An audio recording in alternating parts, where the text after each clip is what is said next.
Charleston, and I don't know about on the south end because the Blue Diamond is closed to the I-15 and Las Vegas Boulevard. That's going to be a tough one. We're monitoring the traffic situation, but obviously that's not the most important part of what's going on here. With our ongoing coverage, we'll be here through the night with updates from Metro Police. And John and Dave, I've been here a long time, and you have as well, Dave.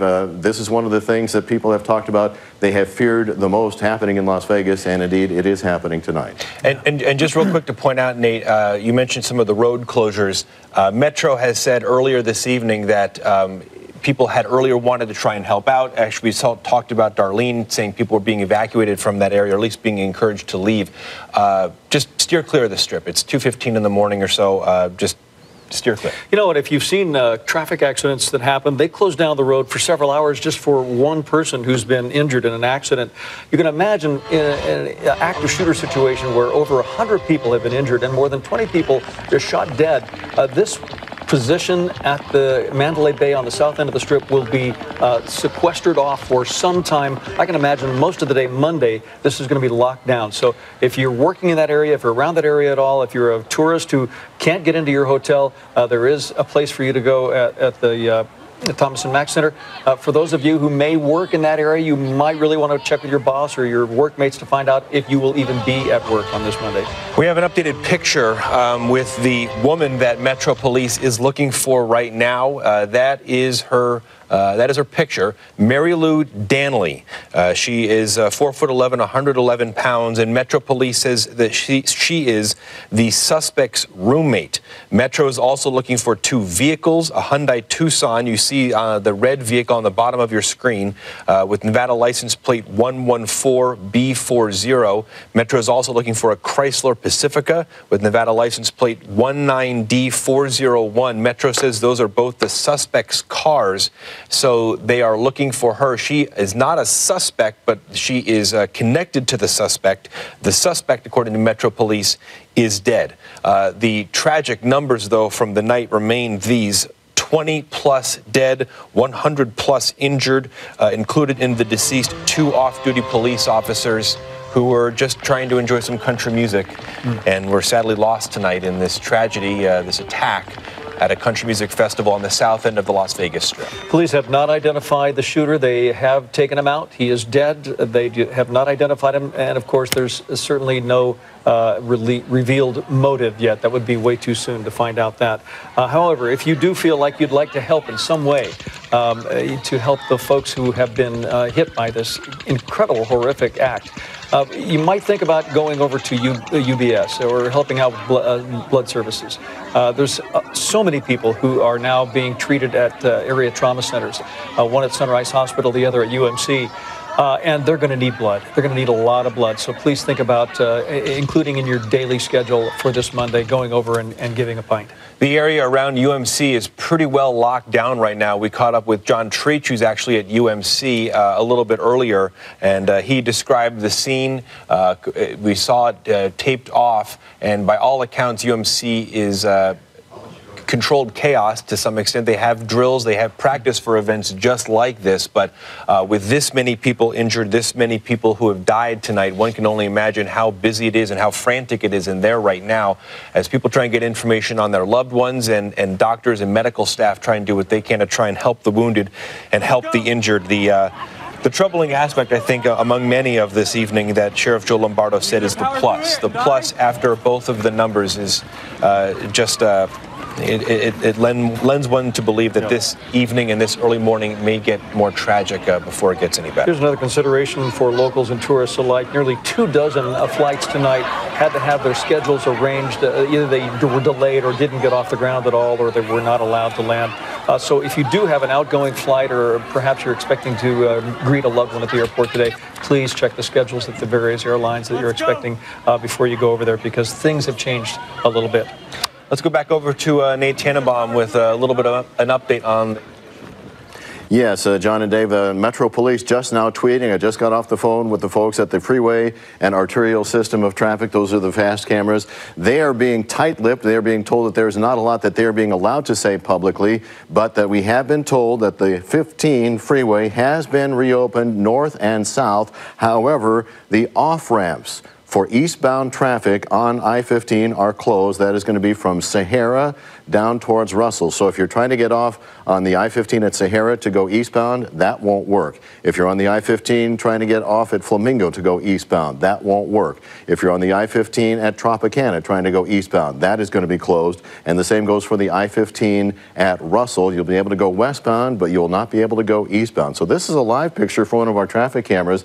And there have been several cycles of traffic that have been going through. This is Tropicana going across your TV screen on the bottom, and Paradise heading into McCarran Airport. So apparently traffic is open in and out of McCarran Airport on Tropicana. We also have a live traffic camera looking at Tropicana and Swenson, and there you see Mandalay Bay in the upper central part of your screen. But as far as the freeway system is concerned, we're now told that the I-15 is going to be reopened, but that eastbound off-ramps are still going to remain closed. I think the big news here is that the 15 itself is going to be open to north and south traffic, because if you could try to imagine the 15 being completely closed during a Monday morning rush hour, that would be extremely difficult. However, it is going to be still impossible until further notice to get off on the I-15 to go eastbound across Tropicana, Russell Road, Flamingo, and Sahara as well. So this is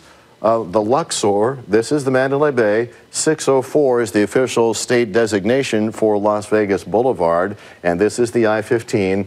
Now, eventually, once this map updates, we should be able to take the purple off. We know that the 15 is being reopened, but you'll not be able to get off eastbound, and that also goes for the Thomas and Mack Center. We were just showing you those pictures from eastbound Tropicana to southbound Paradise that is open into the airport. Our other traffic camera was at Tropicana and Swenson, and we're told that the Thomas and Mack Center is one of those areas where folks can go if there's nowhere else to go. So the latest update, John and Dave from Metro Police, is that the I-15 is being reopened as a result of this incident.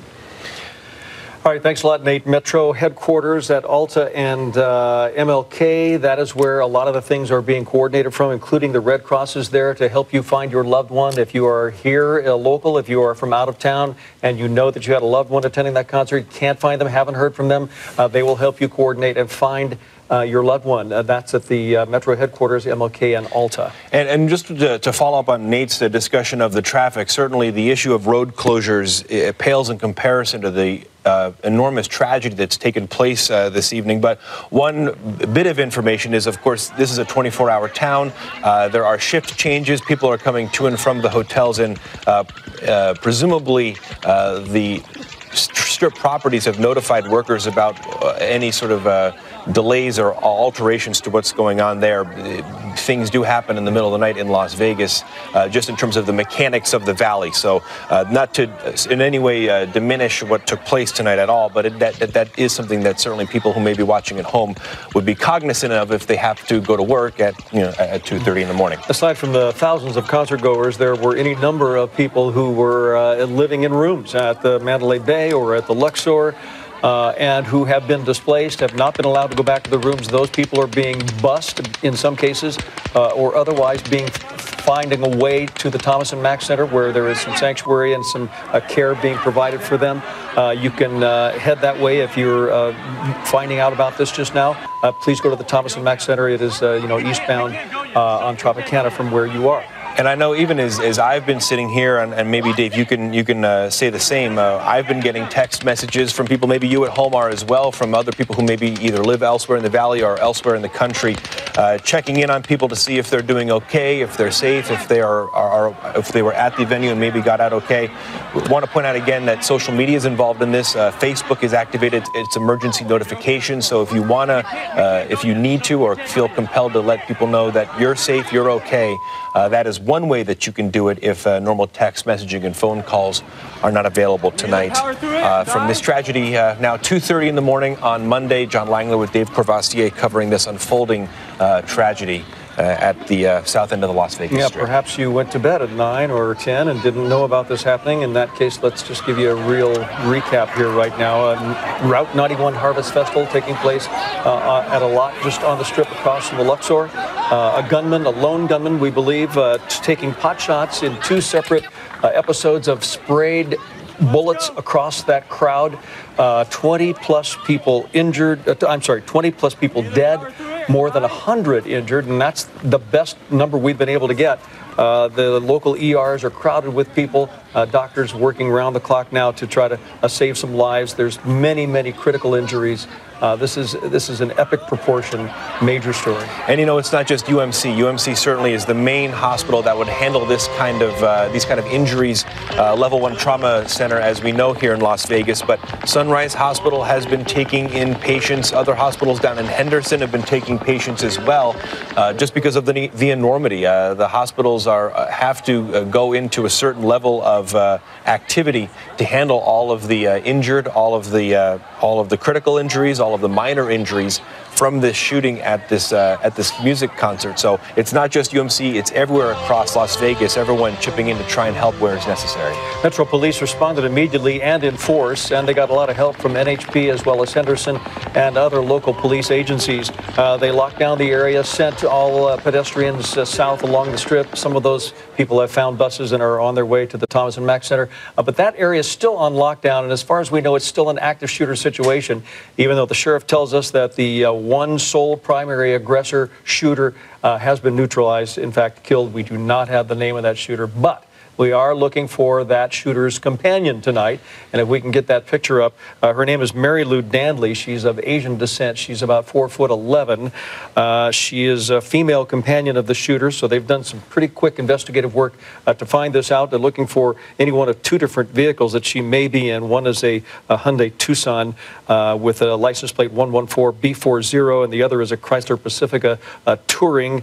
That's kind of like a SUV, 19D401. Both have Nevada plates, and they are looking quite intensely for those two vehicles and Mary Lou Dandley. Wanted for questioning is the operative word with regards to her. Again, the suspect is down, is dead, shot after shooting at this music festival on the Las Vegas Strip, and according to Metro, firing from the 32nd floor of Mandalay Bay, essentially across the strip to this Route 91 harvest. As Jason Aldean was wrapping up a 3-day country music festival that had been going on successfully. I believe we had heard from some of the other witnesses. This is about the 5th or 6th year, I believe it is, that they've been doing this. As the concert was wrapping up, the final night of 3 days, shots were fired. And as we've heard from some of this video from social media, it wasn't, when we say shots, we mean shots. A lot of them, rapid fire, harrowing to listen to, troubling to hear everyone running for cover, running and screaming for help as this was taking place. People were unsure at first. They thought it was fireworks. They didn't know, because that was quite a episode. Okay, we're going to go to Darlene Melendez, who's standing by across the street from, not far from where this Route 91 Harvest Festival is taking place. Darlene, what can you tell us? So we're still behind the Tropicana Hotel, where we've kind of been camping out all night, and drastic change from what we were showing you earlier. We were seeing lots of people just running through the streets in chaos, and right now it's pretty much empty here and there, but for the most part, everyone seems to have cleared out of this area. As I told you guys earlier, the motel across just trying to please beg for shelter, and ultimately the hotel staff was very welcoming and brought in a ton of people, and so a lot of people are safe in there, thankfully, and so we've seen a drastic change throughout the night, but a very quiet night now, and so I'll go ahead and send it back to you guys at the desk. Darlene Melendez, 8 News Now. Thank you, Darlene, who's been there pretty much since this all started at about 9:30, 10 o'clock or so this evening. All right, we have some other pictures and what we would call sound or sound on tape or sound bites. This is witness testimony from people who were at the conference, who were at this concert, and I have something to tell us just from what they saw. So let's go ahead and roll that. We were close to the stage, about 6 rows from the front on the left-hand side. And he was just performing, and then we heard this like loud bang, almost like a glass bottle, like a pop sound. And me and my sister both looked at each other, and then we looked at the girl behind us, and we're all kind of like, what is that, right? Then we heard like a pop, pop, pop. And it was like firecrackers or something. And we're all kind of, I went like this right away. Concert's still going on. Concert's still going, and then we heard like, pop, pop. I've actually got a video of it. We got like the long, like it just carried on, and everybody like went down. Yeah. And then we got up again, and then the concert ended. No, Like they left. No, because to the right of us, they were coming from this. Somebody got hurt on the right-hand side of the stage, And that's when the concert started. and the concert stopped, and they put the floodlights on, and then we heard the gunshots kept on going on. So like seriously, like 20,000 people were just like down, crouched down. We saw people say they were shot. We ran like a herd. They opened up the floodgates. They were still shooting into the crowd. Several of us ran over to Hooters to try and get help. I was separated from my girlfriend. My other girlfriend was separated from her husband. Her daughter was hurt, but she's fine. It was nothing like anything I've ever been through in my life. This is the scariest thing I've ever been through in my life. And as we started seeing these people coming in with various gunshots, we had called for the ambulances, but they were being overwhelmed. We took upon ourselves, because a lot of people were injured bad. We had a couple women that were shot twice in the chest. We had another man shot twice in the arm, in the shoulder areas. Just a lot of different people shot in different areas. There was a man shot in the face, but for us, we made 4 different trips over Sunrise Medical to transport. I think it was like 9 to 11 people to the hospital that were actually had gunshots to various areas of their bodies. You're listening to eyewitness testimony from concert goers there tonight. Every available ambulance in the valley has been used and is still being used to deliver the injured to the various hospitals. And we've been hearing just heartbreaking reports and testimony from witnesses who were at the scene all night long, and the fear and the panic and just the confusion and the concern that we've heard all night long. It's been gripping, and it's just been sad. It's just been a sad night. Metro Police has the situation at hand. The shooter has been neutralized. They have the place in lockdown. They're assessing, they're investigating, they're looking for evidence. So that whole area, including the south end of the Strip, will be probably off limits for quite some time, maybe into the morning hours where people normally would be going to work. Patrick Walker, though, is farther south along the Strip, down there by Village Square. May exactly have a little more information for us. Patrick? Well, we've been just trying to keep track on what's been happening as far as folks coming in and out, whether it's emergency responders, whether it's people who have been leaving on the Las Vegas Strip. And the last time that we spoke, we talked with somebody who was in the middle of all of it, was right in front of the stage when the gunshots rang out, and just described an absolutely terrifying and horrible situation. We're seeing less and less of the folks coming up now. We've seen, including just a moment ago, McCarran buses that are continuing to come in to pick people up and take them over to the Thomas and Mack Center, of course, over around and on the other side of the airport as they come out here on the south side of the Las Vegas Strip. I do want to mention one new piece of information coming in. We're starting to hear from some of our government officials, the governor weighing in, also hearing from Attorney General Adam Laxalt this evening, of course, offering thoughts and prayers. This is a CBS News special report. I'm Jeff Glor in New York, and more than 20 people are dead this morning after a late night mass shooting targeting a country music festival in Las Vegas.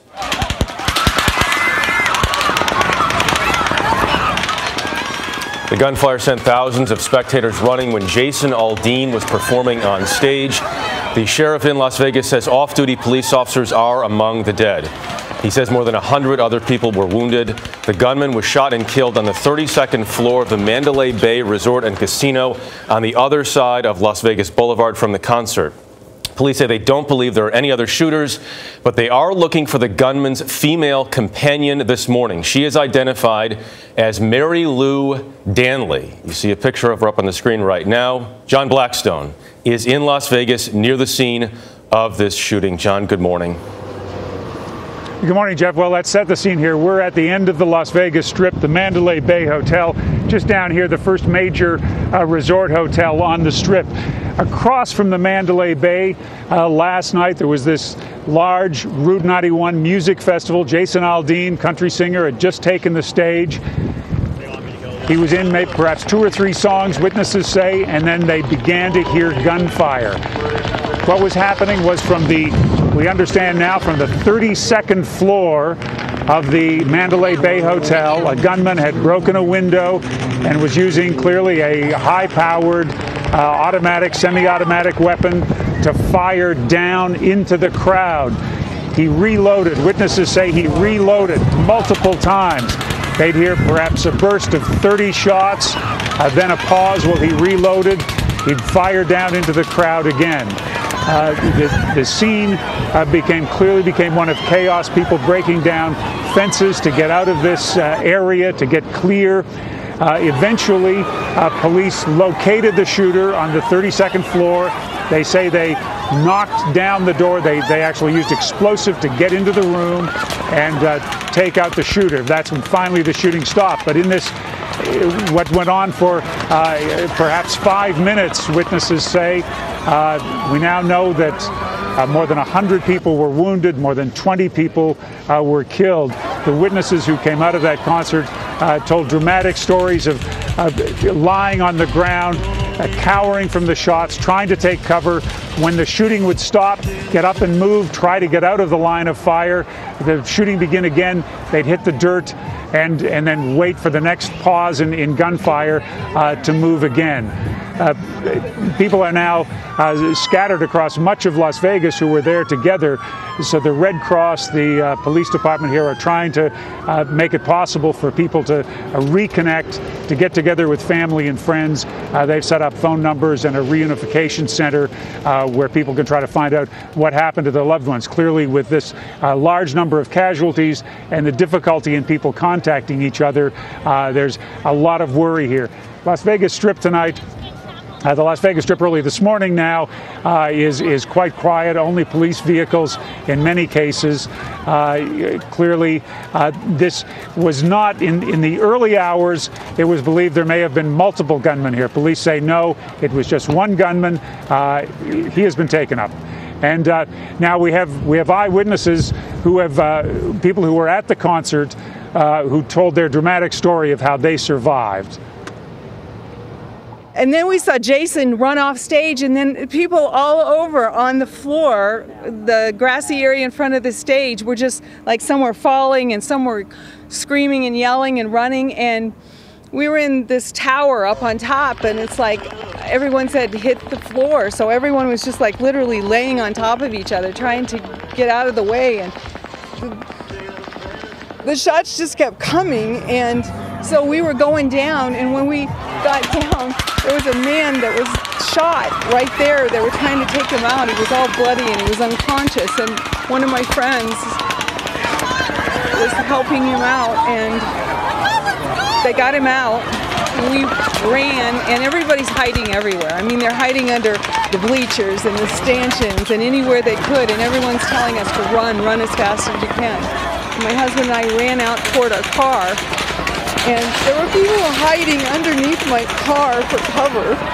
And there was a gentleman that was shot, and he said, "Can you help me?" And so I put him in my car, and I had like 6 people in my car, people without shoes, running just to get away. Now, witnesses did say, even among this chaos, that there was, people were orderly getting out. They were trying to stay calm as they got out of this concert venue, even with the shooting going on, trying to get out safely and not cause more problem by trampling people. Jeff? So, John, and just so we can set the scene here for folks, this is the Mandalay Bay is at the south end of the Strip. It's a little farther away from some of the congestion in the middle of the Las Vegas Strip. So there are some more open spaces there, which is sometimes why they do concerts or outdoor festivals. There's parking available. There are larger lots. You can see where this Route 91 Harvest concert was taking place on the map that's up on the screen right now. It was a multi-day concert. It was sold out. As we mentioned, Jason Aldean was playing when the gunfire started from the 32nd floor of the Mandalay Bay down onto the concert itself. John, I know you've been there all morning long. Can you talk more about who was there at the time and where everyone has been told to go now? From perhaps across the country. In fact, we talked to a couple from who came down from Canada for this concert, and they hit the dirt like everyone else, come this long way just for this concert, and then suddenly found themselves under this barrage of gunfire that just continued and continued. Now, people were scattered up and down the strip, as you know, and again, from looking at the maps here, the strip is long. Distances are great here. The buildings are great. The distances are long. People got scattered up and down the strip. They're now trying to get together. The police have set up a reunification center, the Red Cross police headquarters here, trying to get people together. But roads have been closed. There are large traffic jams, making it difficult to get around. People's cell phones have run out of batteries as they've been trying to reconnect with friends. Certainly, the state here is now under control. The gunman, the firing is over, but there's going to be chaos here for hours to come as yet for many of those who were caught in this. All right, John Blackstone, stay with us. We know you've been there all morning reporting on this horrifying shooting that has taken place in Las Vegas. Gail King and Bianna Golodryga join now. We are on the air for a CBS News special report after this shooting that happened at this country music festival in Las Vegas. We're joined by Paul Violas, who's a CBS News law enforcement analyst. Paul, good morning to you. From what you've seen of what happened in Las Vegas so far, what have you been able to gather?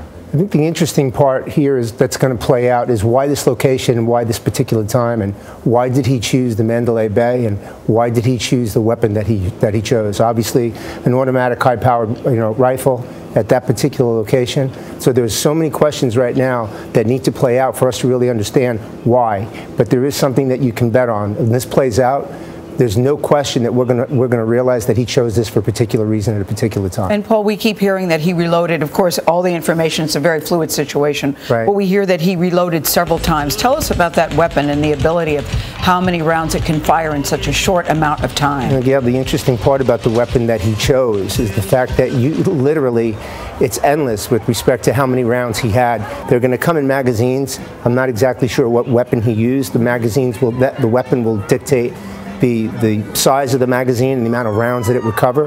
But to reload literally takes a second. And it pops it out and pops it right back in, and he's shooting again. And they're believed to be just one shooter, believed to be taken down right now. What are some of the things that investigators are looking for right now with regards? Video. The first thing that they're going to do right now is they're going to study the video. Hopefully they've got good artificial intelligence built into those cameras, so forensically they can see from the point that he came into the hotel, who was he with, where did he go, and start connecting him to other people. And Paul, they've already asked people who were on the scene who were shooting. That's one of the good things to come out of this, is that everybody has a camera and everybody picks up their camera and immediately starts taking pictures. And they're issuing a call to anyone in the Las Vegas area who is taking pictures of this scene to please turn your relevant video over to the Las Vegas police, because as you said, that will give a lot of information. Exactly. And remember the trajectory. If he's at the 32nd floor, the trajectory is the thing that he chose intentionally. Yeah. So that's the thing that really needs to play out, because when you think about this massive group of people with an automatic weapon shooting down, his intent probably isn't going to be off a person. His intent was to send a much larger macro message. And Paul, let's think about that for a second. You go to a concert, you're outside, even if they have the machines to check you as you go into a concert, where they're checking your bags. We've all been to a concert, and they're checking your bags and you're wanted. Who would now think that now someone in the hotel on the 32nd floor is shooting down? How can you even protect yourself against something like that? The frightening thing is that you truly can't. Yeah. I mean, we can't stop having concerts, right? We can't stop living. And that's going to be the interesting part about this particular person. They're going to go through his phone, they're going to go through his laptop, desktops, they're going to forensically backtrack him. But that's the part that we really need to figure out here, is why that location. I haven't heard what the security, or if there was security or scanners outside this concert. There is not to walk into the Mandalay Bay, right, where many of us have stayed and is a popular place in Las Vegas. But you can certainly walk in, get up to the 32nd floor. The windows don't open in these hotels, so I believe police did say that the window was broken. So presumably he shot the window out and then started shooting down, Paul. I wonder, when they try to figure out where it's coming from, what is the assessment that law enforcement makes? Well, the first thing they're going to do when they get upstairs is to see whether he cut the window or he shot it out. In all likelihood, being that he was this prepared, he cut the window. At that particular height, I mean, they're not bulletproof windows. They're not L3 glass. So it's one step, it's one step above plate glass. So you could easily have cut that out, and cut a square out and shot through that. I keep thinking about the people at the concert too, guys. You know, it was Jason Aldean, very popular country western singer. This is a very popular concert. You go and at first you hear shots. I heard people this morning say, I thought it was fireworks, or I thought it was a truck backfiring. Right. You're not even sure what is happening in that moment. Shock. And that's the thing, and what you'll hear oftentimes when we see incidents like this is people will they will recount it and say that it sounds like fireworks because it's pop, pop, pop, pop, pop, pop, pop, pop. And the sequence of that and the frequency of it tells you that it's an automatic weapon. And you think that that's part of the concert initially. I mean, we've seen the video of people posting, and initially there's not really much of a reaction because they think it's part of the show. Don't know what's happening? As we talked about the shooter, there believes to be one shooter, a lone shooter. That shooter has been taken down, but we have heard reports about a female of interest who the police are looking for right now. Right. What does that possibly tell you about this woman and the planning that may have gone into this? I think, again, this is going to go back to the appearance they were setting when they were walking in. The relationship between the two of them is going to be key with respect to how many other people were involved. Mm-hmm. So it's fair to say at this point that there may, definitely two. But because you see that she's already been involved, you can count on there was at least one other person. And all right, Paul. That's the thing we need to look at. We have to caution, we don't know what her involvement is, right. If anything. They are looking for her for questioning, but we should be careful before we say anyone else was involved. Her name is Marilou Danley. Beyond the first shooter. Yeah. Very good point, Jeff. Yeah, the authorities have just said they're looking for her, and they've described her as a suspect to the gentleman who is already deceased. On the phone now, we have an eyewitness. His name is Logan Thayer. He was a bartender at the Route 91 Harvest Festival. Logan Thayer, hello. What can you tell us about what you saw? Yeah, hi, how's it going? Well, let's see. So it was getting a little slow. I was working at the bar near the front entrance. And what time was this, Logan? What time was this? Oh, man, it had to be, I'm not sure, around 10 o'clock, I would say, maybe. All right. Give or take. But yeah, so it was just slowing down, and then I was talking to another bartender who was actually working at a bar next to the main stage. He just kind of happened to be in our area, and we were just talking, and then we hear pop, pop, pop, pop, pop, pop, pop, pop, and it wasn't like just a little bit of gunfire. It was a good like 60, 75 rounds, I would say. It was extensive, and I looked at him because gunfire has a unique sound, but you don't really think that you're just going to hear it. So when you heard it, Logan, when you heard it, did you think it was gunfire? There was part of me that thought it was very odd, and like it could be, and it's Las Vegas, and there's a lot of people there, and there hasn't been any kind of attack here yet. So I've always wondered. I didn't want to think it was, and I looked at him and I said, you know, it's probably the PA system or something, because I played music a lot in my life and stuff before, and I thought maybe it was like a malfunction. That's how loud it was. And then it was weird. It sounded like a helicopter, like, taking off. And so I thought maybe, I don't know, we're kind of at the airport, so I thought it could have been a helicopter. And then when I said that to him, we looked over to our side, and there's people running and screaming, and I just looked at him, and we both were like, we both instantly, without saying anything, looked at each other, and we just started sprinting, running. We knew instantly what it was. I don't know, it was just our animal instinct, I guess, that told us that was gunfire, and we're running for our lives at that point. And where are you right now, Logan? Where are you right now? And you got away just by running from the scene. Where are you now? I'm at a friend's house. My friend Shelby came and picked me up because she had called me once she saw what was going on, because I had posted on Twitter and Facebook about it, just trying to alert any of my friends or anyone that I could. So I ran. I was running with this guy towards MGM, and I had tripped over a curb and fell, and I just like I crawled and just got back up and ran because I was just trying to get away from the noise. And a lot of people wanted to run into MGM, and I was like, I'm not running into MGM, because I thought from the gunfire and how loud it was, I think the gunfire was ricocheting off the other building, like the sound was ricocheting off the other building, so it sounded like there's multiple shooters. And my first thought was they're either shooting at the exits as people are running out, or there's a timed shooting where they're shooting up multiple hotels. So the last thing that I wanted to do was run into the MGM and get myself pinned. So I said, I'm running as far from the strip as I can, and that's what I did. I ran until I got to the airport. I ran for a couple miles, probably just nonstop, and I saw people walking, and I said, hey, that's gunfire, that's an active shooter, don't go that way. Logan, how close is the airport to the shooting? Because we hear reports of people literally running on the runways of the airport. Is the airport that close? It is close in that sense, yeah.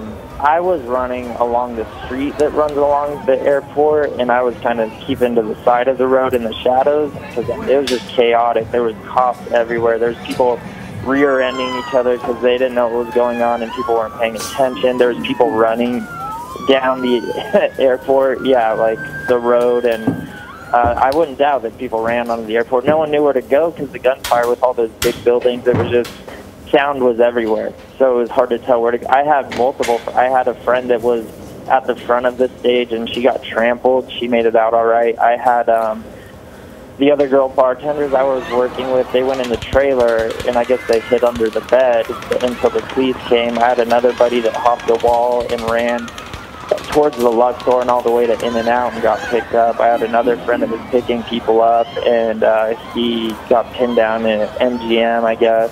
It was just chaos. How many people would you say, Logan, were in the area at the time? Of the whole venue, or? Yeah, just what you could see. How many people would you say? Thousands? Hundreds?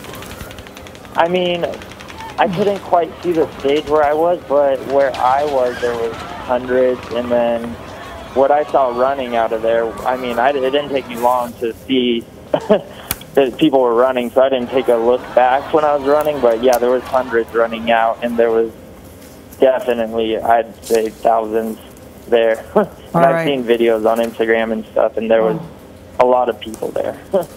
Logan Thayer, we thank you. It sounds like a very terrifying situation. John Blackstone remains at the scene this morning. He's been reporting there from the site of this shooting in Las Vegas. If you're just joining us, Las Vegas, the Clark County Sheriff says more than 20 have died and more than 100 are injured after this shooting at a country music festival last night. The shooter, the lone shooter, is dead. Police are looking for a woman to question at this time. They have not located her yet. They say she may have been a companion of this shooter. His name is not being released. The shooting began at about just after 10 o'clock local time, West Coast time, in Las Vegas, 10:08. Police have not commented on what they believe to be the shooter's belief system, as they say it, as they continue to treat many at the hospital, many of whom are in critical condition. We are getting a little more information on the shooter right now. John Blackstone, as we mentioned, is still there. John? Well, the shooter was on the 32nd floor of the Mandalay Bay back here, and police, well, they still have not released his name. They've described him as a white male in his 60s. They say he was living in a retirement community. Local police have now entered his home. So they say that there was one suspect.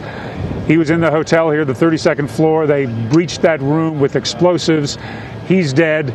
They've now identified him, a white male in his 60s living in a retirement community. John, have you heard if they know if he has any criminal record or anything about his background? I realize it's still very early. No criminal record. He's had no, as far as police have been able to identify so far, he's had no previous contact with law enforcement, anything that would have made him stand out, anything that would have indicated he might be responsible for something like this. As I say, a white male in his 60s.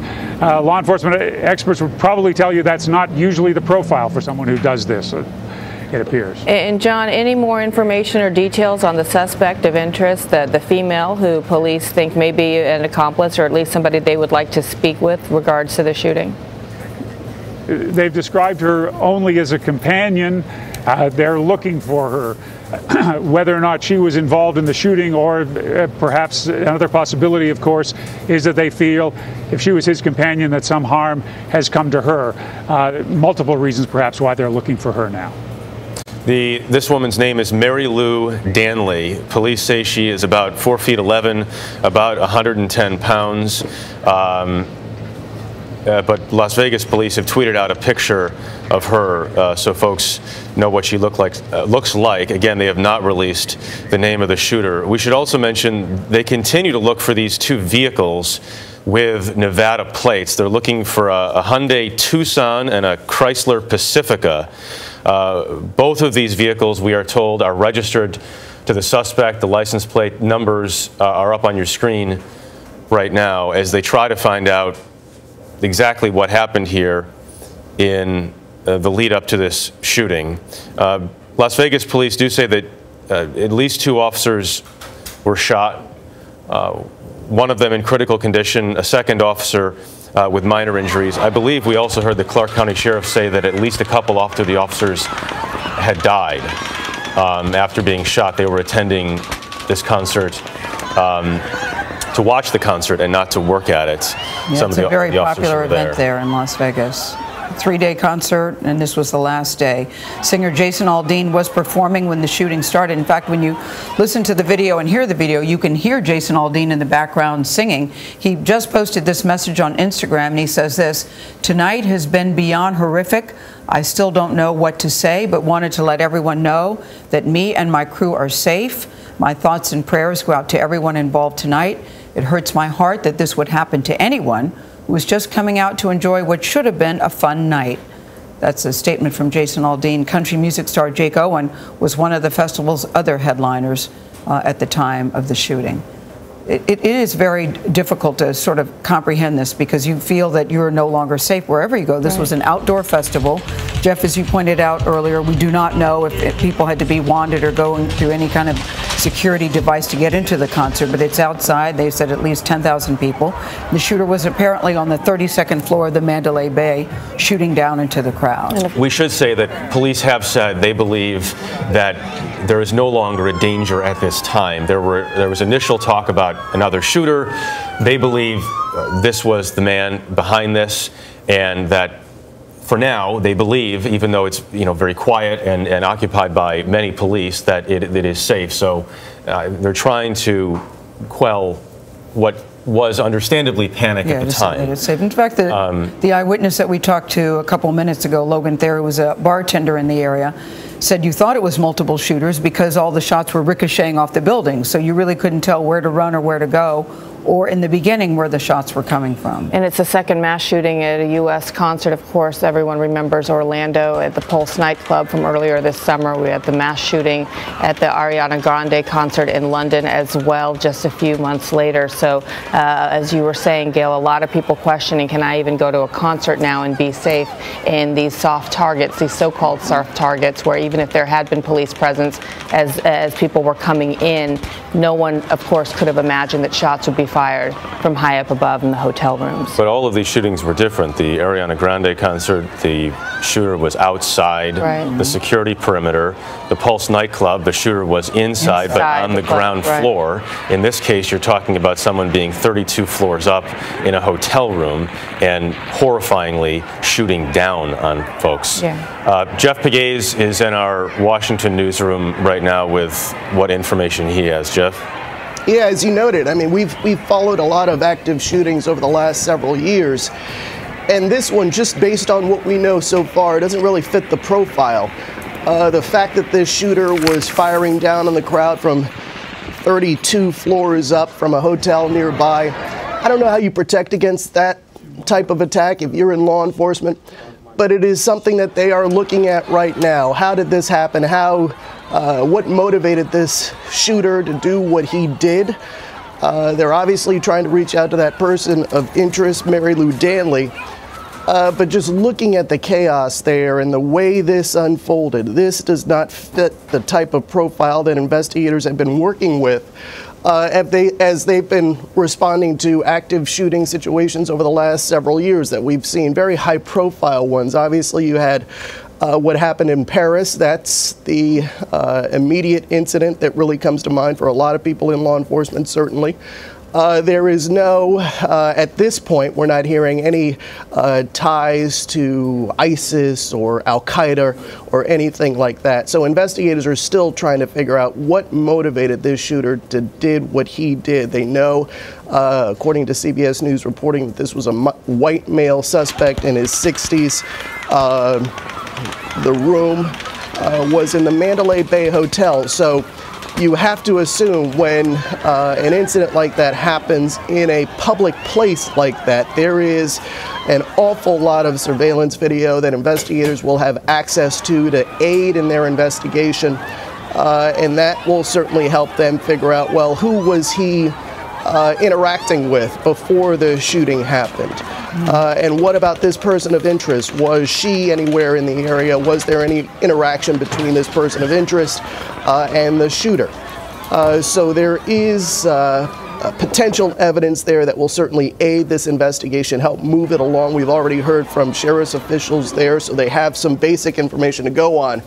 But the big question as this unfolds is what motivated this person to do this in such a public way? And of course, what's helping these investigators are some of these eyewitness social media posts that have gone up just minutes after the shooting began.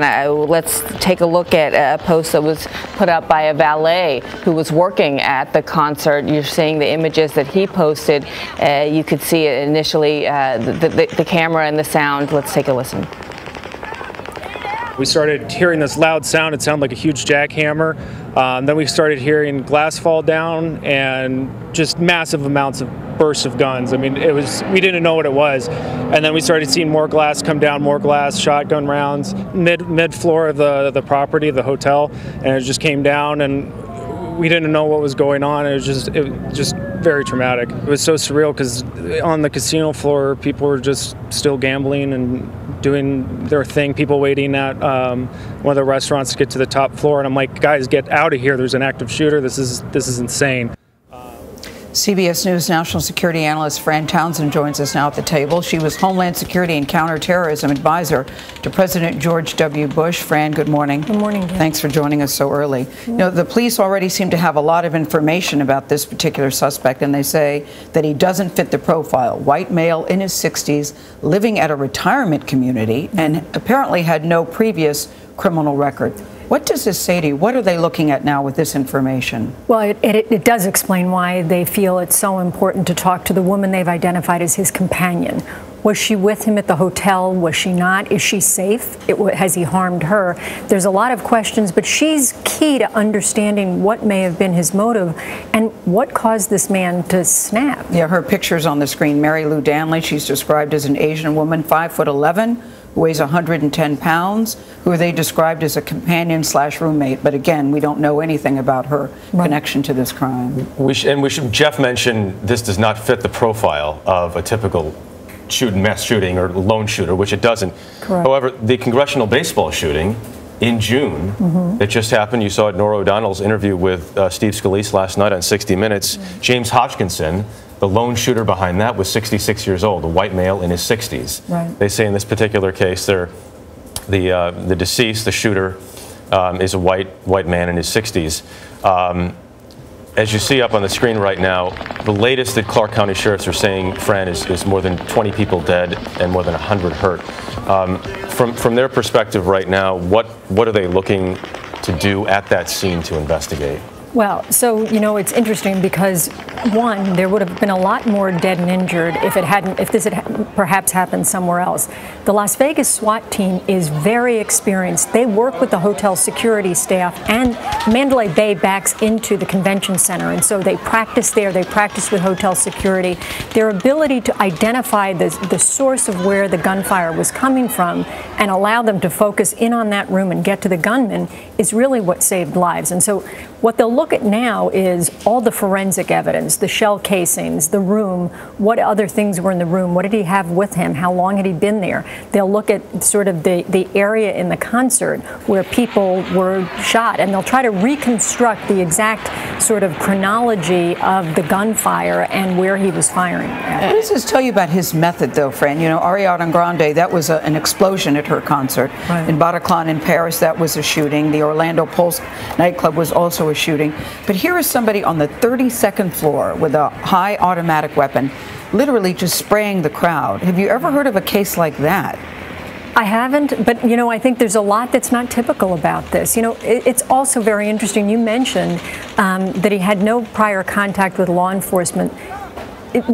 Regardless of age, that's particularly sort of significant. Typically, they've had either some run-in with law enforcement, that this is not the first time law enforcement has had contact with an individual. We'll see if that changes, but right now we don't believe he did. And living in a retirement community. Right. I mean, very odd. They'll go back, they'll go to that retirement community and interview people who knew him to see if there was anything now looking back that they should have regarded as suspicious conduct or behavior. And in any of these mass shootings, we know that the White House is alerted almost immediately. Can you tell us what happens in Washington right now and what the president is privy to at this moment? So Tom Bossert, the president's Homeland Security advisor, who we now sort of know from the hurricanes, would have gotten this information, would have briefed the president, and they will be trying to disseminate that information through the Department of Homeland Security to other state and local authorities and police chiefs who have major sort of public gatherings, convention centers, so that they can understand what happened and how the Las Vegas SWAT team dealt with it. In the videos, we hear that rapid fire of shots, and they said that he reloaded several times. Not sure what several means in this particular case. Does this tell us anything about the type of weapon that was used? Well, for sure. Or what does it tell us about the weapon? Right. So he had it sounds from the sound of it that he had a clip, a large clip that is a device that holds many bullets, that it allows him to put it on automatic so that when he pulls it back, he gets many shots off in seconds. And, you know, we've had this debate about whether or not civilians ought to have access to those kinds of clips that allow them to shoot that many bullets in that quick a time frame.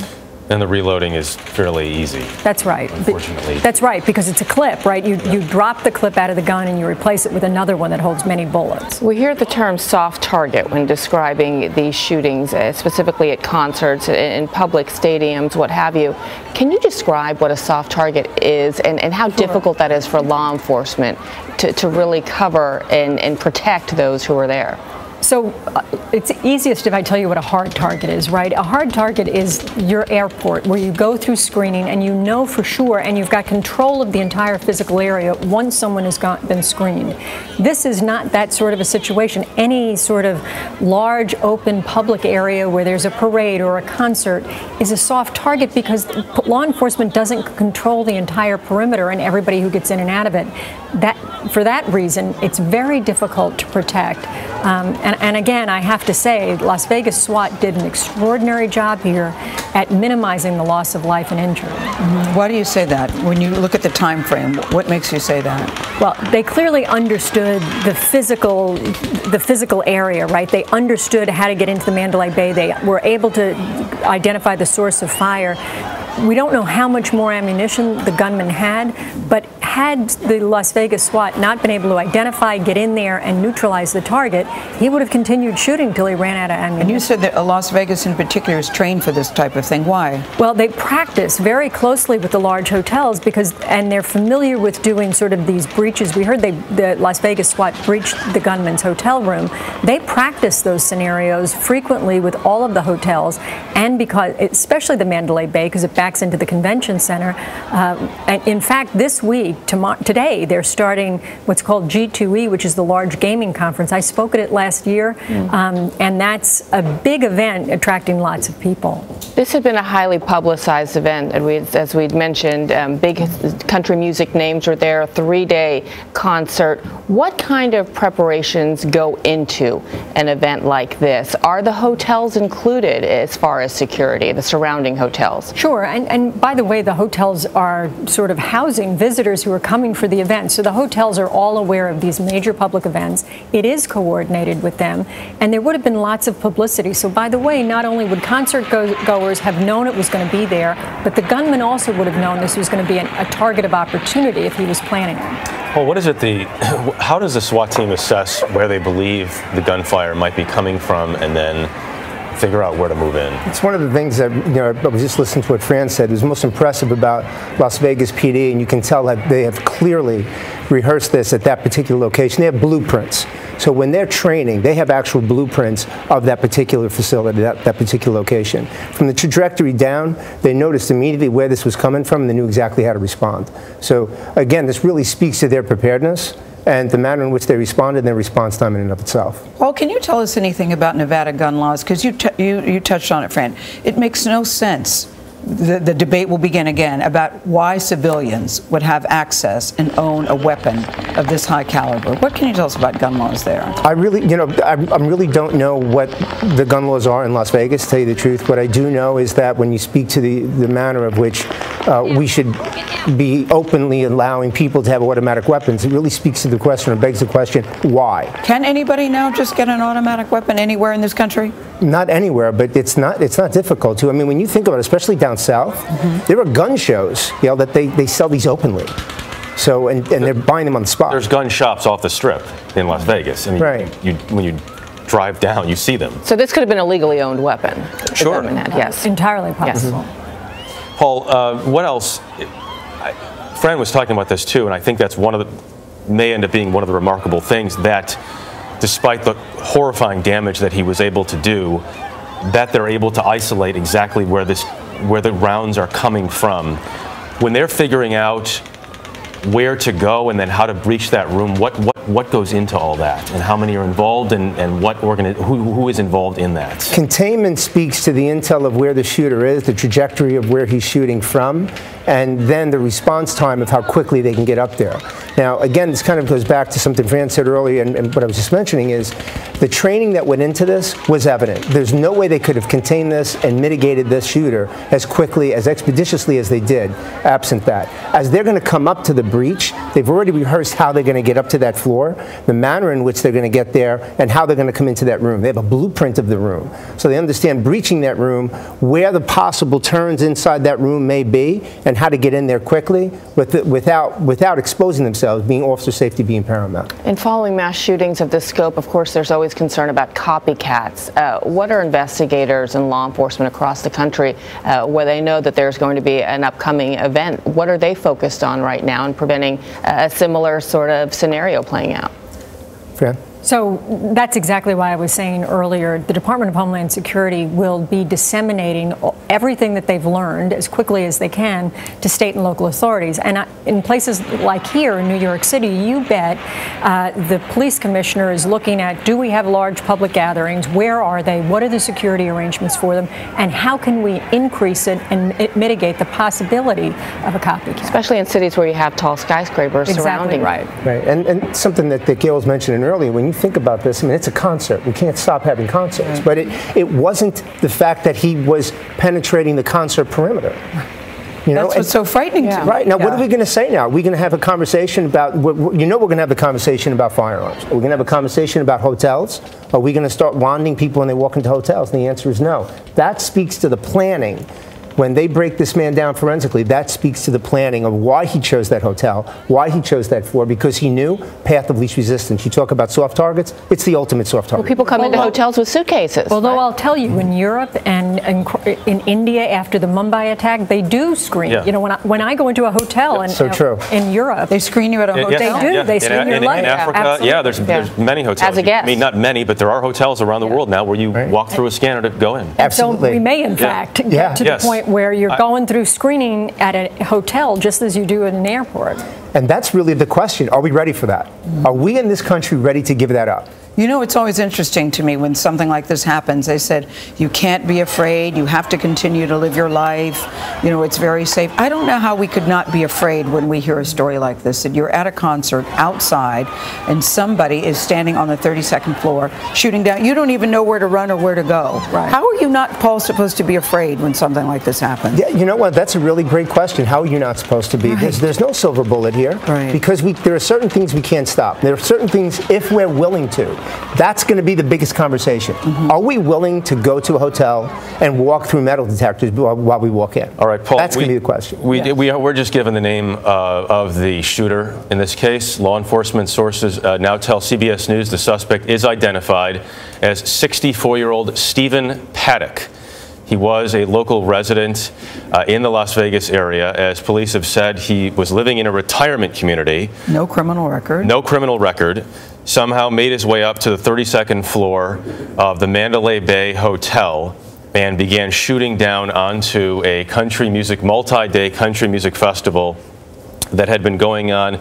This is the south end of the Las Vegas Strip, so yes, there are big hotels like the Mandalay Bay, but there are also big open spaces, which is where they put up these tents and where they hold some of these concerts. And based on the information that you're hearing about this man, how does he possibly think he could get away with something like this, where he's shooting out in the open? Because we have heard eyewitnesses say, I saw a guy upstairs shooting. They get there immediately.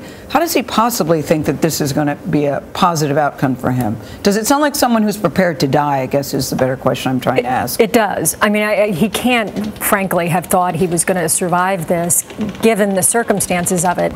Maybe he thought he would escape, but frankly, if he thought he was going to escape, he might have fired off a single clip, gone through a complete clip, and then moved if he was thinking he was going to escape. The fact that he reloaded, stayed in the same spot, suggests to me he didn't care if he died. And we now know that police have issued a search warrant for his home in Mesquite, which has been isolated and stabilized. Police, of course, going to be combing through every bit of evidence they can find about his background and possible motives in his home now, I would imagine. Yes, absolutely. Yeah. What will they be looking for specifically, do you think? Devices. They're going to look for his communications. They're going to go through his phone. They're going to pull his cell records. They're going to see who he spoke to, when he spoke to them, how long he spoke to them for, and then police will interview everyone, Gail. Every single person's going to get a knock on the door. Who he emailed, websites that he visited, what he was doing to plan this, where he purchased the weapon, how long was this in discussion. So this process is going to take literally weeks. But again, this really goes back to kudos to Las Vegas PD, as Fran was saying before. Excellent job in containment. You can only assume that they're really going to go after this expeditiously and thoroughly when they go into all those devices. They're going to then take physical evidence of that particular home, and they're going to mark everything. Remember, they'll be in there for 24 hours inside that house, but they will mark and bag and tag everything, and then the investigation will begin. Paul, in your estimation, or Fran, are there things that you mentioned they work closely, the hotels in Las Vegas, which accommodate enormous numbers of guests, they work closely with police. Is there anything they or other hotels can be doing smarter? You know, it's hard to say. I hate to put Mandalay Bay is a really good, a really fine reputation. It's really hard to say what they can do differently because it's going to speak to the balance of security and customer service. And how you want to make people feel welcome when you come in the hotel. I mean, it's a luxury resort, right? I mean, so how much are we willing to give up?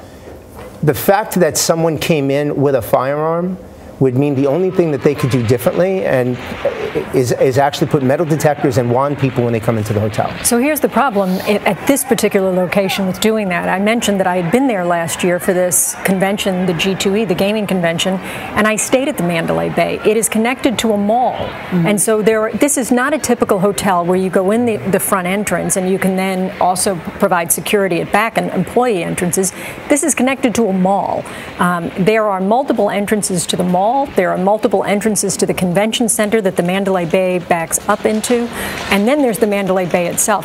This is a nightmare. This is your soft target nightmare. Correct. This is your soft target nightmare, because even if you were willing to endure what Paul's talking about in terms of screening as you go into a typical hotel, this is not a typical hotel. No question. The points of access make it so difficult to really do anything and scrutinize it more than they already did. Yeah, it shows you, though, if somebody is determined to do something harm, they will figure out a way to do that. Well-planned incident. Yeah, very, very terrifying this morning. And we continue to hear eyewitness accounts of what happened. Earlier this morning, John Blackstone talked to a man and a woman who were at the music festival during the shooting. Well, we were at center stage, right at the front, just dancing away, having a good time. Jason was playing, and all of a sudden we heard pop, pop, pop, pop, pop, countless of times, and we all thought it was firecrackers. And then it kept on going, and then he quiet for a bit, then he fired another 15, 20 rounds, and that's when we realized it was a fully automatic. It sounded like a high-powered rifle, so we just hit the ground and just laid there and hang on to each other. And it was quiet for a bit, and then fired another 30 rounds, and then quiet, and then what we were doing was every time he had stopped, he was reloading, we had gotten up and started making our way towards the fence, and then he started shooting again, and we'd hit the ground. And I must have heard him do it at least 15 times. Mike, what were you thinking when you're lying there and all these shots again and again and again? You're thinking it's not really happening. You're thinking this is not happening to us, but at the same time, I need to run for my life, but I need to hold on to my husband and my sister and my brother-in-law. We need to stay together, and we don't need to panic. We just have to be safe. We need to get away from this. All of you were there, lying down, Yes. trying to, did you see anybody get hit? We didn't see anybody got hit, but on the right hand of the stage, there was people calling for medic for security, and somebody, I think, had been hit on the right-hand side of the stage. And then as we were leaving to the left, we were going through the cars, the parking lot, and we could see people laying on the ground, like in a fetal position with people over top of them. So we knew there was quite a few, half a dozen that we had seen. And you got out of the concert venue and they directed you into the Mandalay Bay Hotel. Well, we got out of the concert and there was fences that were getting kicked down because we were trapped in the corner, so people were kicking down the fences, just climbing over top of them. And then, we made it back roads and we were directed into the Mandalay Bay. And as we were coming through the Mandalay Bay, we didn't know at that time, but apparently he was upstairs shooting in the rooms. And then we made it out of Mandalay Bay and then over to McDonald's and then walked our way here. But you came a long way down the strip here from from this. Oh yeah. And you say it seemed like perhaps as many as 15 times he reloaded with multiple. Easily, yeah. With at least 30 rounds he was firing out of each magazine.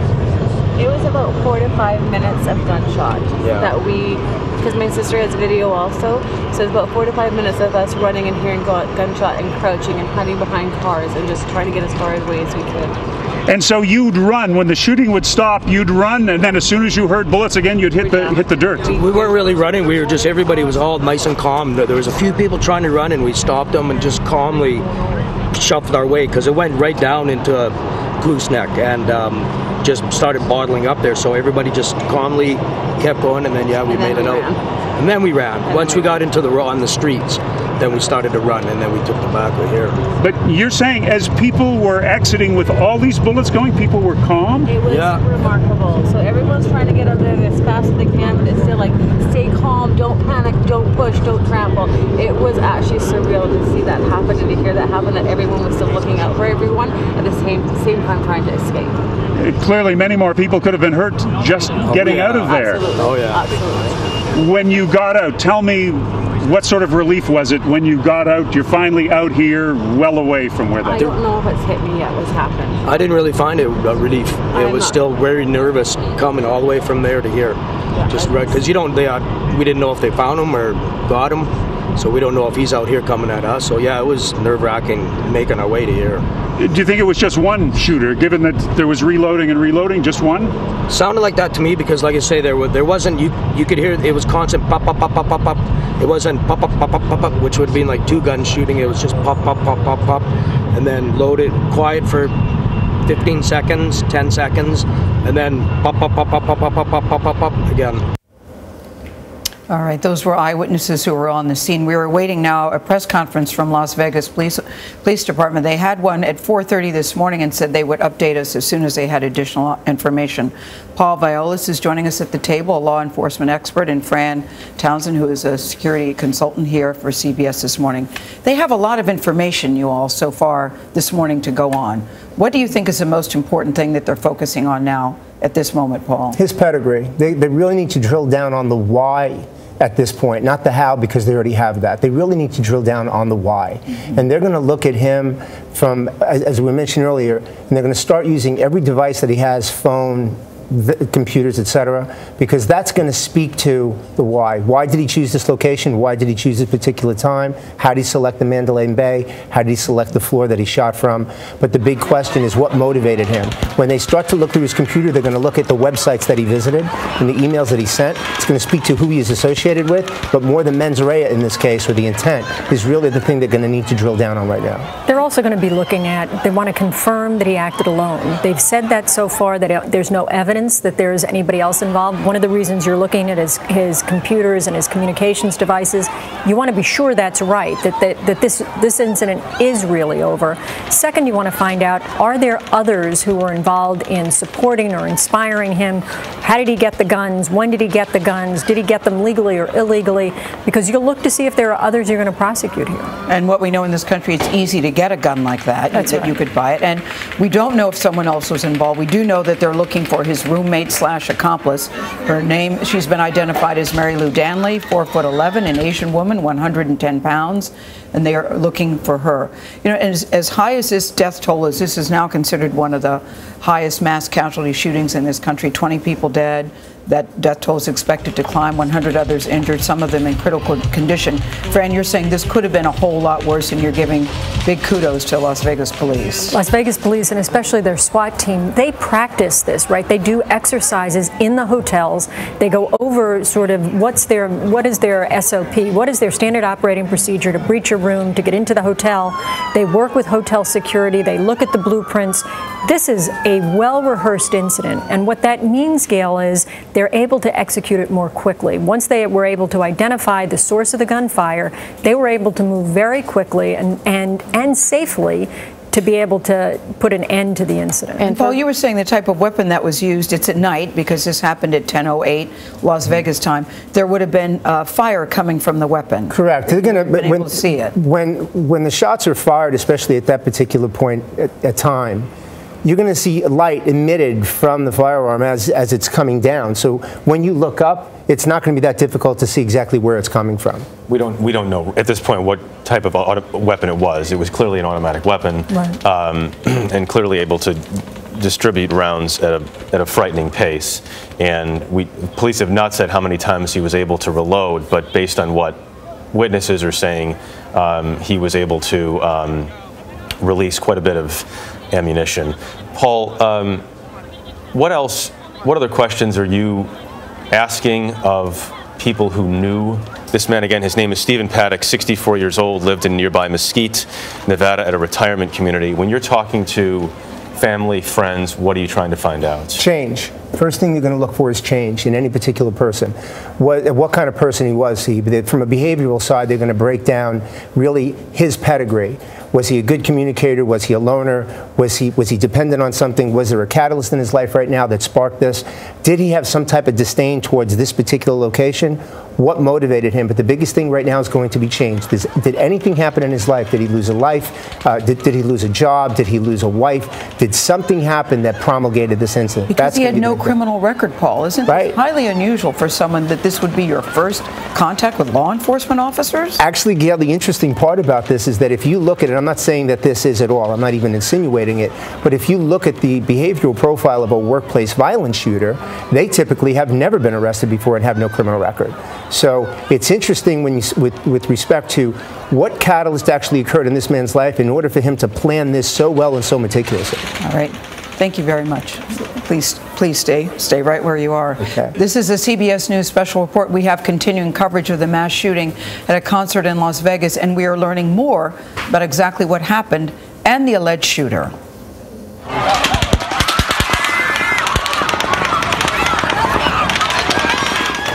Thousands of spectators ran for safety when Jason Aldean was performing on stage last night in Las Vegas. The sheriff there says off-duty police officers are among the dead. More than 100 other people at least were wounded. The gunman was shot and killed on the 32nd floor of the Mandalay Bay Resort and Casino on the other side of Las Vegas Boulevard from the concert. CBS News has learned the gunman is in his 60s, 64-year-old Stephen Paddock.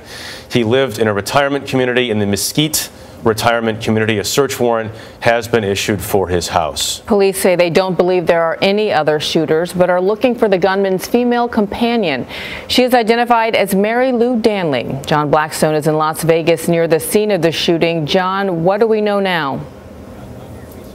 Well, what we know is that on the 32nd floor of the Mandalay Bay Hotel back here, this is where the suspect, now dead, broke a window, cut open a window, somehow got a gun shooting out the window into a concert that was taking place on the other side of the Las Vegas Strip here, where some 40,000 people were gathered for this large multi-day music festival, country music festival here. The shots were fired down into this crowd. We now know killing at least 20 people, wounding more than 100. People scattered throughout the area. Las Vegas suddenly went into lockdown. The airport was closed. This is also very close to the airport. The airport was closed. The freeway was closed. The Strip was closed. There was fear for a while, stories that there were multiple shooters, that multiple hotels here were involved. In the end, it turned out to be just this one man. We're about to hear more from Sheriff Joe Lombardo now, who's going to have a news conference here in Las Vegas.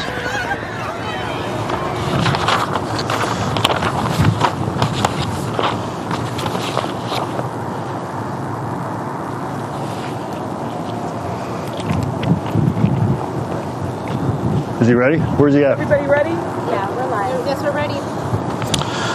All right, well, thank you for being here. I'm here to give you an update on the situation as I know it at this point. I think it's very important for you to understand that this investigation is going to be long and contracted before we get to the bottom of everything associated with it. But it's one of the things I wanted to update you with is we have located the vehicles that I had put out in the first briefing, and we believe we're confident but not 100% sure we have located the female person of interest. So I want the people to feel confident and calm in that aspect, that we've accomplished a lot in a short period of time. Now, the number of injuries, I do not know yet, but we are looking in an excess of 50 individuals dead and over 200 individuals injured at this point. I do not want to give you an accurate number and it be wrong, so subsequently that is why I'm portraying it in that manner. Now, the suspect, I am going to provide you his identity at this point. His name is Stephen Paddock. Last name spelled P-A-D-D-O-C-K, with the date of birth of 4/9 of 1953.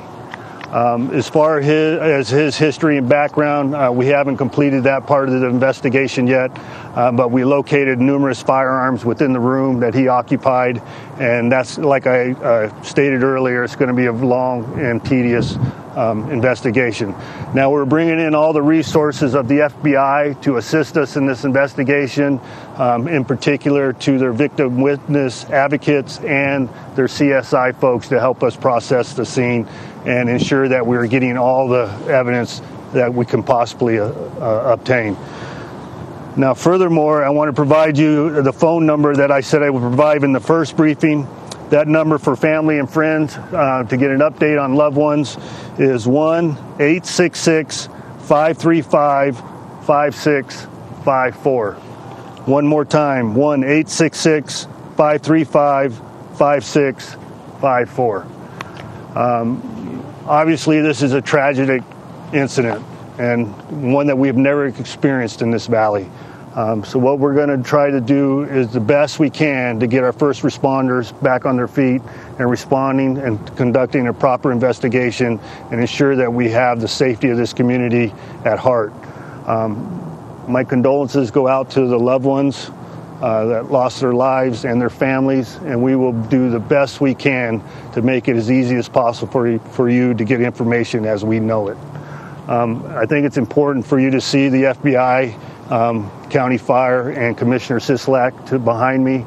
It shows that we have full support of all the government entities to solve this situation as soon as possible. Do you have any sense of motive? No, not yet. How many law enforcement officers lost their lives? I don't know yet. because there's some officers from other jurisdictions that was attending the concert, so I don't have an accurate number of that yet. Have you gotten an update on your officers that have been injured? One was critical, but he's stable, and one of my officers was off duty attending the concert and lost his life. Can you give any more details about the firearms that were found in the room? No, I don't have any more details on the firearms. All we know is they were rifles, and that's all I know at this point. We're executing a search warrant on the room as we speak. Sheriff, how are you doing? These are your guys that were out here on the road. We're holding up, and we're going to do the best we can. And I don't want to say that's what we're paid to do. It's because nobody's paid to do what we're experiencing right now. But in my preview of the police department, they're doing a fantastic job, and we're going to have to look out for their well-being moving forward. You said there were numerous other firearms found in Stephen Paddock's room. Was that in his home, or was that in the room? In the room of the hotel. We have officers at his residence, and we'll be executing a search warrant there also shortly. How does the city recover from this? I mean, moving forward, That's a hard question to answer at this point. It's too early in the process, and please give us time so we can do a good job. Thank you, and I would provide you an update on a regular basis at approximately a 2-hour window at a time. As you can imagine, we don't get a lot of information all at once, so please bear with us when I provide you information. Excuse me. Several people on social media are asking where they can donate blood and if they can. Do you have any idea? The phone number that I provided, we will get that information out. But right now, I'm not comfortable providing that information because we're overwhelmed in the medical services at all the hospitals right now. But the United Blood Services has responded, and then once they get all their personnel on the ground and more people in place, we'll be able to provide that info. So this number is for people looking for their loved ones. Looking for their loved ones. Are families still being directed to come here? Yes, ma'am. There's 2 locations where they have been responding. One is at the South Central Area Command, which is in close proximity to the Mandalay Bay, and then also here. Preferably, we would like them to come to police headquarters on Martin Luther King, so they're not inundated with people responding in that area. And the families that you're seeing coming, what kind of emotions are they going through? All right, thank you very much. Have a good night. A visibly shaken Clark County Sheriff Joe Lombardo saying that this is something that he has never experienced in the Valley. We can also now report that this is something we've never experienced in this country. The deadliest mass shooting in the history of this country. More than 50 people are dead, according to the Clark County Sheriff. More than 200 are injured. They are still trying to assess exactly what has happened there, as the rest of us are as well. But what took place in Las Vegas is nothing short of horrifying. A man on the 32nd floor of the Mandalay Bay opened fire on concert goers below, a country music festival that had been going on for several days in Las Vegas. Police are now saying they have found a person that they called a person of interest, who we now know is the shooter's wife. Her name is Mary Lou Danley. Police say they have found her. The shooter is deceased.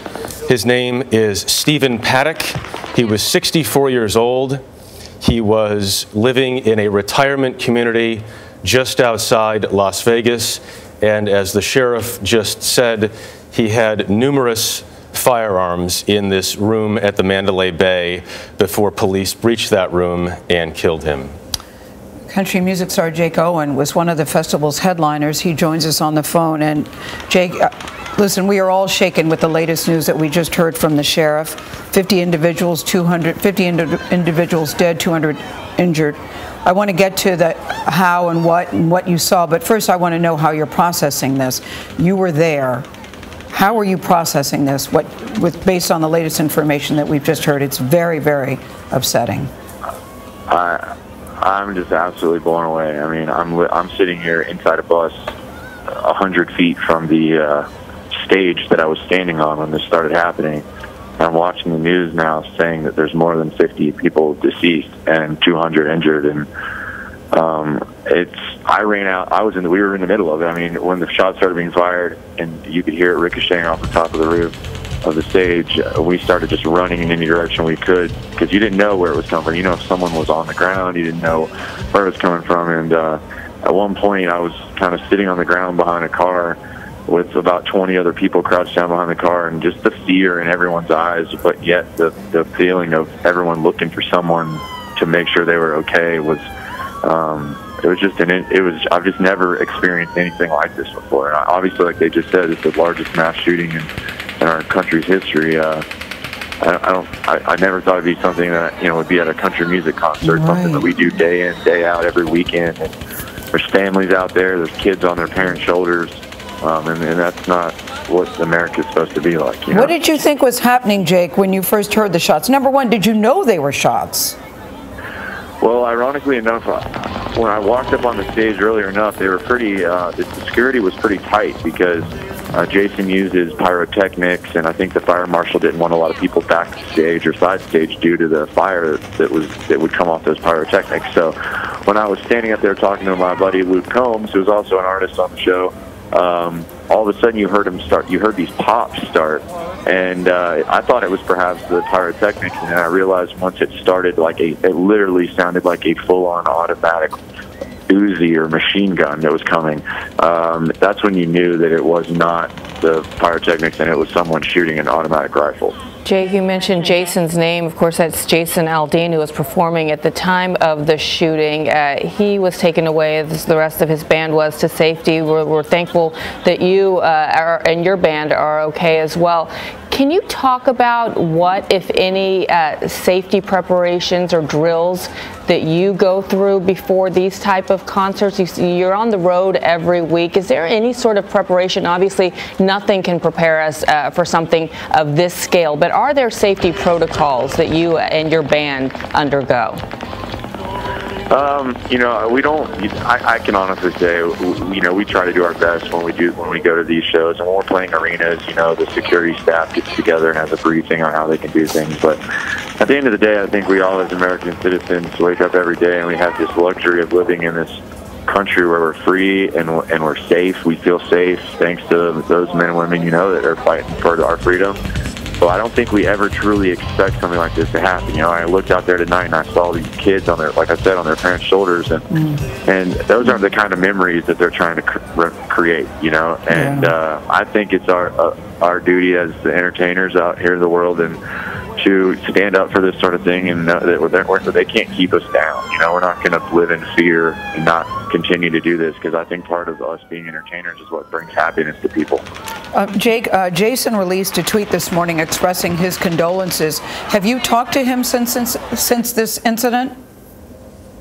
I have. We've talked briefly through text message, along with a few other of my friends that were here. They're artists as well, and we all are just kind of in shock. You know, we all were checking on each other, making sure everyone was okay. I mean, because literally we were running in chaos. People had no idea where they were going, how to get. I mean, I was separated from my own crew and band. A friend of mine is here with me now. She got separated from her husband. They couldn't get a hold of each other, so we were all just in, you know, worrying what was going on. Yeah. How long did the gunfire last? How long did it appear to last? That's what's crazy about this story, is that I believe that the gunshots, no joke, lasted for anywhere between 8 and 10 minutes, because it was almost like you could hear it first, and now that they're showing obviously where he was shooting from the Mandalay, it makes more sense now, because the first few shots came off individually. It was almost like as if he broke the window or something of the room where he was shooting from, and at that point just unloaded an automatic rifle out into the sea of people. But I ran off stage when he was firing shots, ended up getting in the street behind the car, sitting there for a couple minutes while he was still firing shots. And by the time I got back over to a crew bus in the middle of a parking lot a few hundred yards away, we all laid down inside the tour bus, and you could still hear him firing shots. I mean, this went on for a good, like I said, 6 to 10 minutes. What are your plans now, Jake? You know, I don't know. I mean, my plans are to go home and kiss my little girl, and thank God that, you know, I'm able to do that. And there's a lot of people that had little girls or family members and stuff that aren't able to do that. And But I think also what I'm going to do is what I always do. I think I'm just going to get back out here on the road, and I'm going to try to make people smile, and I'm going to try to make them sing along. And we as Americans are going to stand up for ourselves and continue to fight along in this fight against this type of just, just sad, ignorant things that are happening. I think it's up to my duty to not just sit back. It's for me to stand up and make sure that we continue to live this beautiful, free life that we've been given by our men and women that fight for us. That is certainly the right attitude. Do you have any trepidation at all now about getting in front of a crowd? I can also think that this has got to be very traumatic for you as someone who was there and actually saw it. Yeah, it is very upsetting for us sitting in the studio. It is, and I mean, I keep watching this rerun over on television where you hear the shots fired, and it's just that's something it's hard for me to continue to hear because I heard it firsthand. But look, at the end of the day, when you say, is there any trepidation about going on stage anymore? I mean, to say there isn't, I would be lying, but you got to give a good big shout out to all over this country, men and women every day suit up in uniform, and they know they're putting themselves in the danger of lives to help other people. And in a weird way, us as entertainers and singers and songwriters are we're bringing joy to people in their lives, and the world can't afford for us to stop doing that because we're scared of these cowards that are doing things like this. I mean, we're going to get out there just like the rest of these men and women in America and continue to live our lives and do our jobs the way we're supposed to do it. Yeah, this is a 4-day festival. This was the last day of the festival. Were you going on to another location, or was this it? This was the last show for me in about a 3-day run out here on the West Coast. So I was really looking rather than this coming week off the road finally after months of being out here, and I was looking forward to getting home and, like I said, kissing my little bitty girl. And where is Jason Aldean? Do you know where he is at this time? I think we're all waiting to try to figure out how to get out of here because the airports are shut down, or they were at least last I checked. So I think Jason is as well as we're all just trying to find a way out. And Jake, what is your message to your fans who were there, who across the country, who may be tuning in and watching you right now relive the horror of what happened just hours ago? What is your message to them? I would at the end of the day, like I said to you a minute ago, I'm just a guy that sings songs, and I write songs to my best ability about the things I know in life. And I think it's important for us in the simple way we can say it to those out there that come to these shows every weekend and every week, and they bring their families, to not be scared of this. We're still going to get out there and do this, and this is so unfortunate that things like this have to happen in order for us to really see that this kind of thing is real. But I think we're all I think this will make us stronger, not only as the community of this United States, but I think us as a community in the music world coming together to stand up for these kind of things and bring peace and happiness and back to everybody. It's interesting, Jake, how they talk about the shooter. A 64-year-old man, doesn't fit the profile, apparently no criminal record, who lived at a retirement community. You also don't expect anything at a country music festival, just as you didn't at an Ariana Grande concert. What does that say to you? I mean,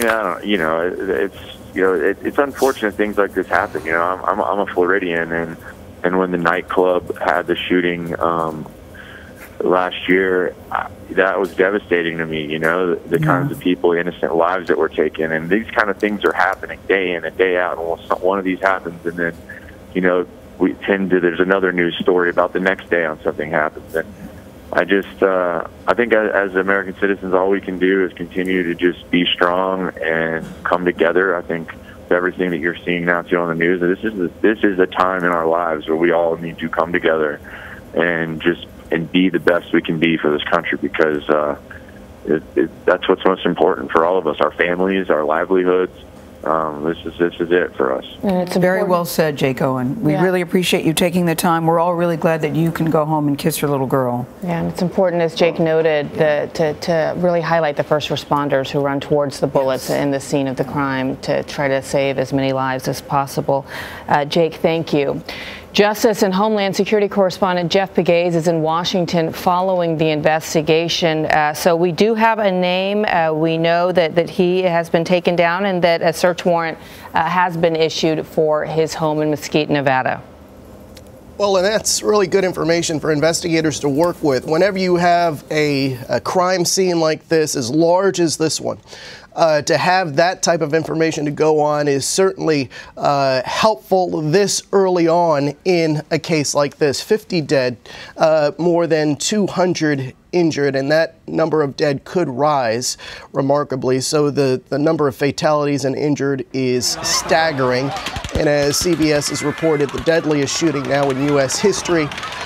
When we saw Orlando and the shooting there, obviously, we didn't think it could get any worse than that. But this is the type of incident that we will not soon forget. I mean, you see these images of the panic and the chaos, and it is notable that law enforcement was able to move in as it did, as quickly as it did, to isolate where the gunfire was coming from, 32 floors up, according to law enforcement officials, from 64-year-old Stephen Paddock, who just opened fire on the crowd down below. Now, when they start investigations like this, they start with a blank canvas. They don't want to jump to any sort of conclusions. And so as they look for a motive in this shooting, they're putting all these pieces together. They say they apparently have been able to locate this person of interest that they were looking for, Mary Lou Danley. They've located these vehicles of interest that they were looking for. So they're putting these pieces together. And really the big question right now is the motive for this. In recent history, with the shootings in Manchester, the Ariana Grande concert, Orlando shooting, and then the shootings in Paris, the incidents in Brussels, the prevailing sentiment early on is typically, well, you look to ISIS and Al-Qaeda, those types of terrorist organizations that have been calling for mass casualty attacks. But as we've heard already, this doesn't fit that type of profile. You have something which in a lot of ways here seems to be new. You have the 64-year-old man who was living in a retirement community. So the question for motive, how long was he in that hotel? When did he check in? Who was he with? Was there some sort of incident that sparked this outburst, either immediately preceding the incident or in the days, months, weeks leading up to the incident? Where did he purchase that weapon? These are all points of interest for law enforcement they are following up on right now. We're told from our law enforcement sources that the FBI is assisting. The FBI is not taking over this case. They are assisting the sheriff's department there and local officials there as they investigate this. And what that means is they are using the resources of the federal law enforcement network to track down leads. That means searching forensic evidence, searching the weapon. Where was it purchased? Searching any type of evidence that was found at the scene, trying to tie it to something bigger. Was there someone else involved or someone that helped facilitate this attack?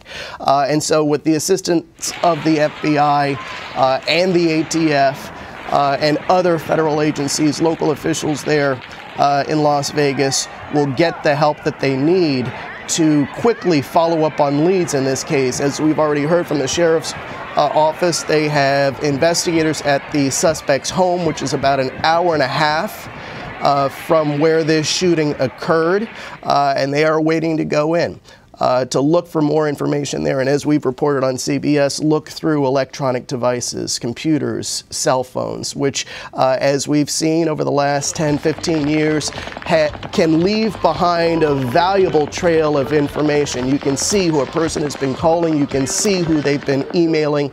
And that is the kind of information that investigators need. Also, in a city like Las Vegas, you have a wide network of surveillance cameras, not only in these hotels, but also on the streets. And so they will follow up on the security surveillance network that's in that city and look for ties. Where was he? How do you get a weapon like that into that hotel?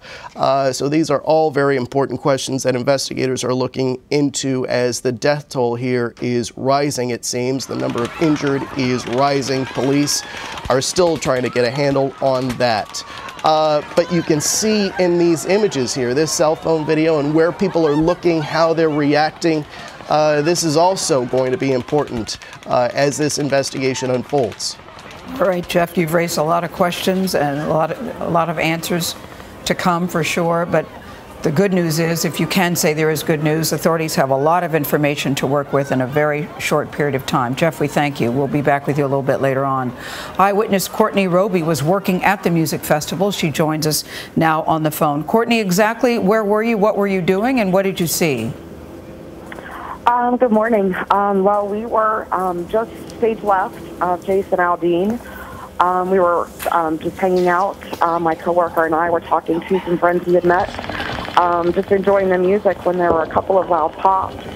And we all, like most other people, thought it was fireworks because they're so common at music festivals. And we all looked up and didn't find them. And it was shortly after that we realized that the gunfire started, and we realized that it was gunfire and it wasn't fireworks. And then what did people do? I would imagine it was very chaotic. What happened? It was very chaotic. There was a lot of screaming, looking around, trying to figure out where to go and where the gunfire was coming from.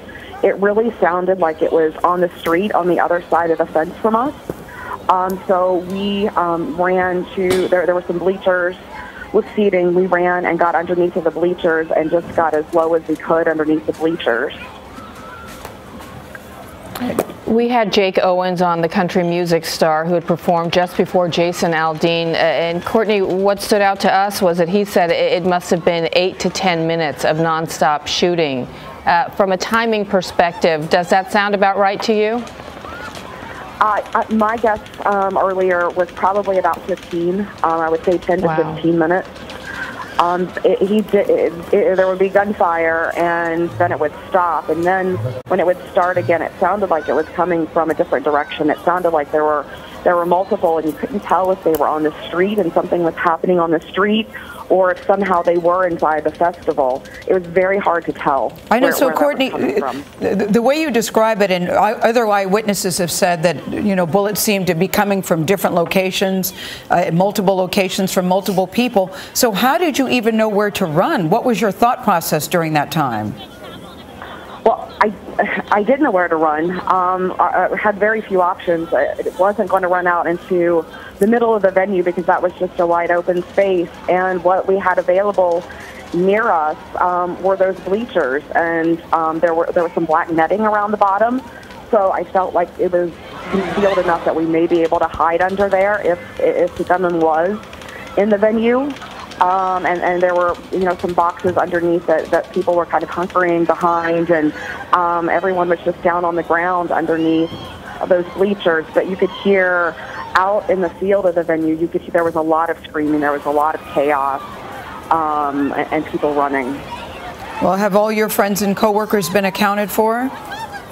My coworkers are all accounted for. My coworker and I are in her hotel room. I can't get back to my hotel yet. We're still in lockdown. I'm at the Mandalay Bay, so I can't get back. Some friends who were next to us that we met, we did hear that one of them was shot in the leg. I'm still waiting to hear back from them how he's doing, but we're definitely keeping him in our prayers this morning. And what are authorities telling you right now to do? What are they saying?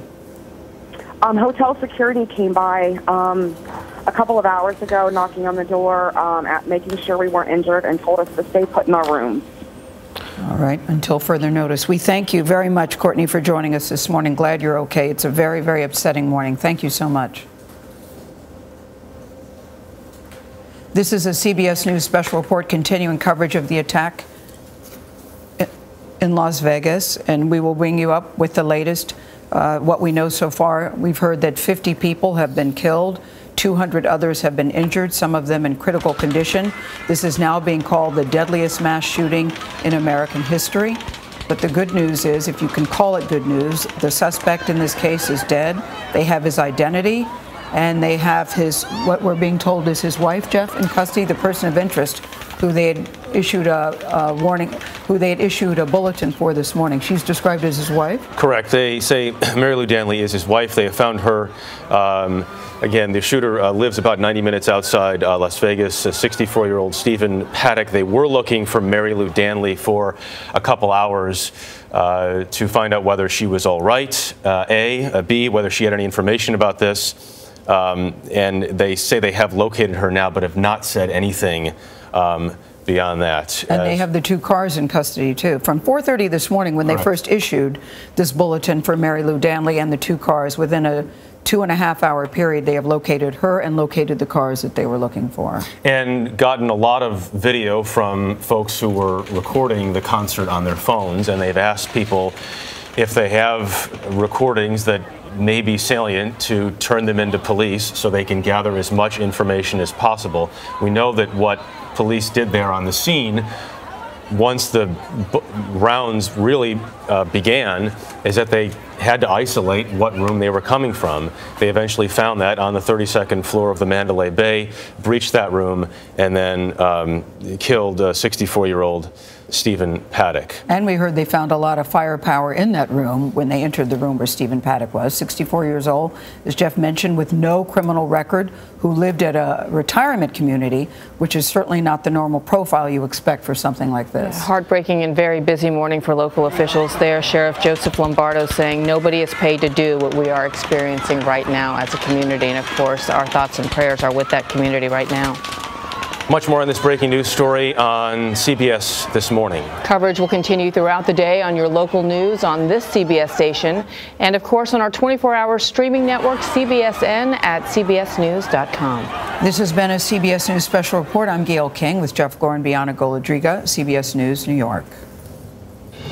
For news 24 hours a day, go to cbsnews.com.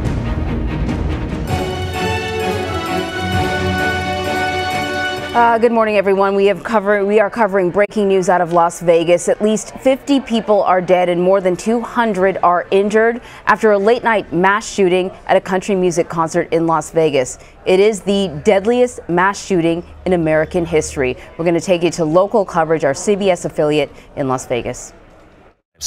It was often mistaken at first as something like firecrackers. People, initially, you saw a hesitation before it became clear during those at least. Beyond horrific. I still don't know what to say, but wanted to let everyone know that me and my crew are safe. My thoughts and prayers go out to everyone involved tonight. Hurts my heart that this would happen to anyone who was just coming out to enjoy what should have been a fun night. We are going to go live now to Brittany Edney. She's out at the Thomas and Mack. We're going to get an update from her at this point. Brittany? Well, the Thomas and Mack Center here has basically become a shelter for anybody who not only witnessed what happened a few hours ago, but also anyone who has been displaced, couldn't get back into their hotel room, didn't know where to go. If you look behind me right now, once you get out here to the center, you are greeted by Metro. There's a man, at the top of the stairwell with the bullhorn just telling everyone, hey, if you witnessed what happened with this mass shooting tonight, we need you to come inside. We need to talk to you, and as soon as you are actually get to the bottom of the stairs, before you can even enter the building, Metro does pat you down. You can see a gentleman over there right now being searched. They're going to look through bags, suitcases, anything that you are bringing inside is going to get a good look over by Metro. And the one thing is once you get inside to the center, there's this registration desk where people are giving their name, phone numbers, and statements. And the thing is investigators are telling us whether it's a written statement or if they need to do something really quick and efficient, like getting a video statement from witnesses. They're trying to gather all that information as quickly as possible from as many people as possible so they can get a good idea of what happened, late last night. Another thing is a lot of locals are out here rallying around our community and trying to make a difference. I'm actually joined live now by one of those people who is trying to help out. His name is Emmanuel Riviera. Emmanuel, talk to me a little bit about what you have done here this morning. Okay, well, I'm part of a Las Vegas Dallas Cowboys fans chapter. I received a free sleeping bag today, and I decided to bring it out here today. I stopped at the local Walmart on Flamingo and Boulder Highway, which is open, and I saw people buying pillows. I see plenty of water up there. It's a little bit of despair. People are, you know, they're a little bit shocked and all because of what's happening. There are visitors, and it's our job as locals to come out and help out. So if you can bring pillows and covers, there's people sleeping in the hallways, it would be of great help. Yeah, you know, you were talking about those people sleeping in the hallways. You know, what were people saying when they, you know, are sitting there in groups, gathering together after giving their statements? You know, a lot of people have gone through this horrific experience together. Are people kind of just leaning on each other right now during this hard time? Yeah, they're pretty much just keeping quiet or staying in their group or trying to conversate to comfort each other. It would be nice for Las Vegas to come out. I have to be at work in about 2 hours, but it shouldn't stop anybody to come out as Las Vegas to help out our visitors. You know, and we were hearing from our anchors just now that United Blood Services, their doors are open. They are taking people in for anybody who can and is willing to donate blood. I know that you actually said that's the first thing on your checklist after you leave here, that's something you want to do. Why do you want to kind of encourage others to do that as well? Because we have helped out throughout the hurricanes and other tragedies, but why not help out here locally?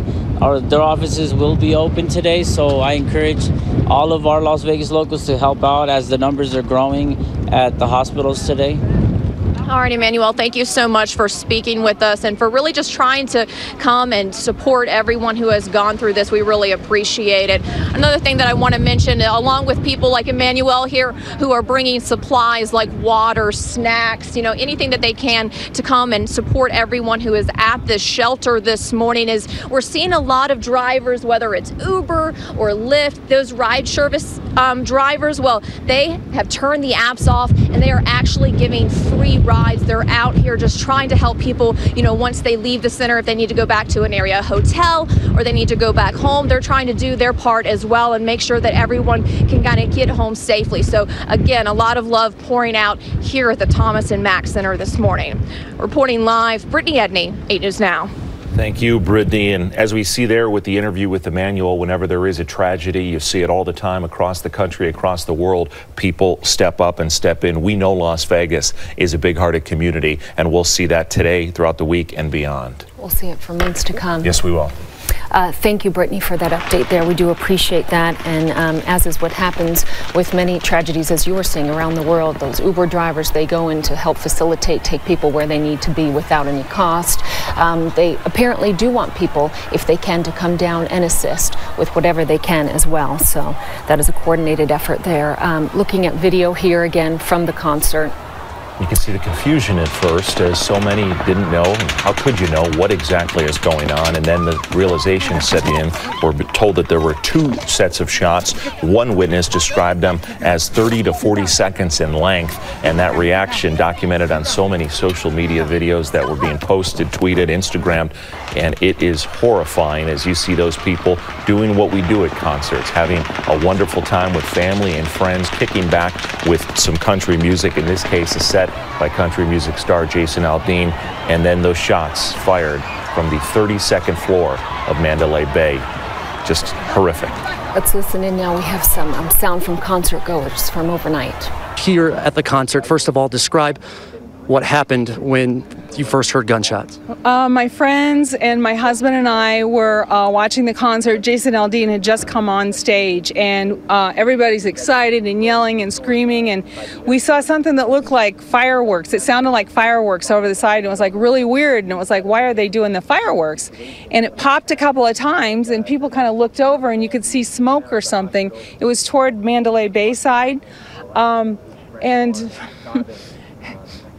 And then we saw Jason run off stage, and then people all over on the floor, the grassy area in front of the stage, were just like, some were falling and some were screaming and yelling and running. And we were in this tower up on top, and it's like everyone said hit the floor. So everyone was just like literally laying on top of each other, trying to get out of the way. And the shots just kept coming. And so we were going down, and when we got down, there was a man that was shot right there. They were trying to take him out. He was all bloody and he was unconscious. And one of my friends was helping him out, and they got him out, and we ran, and everybody's hiding everywhere. I mean, they're hiding under the bleachers and the stanchions and anywhere they could, and everyone's telling us to run as fast as you can. My husband and I ran out toward our car, and there were people hiding underneath my car for cover, and there was a gentleman that was shot, and he said, "Can you help me?" And so I put him in my car, and I had like 6 people in my car, people with out shoes, running just to get away. And no, you are so strong.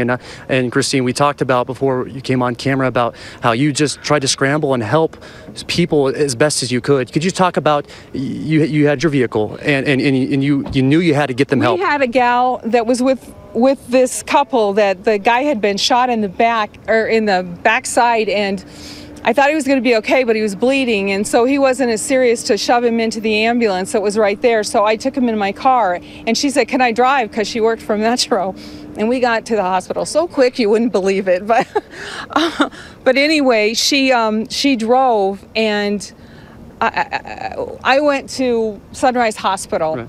And my husband went in another car with another man that was unconscious to UMC, and I'm here right now because he's in there with my friend whose daughter is only 18 and she got shot.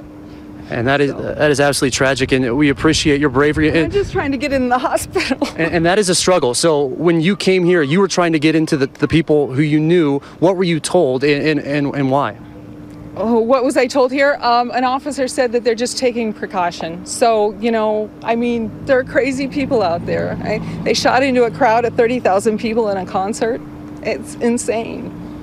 And as you reflect on this terrible event, what sticks out right now? I want to be with my family. Thank you. Thank you, ma'am. Thank you. And hearing there from a concert goer, and you can only imagine the desperation of people when we've just been listening to our local CBS affiliate in Las Vegas. Of course, they're doing wall-to-wall coverage of this mass shooting in Las Vegas. Now, according to the death toll, 50 people dead, 200 injured. That number may likely grow, making this the deadliest mass shooting in American history. Police say that gunfire broke out around 10:30 or so, coming from the Mandalay Bay Hotel, shooting down into concert goers who were attending a country music concert. Police were very quickly able to identify where the shooting was coming from, the 32nd floor. They confronted the shooter and killed him, and they have released his name. His name is Stephen Paddock. He's in his 60s, and he's a local resident. Earlier this morning, they were searching for his wife, Mary Lou Danley. Sheriff's office has now said that they are pretty sure that they have found her, at least located her.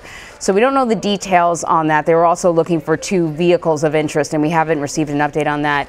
The president has been briefed, and he has since tweeted this morning about this incident, saying, "My warm condolences and sympathies to the victims and families of the terrible Las Vegas shooting.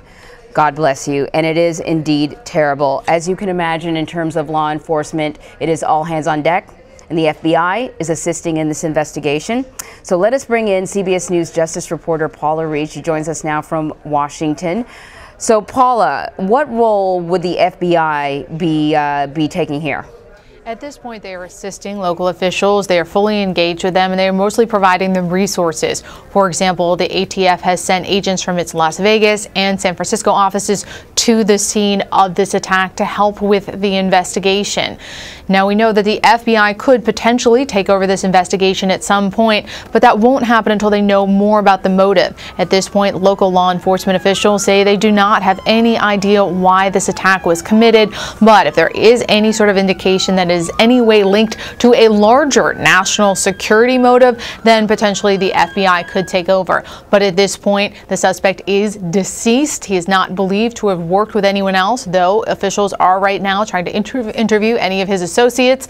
So a lot of these factors contribute to the fact that the FBI is unlikely to take this over unless the motive speaks to a larger national security concern. What sort of expertise could the FBI bring to this investigation, though? Certainly. Well, certainly ballistics, anything to do with the firearms that were involved, tracing that gun, identifying how it was used, potentially even how it was modified. That's a big part of this. And then once they get search warrants, as they have secured a search warrant for the house, potentially they will secure search warrants for those vehicles as well. Once they start investigating those, they have a lot of forensic expertise that they can offer, as well as just helping provide all the resources to move this quickly. I mean, they have really moved very swiftly to, first of all, neutralize the gunman, but then also locate his wife, get the search warrant. They're moving very quickly and all hands on deck. So the FBI is providing not only their sort of scientific expertise, but just manpower really helps in a situation like this. And I presume even sort of going forward in the investigation, even if the FBI does not take over, they would continue to assist. And I'm thinking about, their ability to profile and identify themes in regards to people who do this sort of thing.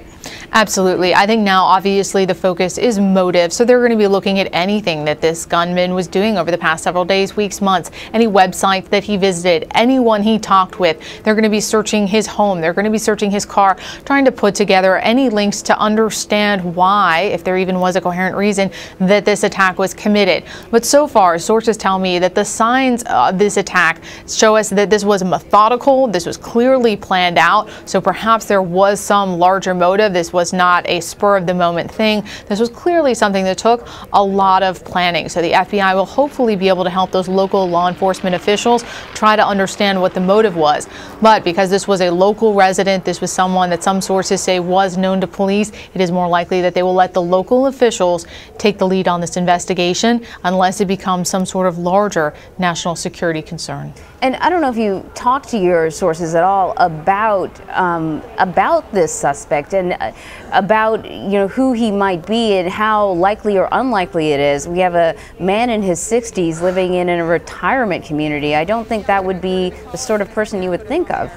Well, his age certainly doesn't fit with a typical profile in these kinds of attacks, but there is really no one specific profile. We've seen people of both genders, of various ages, that they tend to be younger, commit these kinds of atrocities. So the fact that he is a white male certainly doesn't take him out of the profile of a mass shooter. And the fact that he is in his 60s, well, that is a little bit different. That is a little bit unusual. But at this point, they just have no indication why he did this. We also have sources telling us that he is not a veteran, and we have sources telling us mixed things, Anne-Marie, about his criminal record. Some sources at the local level are telling us that he did not have a criminal record, but people at the national level are telling us that he was known to police and did have prior run-ins with the law. So right now they're trying to sort out the facts about the extent of his criminal history. Oh, that's very interesting. And what about the venue? This is an open-air, outdoor sort of concert venue. At least from what I've read, the capacity was 25,000, but we're hearing even larger numbers may have been in attendance. This concert series, it's a concert taking place over several days, typically sells out, and I believe it was sold out, so the area would have been packed. This is sort of your classic soft target. Absolutely. This is absolutely a soft target, and this is someone, again, it all speaks to planning and how methodical this was when you get up to that high a level on a hotel and shooting with this kind of weapon down on a crowd like that. Really doesn't get any softer than that. I mean, people on the ground really had very little chance unless they could run and try to get cover. There's really no way to escape an attack like that. And then I would imagine also a very challenging environment to protect against something like this. Absolutely. And while the death toll has now made this the deadliest mass shooting in U.S. history, it is still a credit to law enforcement that they were able to identify rather swiftly where the shots were coming from, get to that shooter, and neutralize him as quickly as they can. If you take into consideration all the factors in this attack, that is certainly a credit to law enforcement. Now, they have also, as we noted, they have identified the primary associate, his wife, who they were looking for. They believe they have found her. They secured a search warrant for the home. So even though this attack took place just hours ago, law enforcement, they are moving very, very quickly in this investigation. Indeed. Paula Reed, Justice reporter for CBS News. Thank you so much, Paula. Well, witnesses are describing the mass shooting in Las Vegas as lasting for minutes. Logan Thayer was bartending at the Route 91 Harvest Festival at the time of the shooting, and he gave his account of the incident. On the phone now, we have an eyewitness. His name is Logan Thayer. He was a bartender at the Route 91 Harvest Festival. Logan Thayer, hello. What can you tell us about what you saw? Yeah, hi, how's it going? Well, let's see. So it was getting a little slow. I was working at the bar near the front entrance. And what time was this, Logan? What time was this? Oh, man, it had to be, I'm not sure, around 10 o'clock, I would say, maybe. All right. Give or take. But yeah, so it was just slowing down, and then I was talking to another bartender who was actually working at a bar next to the main stage. He just kind of happened to be in our area, and we were just talking, and then we hear pop, pop, pop, pop, pop, pop, pop, pop, and it wasn't like just a little bit of gunfire. It was a good like 60, 75 rounds, I would say. It was extensive, and I looked at him because gunfire has a unique sound, but you don't really think that you're just going to hear it. So when you heard it, Logan, when you heard it, did you think it was gunfire? There was part of me that thought it was very odd, and like it could be, and it's Las Vegas, and there's a lot of people there, and there hasn't been any kind of attack here yet, so I've always wondered. I didn't want to think it was, and I looked at him and I said, you know, it's probably the PA system or something, because I've played music a lot in my life and stuff before, and I thought maybe it was like a malfunction. That's how loud it was. And then it was weird. It sounded like a helicopter like taking off. And so I thought maybe, I don't know, we're kind of at the airport, so I thought it could have been a helicopter. And then when I said that to him, we looked over to our side, and there's people running and screaming, and I just looked at him, and we both were like, we both instantly, without saying anything, looked at each other, and we just started sprinting, running. We knew instantly what it was. I don't know, it was just our animal instinct, I guess, that told us that was gunfire, and we're running for our lives at that point. And where are you right now, Logan? Where are you right now? And you got away just by running from the scene. Where are you now? I'm at a friend's house. My friend Shelby came and picked me up because she had called me once she saw what was going on, because I had posted on Twitter and Facebook about it, just trying to alert any of my friends or anyone that I could. So I ran. We were running. I was running with this guy towards MGM, and I had tripped over a curb and fell, and I just like I crawled and just got back up and ran because I was just trying to get away from the noise. And a lot of people wanted to run into MGM, and I was like, I'm not running into MGM, because I thought from the gunfire and how loud it was, I think the gunfire was ricocheting off the other building, like the sound was ricocheting off the other building, so it sounded like there was multiple shooters. And my first thought was they're either shooting at the exits as people are running out, or there's a time shooting where they're shooting up multiple hotels. So the last thing that I wanted to do was run into the MGM and get myself pinned. So I said, I'm running as far from the strip as I can, and that's what I did. I ran until I got to the airport. I ran for a couple miles, probably just nonstop, and I saw people walking, and I said, hey, that's gunfire, that's an active shooter, don't go that way. Logan, how close is the airport to the shooting? Because we hear reports of people literally running on the runways of the airport. Is the airport that close? It is close in that sense, yeah.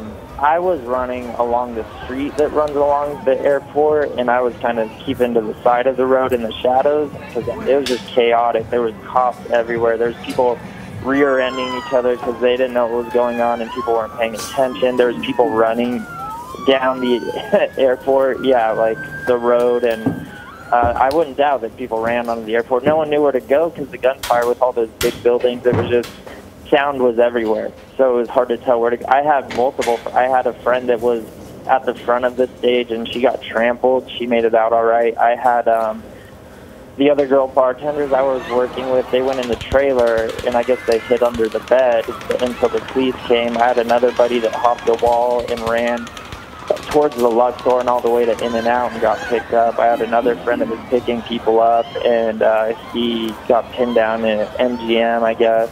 It was just chaos. How many people would you say, Logan, were in the area at the time? Of the whole venue, or? Yeah, just what you could see.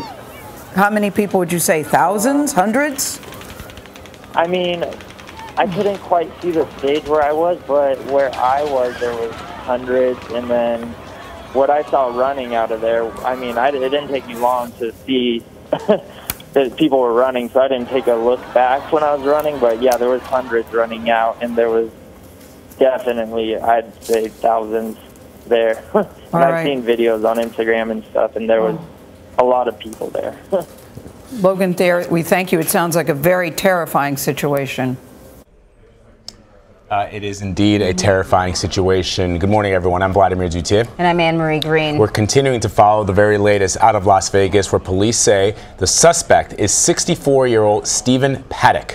Paul Violas is a CBS News law enforcement analyst. He had a long career in law enforcement and security and was CEO of Risk Control Strategies. He spoke with CBS this morning about what the first steps are in this investigation. I think the interesting part here is that's going to play out is why this location and why this particular time, and why did he choose the Mandalay Bay, and why did he choose the weapon that he chose. Obviously, an automatic high-powered rifle at that particular location. So there's so many questions right now that need to play out for us to really understand why. But there is something that you can bet on. When this plays out, there's no question that we're gonna realize that he chose this for a particular reason at a particular time. And Paul, we keep hearing that he reloaded. Of course, all the information, it's a very fluid situation. Right. But we hear that he reloaded several times. Tell us about that weapon and the ability of how many rounds it can fire in such a short amount of time. Yeah, the interesting part about the weapon that he chose is the fact that it's endless with respect to how many rounds he had. They're going to come in magazines. I'm not exactly sure what weapon he used. The weapon will dictate the size of the magazine and the amount of rounds that it would cover. But to reload literally takes a second. And it pops it out and pops it right back in, and he's shooting again. And they're believed to be just one shooter, believed to be taken down right now. What are some of the things that investigators are looking for right now with regards? Yeah, video. The first thing that they're going to do right now is they're going to study the video. Hopefully they've got good artificial intelligence built into those cameras, so forensically they can see from the point that he came into the hotel, who was he with, where did he go, and start connecting him to other people. And Paul, they've already asked people who were on the scene, who were shooting. That's one of the good things to come out of this, is that everybody has a camera, and everybody picks up their camera and immediately starts taking pictures. And they're issuing a call to anyone in the Las Vegas area who was taking pictures of this scene to please turn your relevant video, over to the Las Vegas police, because as you said, that will give a lot of information. Exactly, and remember the trajectory, if he's at the 32nd floor, the trajectory is the thing that he chose intentionally. Yeah. So that's the thing that really needs to play out, because when you think about this massive group of people with an automatic weapon shooting down, his intent probably isn't going to be off a person. His intent was to send a much larger macro message. And Paul, let's think about that for a second. You go to a concert, you're outside, even if they have the machines to check you as you go into a concert, where they're checking your bags. We've all been to a concert, and they're checking your bags and you're wanted. Who would now think that now someone in the hotel on the 32nd floor is shooting down? How can you even protect yourself against something like that? And the frightening thing is that you truly can't. I mean, we can't stop having concerts, right? We can't stop living. And that's going to be the interesting part about this particular person. They're going to go through his phone, they're going to go through his laptop, desktops, they're going to forensically backtrack him. But that's the part that we really need to figure out here, is why that location? I haven't heard what the security, or if there was security or scanners outside this concert. There is not, to walk into the Mandalay Bay, where many of us have stayed and is a popular place in Las Vegas. But you can certainly walk in, get up to the 32nd floor. The windows don't open in these hotels, so I believe police did say that the window was broken. So presumably he shot the window out and then started shooting down, Paul. I wonder, when they try to figure out where it's coming from, what is the assessment that law enforcement makes? Well, the first thing they're going to do when they get upstairs is to see whether he cut the window or he shot it out. In all likelihood, being that he was this prepared, he cut the window. At that particular height, they're not bulletproof windows. They're not L3 glass. So it's one step. It's one step above plate glass. So he could easily have cut that out, cut a square out, and shot through that. I keep thinking about the people at the concert too, guys. It was Jason Aldean, very popular country western singer. This is a very popular concert. You go, and at first you hear shots. I heard people this morning say, I thought it was fireworks, or I thought it was a truck backfiring. You're not even sure what is happening in that moment. Shock. And that's the thing. And what you'll hear oftentimes when we see incidents like this is people will they will recount it and say that it sounds like fireworks because it's pop, pop, pop, pop, pop, pop, pop, pop. And the sequence of that and the frequency of it tells you that it's an automatic weapon. And you think that that's part of the concert initially. I mean, we've seen the video of people posting, and initially there's not really much of a reaction because they think it's part of the show. Don't know what's happening? As we talked about the shooter, there believes to be one shooter, a lone shooter. That shooter has been taken down, but we have heard reports about a female of interest who the police are looking for right now. Right. What does that possibly tell you about this woman and the planning that may have gone into this? I think, again, this is going to go back to the appearance they were setting when they were walking in. The relationship between the two of them is going to be key with respect to how many other people were involved. So it's fair to say at this point that there may definitely two. But because you see that she's already been involved, you can count on there was at least one other person. And all right, Paul. That's the thing we need to look at. We have to caution, we don't know what her involvement is, if anything. They are looking for her for questioning, but we should be careful before we say anyone else was involved. Her name is Marilou Danley. Beyond the first shooter. Yeah. Very good point, Jeff. Yeah, the authorities have just said they're looking for her, and they've described her as a suspect to the gentleman who is already deceased. So we know now that they have found her, they have located her. We don't know any more other than that. We want to bring in Mary Ellen O'Toole. She's a former FBI profiler. She joins us on the phone. Mary Ellen, I really have wanted to talk to you all morning long as we began speculating who this shooter might be. We now know that he's a 64-year-old white male. He is not a veteran. He's living in a retirement community in the Las Vegas area. To me, and you're the expert, but to me, this doesn't seem very typical. It doesn't to me either. The age is really something that sets him apart. Yeah, and just with the very little information that we have, Mary Ellen, what are your thoughts? What is your thinking? What do you think that federal and local law enforcement officials are going to be looking at? We know the President of the United States has offered help. We don't know right now that the FBI is getting involved, but if you were looking at this suspect, if you were looking to follow up on any leads, what would you be looking at? Sure, and I can tell you that the FBI out there in Las Vegas is involved, as well as other FBI field offices, because as information comes in, it probably requires interviews or leads in different parts of the United States, and so you already probably have FBI agents from coast to coast that are following up on leads regarding the shooter, the woman that he supposedly was seen with, and anything else. So the FBI would be involved. What they're looking for is how long has this been planned? Who else knew about it? What were the warning behaviors? Is there anybody else that's been injured or killed that we don't know about? And then how much pre-planning, which is pretty significant, I would think, that went into carrying out this shooting. Mary Ellen, you said that his age is the one factor that is sort of out of the norm. Can you talk a little bit more about that?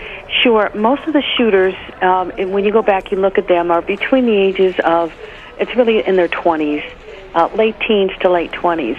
And that's almost the case with, with even groups, with group behavior, ISIS or hate groups. That's that critical age, and they tend to be white males most of the time, but not all the time. So when you have somebody that's 64, here's the thinking that goes into that. Well, for 64 years, this man has lived in probably a fairly pro-social life. We don't know yet. I know he has a criminal history. I don't know what that is yet. But he hasn't resorted to this kind of behavior before, so he's been able to put up with his frustrations and anger and whatever it is that's caused him to do what he did last night.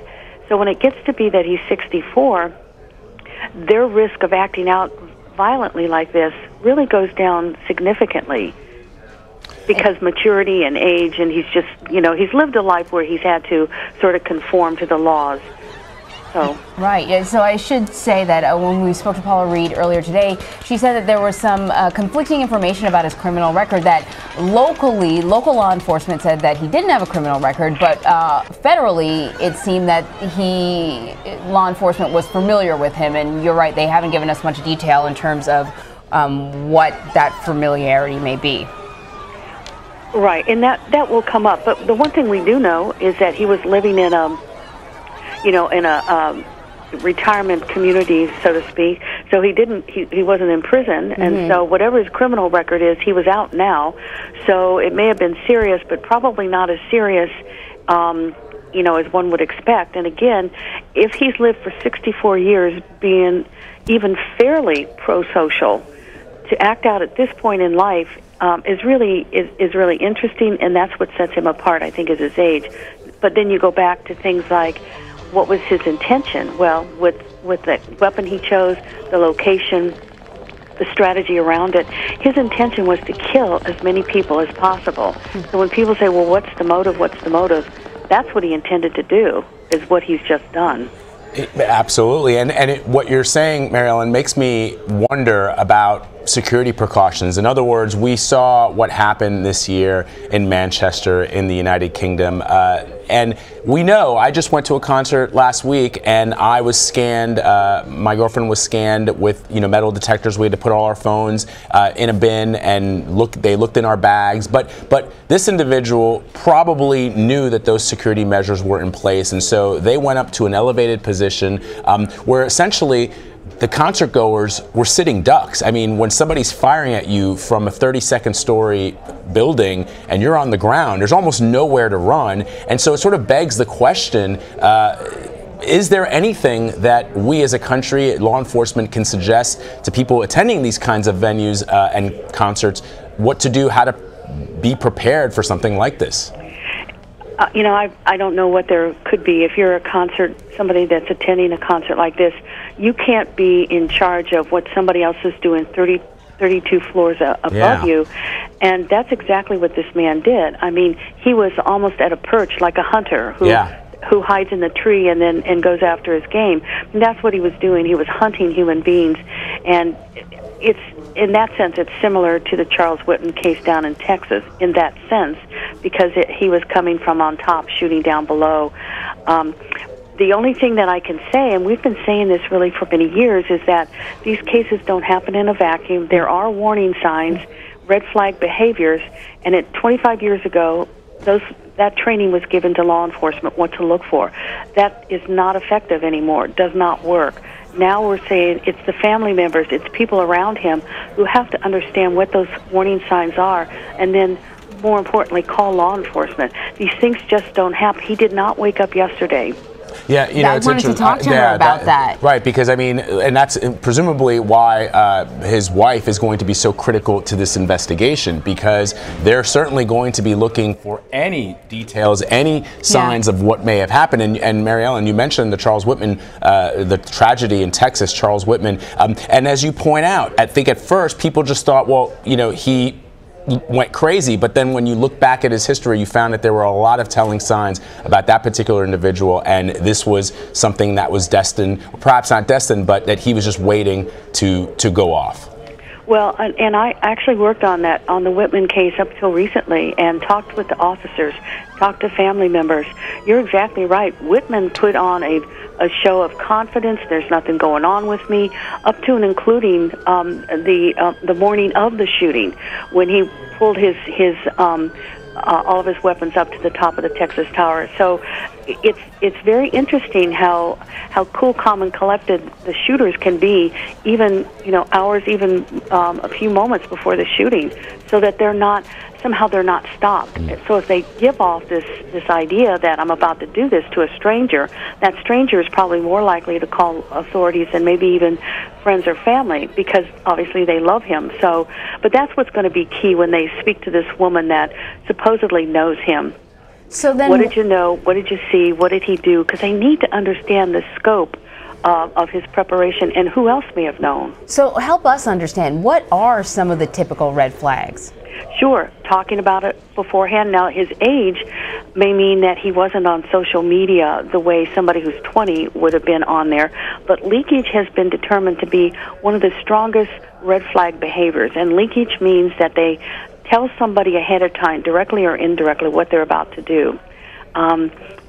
accessing the weapon, practicing with the weapon, becoming more and more preoccupied with other mass shooters to the extent that they don't brush their hair or brush their teeth. So they become just so laser focused on what they're going to do. Going to the Mandarin Hotel beforehand and checking out the rooms, maybe looking at another hotel to see which one is best, and taking their a family member with them or a friend with them. So all of those kinds, and talking about, so it's the totality of much behavior, not isolated bits of behavior. Mary Ellen, stand by. We want to continue talking to you, but we want to bring in CBSN security analyst Ron Hosko. He is joining us also on the phone. Ron, as you know, Mary Ellen was a deputy director at the FBI. Ron, let me just get your initial thoughts on this horrible, tragic breaking news story. We are still getting information coming into us, and right now you've got Las Vegas officials saying 50 people have been killed, more than 200. This is now become the largest mass shooting in U.S. history, and we don't even know if this is where the numbers will be by the end of the day. We don't, Vlad, and my fear is that the numbers will get worse because of the nature of the weapons involved and the volume of fire involved, that this will get worse even despite heroic medical treatment by hospitals across the Las Vegas area. I think, some of the how in America is pretty evident. To sneak, to carry high-powered weapons into hotel rooms in any city in America is fairly easy to do. The question, obviously, is why, what was lurking in this person's mind. And so often in these active shooter incidents, we hear time and again where there's an element of mental illness.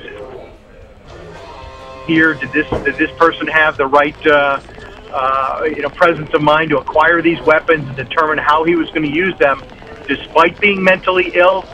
How much of a driver was mental illness, if at all? But certainly a sane person doesn't engage in acts like this. There's been an ongoing conversation this morning about how he was able to get into the hotel with such a high-powered weapon. But I want to talk to you about how quickly, once police were on the scene, they were able to identify where the shooting was coming from and corner him in that room. And the security measures that Las Vegas casinos do have in place, because they're not like regular hotels. There are typically cameras everywhere. And I'm wondering if in Las Vegas, do they work very closely with law enforcement? Las Vegas hotels, and the local law enforcement and the FBI work very closely together. I know a number of former FBI executives who've gone to work in the hotel industry out there in Las Vegas. So there are very close relationships in Las Vegas. But, yes, even though you see an enhanced level of security in Las Vegas hotels, in part because of the financial flow through those hotels of personal cash and business cash. Right, they're targets typically for organized crime or criminal behavior, just because they're a casino with lots of cash. That's right, and it's a reason for that close relationship between the hotels and law enforcement. They're a target of robbers, and we've seen hotel robberies in Las Vegas on the Strip and outside of it in the past, where brazen gunmen will come in and do a robbery of a casino. So we've seen that in the past. We've seen enhanced security out there. But the reality is, if we're talking about a weapon, let's assume that this is an AR-15 or AR-15 style weapons. That weapon can break in half by removing 2 pins, and you can fold that in half and have it be very concealable in any piece of rollerboard luggage, and fill that luggage with ammunition and have a very, very deadly killing machine that is relatively easily concealed, enclosed. Not that anybody at a hotel is going to ask you to open your suitcase. They still not running your suitcases or you through a magnetometer to get into a hotel. So bypassing security and getting into a room with weapons like this is very easy. And so, Mary Ellen, I know that there will be so many families who are going to be worried about their loved ones, families all across this country who may have loved ones or relatives that attended this concert, and they are going not only to want to have more information on their loved ones, but they're also going to want answers on who this individual is. So without sort of suggesting that law enforcement rush the job, how soon will the public have an idea of who this individual is? How long does it take, for example, to scrub an individual's laptop or computer? How long does it take to do a search of his known acquaintances and where he may have been days prior to getting into the Mandalay Bay? Sure. Well, there's two tracks going on. There's the law enforcement investigation and then what the media is doing. And so we'll find that within hours, through the media and their investigation, we will be learning a lot about this individual. The law enforcement investigation is going to take a lot more time, and they're going to be very, closed about their results. And it'll come out in piecemeal. They'll put out some, but they don't know what the full extent is, and they're protecting any possible prosecution if someone knew something about this case and didn't say anything, and they feel that charges would be applicable here. So two tracks. The media will be very aggressively all over this. We'll hear a lot through them, and then it will be slower through law enforcement. All right, stand by, guys. We want to bring in Danita Cohen. She's at the University Medical Center of Southern Nevada, Chief Experience Officer. You have seen a number of the injured come through your medical center. Talk to us a little bit about the nature of their injuries. We know that the shooter was on the 32nd floor, so he's quite far away from the crowd, but maybe that doesn't make much of a difference with such a high-powered rifle. Good morning. We received 104 patients so far here at UMC in Las Vegas. We are the only level 1 trauma center, and as such, we received 30-plus patients through our trauma center alone. Many patients actually drove themselves to our emergency department, which is completely separate from the trauma center. The most critically injured patients were taken straight to the trauma center. About 8 of those patients went right back to the OR. Our trauma center is completely self-contained, so within our 4 walls we have 3 OR suites. And patients don't even need to stop in our trauma resuscitation area. They can go right from the back of the ambulance straight back to the OR if need be. And in many cases, that's what happened this evening with 8 patients going to the OR. We still have many patients in critical condition. Unfortunately, we had 4 patients pass away. We have, on the good news side, had many patients already discharged this evening. Danita, can you describe the level of injury that you're seeing for some of the injured? In other words, I know that there will be gunshot wounds, but I'm just trying to ascertain the level of trauma to the victims. Sure. Certainly with gunshot wounds, it's critical to get them back into an OR as soon as they hit our doors, and that's why our trauma teams are standing by around the clock. We were fully staffed this evening, as we are every day and every night here at the trauma center, and then we operate under accordion staffing. So as we needed more trauma surgeons, more specialized nurses, more clinicians to come in, they were called in, so we were fully staffed the entire night to take care of those very critical injuries. Just to let everybody know, we threw a picture up there. That is the first picture that we're seeing of the suspect, Stephen Paddock. There you go. 64-year-old, lived in the area, in the Las Vegas area, in a retirement home. We have very little information about him. We know that he lived in the retirement home. He was not a veteran, and he may or may not have had a criminal record. Local police say they have no record of him, but federal police say that he was known to them. So we're going to continue to get more information about the suspect here. Just to continue with the work that you guys are doing, you said you operate under sort of an accordion schedule where I presume for a night like tonight it was all hands on deck. Absolutely. So we have our first trauma team who is always in-house, and then as we need specialists, be it neurosurgeons, orthopedic surgeons, oral maxillofacial surgeons, they are all within 20 minutes of the bedside to be able to respond to our trauma center as well. And then, yes, it was all hands on deck. Our CEO, in fact, has been here pushing gurneys himself overnight just to make sure that we had everything from the blood supply that we needed to gurneys to staff to help out with the families and friends who are here looking for their loved ones. You know, when we receive a patient, we not only receive one patient, but we receive their family and friends as well. And we do a very good job in taking care of those folks who are obviously quite concerned and worried and wondering about their loved ones as well. All right, Danita Cohen, thank you so much for, I know it's crazy busy there and you're under a lot of pressure. We really appreciate the work you and your team are doing, and thank you so much for talking to us on CBS News. We really appreciate it. I also want to thank Ron Hosko, former FBI director, and Mary Ellen O'Toole, who's a former FBI profiler, for joining us. I'm sure we're going to be talking to you guys in the next couple of hours as we continue to bring our viewers the breaking news, the developing news out of Las Vegas, where now officials say that 50 people have been killed, more than 200 injured, making it the largest mass shooting in U.S. history. Earlier on CBS This Morning, they spoke to a witness who saw it all go down. You know, you don't expect something like this. We went there to see Jason Aldean, really. It was a 3-day show, and we went there to see Jason.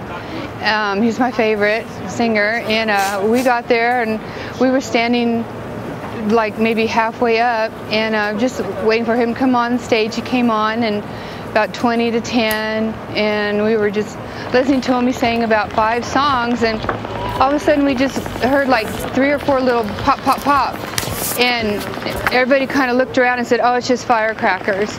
And then we heard pop, pop, pop, and it just kept going and going, and my husband said, "That's not firecrackers, that sounds like a semi-automatic rifle." And then everybody started screaming and started to run, and I looked over to my right where this girl had been standing right beside me, and she had fallen, and first she stood there and she grabbed her stomach, and she looked at her hands are all bloody. And then she was wearing like a little crop top and, you know, blue jean shorts and cowboy boots, and she looked at her hands are bloody, and she just kind of screamed, and she just fell back. And then everybody started yelling, and there were some guys there, and we just started jumping up and down, like waving for help, help. And then all of a sudden we just heard a whole bunch of shots fired, and people started running. And so my husband said, "Get down, get down." And so we bent down, and everybody was just running just straight up, and you could see people getting shot and people falling. And then my husband said, "Gail, we gotta go, we gotta go, we gotta get out of here, we're gonna get shot." And so we started running, and there was the little, I don't know where the concession stands are, and little cubicle kind of things of tents, and we started to run, and a Metro officer who I owe my life to grabbed us, and he said, come here, get in here, get in here." So we went running inside, and the lights were on, and everything else was dark. They'd turned the stage lights off and everything, and we went running in there, and he said, "Get down." And so we got down, and I was there, my husband was in front of me, and there was another 2 ladies behind us, and the officer actually covered me up to protect me from being shot because I couldn't get out all the way. And it was like you could hear the shots just like going back and forth and ricocheting, and and then they would stop, and then we thought, okay, it's over, and then it would start again. And this happened a couple times, and the officer stood up, and I heard on his radio say, "We have active shooters," and I heard him say, "Oh God," and then he walked out to look around, and he had his gun out, and he was looking around, and then it started shooting again, and he came running back in and covered me up again, and then the shooting just would stop, like they were he or she, whoever was refilling or whatever you call it, reloading. And then he said, "We need to get out of here. We got to get you out of here." So we went to another little tent and stood in there, or we laid down in there, and again that officer was with me. He was like my guardian angel. He never left me, and we could hear the shots getting closer, it seemed, and my husband got hit like with some shrapnel, and he goes, "Gail, I think I got some of the, I don't know what you call it, lead or something. And he goes, feel how hot it is. And he put it on my arm. And we kind of waited, and then the shooting kind of stopped because it kept stopping, like they were refilling or something or reloading. And so then the officer said, we need to get you out of here. You got to get out of here, but stay low. So we went to get out the back, and we couldn't get out because there was like a door or something. So we pushed it down. He pushed it down first, and we ran out. And he said, stay out of the light. Just run, and keep down, keep down. And as we're running, there's people laying everywhere. People were bleeding. One guy was holding his girlfriend or wife or woman, and he was crying and saying, oh God, baby, I'm so sorry, it's my fault. And I think she had been shot in the head because he was just covered with blood. And we ran, and there was just ambulances and police cars everywhere. It was heartbreaking. You were it was painting, like unreal. You were painting an incredible story. I am so sorry. We're all sorry that you had to go through something like this. It sounds absolutely terrifying. How long did this shooting seem to last to you? Well, it seemed like a long time, but maybe only 10 minutes it seemed. You know, maybe 15 minutes. It seemed forever, but then again, it was like so fast. Your mind plays tricks on you, and it's hard to say, but it was I've never been that scared in my life. Gail, how many in my life ever. people were in the area where you were watching? Oh, it was packed. It was packed because, you know, Jason Aldean is just like the #1 singer, and everybody, he was the last singer for the venue and for the show, and so everybody was there having a good time. It was packed. I don't know, thousands. It was just packed, you know, everywhere. Hey, Gail, where's the officer who helped you? Do you know where he is now? No, I saw his face, and I'm going to try to go down to Metro and see if I can find him and look at his pictures, because he saved me. I know, because you know, the girl that got shot was right next to me. I don't know. I wish I can find him. I'm going to try to find him and tell him thank you. Of course, that police officer did amazing. That police officer, like you said, a guardian angel for you and your husband there. Can you describe the rest of the scene, though, in terms of security? How quickly did you see first responders run towards the scene and start helping the wounded? Almost immediately. Metro was there. They're always right there. You know, Metro's such an amazing police force, and they were right there. Ambulances were coming. We had ambulances everywhere. There were police cars everywhere, and the police officers were helping. The other concert goers were helping everybody. It was just amazing. We all came together, and everybody was helping everybody. It was wonderful to see, and I just love Metro. I'm just so proud of them. Yeah, a lot of people are giving big kudos to the Las Vegas Police Department. It would not apparently have made a difference in this particular shooting, but did you have to go through any sort of security device when you went into the concert today?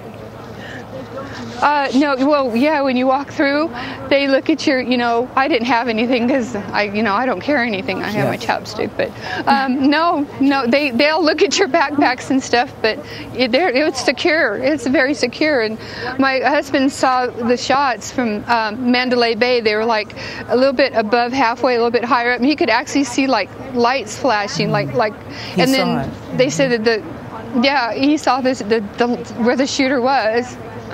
Yeah, you know, so, yeah. I can tell, and I know this is traumatic. I'm sure that you were still in quite a bit of shock. But have you been able to wrap your brain around that you went to a Jason Aldean concert of all things, and this happened to you? This seems like a terrible movie. I know. I mean, I saw Jason San Bernardino last year, and, you know, he's just amazing. And my husband kind of surprised me, and because we didn't go the first 2 days, and then he said, well, let's go see Jason, and he got his tickets and the little wristbands, you know, and it was a wonderful surprise. And to have this happen, you know, I just can't wrap my mind around it, like you said. And Jason, this is hard. Jason posted a Facebook message to all of those fans like yourself who were there to see him, and we spoke with another performer who was on stage right before him, Jake Owen, who said that he had seen children in the crowds as well, sitting on their parents' shoulders. Did you get a sense of how many children were at the concert? We know it was around 10 p.m., but clearly there are music fans in all ages, and parents do bring them to these kind of concerts. Yeah, Jason's just a great all-around singer, and he's such a good guy. And you know, he has 2 daughters himself, and you know, Brittany's his wife expecting a baby in a couple months, and everybody, he's so wholesome. Everybody loves him, and there were kids there. And I remember one lady was just screaming, and she's going, "I can't find my daughter! I can't find my daughter!" And I don't know if she found her, or she made it, or anything. It was just like chaos. It was just crazy. You know, Gail, when we talked to Jake Owen earlier today, he said that he hopes that people will still continue, that he's going to get back on stage and perform. He hopes that anyone who was at the concert will continue to do so, that we won't let a coward, as he says, change our way of life. How are you feeling about that? Oh, no, I'll still go. Of course I'll go. I think I'll be a little more on guard. But you can't foresee something like this. You can't expect this. But, you know, I'll go again. I'm sure we all love all our country artists, and we're all going to go again. We support them. We love them. Hello, everyone. I'm Anne Marie Green. And I'm Vladimir Duthier. At least 50 people are dead and more than 200 are injured after a late-night mass shooting at a country music concert in Las Vegas. It is the deadliest mass shooting in American history.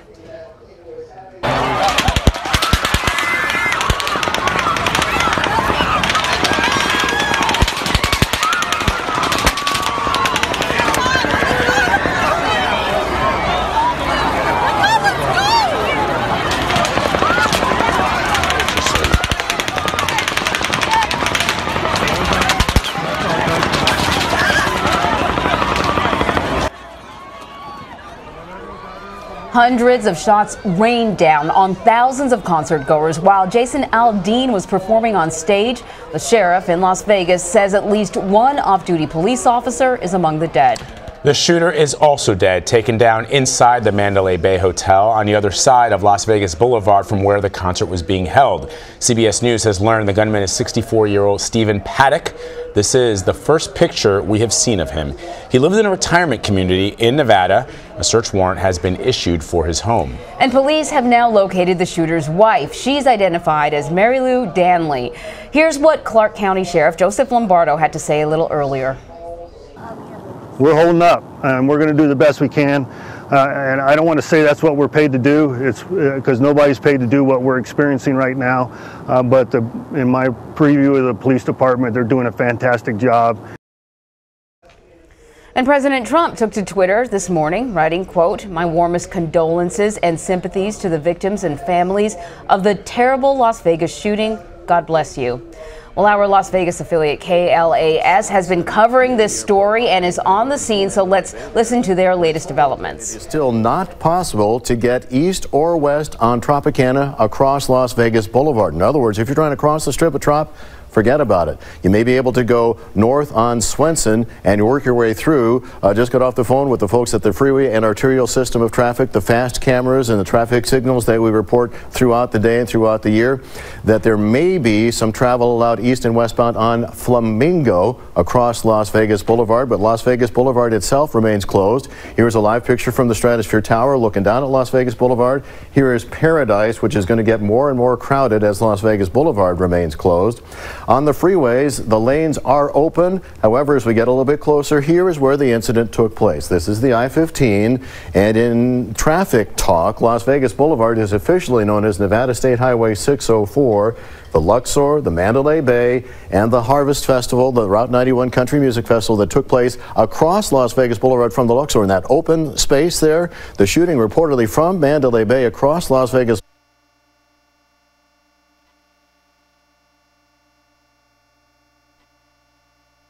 Across Las Vegas onto the airport property and trying to seek shelter in some of those hangars.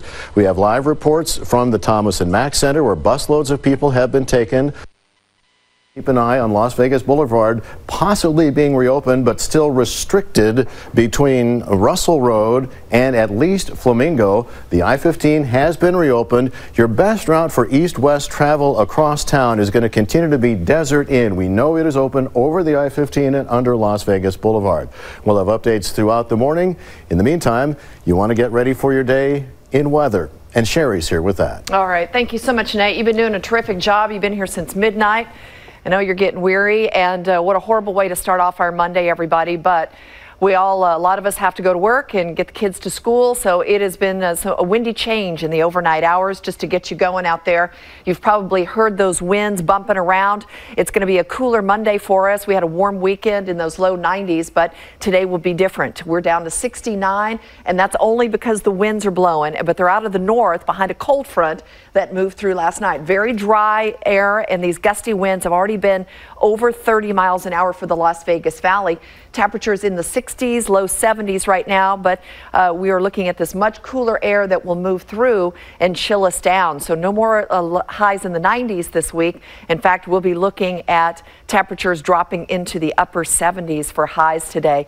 That's it. We have wind advisories that will stay in place until 8 o'clock this morning, not for the Las Vegas Valley, but for northwest Clark County. That includes Indian Springs, southern Nye County, that includes Pahrump, up into Lincoln County, all of 9 Esmeralda County. So it is windy. We've already had winds over 40 miles an hour in Pahrump in the overnight hours. So let's walk you through your day right quick. Low 70s, will stay windy this morning by 10 a.m., mid 70s early afternoon, and we'll just make it to about 78 degrees for your high, nearly 15 degrees cooler than your Sunday afternoon. So we'll stay sunny, but also very windy. We'll take a look at your 7-day forecast when we can. Again, such a tragic way to start the week. Brian and Kirsten. All right. Thank you, Sherry. We did get an update from Metro Police. Mary Lou Danley no longer being sought out as a person of interest. We had heard that she was being questioned by authorities, a possible companion to the shooter, 64-year-old Stephen Paddock. Again, they do not believe she was involved with the shooting. And they're also continuing not to seek out that vehicle we mentioned overnight. We were informing you of the license plates of the Hyundai Tucson, no longer seeking that vehicle, and Mary Lou Danley no longer being sought out as a person of interest. If you do have questions, if you're wondering about a loved one who was attending the concert or working at the concert, the number to call if you have any questions is on the lower third of our screen, but here it is again. 866-535-5654. Again, that's 866-535-5654. That's the Victim Communication Hotline. And those that want to give blood, United Blood Service on Charleston and Rainbow, we mentioned that people were already showing up and arriving. We do want to point out as we're taking a look, I believe this is a picture taken earlier at UBS. We do want to point out, though, they are fully overwhelmed as they're trying to handle all these people. So please, if you're going, expect delays and bring patience, because the process will likely take some time as they're trying to get as much staff as possible there at United Blood Service to handle all the wonderful Las Vegans who want to help. Let's check in now with Patrick Walker, who's been out all night long as well. Patrick. Well, Kirsten, Brian, here at Sunset and Las Vegas Boulevard, this has been essentially a number of things as the evening has worn on. This has been a tactical entry point. This has been a staging area for media briefings. This has also been a place where a lot of the folks who were forced to flee from all of the terrible events that had happened, this is where they were able to get to buses to be taken away, whether it's to the Thomas and Mack Center, which we've done, we've had some reports from earlier on in the morning, or to reunite with some of their families if they're locals. And I had a chance to speak with one local young lady who was attending the concert up near the front while Jason Aldean was performing, and she described what those moments were like as soon as those gunshots rang out. Listen. They started shooting. Everybody thought it was like fireworks or something at first, and then people just started dropping around us, and everybody tried to stay down, and every time like a group would get up to try to run away, they just start shooting again, and it just kept going on and on. How long, just in the thick of things, how long did it go on, do you think?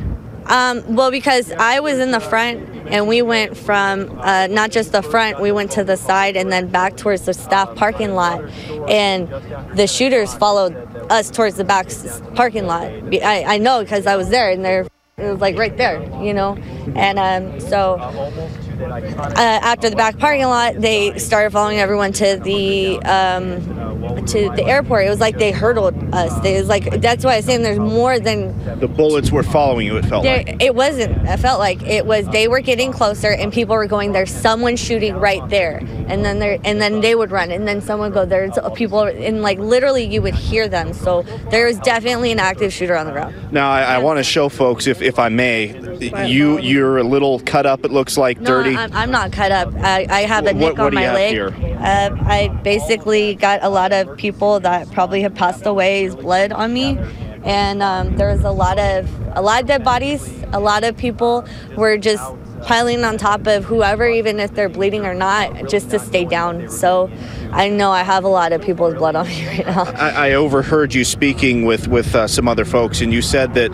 you saw a lot of people just trying to help in the middle of all the chaos. Tell me a little bit about that. People like holding people's wounds down, stay down. Girls were in shock and they wouldn't even move, you know, and like it was either, you know, help your person next to you or not, you know.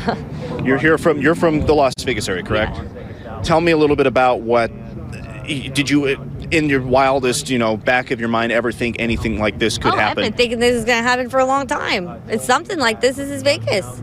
We've had plenty of terror attacks and stuff. I just hope that they, I don't know. I don't know how you would go about this to make it better. But like I said, a lot of people died in the parking lot too. It wasn't just a upward projectile. It was a hurting. So you saw a lot of just terrible stuff. Yeah, there was a lot of dead bodies. It was like a lot of dead bodies. Well, as you could hear from that, just an absolutely horrific scene. The number in the hundreds of people who were shot, more than 50 people, upwards of 50 people who were killed in this. And you can imagine there were tens of thousands of people at this event. This was a major concert, the wrap-up of a days-long music festival. So a lot of people that had the same images that Corinne's her name, that she had tonight. So just, I guess, in wrapping things up, things have changed much differently. We're seeing some reinforcements, a long night for law enforcement officers out here as well, and a long morning ahead. So we're seeing some of the changing of the guard, if you will, and even until really about an hour and a half ago, we still saw ambulances that were coming and going as folks who were hiding in the mix and trying to get to safety and were staying in safety. They were not discovered by medical personnel or law enforcement for several hours, and when they finally were, they were being treated or taken to nearby hospitals. So again, just tough to put when you're talking about the size and scope of what this is. It's tough to put it in perspective, but when you hear stories like that and eyewitness accounts like that, it gives you a little bit of an idea of what so many folks went through out here last night and this morning. Kirsten and Brian. All right, Patrick. Thank you, Patrick. Listening to that, I mean, you have tens of thousands of people attending this concert, rushing to get away from the gunshot, being trampled as they try to escape. Horrifying to hear, and you hear that initial confusion when people don't know what's going on, and when the horrific reality started to set in as Jason Aldean stopped performing and people started to remark that it wasn't what maybe some originally thought in firecrackers. Then panic sets in and people start to flee as fast as they can. As you can see some of that video as people getting up and sprinting to whatever exit they think they can get out the fastest. And as that individual saying, so many people also injured and some dying in the parking lot as they tried to exit. The man police believe responsible, 64-year-old Stephen Paddock of Mesquite. He was killed when they raided his room at Mandalay Bay. We have Karen Castro, who is less than a mile from his Mesquite residence, with an update for us at this hour. Karen. Well, Kirsten, we were actually asked to leave the neighborhood and directed here to the Mesquite Justice Center, where we were told authorities would be briefing us on any update on the suspect's home. Last word from police, they actually just wanted to evacuate everyone from the area. They say there's only one way in, one way out from the retirement community there. At last check from police, SWAT is on scene, but they are waiting for a search warrant warrant in order to enter the suspect's home. They tell us they, at this point, don't know what they may find inside, and they just want to be safe and make sure that no one is around. And until they can secure that area, we're told they're not going to let anyone in or out of that neighborhood. But at this point, it's unclear if they're conducting any evacuations, and we are still waiting to see for authorities to update us on anything that may be happening in that neighborhood and anything that residents should be aware of. When we get that update, we'll make sure to bring it live from Mesquite. But for now, we'll send it back to you guys. Okay, before you go, Karen, can you please clarify, are they evacuating everyone from that retirement community, or we're not sure? It's unclear at this point. Obviously, it's very early in the morning, so we haven't seen a lot of activity in that neighborhood, but it is unclear if they're asking any neighbors in that area to leave. Okay. All right. Thank you very much, Karen. Yeah, of course, they need to secure the home before they enter. They don't know what awaits them inside this residence. So. We're hearing now different statements from elected officials, city leaders, hearing now from the mayor of Henderson, Deborah March.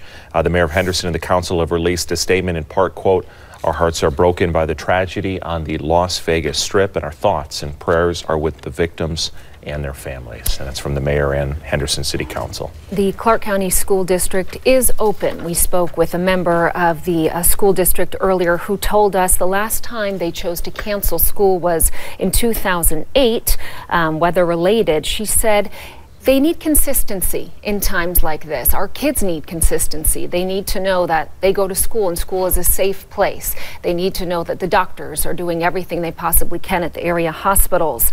They also talked about the fact that parents might have a very challenging time. As you can imagine, our community, it's a 24/7 community. We have people working various shifts. We must have so many volunteers who are rushing into the hospitals at this time. So many people with law enforcement, dispatch, that are going in who are not regularly scheduled, and we do need a place to have our kids safe during the day. It's an excellent point. So many people were alerted to this tragedy by text messages and phone calls coming in overnight from coworkers, colleagues, friends, and family. Many, as Kirsten pointed out, already heading in to work, heading in to help, heading into maybe the hospital they work at, where so many people being treated at area hospitals, UMC, Sunrise, even hospitals in Henderson, as this happened in the southern part of the Strip. And also that normalcy, or whatever version of normalcy you can have after a tragic event like this, is sought out by kids. And those parents, they need to get to their jobs. And so again, CCSD school is open. If someone was directly impacted, of course, they say do not worry about attending school. And we do now are getting word that John Treach, who has been reporting overnight, hearing from some of those concert goers. We'll hear now from John.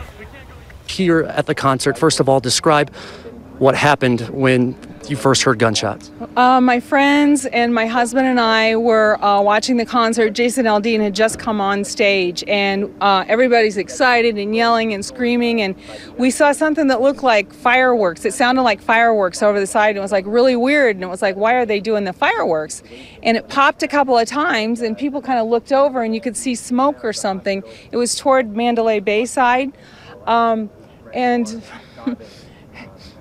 And then we saw Jason run off stage, and then people all over on the floor, the grassy area in front of the stage, were just like, some were falling and some were screaming and yelling and running. And we were in this tower up on top, and it's like everyone said hit the floor. So everyone was just like literally laying on top of each other, trying to get out of the way. And the shots just kept coming. And so we were going down, and when we got down, there was a man that was shot right there. They were trying to take him out. He was all bloody and he was unconscious, and one of my friends was helping him out, and they got him out, and we ran, and everybody's hiding everywhere. I mean, they're hiding under the bleachers and the stanchions and anywhere they could, and everyone's telling us to run as fast as you can.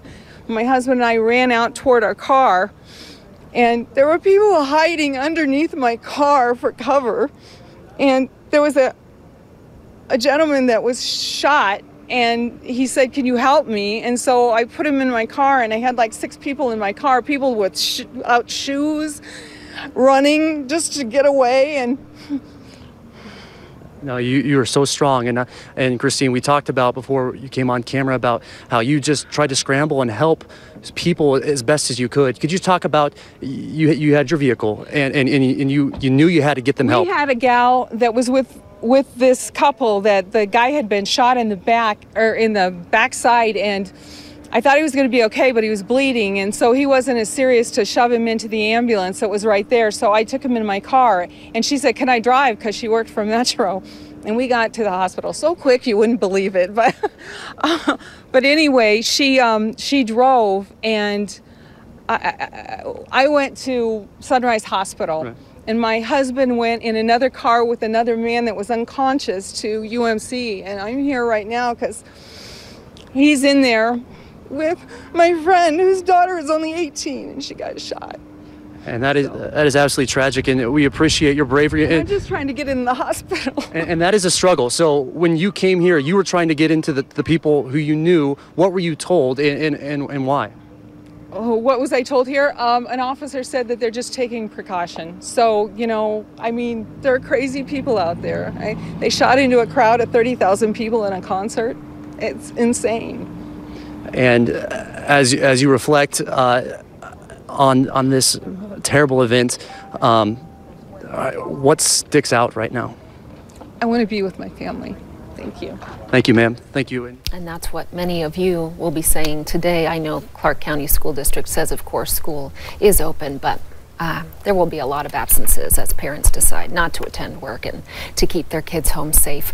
Ivanka Trump just tweeted out, she says, quote, "America woke up to the horrific news of a devastating mass shooting in Las Vegas. Our collective hearts are breaking for the victims and their families." Again, 50 people were killed overnight in this mass shooting, more than 200 others injured, being treated at various hospitals around town. UMC is the main one dealing with all the critical care injuries. This all happening at the Route 91 Harvest Festival. That's a country music concert that was happening throughout the balance of the weekend.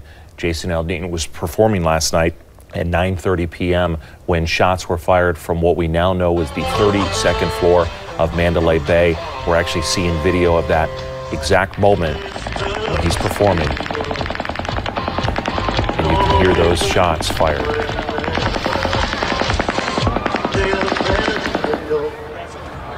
Aldean stopped the song, and that is when people started to have that horrific reality set in, and pandemonium ensued as the overall confusion started to be in the past, and people realized they needed to move, they needed to leave. 50 now confirmed dead, at least 50, 200 hurt, at least 200 injured in what happened last night at the Route 91 Harvest Festival. For those that are just getting going this morning and waking up to what we've been reporting on overnight, we do want to point out that Pray for Las Vegas is Jason Aldean's statement tonight has been beyond horrific. I still don't know what to say, but wanted to let everyone know that me and my crew are safe. Thoughts and prayers go out to everyone involved tonight. It hurts my heart that this would happen to anyone who was just coming out to enjoy what should have been a fun night, finishing with the hashtags heartbroken and stop the hate. And Facebook, of course, has activated its emergency notifications. You can log in, let friends and family know that you are safe right now. We have the number to call if you were wondering about a loved one. It is on the lower screen, 866-535-5654. It is on a continuous loop if you didn't jot that down in time. The Victim Help Hotline. And we are also getting some new sound from people who were also there overnight. We heard from that one woman, Corinne as well, and now we have some other sound from some other people at the concert. There's people laying everywhere. People were bleeding.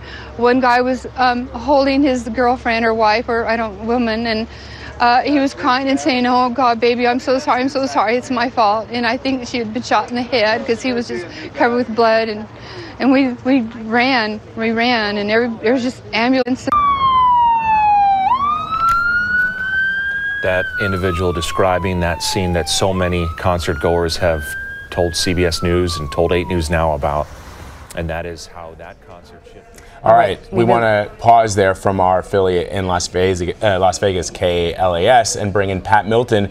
She's a CBS News Investigative Unit senior producer, and she joins us now on the phone. Pat, thanks so much for joining us. What can you tell us about the investigation thus far, specifically as it relates to the weapons? Yes, well, the ATF, alcohol and tobacco and firearms agents are on the scene and assisting police and assisting FBI.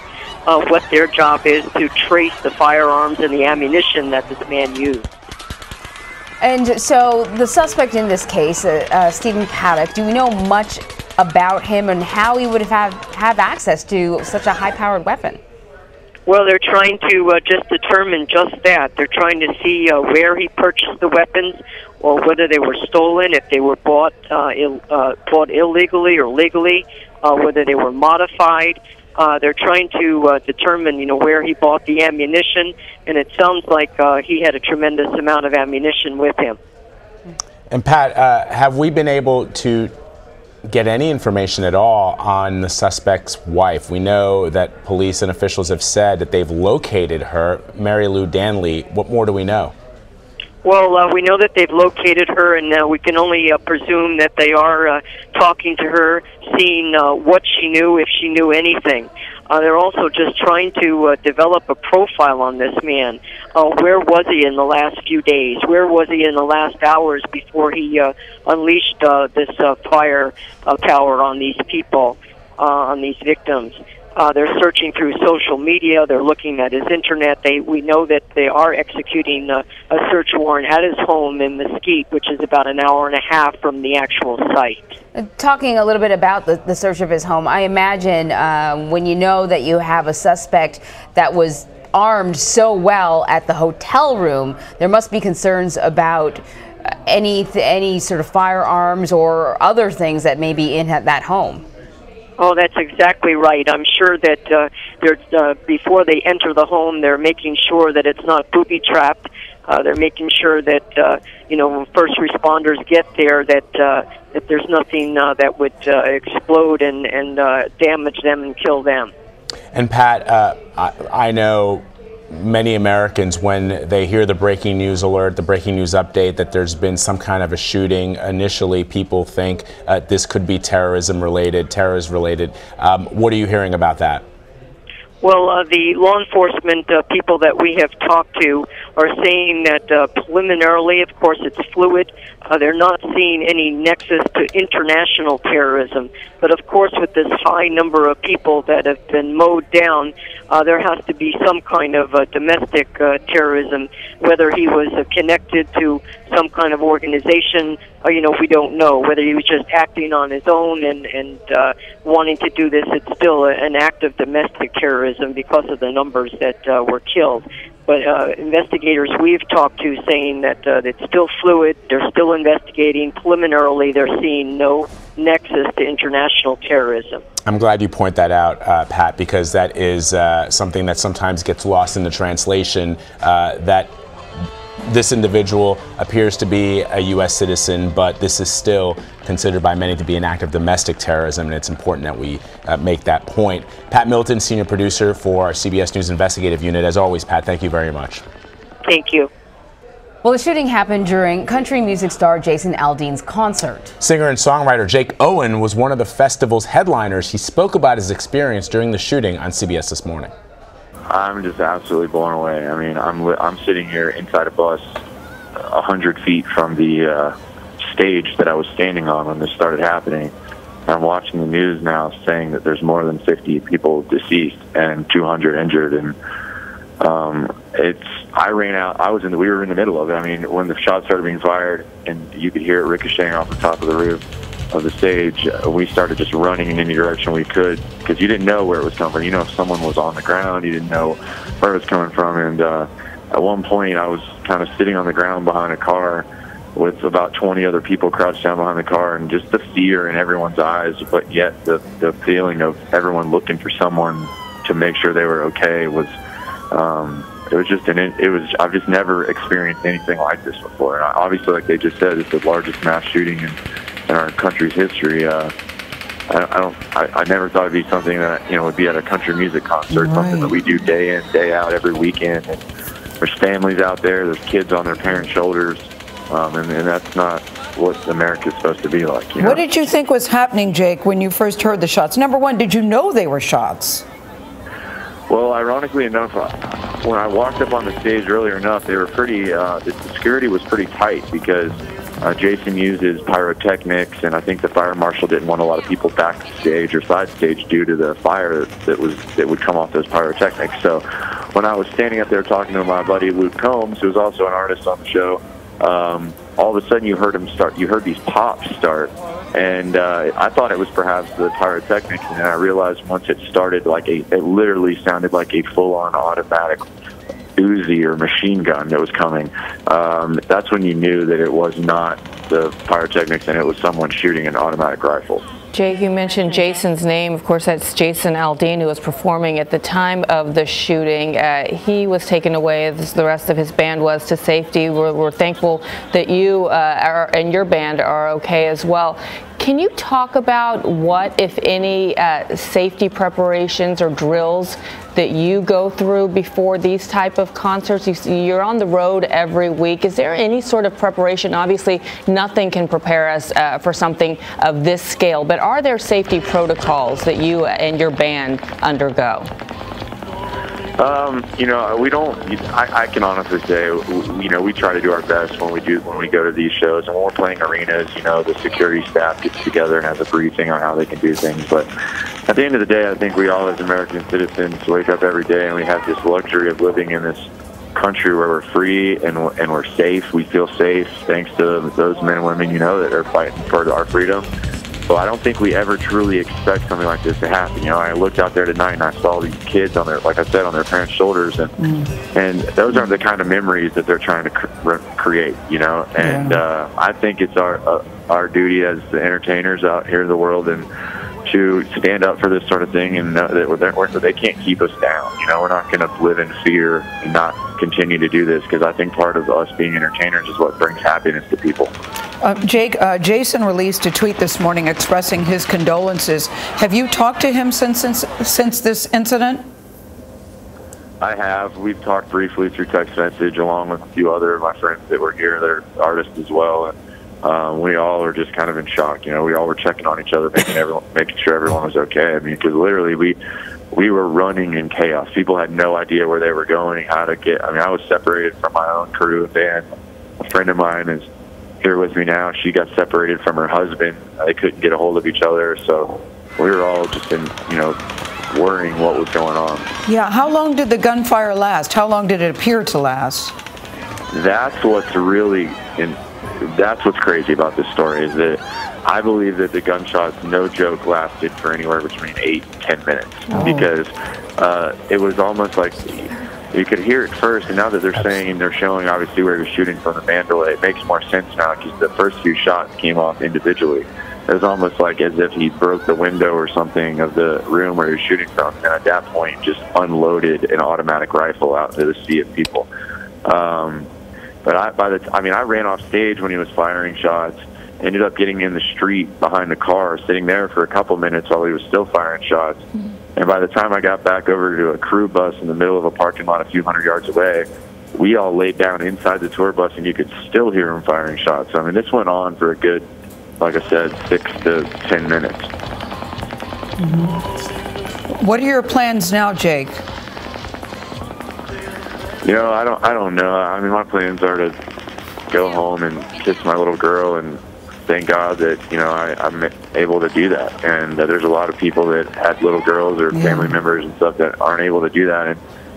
But I think also what I'm going to do is what I always do. I think I'm just going to get back out here on the road, and I'm going to try to make people smile, and I'm going to try to make them sing along. And we as Americans are going to stand up for ourselves and continue to fight along in this fight against this type of just, you know, just sad, ignorant things that are happening. I think it's up to my duty to not just sit back. It's for me to stand up and make sure that we continue to live this beautiful free life that we've been given by our men and women that fight for us.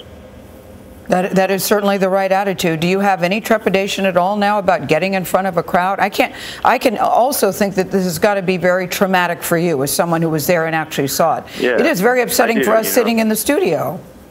It is, and I mean, I keep watching this rerun over on the television where you hear the shots fired, and it's just that's something it's hard for me to continue to hear because I heard it firsthand. But look, at the end of the day, you know, when you say, is there any trepidation about going on stage anymore? I mean, to say there isn't, I would be lying, but you got to give a good big shout out to all over this country, men and women every day suit up in uniform, and they know they're putting themselves in the danger of lives to help other people. And in a weird way, us as entertainers and singers and songwriters are we're bringing joy to people in their lives, and the world can't afford for us to stop doing that because we're scared of these cowards that are doing things like this. I mean, we're going to get out there just like the rest of these men and women in America and continue to live our lives and do our jobs the way we're supposed to do it. Yeah, this is a 4-day festival. This was the last day of the festival. Were you going on to another location, or was this it? This was the last show for me in about a 3-day run out here on the West Coast. So I was really looking other than this coming week off the road finally after months of being out here, and I was looking forward to getting home and, like I said, kissing my little bitty girl. And where is Jason Aldean? Do you know where he is at this time?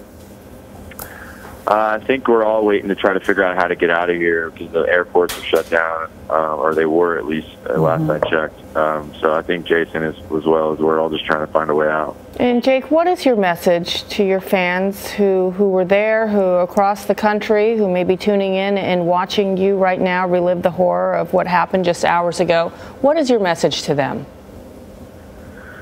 You know, I would at the end of the day, like I said to you a minute ago, I'm just a guy that sings songs, you know, and I write songs to my best ability about the things I know in life. And I think it's important for us in the simple way we can say it to those out there that come to these shows every weekend and every week, and they bring their families, to not be scared of this. You know, we're still going to get out there and do this, and this is so unfortunate that things like this have to happen in order for us to really see that this kind of thing is real.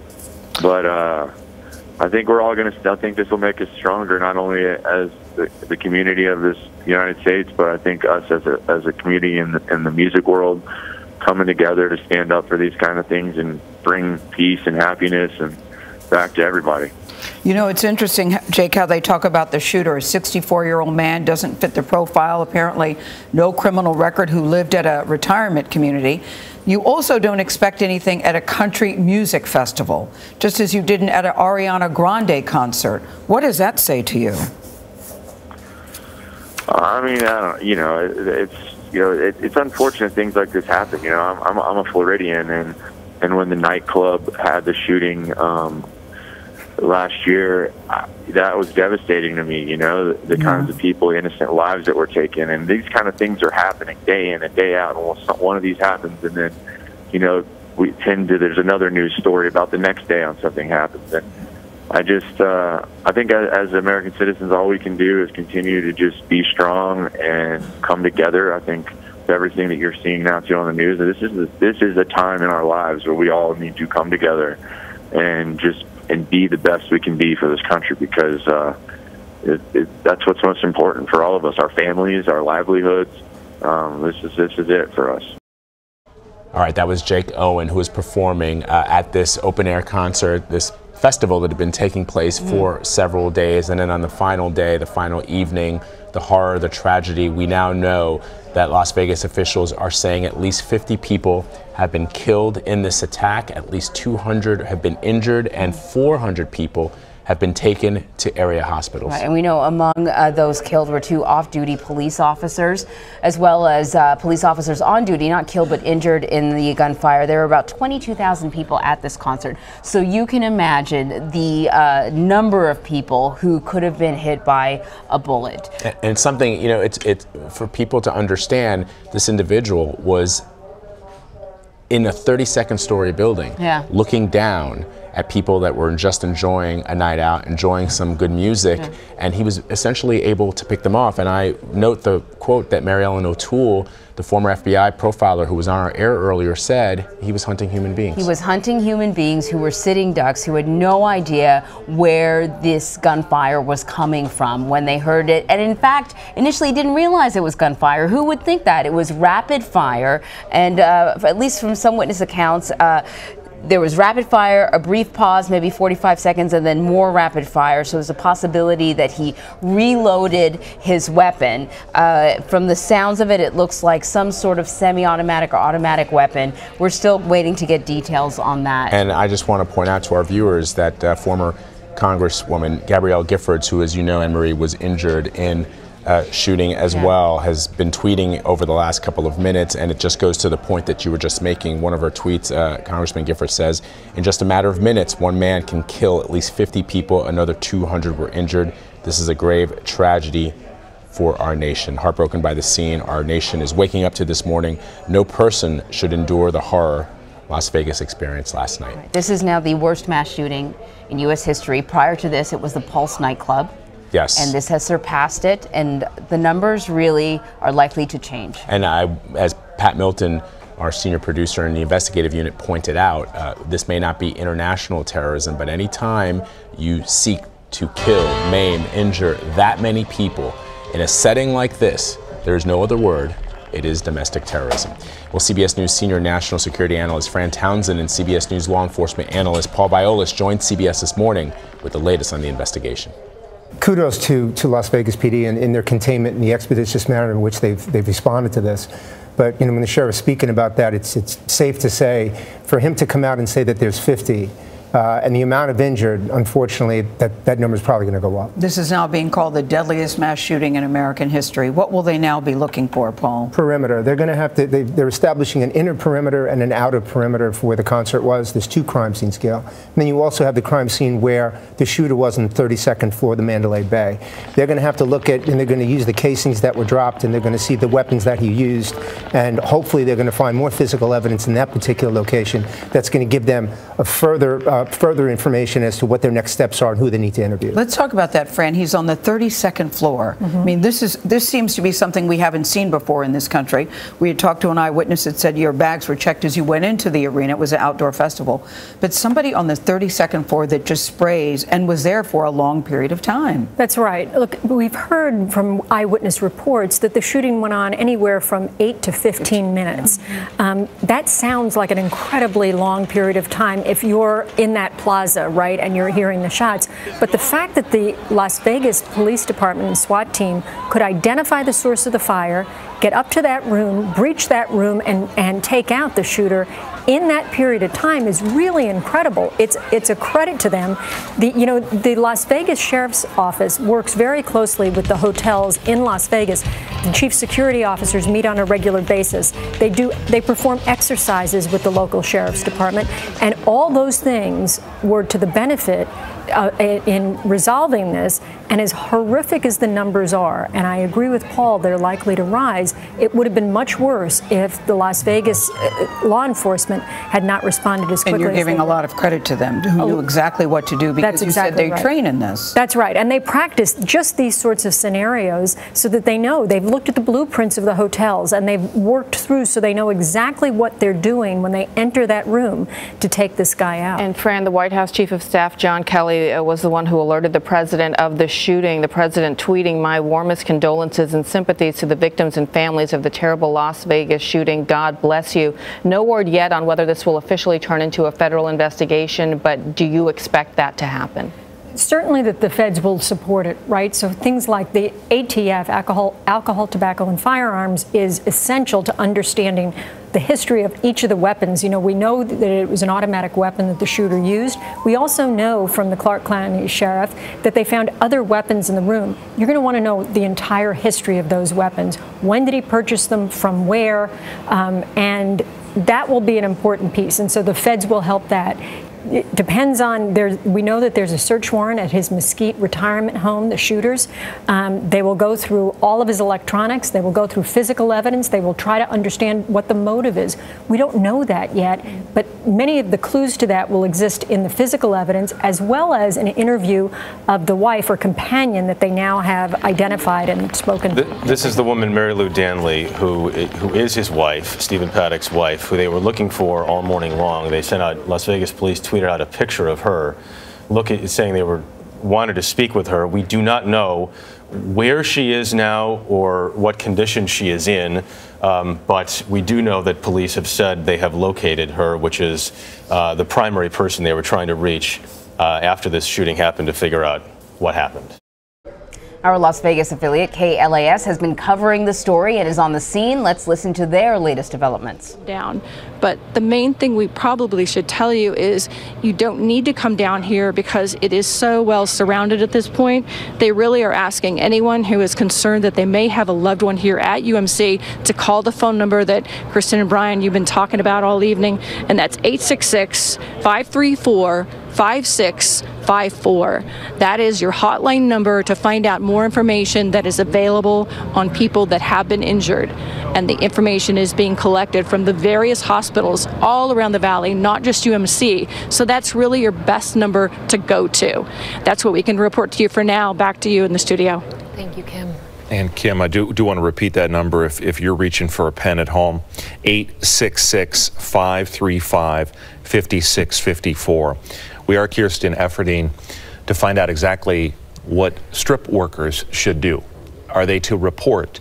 We do know that there's closures on Las Vegas Boulevard. Nate is going to tell you about that in a second, but we're working to find out those that work at Mandalay Bay and other strip properties, what exactly is the protocol, and we will let you know as soon as possible. But again, CCSD is open. Yes. UNLV is open.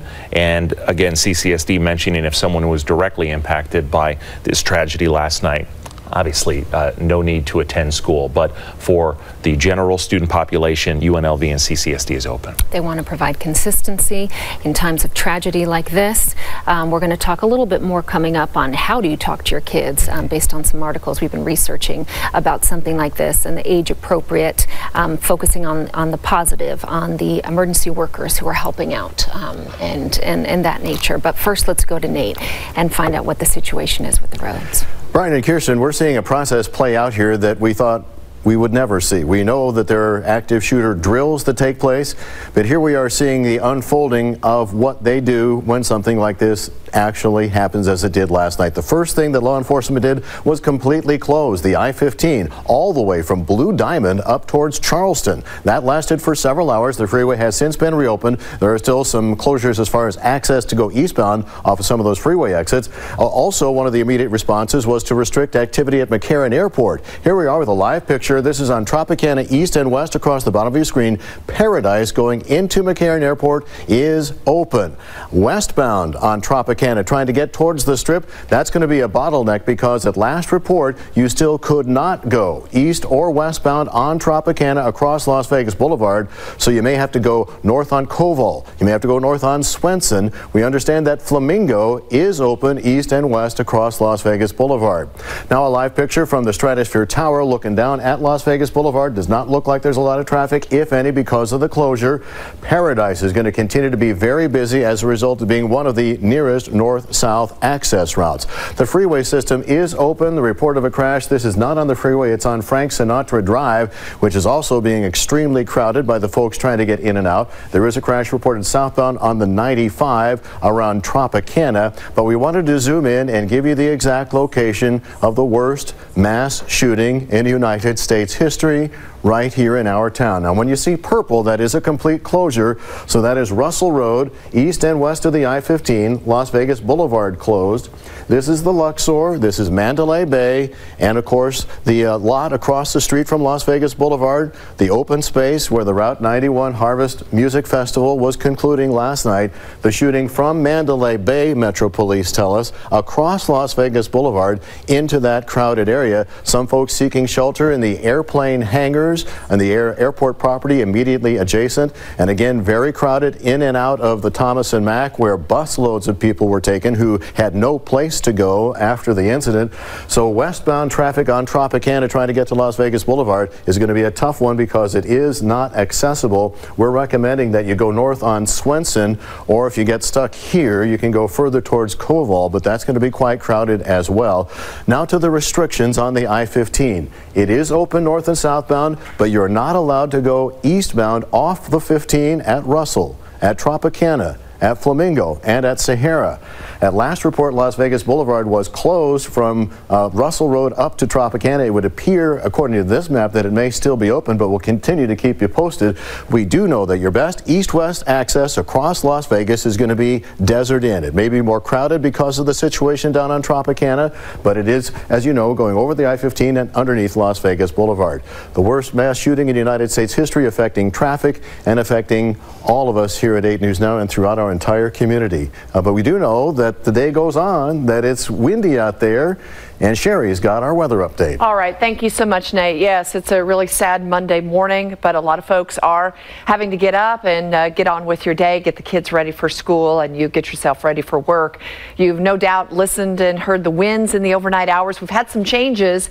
There's been some very gusty winds last night around the concert time. It was actually quite beautiful. Temperatures were right around 80 degrees, and the winds were pretty calm, but later in the night, we started feeling those winds really pick up. It's a cold front that's been moving through the area, and while skies are very clear, the air is very dry, and it turned out of the north quickly as a cold front was bearing down on us and moved through.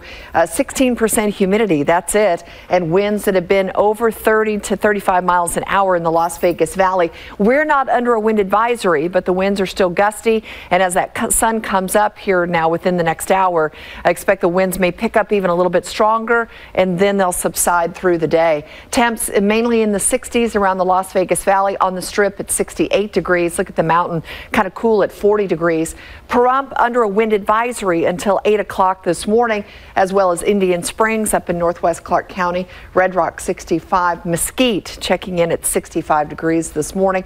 Lots of 60s out there. And again, it's a cold front that's moved through the valley. Behind it, it's opened up the door for some much cooler air. And we enjoyed the weekend very warm with temps in those low 90s and not too much in the way of wind. It was a little breezy on Saturday, but not too bad. Now we've got this wind advisory for all these areas of yellow to the north of us, Lincoln County, Nye, Esmeralda counties, Inyo County to the west of us, and northwest Clark County, but not the Las Vegas Valley or East Clark County, the lake, or along the Colorado River. None of those areas under the wind advisory. However, we'll stay bumpy, and we're definitely going to drop those temps from low 90s just to the upper 70s. As we step through our first week of October, we'll see those temperatures slide back into low 80s tomorrow. The normal high is upper 80s, and we won't find that until the very end of the week. Should see lots of sunshine, and we'll warm it up by the weekend to almost 90 degrees again. Brian, Kirsten? All right. Thank you, Sherry. Homeland Security releasing a statement saying there is no specific credible threat to other public venues in the U.S. after this Las Vegas shooting. We're going to check back in again with Patrick Walker, who's been reporting all night long on this horrific tragedy in Las Vegas. Patrick?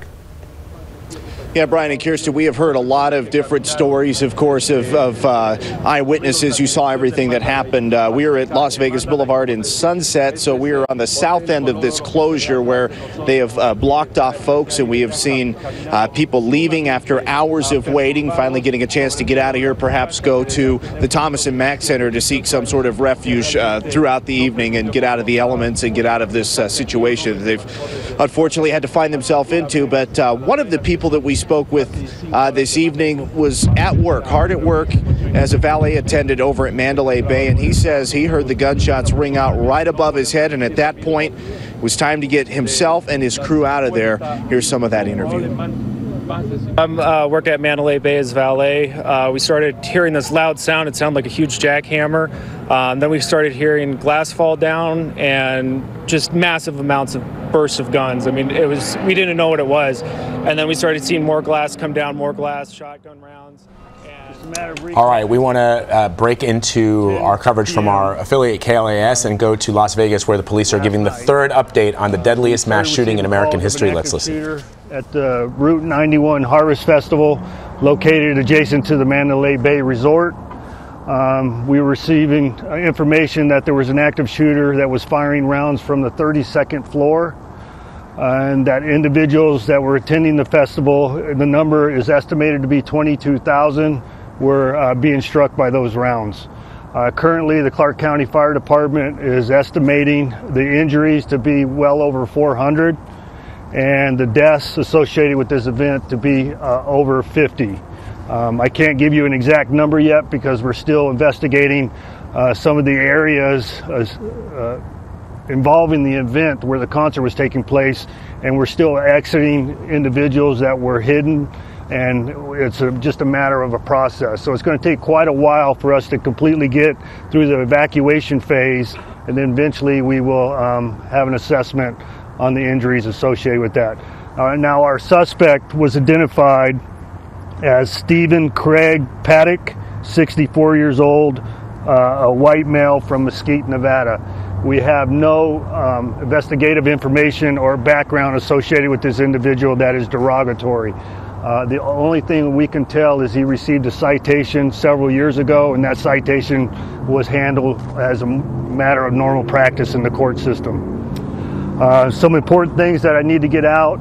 The family reunification still is taking place here at the Las Vegas Metropolitan Police Department headquarters. So any individuals that are looking for answers for their family members or friends are welcome to come here, and we will provide that information as we get there. The FBI is vital in the assistance of this investigation. As a matter of help, they are providing a 1-800 number, which is 1-800-CALL-FBI. So as the matter of the number is 1-800-225-5324. Now that number is to be utilized for any and all information, especially video information or evidence that we can provide the FBI, and they will be the housing of all that critical information. So if you have anybody that has knowledge through your media sources and they want to provide that information, that's the avenue to go. Once they receive an individual on the other side of the line, they'll walk them through the process, and then we'll get them to the online version so they can download that information. Additionally, the coroner's office, as I repeated before, has set up a number for individuals to call, and that number is 1-866-535-5654. That is for individuals that do not have the ability to come down to the headquarters to discuss their family and friends in person. Now the other critical piece associated with this and any mass casualty event is the need for blood. So United Blood Services have their services set up currently. They are receiving patients or donors at 6930 West Charleston and 601 Whitney Ranch in Henderson. So if you have the ability to donate blood to help the cause, please do so. Additionally, the Laborers Union is offering their facility, their medical facility at 7135 West Sahara for individuals that want to donate blood. And as always, UMC has a pod set up for individuals to go to UMC to donate blood. And that will be the gist of the updates at this time. So I'm happy to answer any questions. Sheriff, can you talk about what the scene was like in that room when your officers walked inside? We believe the individual killed himself prior to our entry. How many weapons was he found with? We are still going through the search warrant actively at this time, but it's in excess of 10 rifles. What's the status of Mary Lou Danley? I'm sorry? The woman? We have located her out of the country. She was not with him when he checked in. We have discovered he was utilizing some of her identification, and we've had conversation with her, and we believed her at this time not to be involved. But obviously that will be, that investigation will continue. As far as his residence in Mesquite, we have officers now there serving a search warrant. Anything yielded by that search warrant at this moment, this point? No, we just made entry just a matter of minutes ago. So that's going to be quite some time. We're going to clear the residence first for any possible explosives. So that'll be slow and methodical, and it'll take us quite some time before we conduct the search phase. Mary Lou Danley, you said she was found out of the country. Did you guys find any weapons on her? No, ma'am. I don't know what has taken place as far as the interview with her. Okay, I think it's important for you to notice who's standing behind me. We have Chief Greg Castle. I'm sorry. I always get caught up with your family. Greg Castle has been integral in the saving of lives They paired up with our officers out at the scene, and I think their actions and their heroic acts were instrumental in saving several hundred lives associated with this event. And then you have our Attorney General, Adam Laxalt. He's brought forth his office to help us in any future prosecution associated with the case. And you have the Special Agent in Charge, Aaron Rausch of the FBI. As I mentioned, the FBI has been standing next to us from the very first minute, and they are providing all the resources available to the federal government to help us in this endeavor. And then you have the Clark County Commission Chairman, Steve Sisolak. He has been instrumental in getting us resources to the first responders as far as refreshments and food and support of the entire county commission. I have been on the phone the entire night with the mayor, Carolyn Goodman, and she responded to UMC to check on the patients, and she is in the process of visiting the other hospitals and showing the support of the city. And then obviously we have our Congressman Ruben Kuhn. He is in town to also show us our support. So any other questions of the members standing before you? Yes, ma'am. I know at one point you said this was not terror related. Some people do argue that this is a case of domestic terrorism. How do you differentiate this to people? Well, we have to establish what his motivation is first, and there's motivating factors associated with terrorism other than a distraught person just intending to cause mass casualty. Before we label with that, it'll be a matter of process. Have you found any information at this point that could yield insight into what that motive was? No, we have not. No, we have not. We have not located any items within the room or his house at this point. Yes, ma'am. It was a matter of normal practice. And whenever we use a dynamic entry. Sheriff, was there anything else in the hotel room that made you think, aside from the number of weapons, that made you think he had been there for a while? Or... No, we have information he's been there since the 28th of September. So I have no idea as whether he prevented the housekeepers from entering the room or not. That's just a matter of continued investigation. All right, thank you very much. We'll provide you an update probably in the next 2 hours. Thank you.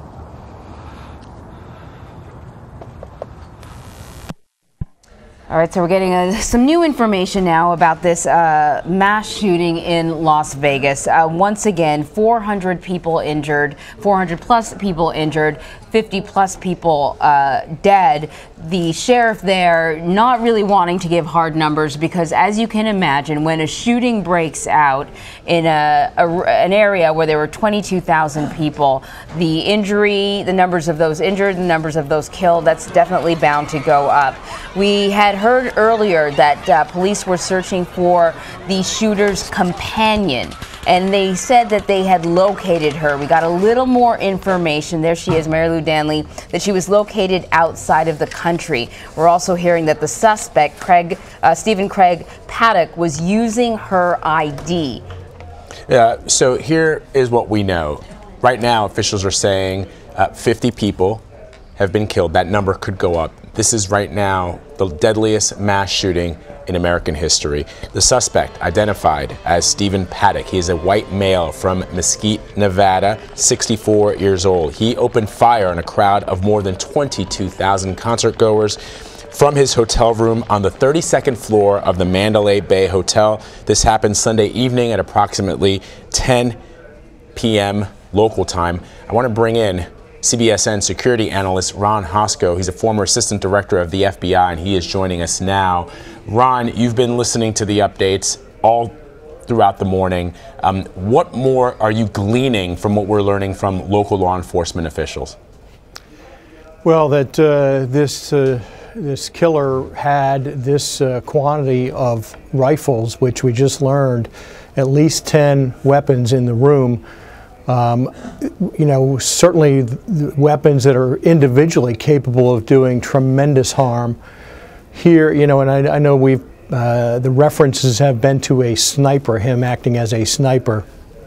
In my estimation and my experience, he has not really acted as a sniper. That would be somebody shooting with a high caliber weapon with precision at individually selected targets. This is an angry, maybe mad person, mad in the insane or mentally ill sense, pouring lead down on a crowd that is confined. And to me, that there is a material difference in those two things. This is not precision shooting. This is dumping hot lead down on a crowd of people, going for mass carnage, which is what, quite clearly what he achieved.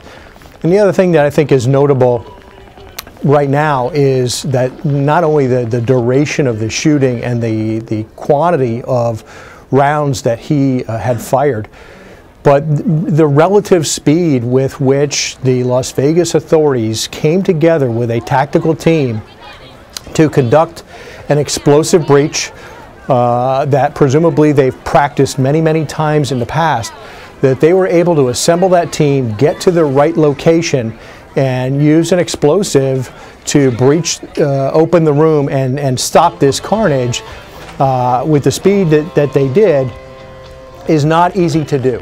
You're talking about having to assemble the right people, to include the breacher who has the tools to do this, and get them to the right location with available intelligence, and to do it safely without injury to others and at the hotel, to me is a testament to the professionalism of the law enforcement response out there in Las Vegas and the practice and the preparation that had gone into this sort of horrific eventuality beforehand. So, Ron, we know now that Stephen Paddock killed himself as police were closing in on him. That's what the sheriff told us. Can we talk a little bit about where the investigation goes from here? We clearly know who the suspect is. They've located his companion. She apparently didn't know anything about this. So what's next? Well, they're certainly at his residence now, searching, combing through whatever data sources that he's looked at before, looking for his phone records, looking for his financial records, looking for any records that would indicate gun purchases, gun stockpiling, weapons and ammunition orders to get the sort of artillery that he used to execute this deadly attack. They're looking for all of that, and in doing so, they're looking for potential co-conspirators or aiders and abettors to determine whether these gun purchases by him, assuming he purchased them, were all lawful. Is there anybody else that was in a position to know, to see what presumably was simmering anger, to understand what his frame of mind was yesterday, the day before he checked into this hotel room? It sounds like he's been there for a few days. To see if there were indicators of this person's intent days ago or weeks ago. Was he communicating with anybody? Did he have a political animosity or animosity toward any particular group or people? What was it that came together in his mind that told him this is the event where I'm going to make my mark? And quite clearly he did. And you know, too often in these active shooter incidents, the media is accused in ways of glorifying the shooter. There's no glory here. This is a shameful, horrific act. But you know, we need to understand what happened here, and here with the great carnage that we saw play out today, you know, and last night, there is a sense of competition. You know, was he trying to establish the new record? The new sick record for killing fellow Americans at an innocent event like this, like a country music concert. Was there a sense in his mind of doing that, and how do we prevent that in the future? Ron, it's something that you just pointed out, and it was something that I just heard from the update that the Las Vegas PD just provided to reporters, which is this individual had been in his hotel room at the Mandalay Bay since September 28th. What does that tell you about what he might have potentially been doing, given that he had over 8 weapons in that room? I believe the number is 10 in that room since September 28th. Was he casing the place? Was he looking for an opportunity? Did he? What do you get from that? Well, presumably he was laying in wait for this gathering. And to me, you know, having just left a hotel room, I was on vacation myself.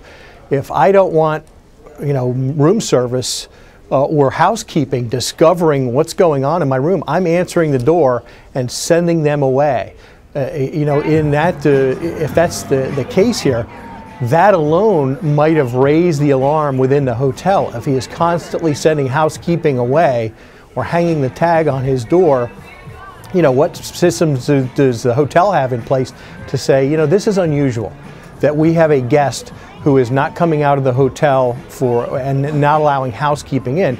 Because with this many weapons, you certainly want to keep prying eyes off of your cache of weapons and ammunition as you're preparing for this.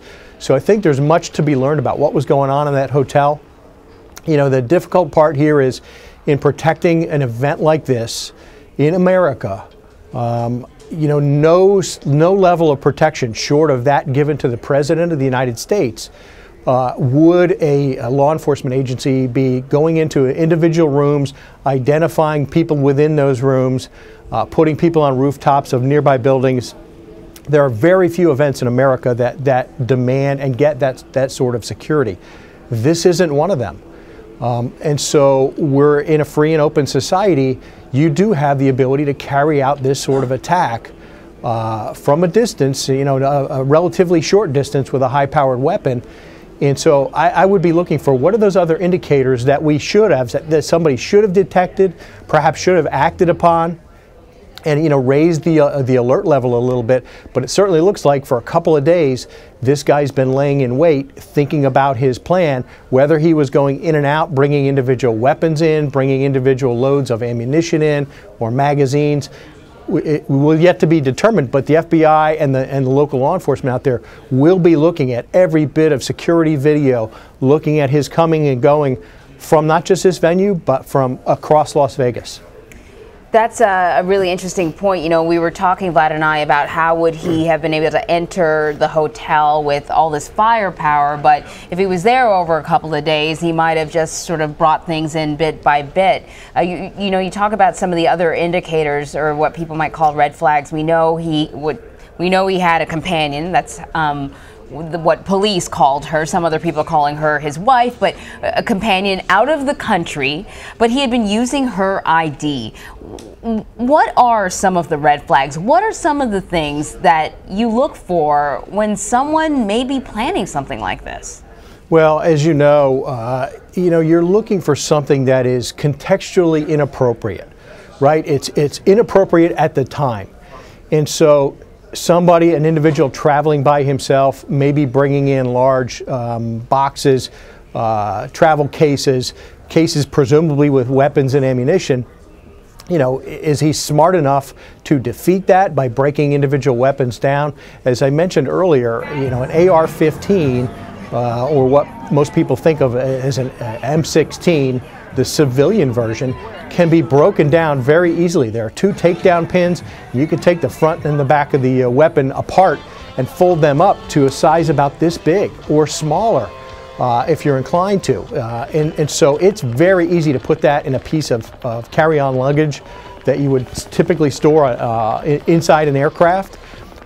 You could certainly load many weapons inside a traditional suitcase along with ammunition. So breaking that down to look innocuous is easily done. And then it comes down to, you know, what's the check-in procedure look like? As you know, in most American hotels now, post 9/11, you're presenting a picture ID and you're giving a credit card. Is there anything unusual in that engagement with the front desk clerk as you're checking into the hotel room? Anything unusual about the luggage, where they're traveling from? Does anything alert that front desk clerk to something unusual here? Chances are the answer is no. That front desk encounter was completely innocuous. It is a standard traveler pulling a piece of suitcase with him, a piece of luggage with him, and there's nothing there. So to me, it goes back to his prior living, his residence, reportedly at a retirement community. What do the neighbors say? What does family say? What do his siblings say or children say if he has those? What are they saying about his mental condition and his conversations in recent days and recent weeks that may have perhaps alerted someone to that this person is going off the rails. Ron, stand by one moment. We want to continue this discussion with you, but we also want to talk to Vincent Sager. He's an eyewitness to the shooting, and he joins us now on the telephone. Vincent, we've got your video that we've been playing here on CBSN. Describe what you saw. I mean, besides watching an amazing concert that was started off, I mean, and then all of a sudden you just hear the ripples of what seemed to be at that moment sounded like firecrackers. And, like, that were just delayed. And then as you hear in the video, that's where you can see or you hear him unloading, where you just hear the massive clips going in. And it first sounds like firecrackers. It sounded like someone lit a whole rack of M80s and whatever. And even Jason Aldean paid no attention to it. Like, he kept going. And then it stopped, and you heard it again. And that's when, you know, he stopped and the music stopped. And he ran off the stage, and you're like, okay, something is wrong. And you have that instinct about it. And we were right across the wall on the right side of the stage, closest to Mandalay Bay. And at that moment, you just, I mean, there's 22,000 people at this venue, and you now have everybody running. And they can't run to the main exit, because where the main exit is at, it's on the Strip. And whenever you run out, you're running right in front of Mandalay Bay, so you can't run to, now people are scared. And people are, I mean, I stood up and was trying to get people to calm down, saying, you know, relax, guys, it's firecrackers or whatever, trying to keep the situation calm. And then you see people running with blood on them, saying, this person's down. And then you look and you see it. And then there's a guy in front of us who got hit in the back. And that's when you know you've got to go. And the first thing that we did was, I don't know what it was, you want to make sure everyone's safe. And I'm a local and I work out here. It's scary something like this can happen, but the first thing you want to do is try to keep people calm, because you can get hurt trampling. And it's a situation, so we just tried to orchestrate everybody out in that back way. And it was scary, because you see in the video, in the beginning of it, I was on the phone and I put it down, and my girlfriend held the rest of it, because there was this is an all-age venue, all age. So there's a little kid next to me, and there's people running, and the gunfire goes off, and I don't know why, you just lay on top of the kids, make sure like guys stay down and trying to keep them calm. And it's just orchestrating this massive chaos that we see in front of us unfolding, and you don't know it. You just think, you know, you're hearing things. You have some people saying, you know, it's a terrorist attack, which this was. I mean, I don't care if it was an individual man. This was a terrorist attack to do this, to be the largest fatality shooting like this to go down on our soil. It's, you know, it's scary. And then, you know, you're hearing things where now there's the shooter of this hotel and this hotel, which, you know, the sheriff of our city, you know, has said, you know, hey, this is false. There's no shooters at other hotels. You know, we went to MGM to evacuate, and we get to MGM finally, and everyone's like exhausted, and you know, the first thing they want to do is get water or a drink. And we're there for maybe 10 minutes, and all of a sudden people start running through MGM like there's a gunman over here.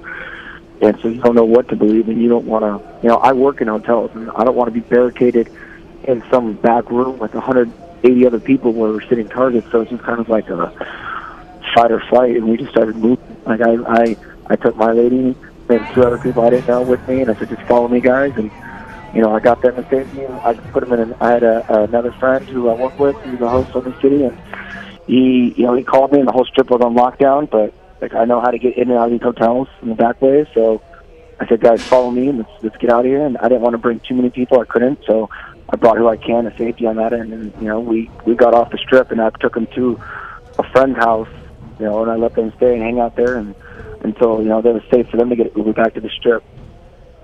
Vincent, when you realized that those weren't firecrackers, those were bullets coming down, did you have any idea where they were coming from?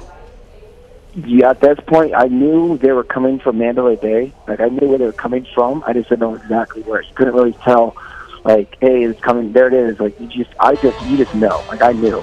Like, you could tell, like, okay, there's a gunfight going on the other side of this wall right now. So how the arena is set up is, you know, there's walls that are 10 feet tall. You know, and you can just hear it. Like, you know, like, there's gunfire on the other side of us right now. And we're watching your video, and I can see people, trying to figure out when's the right time to duck, when's the right time to get up and start running. I mean, I just can't imagine. But I've heard from other witnesses that despite the chaos, people actually were pretty calm. Yeah, we were. Like I said, the biggest thing we were trying to do is keep people calm, and with the way to run out is if you go trampling out, it's going to cause more damage. But at the same time, it's scary because you don't want to be a sitting duck. You got to stay moving. In these situations, when there's an open gunman, the last thing you want to do is stay somewhere. You don't want to just you're moving. And that was the thing we were trying to, go. And like I said, I said it on the other news anchors, you got to give Route 91 and Las Vegas Metro credit for the job that they did to keep 22,000 people as much as they can safe and calm, with other civilians that were there as well, trying to keep people calm. Those are the heroes. Your point is well taken, Vincent. In fact, the fact that they were able to get to the shooter as quickly as they did, and it may not have seemed quickly for people on the ground in the gun sights of that individual, but they certainly deserve all the credit. And you, I mean, you're looking back at this, and I know it's still sort of fresh in your mind, but how did you feel when you realized that this was not fireworks, that this was in fact somebody that was shooting, and that there were people all around you that were dying? To be honest, I really can't explain that. It's hard to explain. You just have this thing. I've never been in a situation like this, and I guess it's like, that rumor where it's like, someone has dad strength and they can let the car off his kid at a moment's notice, without thinking about it. I don't know what it is. I stayed calm, and it was scary. Like I'm more scared now than I was then. Does that make sense? It does. Yeah, it was just kind of I don't know. I had something take over. You just weren't scared more about what. I was more worried about my girlfriend who was with me and her safety, and then you're seeing kids running around scared, and your mind thinks too, oh my gosh, this kid is scared, and you don't think about yourself. So, like I said, I'm more terrified now than I was then. After you realize what happened, but yeah, it's hard to explain when that's happening, and you're getting messages like, I'm trying to contact my mom, and I terrify her because I'm on the phone, and all of a sudden I scream, I got to run because there's gunshots. There's shot in front of us. I got to run. I put the phone down. I can't talk to anybody for 20 minutes. You're getting these messages out. And it's just it's hard to explain when you have to be in a situation. You'd never want to be in it. I never would have thought I would have been in a situation like that. I'm sure your survival instinct sort of kicked in the middle of all of that, but now you know what you escaped from. 400 plus people injured, 50 plus people dead. I got to ask you though, you had the wherewithal to pull out your camera and start videotaping. What made you do that? Well, I was videotaping the concert. I said Jason Aldean was in the middle of his show. He just started, and he was maybe 3 songs in, and I just got done recording, one of his his songs, and then as I was holding my phone, you hear it, and then I just kept my phone on. You don't think about that kind of thing, and just you want to witness it. Like you don't think it was as big. Like you don't understand. You think maybe it's whatever. The phone was out, and then that's when I handed it to my girlfriend, and then she kept holding the camera while we were escorting people out, and that's when I took the phone back and we turned it off, and we started evacuating after we realized that this was a serious matter. Oh, Vincent, we are so happy that you and your girlfriend and your friends are okay. Our thoughts and prayers are with you and all the other folks there in Las Vegas who have been affected by this. Thank you for taking some time to talk to us. We really appreciate it. Thank you, guys. All right, let's bring back CBSN security analyst Ron Hosko. He's a former assistant director of the FBI. Ron, you presumably heard that discussion that Anne-Marie and I had with the eyewitness there, and I'm struck by what he said with regards to the fact that they were in a sniper situation, right, where there was somebody that was shooting at them from an elevated position, and you probably had some people that thought they should run, other people that thought they should get down on the ground and try to cover themselves or protect themselves. And I'm wondering, as a former federal law enforcement officer, I know that during my time at Fort Bragg, they ever said to us, if we were in a sniper situation, getting down on the ground was, you were most likely to die, because that's easy for a sniper to pick you off if you're on the ground. Even running in any direction, you still might die, but at least you'd be running, I think was the theory and the training that went behind that. But what would you recommend for civilians in a situation like this, like the one they just experienced? Well, I think we heard some of that from your guest. You know, the FBI's teaching really since Newtown, as the FBI began to get into training in active shooters, the mantra has been run, hide, fight. And I think what you really need to be not only considering in that mantra is, while you're running or hiding, you also have to be listening and reevaluating your current position. Am I in a run mode right now? Certainly running away from gunfire seems like the logical human reaction. It is very often the best human reaction, right? To just get away from where the trouble is, turn and run. Don't wait and figure it out whether it's fireworks or something else. If it sounds like it's real, get out of there. Hide comes second. If you don't have a run option, you're trying to get into some sort of concealment, whether you're barricading yourself in a bathroom, in a closet, and remaining quiet. That seems like it's the second best option. But I think what we're hearing here is, and makes sense, while you're running or hiding, you may want to be constantly reappraising the situation to determine, am I doing the best thing right now at this very moment? And really what the police here are trying to control or help to manage, and security is trying to help to manage, is how do we accomplish run without a stampede and without injuring a lot of other people? And how do we do that while we're assessing where the shooter is? Is there an opportunity to neutralize that shooter, to get law enforcement close to that shooter and mitigate this situation, basically take out that shooter? And so I think it is prudent for those who are contemplating run, hide, fight to also be thinking about, what are my options? Do I have a better option right now? Do my options change the longer this gunfire continues?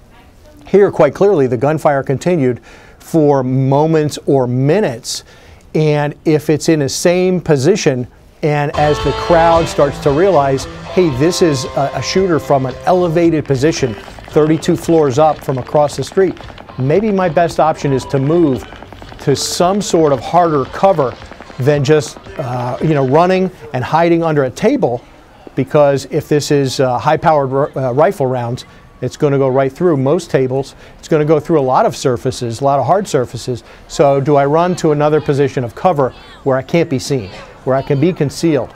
And I think it is really reappraising my situation moment to moment.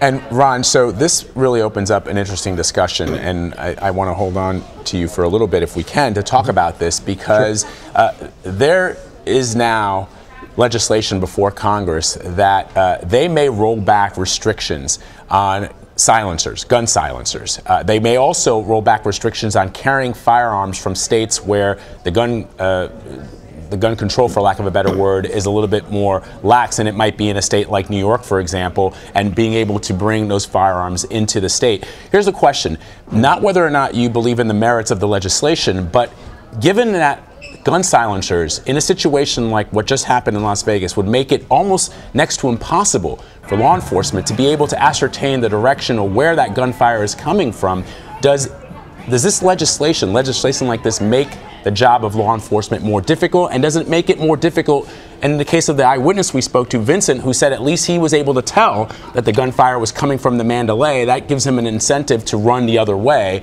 What are your thoughts on that? Well, certainly using any sort of silencer or sound deadener on a weapon is going to make its location harder to detect. And I think it is incumbent on the legislature to take a look at all the factors, in a society where gun ownership is prevalent. Most gun ownership is legal, and the owners of those weapons are acting lawfully, and in many situations may actually work to defeat a threat rather than create one. And so I think it would be prudent by them to consider all of the factors involved, And certainly to include, as I mentioned before, is mental illness a factor in this person's weapon possession? I think, in my estimation, mental illness in America is the criminal justice reform element that Congress ought to be paying a lot of attention to. Our jails and our prisons are full of people who are mentally ill. Our police are contacting people on the street every day, people in crisis, people who need help, and they're very often, because they're engaged in some sort of low-level crime, being treated as criminal as opposed to mentally ill. How much of that is a factor here? How much of it is a factor in gun ownership, weapon possession? Is there a way that we can make it easier to take a weapon away from somebody when we see them in a mental health crisis, or see them in a mental decline? Is there a way to take weapons away from them? How do we do that responsibly and preserve our Second Amendment rights? So I think all of that ought to be on the table as we're talking about silencers. Certainly hundreds of Americans, thousands of them, own silencers. They're paying the extra taxes on them, they're registering them, they're entirely lawful, and they'll never do anything illegal with that weapon. But make no mistake, Vlad, to your direct question, using a silenced weapon would make it, in this situation, much harder to detect that weapon's location, and make the law enforcement response that much more challenged. Ron, all very good points. We're keeping you, Ron, but we're also going to bring in Randy Sutton. He's a former law enforcement officer from Las Vegas Metropolitan Police Department, and he served for almost 24 years. Retiring with the rank of lieutenant. Thank you so much for joining us.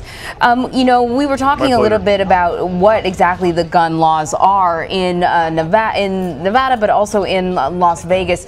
As I understand it, the state has some pretty liberal gun laws, but how's that handled within the boundaries of the city, where people are coming to have fun, but it's also a city with a little bit of a reputation? The nickname is Sin City for a reason. Yeah, but as far as the gun laws go, the state regulates the gun laws. The city doesn't control that. So there would be nothing within the city limits of Las Vegas that would control anything about the movement, the sale, or anything else of these weapons. So the fully automatic weapons are much more restricted by federal law and by state law. Like, I couldn't go into, even as a police officer, I couldn't go into a gun store and say, hey, I want to buy that fully automatic machine gun, and I don't have any paperwork. That's not going to happen. So how this individual obtained that remains to be seen. You can legally obtain it if you go through the proper background checks and you get a stamp from the Bureau of Alcohol, Tobacco, and Firearms, and you're approved to purchase that kind of weaponry. It's a little unusual, but once again, you can take and alter a semi-automatic firearm to fire fully automatic. Lieutenant Sutton, let's talk about the incredible work that was done by local law enforcement on the ground there as this was happening. Yes. The fact that these officers, many people are calling them heroes, that they were able to get to this shooter's room as quickly as they did. Now, I know for a lot of people who were probably pinned down or witnessed horrible things happening all around them, it may have seemed longer than they would have liked, but when you consider, and it's something I hadn't thought about until today, the sheer number of hotels in Las Vegas, the sheer number of people that visit that city at any given point in time, to be able to locate, it's almost like a needle in a haystack going after somebody, even though you can hear the shooting, you maybe can get a sense of where it's coming from. Let's just give us a sense of the training that goes on to be able to protect the people who want to enjoy the city of Las Vegas.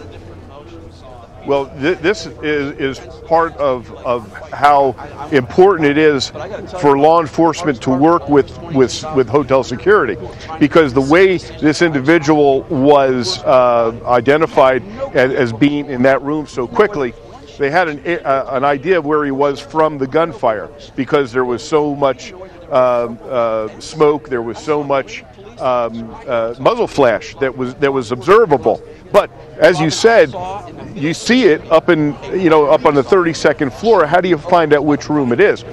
Well, they were aided in this by the volume of the smoke that was emanating from those weapons.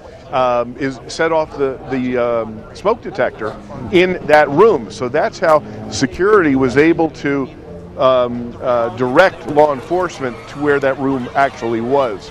And you could hear from the radio traffic, which I did listen to, by the patrol officer's response, and then getting the tactical teams there as quickly as they did.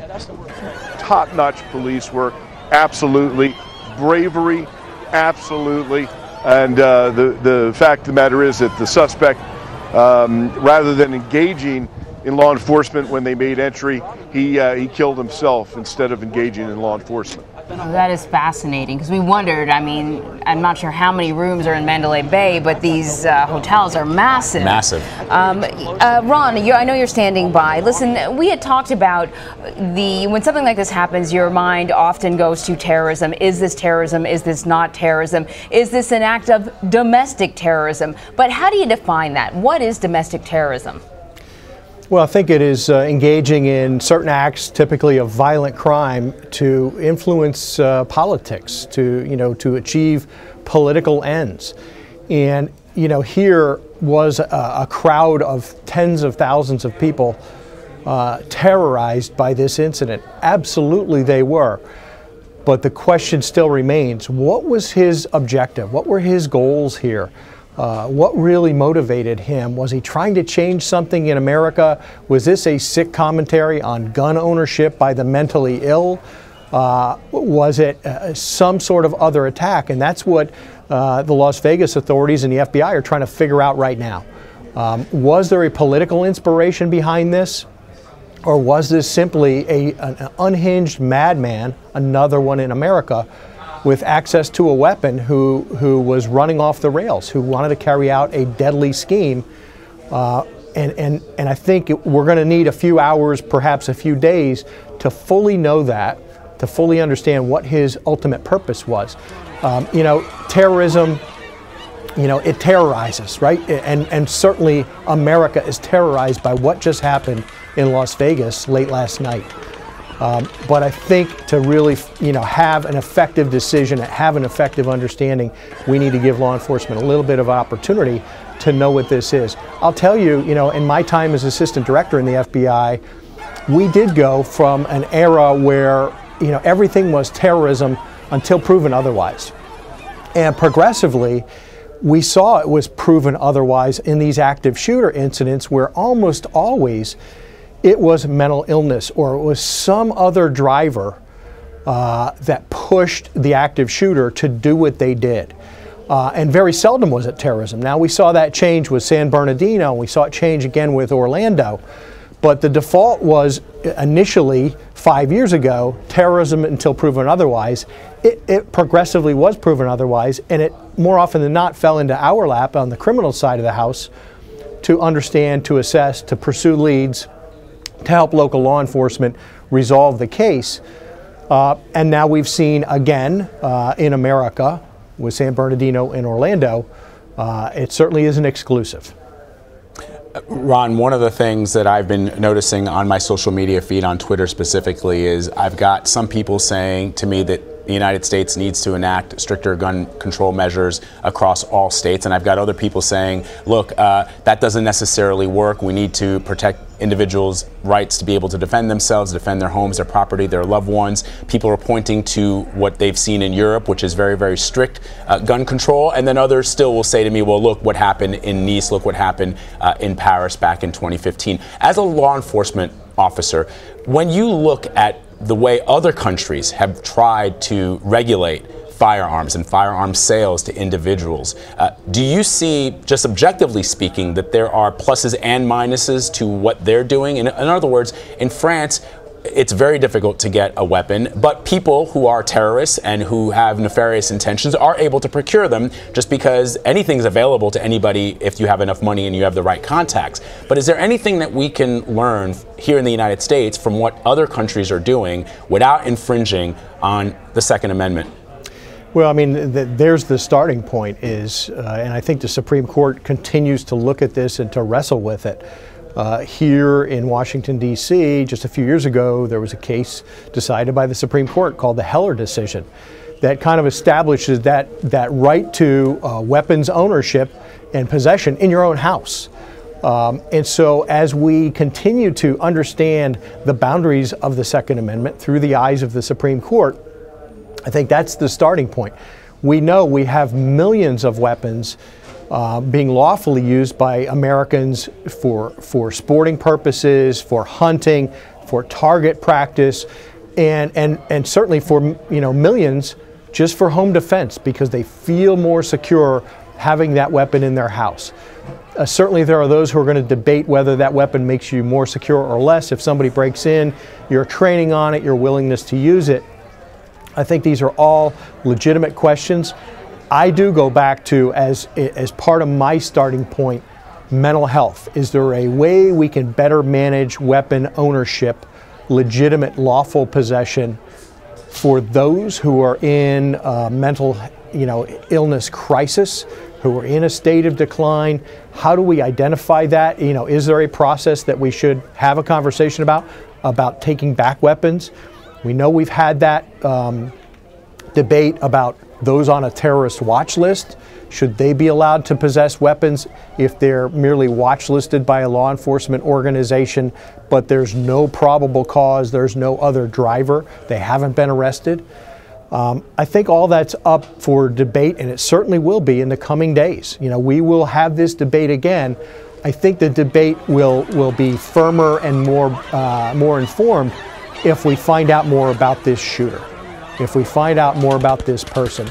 And then we look at responsible ways to make sure those who can lawfully possess weapons, they're acting entirely within the law, can. But Vlad, to your point about Europe and other countries, we've seen change in Europe. Look, if somebody wants to build an explosive device, quite clearly an illegal explosive device, and we've seen this commonly with terrorists, particularly in Europe, to build a bomb with, out of common elements, TATP, which is an unstable explosive, and to try to use that to have mass carnage.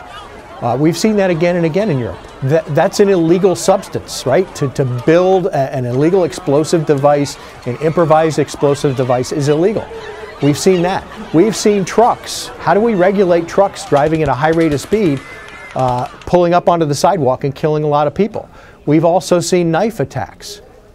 So, when we talk about regulation, we have to realize that if we take away one means of killing someone, illegally, quite illegally, and in a heinous way, dedicated killers will find another way to kill. And they'll do that to kill massive amounts of people if possible. Look at Tim McVeigh. Look at others who wanted to use large-scale explosives, and the FBI's interdicted any number of these folks who thought they were going to detonate a truck or a van full of explosives, only to find out the detonator didn't work, the explosives didn't go off because the FBI was part of this as an undercover operation. So we've seen it time and again. Taking away one tool of destruction is going to open up the avenue for others. Ron, we are just letting our viewers know that we are showing them a live picture of the Mandalay Bay Hotel in Las Vegas, Nevada. There you see, if our viewers are looking at this screen right now, just above the tree there, the window where I'm told that is, well, the camera is moving, okay, where we are told that is where the shooter was shooting from, to those 22,000 people that were on the ground listening to that concert.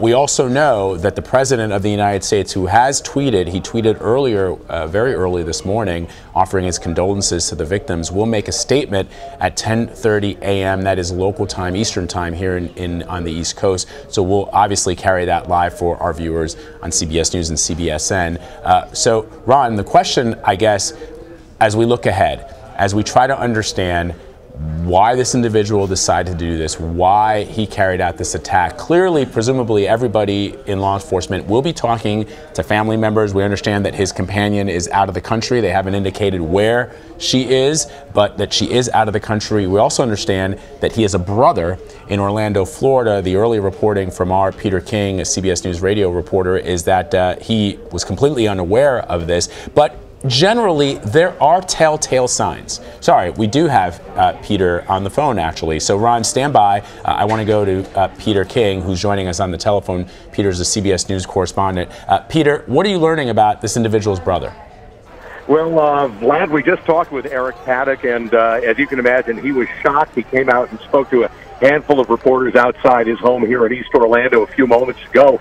And in his words, he's horrified, completely dumbfounded, and shocked by what happened. It was quite obvious in his face that this is the last thing that he ever expected. We asked him about his brother. He said, look, he had no political affiliations. He had no religious affiliations. To the best of Eric's knowledge, he said he had no axe to grind, no mental problems, and he wasn't angry at anybody. So this kind of totally came out of the blue for him. In his words, he says, he was nice to my kids when they went out there. Our mom, their mom, lives here in Florida, and the last time they spoke was right after Hurricane Irma, when he called to find out if their mother was okay. And he said he sent her a walker, he sends her cookies, and he was a guy. Those are his words. He was a guy. So this is absolutely stunning for his brother Eric, who lives here in Orlando, Vlad. It's stunning for us to hear that. You want to believe that there's some sort of indication that someone would do something like this, that it couldn't come just clear out of the blue. Did his brother share any further information about him or this woman that they're calling a companion? Well, he said, yeah, she was his girlfriend, and she was nice, too, and always nice to their mom, and, you know, never had any reason to believe that they were involved in anything untoward. This really totally appeared to come out of the blue. That is remarkable indeed, Peter. And when you say that his brother told Peter had no political affiliations, that he had no axe to grind, that he was a nice guy, essentially. So in his mind, he's dumbfounded as to why this man decided to do this. Oh, completely, and you could see that on his face. I mean, I think this is probably the last thing he would have expected. It didn't seem to me that the brothers were particularly close, but, you know, they spoke. He actually had helped him move out to Mesquite, Nevada, when he moved out there. They had been in business together at one point along Florida's Space Coast over in Brevard County, but other than that, with the 2,000-mile distance, there didn't seem to be any particular closeness, but there didn't appear to be any particular distance between the two either.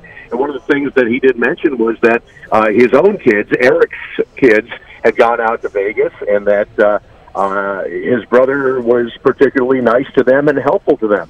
He was a guy who liked to go to the casinos and gamble and enjoy a meal and that kind of thing, but you know, didn't think that there was anything more than that.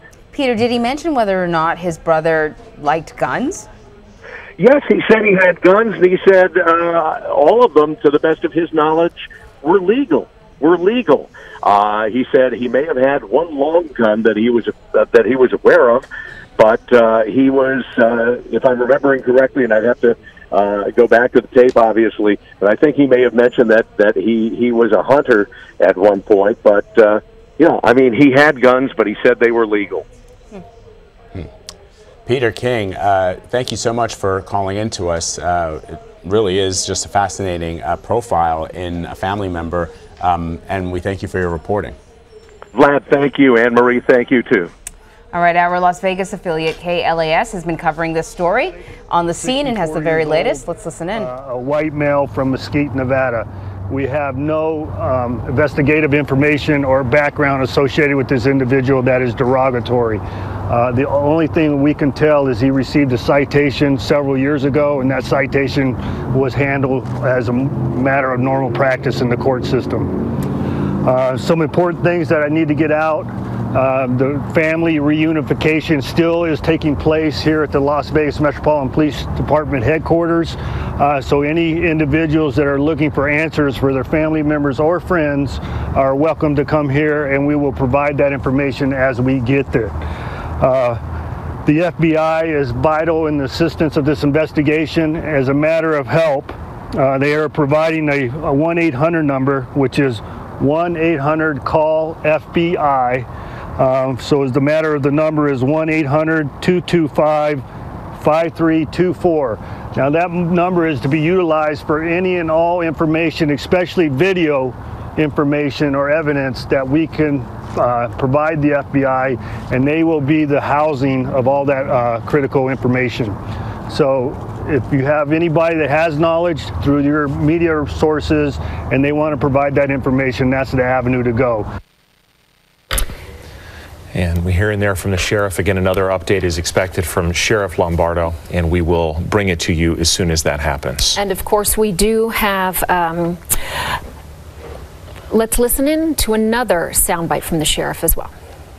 At 10:08 this evening, we received several 911 calls of an active shooter where individuals were being fired upon who were attending the Route 91 concert, which is just east of the Mandalay Bay, east of Las Vegas Boulevard.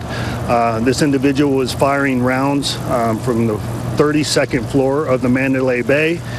We believed it to be coming from two separate locations. Then we determined through the investigation the person had occupied two separate rooms. We engaged the individual at his room, and he has expired. The sheriff went on to say that that individual, 64-year-old Stephen Paddock, then took his life before they could enter the room. They discovered 10 rifles inside that room. There are authorities in the Del Webb retirement community in Mesquite at his residence, and they are waiting to serve a search warrant. They don't know what awaits them inside that residence, so they are taking all precautions for them as well as the neighboring community. And we do have a live reporter, Karen Castro, in Mesquite, who will bring us updates there. Over 400 people, 406 is the number, transported to area hospitals, and 50 people have died from Sunday night's shooting. We are going to be speaking at 7:30 this morning with the CEO of Readiness Resource Group, David Shepard, and we will continue our local coverage of this tragic event throughout the morning, bringing you the very latest with a number of live shots. As well, it is hard to make sense of what happened. You can't make sense of it. You really can't. Ways that you can help. You can donate blood. That will help the hundreds of victims who are now at our area hospitals. 406 people transferred to area hospitals. There are a number of locations where you can do that. Labor Health and Welfare Clinic off West Sahara. You can head there to donate blood. Several other locations as well, folks, with UBS at the 6930 West Charleston Boulevard. That is one location in Las Vegas. Or for folks in Henderson, 601 Whitney Ranch Drive in Henderson. Now, UMC also hosting a blood drive in conjunction with UBS, and that will be held at UMC's Delta Point building, which is located at 901 North Rancho Lane. The blood donations, they will open for donations in 10 minutes. Folks already started arriving shortly after midnight. They've been there waiting to do their part. Which we are not surprised by. There has been an ample response, and we do ask that if you are giving blood to really bring in patience to the process as they're trying to staff up and handle what is really an unprecedented demand for those that are willing to donate blood. This is, and you can't believe it when you say it, but this is the largest mass shooting in the history of this country, in U.S. history. And so there is a lot going on this morning, and those that are working at those blood drive centers are working hard. Please bear with them. And as you try to navigate to get into your work, let's check in now with Nate with various road closures at this time. Yes, Kirsten and Brian, it's the cyclical nature of life in Las Vegas. A lot of folks are just now getting up and hearing about this horrible news that you see across the bottom of your screen here. 50 people shot and killed, at least 400 injured in the worst mass shooting in U.S. history. Let's show you exactly where the shooting took place. This is the I-15. This is Las Vegas Boulevard. In traffic talk, it's referred to as Nevada State Highway 604. Here you see the Luxor. This is Mandalay Bay, and Metro Police tell us that the shooter was on the 32nd floor of Mandalay Bay, firing out a window across Las Vegas Boulevard into that open lot there across Las Vegas Boulevard from the Luxor, where thousands of people were attending the last night of the Route 91 Harvest Festival. We heard reports of people scattered into some of the hangars there in the airport property right next door. Well, Las Vegas Boulevard remains closed. You cannot get anywhere on the boulevard from Russell Road up to Tropicana. As soon as this incident took place, emergency responders went into their procedures, which involved completely shutting down the I-15 that was reopened a couple of hours ago. We're told, though, you still cannot get off eastbound on the 15 at Russell. You cannot get off eastbound on the 15 at Tropicana, and there is a crash reported on I-15 at Tropicana. Otherwise, here is the center, the Thomas and Mack Center, where hundreds, if not thousands of people were taken. However, westbound on Tropicana trying to get Las Vegas Boulevard, that is still a no-go. We have some other accidents to show you, but we also wanted to show you this is the Sunshine slowdown for eastbound Tropicana going across Paradise. This is westbound Tropicana being blocked. You cannot go further westbound on Tropicana at Paradise. You're being diverted as a left turn south into and onto Paradise, and that continues to be the case as we also have the live camera looking at further westbound on Tropicana from Swenson. It is a big delay, so you want to think about avoiding Tropicana. You can take Russell Road, but you cannot get across the 15. For east-west travel, the best route is going to be Desert Inn Road. That's because it is still open east and westbound across the Las Vegas Valley. A live picture from the Stratosphere Tower. Las Vegas Boulevard is closed. There's been a lot of traffic also on Paradise as a north-southbound alternative. And we also wanted to show you that alternative route, the Thomas and Mack Center, and also, of course, the Flamingo Road eastbound, not possible from the I-15. And here's east and westbound Desert Inn across over the 15 underneath Las Vegas Boulevard. Las Vegas Boulevard itself closed between Russell and Tropicana. We're still trying to find out from the Strip properties where employees should go for their shifts. We'll have that for you as soon as we get it. In the meantime, we know that there's some changes in the weather too, Sherry. Absolutely, Nate. And good morning, everybody. We get on with our Monday, and you will notice immediately as you walk outside that there are some changes. Maybe you heard the winds blowing in the overnight hours. They were picking up some speed right around midnight, and a lot of the people, of course, in the fray of that shooting out in the winds and the cool air overnight as this cold front has been blowing through, and that's going to affect all of us in the way of feeling cooler as we get into our first Monday of October. So you'll be fighting the winds. They'll be rougher this morning than they will by the afternoon. 66 degrees, a lot of 60s around the Las Vegas Valley, but they feel a little chillier because these winds are out of the north. So jackets, long sleeves, hoodies for the kids before they head out to school this morning, just to make sure everybody's staying warm, especially if you have to be out there for a while. We've got 66 on the Strip, 68 in Nellis, 64 at Aliante, 7 Hills, and the lakes at 65, excuse me. We've had some of the roughest winds over in Pahrump, gusts over 40 miles an hour, sustained winds at times around 25 miles an hour. That's where we have a wind advisory in place. Northwest Clark County, as well as Nye County, Lincoln counties, all under a wind advisory because of the strongest areas of wind in those concentrated in those areas. This is behind a cold front that's bringing snow. I mean, it's got some really cold air with it through Utah, through Colorado. We don't get the moisture, but we sure do get these dry northerly winds. The Las Vegas Valley is not included in that wind advisory. Neither is eastern Clark County out at the lake and along the river today, but we're still getting some good winds at times. And I think as we get through the day, the winds will subside a little bit, but this morning we expect them to be the roughest. Wind advisories in all these areas of yellow will expire at 8 o'clock. We will eventually get through 70s. It's going to take us a while to warm up, and we're not going to get all that warm. Very mild temperatures today, mid-70s early afternoon, and we'll just wind up in the upper 70s. That's pretty different from those low 90s that we had for your Saturday, your Sunday. Even back on Friday, we were 90 degrees. So we warmed up nicely into the weekend as we finished September and welcomed October yesterday. Now we'll cool off as we get into our first full week of October.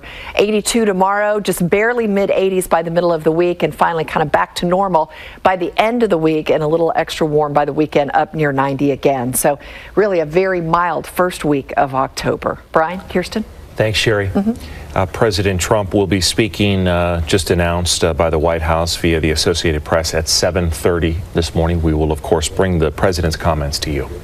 For those just joining us, we do want to recap what's transpired overnight. The third evening of the Route 91 Harvest Concert. You have 22,000 people gathering on the third night, an outdoor venue here just east of Mandalay Bay. And shortly after 10 o'clock, rounds of firing happening from the 32nd floor of Mandalay Bay. We're going to show you some video. Jason Aldean performing on stage at the time. Listen.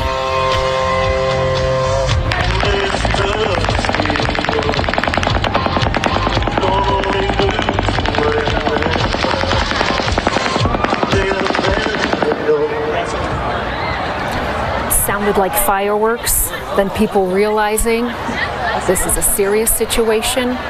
Many rushed to get down, as you can see right there. Many others scrambling for safety, to hide. Many people trampled as they tried to exit this venue. We're told that's how so many people were injured and wounded in the parking lot, was all of the people trying to get out, or so many trying to get out at the very same time. People just desperate, hiding beneath cars, hiding anywhere they could, as we hear Jason Aldean stop that song in response to what everyone was collectively listening to and hearing and figuring out that this is not firecrackers, as some originally said they thought, but it is gunfire. And then you start to see that movement. Some people hopping the fence at McCarran. There's on-the-ground video of people fully sprinting out of those festival grounds just east of Mandalay Bay, part of Route 91 Harvest Festival. People hid for hours. They weren't sure when to come out, when it was safe. I heard from a friend who told me he works on the Strip.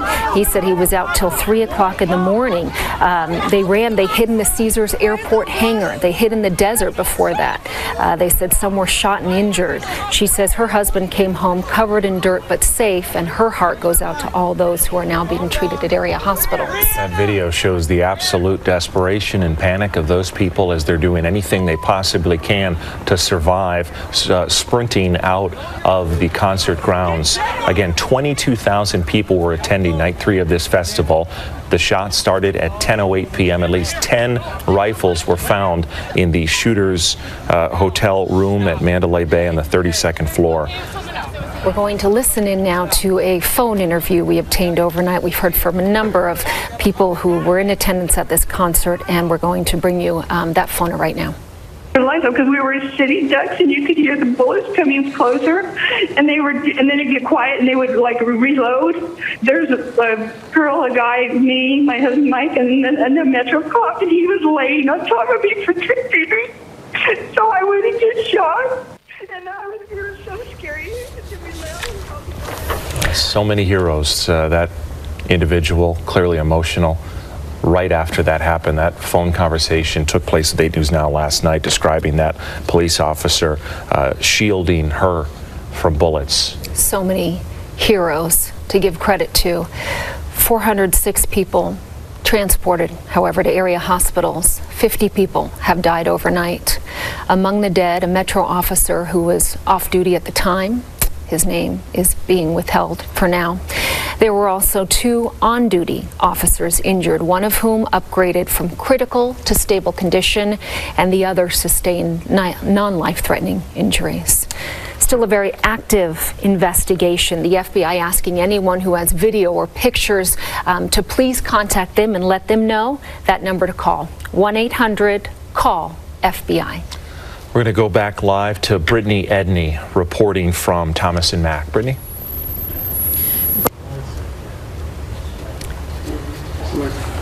We apologize for that mic issue. You know, we point out or we know that you turn on the news at all different times. Some of you just joining us and knowing that you had a buddy or a loved one at that show. And this is the number to call. It's 1-866-535-5654. 866-535-5654. That is a way you can get updates on loved ones. UNLV courses still in session. Clark County School District school is in session, folks. You're probably wondering right now over breakfast.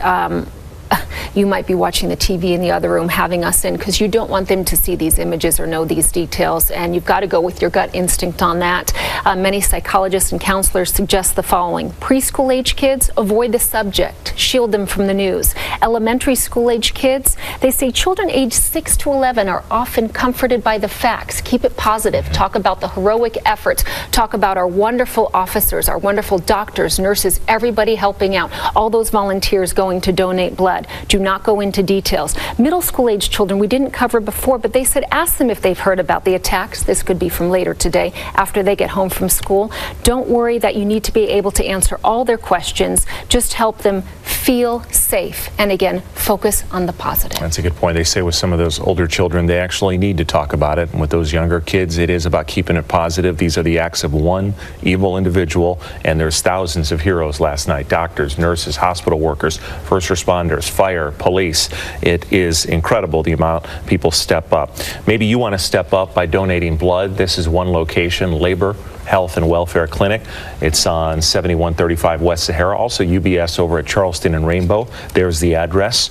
And you can also make a donation if you are in the Southeast Valley in the Henderson area at 601 Whitney Ranch Drive.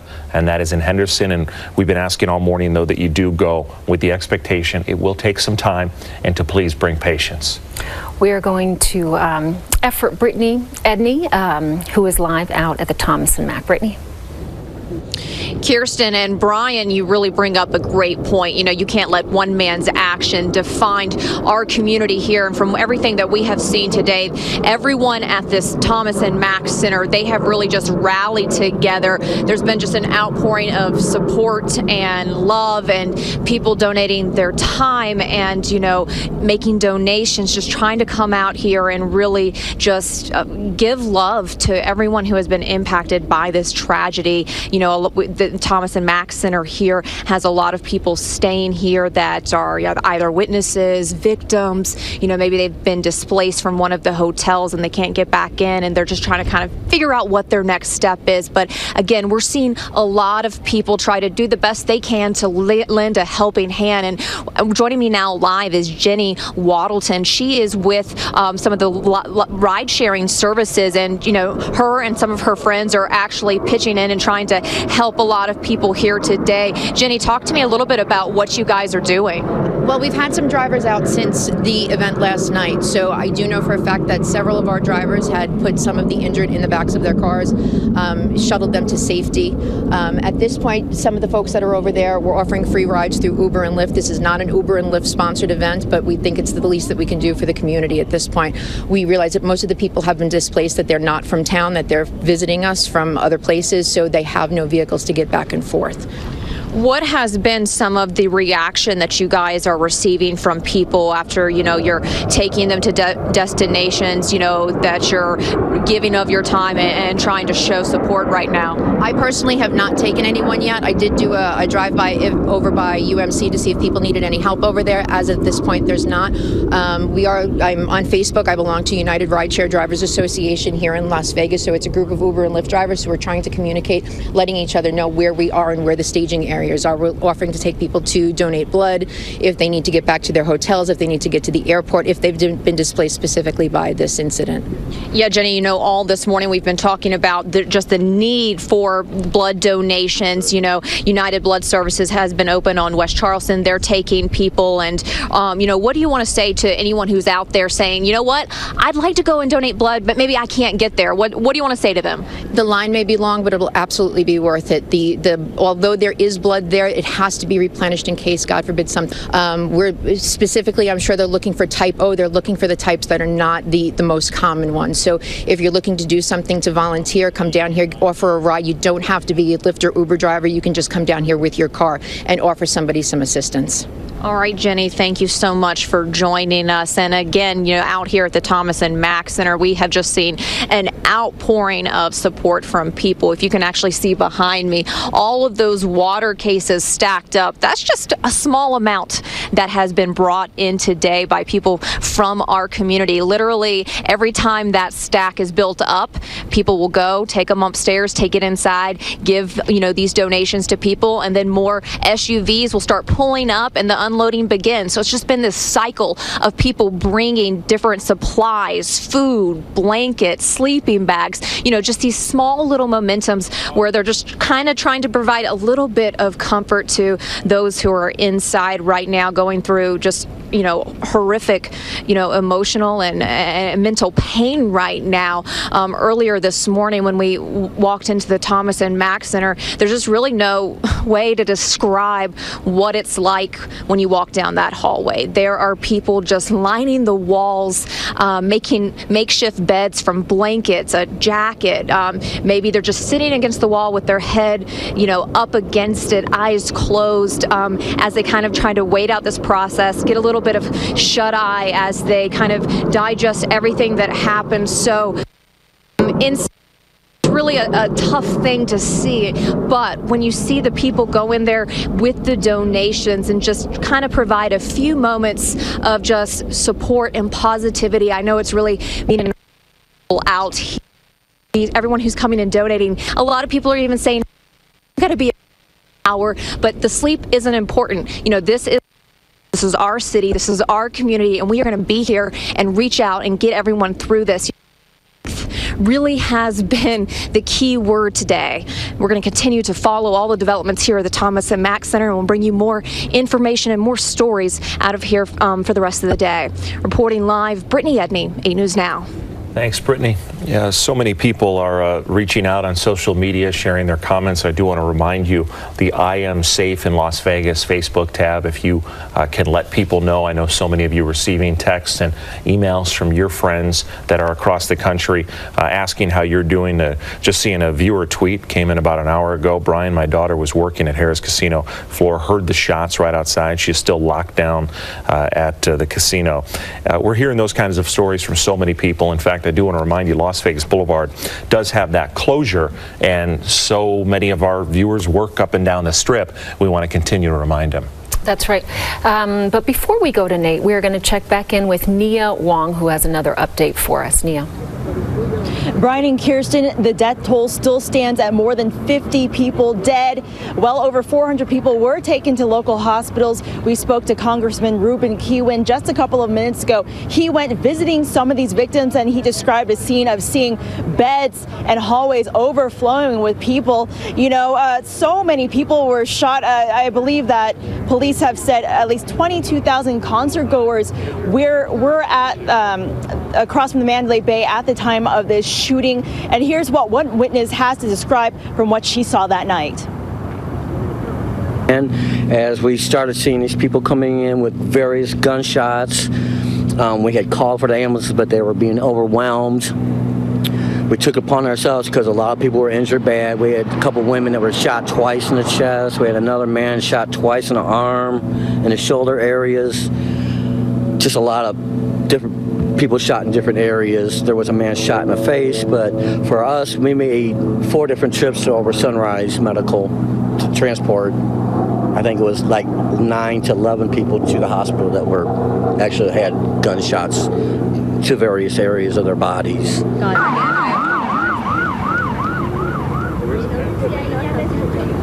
Now, this concert was held right across from the Mandalay Bay around 10 o'clock last night, and police believe that 64-year-old Stephen Paddock was on the 32nd room of that hotel. They say he had been checked in since the 28th of September, and he fired off multiple rounds from the witnesses, from what they tell us, and sending around 400 people to the hospital, killing well over 50. Now, when police broke into his room, they had to use an explosive device because they weren't getting any answers. And by the time they actually made their way into Paddock's room, they found him already dead. And they told us in the last update that they believed that he had killed himself.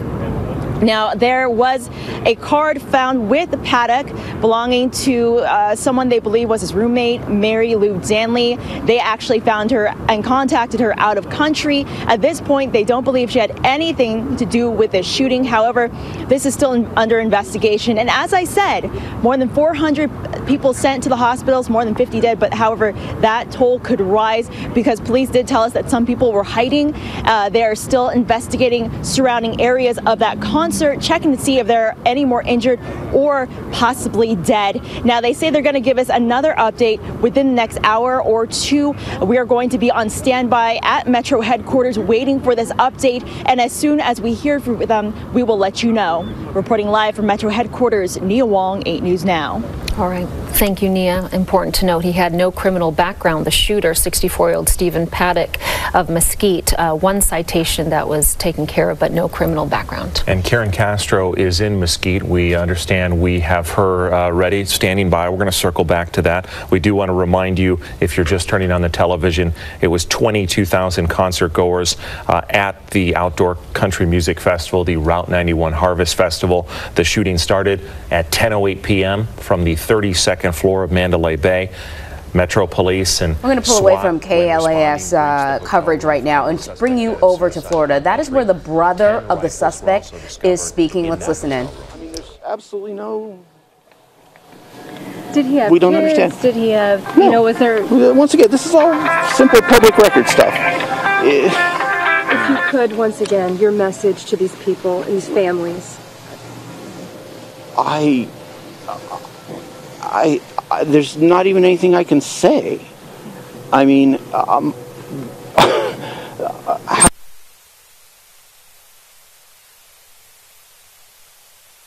this is like it was done, you know, like he shot us. I mean,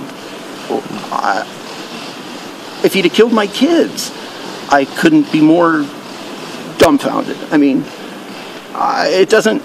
So there's nothing. Last communication. There's nothing. After the hurricane. I mean, I can show you the text. He said, Yeah. you know, how's mom? Did you get power? You know, I mean, that was it. There's absolutely, we have nothing. Like I said, we have nothing for you. I mean, I hope someone finds out, figures out, because we'd like to know. Were you a close family? You guys, I mean, you know, it seems like a good son if he's checking on your mom. I live here. He lives in Mesquite. Once again, public record stuff you'll find out. I mean, I live here. He lives in, we're not that close. I mean, we talk on the phone occasionally. He calls my mom and talks to her. There's no mental health issues. There's no there. Not that we know of. I mean, I mean, he was. Did you know him to have guns? Was he an avid shooter? I mean, no, you know, not that. Not an avid gun guy at all. The fact that he had those kind of weapons is just.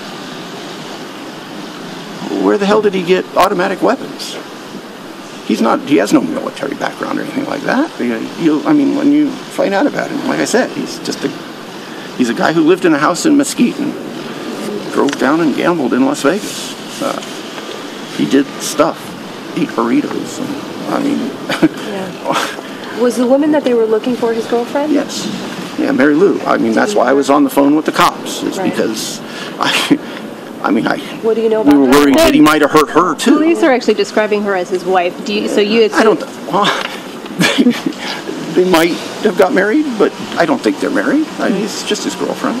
What do you know about her? How do you? She's a nice lady. I've met her 3 or 4 times. She's got a Facebook page. She sends cookies to my mom. I mean,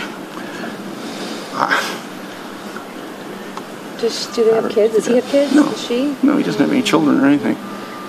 I mean, yeah, there's nothing. You know. She must be feeling helpless when the we're police. shocked. I mean, it's like you think it's except that it came in, all 5 of my phones in the house and the cells and everything lit up at the same time.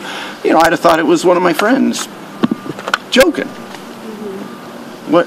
I mean, when you get a phone call that says your brother, you know, just killed a bunch of people. So this is not So. What are you doing? What are you going to do now? I mean, what is your next move? We're going to hope you people stay at least on the sidewalk. We're answering the phone and talking to random people, but we're telling them we're going to put out a 5-line statement that says what I've just told you, that we're shocked, horrified, completely dumbfounded. I know you're about this. You're having trouble finding the words, and you're saying. And we're trying to. Well, that's why I wrote it down. I mean, I wasn't going to even talk to any of you people because we have nothing to say. There's just nothing that we have to say. If you could find the words, I know you're in shock, to describe the man you knew. He was my brother. He was a guy. He gambled. He was nice to my kids when they went out to Vegas, and I mean, you'll find out these things. I mean, my kids didn't know him that well or anything. I mean, he lives on the other coast and that kind of thing. I mean, he sends his mom cookies. I mean,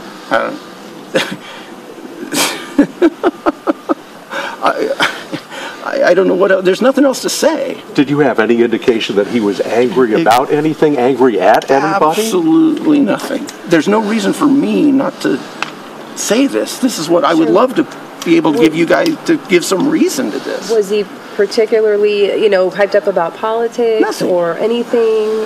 Nothing. No religious affiliation, no political affiliation. No, he just hung out. And no history of mental illness? Not a bit. When was the last time you spoke to him? He texted me to ask about my mom after the hurricane. We didn't have power for 5 days. I mean, he called her up to talk to her about how it was. He sent her a walker because she's having trouble walking now. I mean, there's just nothing. I know, the shock is just too, and I guess I hate to keep asking you, but if you want to try to find the words to speak to these families. I don't have any other words but what I've said. I mean, if there was anything I could have done, I would have done it. But there was exactly nothing. I mean,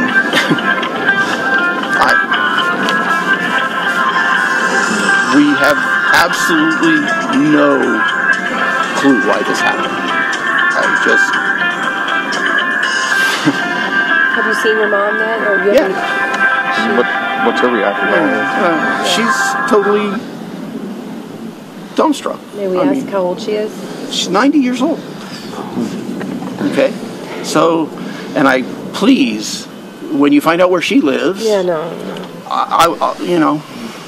please don't, because she has nothing. I mean, she has nothing else to say. He called up to say how you doing after and sent her a walker. I mean, she has nothing, nothing to say. Sounds like a good, loving son. I mean, a good son, at least, if he's checking on her.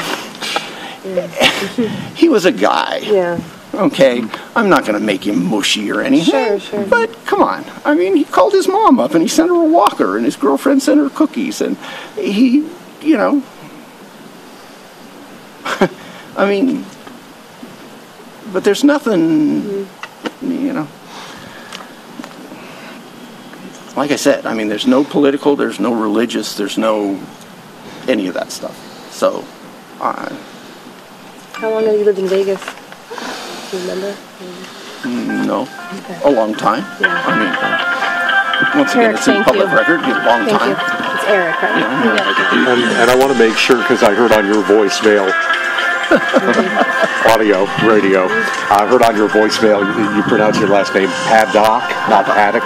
Doesn't matter. It's 601 depends on which side of the country you come from. Well, we kind of like to get those things right. Yeah. That's like that matters right this minute. Give me a break.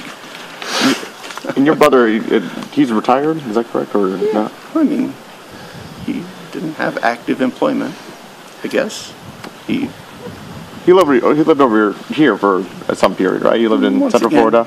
Public record. Yeah, he had a place in Melbourne. Mm-hmm. And you'll find out I helped move him back to Mesquite. What did y'all do? What was the business that you had together? I'm not going to go there. Once again, his life is an open book. It's all in the public record. There's nothing once again, there's nothing. He went to college. He had a job. You'll find out exactly. There's no reason for me to tell you all this stuff. It's because there's just not. I mean, and I've got this like really bad headache right this minute. But there's nothing. I mean, the weapons. Find out who he got the machine guns from. Where the hell did he get the machine guns? I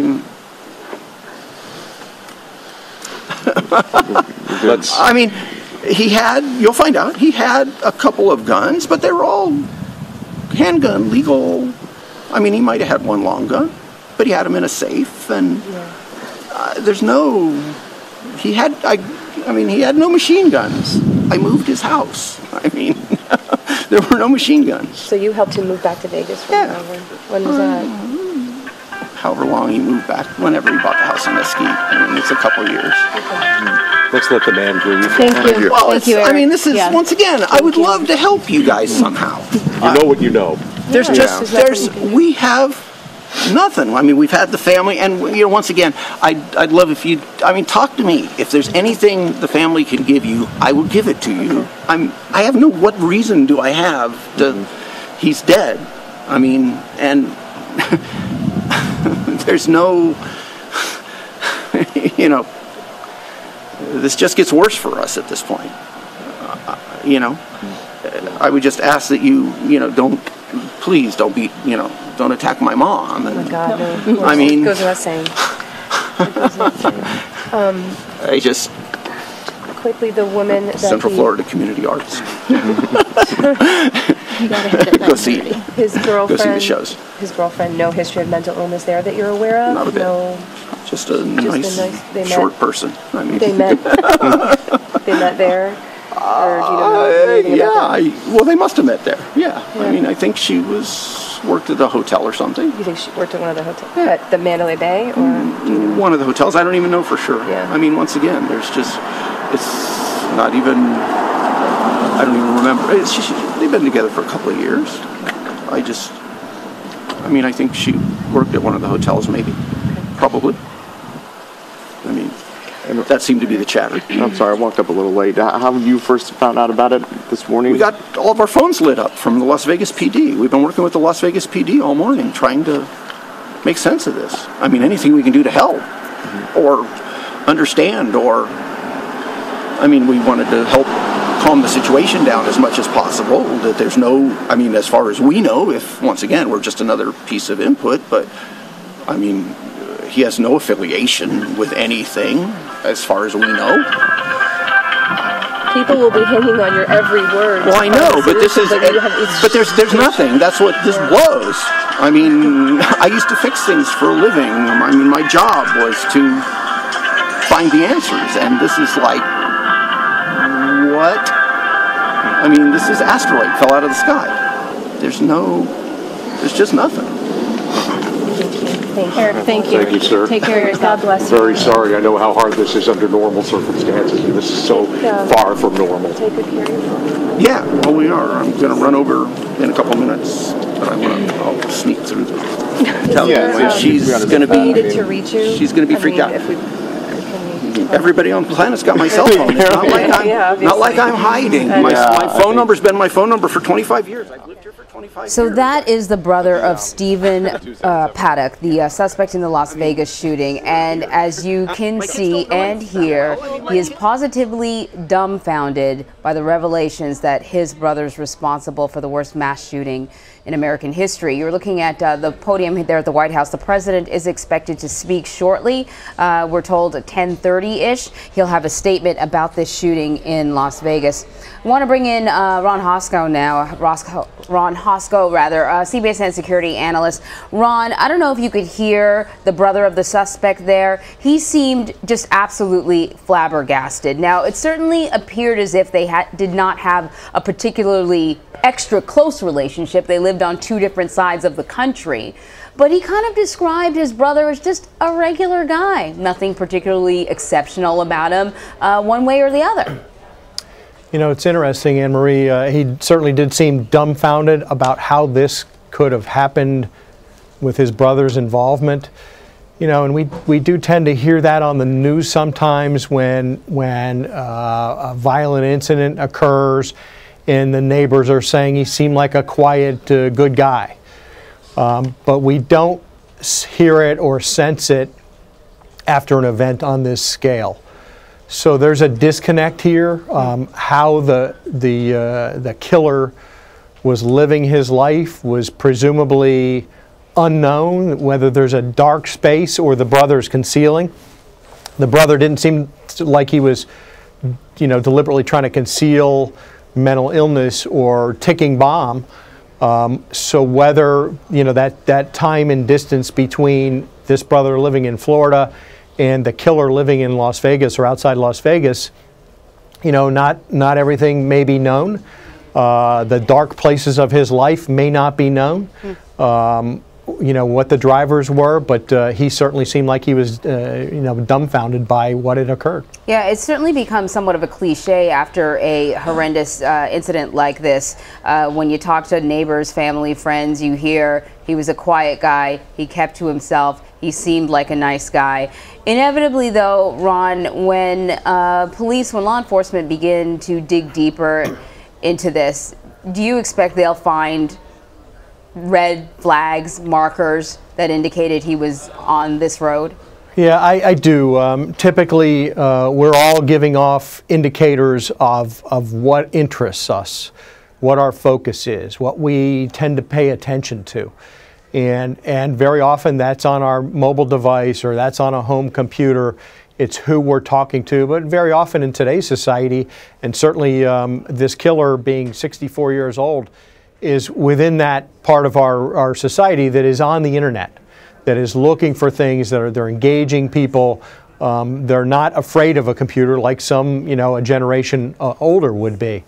And so I think my expectation would be we see the indicators of what he was looking at, what his interests were, how that matches up with his spending, see what was trending on his computer over the last days, weeks, month or so, to see what was consuming his attention. Something clearly was that manifested itself in carnage last night, you know, just shortly after 10. So I think those indicators are going to be there. I think law enforcement will find them fairly quickly, assuming there's no encryption challenge that they have to overcome. They will certainly be working with, you know, whatever social media firm or app developer to get into it. I don't know that there's a privacy protection for a deceased person at this point. Certainly not one that's worth protecting. And so I would think that they would get quick cooperation from the internet providers and just looking at what's in his apartment and who he's in touch with day to day may give law enforcement some pretty clear insight about what his existence looked like. Yeah, it's interesting you would bring that up about devices and such. That's one of the challenges that we saw with the San Bernardino terror attack investigation, is getting into those cell phones proved not to be as easy for law enforcement. When we talked earlier, one of the outliers in terms of defining characteristics of the type of person who would do this, one of the outliers in this case is that we're talking about a guy who's 65. That's not typical. And no. I would also think that somebody who's that age may or may not have social media accounts. We know that his girlfriend had a social media account. She had a Facebook page. That's at least what people are saying. But do you think it might be a little tougher to investigate a guy like this who may not be as, you know, technologically connected? Well, in that way, it may make it easier. It may make it easier for, you know, that he doesn't know the best way to encrypt the communication. And really, I think with this demographic, what I would be looking at is not so much communication back and forth on WhatsApp or Messenger or some other encrypted end-to-end encrypted app with an ISIS connection. But, you know, somebody who's just going on the internet and is going to different websites and looking at things that interest them. And a lot of that browsing history is going to be recoverable through an internet service provider. That browsing history may take law enforcement to commercial businesses where he was purchasing weapons or gun parts or showing his interest. So there may be other indicia of what he was interested in by financial records, not just a browsing history. There may have been a history of purchases. So I think the duration of time that he was looking at a particular website or theme on websites is going to be a strong indicator about where he was, and a lot of that is going to be recoverable. I just want to remind everybody they're looking at an enhanced screen right underneath me there, the podium in the White House there. The president is expected to make a statement on this shooting any moment now, really. He was scheduled for a 10:30 appearance, so any moment now. On the other side, you can see downtown Las Vegas, really a massive crime scene that police will have to investigate and go through. And I'm talking to Ron Hosko. He is a CBSN security analyst. Ron, what we learned, at least from the last police update, was that this guy was staying at the Mandalay Bay since the end of September. I think it was the 28th or 26th of September he checked in. That's an awful long time. 28th of September he had checked in. That's an awful long time. What do you think was happening between that then and last night? Well, that's a good question. You know, was he acquiring some of these firearms outside of the hotel and going to collect them and then bringing them back in, bringing ammunition in? Was he spending his time gambling? You know, and I think this is part of the background investigation that law enforcement is going to be involved in. What did his finances look like? Was this maybe in his mind an all or nothing proposition where I'm going to go take a large amount of money and I'm going to go gamble it, and if I make a lot of money, I'll be happy and I'll go home, and if I lose a lot of money, I have nothing to go home to, and you know, am I going to, you know, have a horrific end game for myself and for others? Was that going on? Because I mean, that's why a lot of people go to the hotels and stay for a while, particularly in Las Vegas. You go to gamble. Right. And presumably he wasn't going to see shows. I assume maybe he was down on the casino floor. He was making money, losing money, and maybe placing his final bets on his life. Time will tell. You know, it's easy enough to put a hang tag on your door and tell housekeeping, don't come in, I'm good to go today, and keep housekeeping away, because after a certain number of weapons appear in that room, it's going to be harder and harder to conceal both weapons and ammunition from housekeeping that's going to, you know, come in and do their job diligently. I would think at a certain point he doesn't want visitors to the room as he's starting to acquire this or bring it in. Yeah, I also thought it was interesting that his girlfriend was found outside of the country. I wonder if that might have been a factor as well, that she wasn't around to maybe notice what's going on. Well, exactly. I mean, is it not notice? Was there a breakup in the wind? Was there a family conflict with her? Was there, you know, what was the trigger for this? That's really what they're looking for, what we're looking for. You know, how was he spending his money? Was he down on the casino floor? You know, was he placing the final bets on his life and on others' lives? That if he made a lot of money, he came out of this okay. He was going to go home, he was going to be set. But, you know, maybe he lost a lot of money down there, and I'm sure that's part of what law enforcement's pouring through right now, along with hotel video to see, did he come and go? And if he did, where did he go? Where does video track him around around Las Vegas? Did he leave the hotel, drive away for periods of time? If so, what did he do during that time?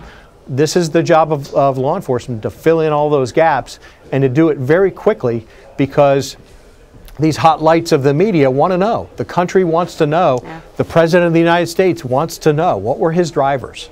Yeah, it's so mind-boggling. You know, you talk to his brother, somebody who's probably known him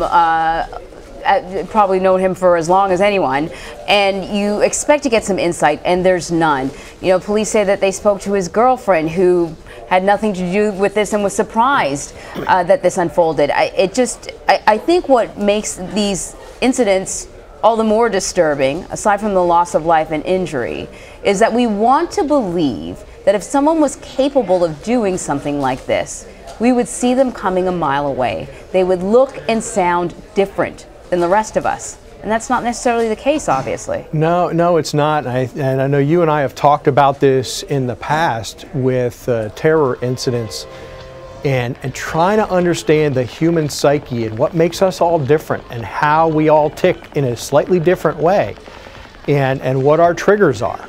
And you know, what makes some people quick to anger and others very slow to anger. And how you see it, how it manifests itself in the human being is different from person to person. And it does make that law enforcement job so much more difficult, because we can see indicators that suggest you're a criminal, that you engage in certain types of robbery or other criminal acts on a regular basis. But how do you detect that on somebody who hasn't committed a crime and all those indicators aren't laid out right in front of you? Or where there's mental illness that's very evident from contacting a person. And very often we hear the reports of friends and neighbors afterwards saying, he was a nice man, he was a quiet man, he stayed to himself, and yet there's bodies in the house. And how do you predict that? How does law enforcement possibly predict that so that, with certainty, so that they are identifying the right person to pull out of the line, the right person to take off the plane, the right person that is bent on destruction before they get to destruction? It is the great challenge of law enforcement and psychiatry in America. Yeah. How do we do that with precision so that we're not offending the innocent? And we see it in the protests that are playing out across the NFL on football fields. How does law enforcement do it by individually singling out the exact right person and not offending anybody else? We saw a pro football player in response to reports of a shooting in Las Vegas within the last month, objecting to his police treatment by Las Vegas Police Department. Yes. And that happens when your actions are slightly different, and based on what law enforcement knows, they're going to take aggressive action towards you, and it's completely innocent, it's completely within the bounds of legitimate law enforcement. Somebody's offended by it because he wasn't a shooter. He wasn't a shooter. And so of course he's offended by it. But how do they do that with perfection and with precision? Very difficult to do. Yeah, and we're seeing evidence of it perhaps today. You said that is one of the great questions of law enforcement. I think one of the great questions of security nowadays is, how do you protect those soft targets? This, I think, would be almost a perfect soft target. It's outside. There's no roof. It's an open air outside venue. 22,000 people. All of them, I don't know if there was security or not, but even if they were searched, and we've seen this at some soft targets have enhanced their security by searching people as they come in, by having people go through metal detectors. But even if that had occurred here, it would not have stopped this tragedy. No, it wouldn't have. Certainly there was some element of confinement to where these folks were set up to watch the concert. And that alone creates a pretty inviting target for someone who wants to bring this degree of harm. We've seen it on sidewalks in Europe and in America. We saw it at the Pulse nightclub. When you pack a lot of people into a popular night spot, it makes for a very inviting target for a would-be terrorist. And so how do you police those things? I know in my last 15 years in the FBI, on a routine basis, the field offices and headquarters were circulating information about these high-value potential targets, whether it be a notable sporting event or a concert venue, and circulating that information across the field, asking for intelligence that was related to threats against that target. And you saw it so frequently, you could be made numb by it, thinking there's no value of this, of the effort put into it. Clearly there's a value to it, and the value is finding that one piece of intelligence that says there's a person who's thinking about attacking this target, and then putting law enforcement in front of that. So we had done that for over a decade in the FBI, and very often with very little result because the intelligence wasn't there. But we wanted to make the rest of the field aware of this event that was going to draw thousands or tens of thousands of people with the possibility that somebody did have that shred of intelligence that said that particular venue, that particular sporting event is a target, and we're putting surveillance on people related to potential criminal activity or terrorist activity at the target. So there is a value to it, but to your broader point, how do you protect each and every one of those places in this great free and open society that we have in America? It's very, very difficult to do, as we found out. Here's another form of attack. Didn't involve a truck moving at high speed, didn't involve an explosive device. It involved a high-powered weapon with a lot of ammunition and a lot of magazine changes. Yeah. Just to let everyone know what's going on right now, you're looking at the podium there at the White House. We are waiting for a statement from the president. We are talking about the worst mass shooting in American history. As it stands right now, at least 50 people dead, at least 400 people injured. That number, both of those numbers, there's a good likelihood they will rise. This happened at a music venue, a concert taking place across the street from the Mandalay Bay Hotel in Las Vegas. There were 22,000 people there enjoying a show. When bullets rained down on them, they were literally, figuratively, sitting ducks. In the middle of this concert, the shooting began. There are conflicting reports. It either went on for 5 minutes, or some people say it felt like it went on for as much as 15 minutes. The shooter, the gunman, was located by police inside a room in the Mandalay Bay Hotel. Police were able to locate him, were able to block him in, and according to police, before they could actually get to him, he killed himself. There's a picture of the shooter right there. Stephen Paddock, he's described as a 64-year-old man living in the area, retired. Earlier today, police were searching for his girlfriend. They found her out of the country. She says she does not know anything about this incident. The police also told us that Stephen was using her ID. We're not sure why. Police say in that room, at least 10 guns. He clearly used a high-powered automatic, semi-automatic rifle for the shooting spree. Whether or not he switched guns is unknown. Some of the witnesses say there was a pause in the shooting and then it resumed again. There's a possibility he changed his weaponry or perhaps got more bullets. But this is what we know right now. And right now, the question is why? Why did he do something like this? And moving forward, will we be able to stop it in the future? Ron Hosko is standing by with me now. Ron, we were talking about the fact that, he checked into this hotel on the 28th, so he's been there for a while. And police couldn't tell us whether or not he had stopped housekeeping from coming into the room. But this is Las Vegas. Las Vegas has been a magnet for criminal activity. Wherever you have a lot of cash, you can run into problems. And I would think that security and staff in a lot of these hotels are trained to identify something that's a little off.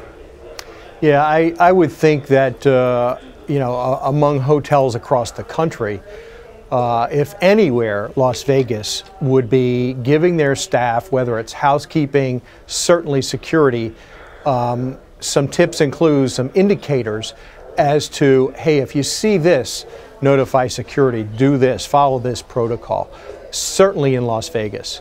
So here, let's assume he was just putting a hang tag on his door asking do not disturb for 4 days. Was that enough to trigger activity?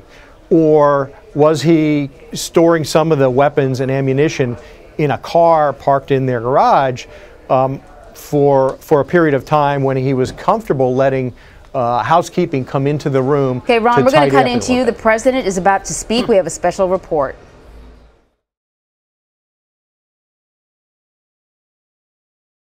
In Las Vegas, I'm Gail King with Jeff Gore and Bianna Golodryga in New York. President Trump is about to speak for the very first time about the deadliest mass shooting in American history.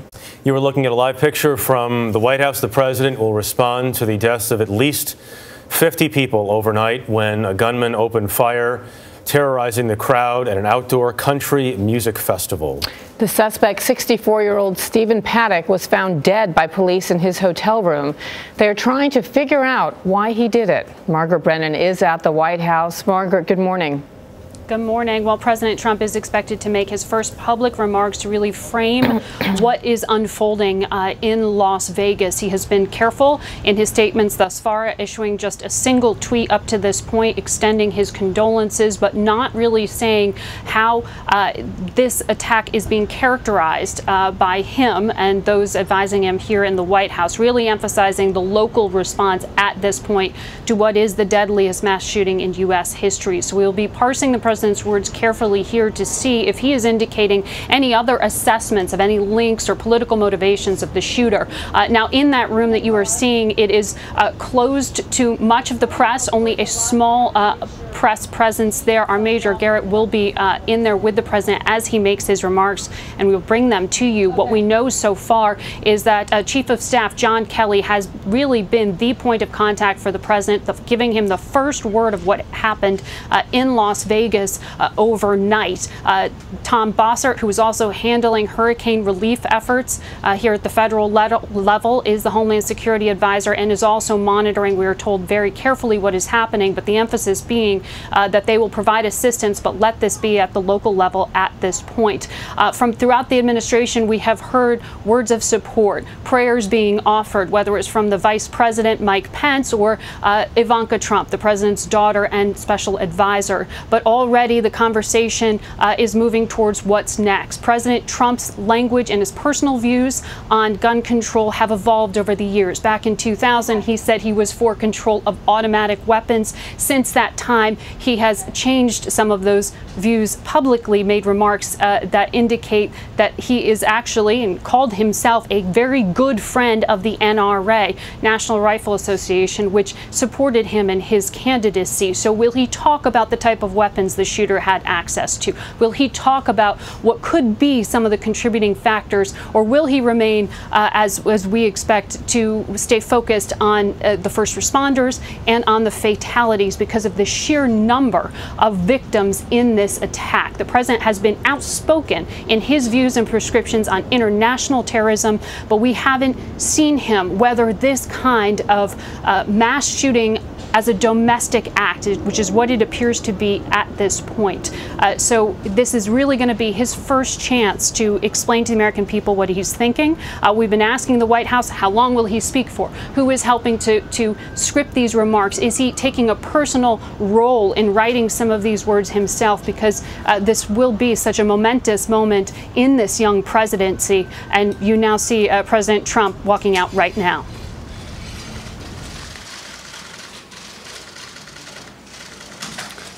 Thank you. My fellow Americans, we are joined together today in sadness, shock, and grief.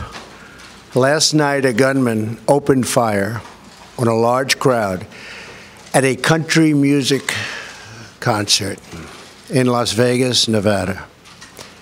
He brutally murdered more than 50 people and wounded hundreds more. It was an act of pure evil.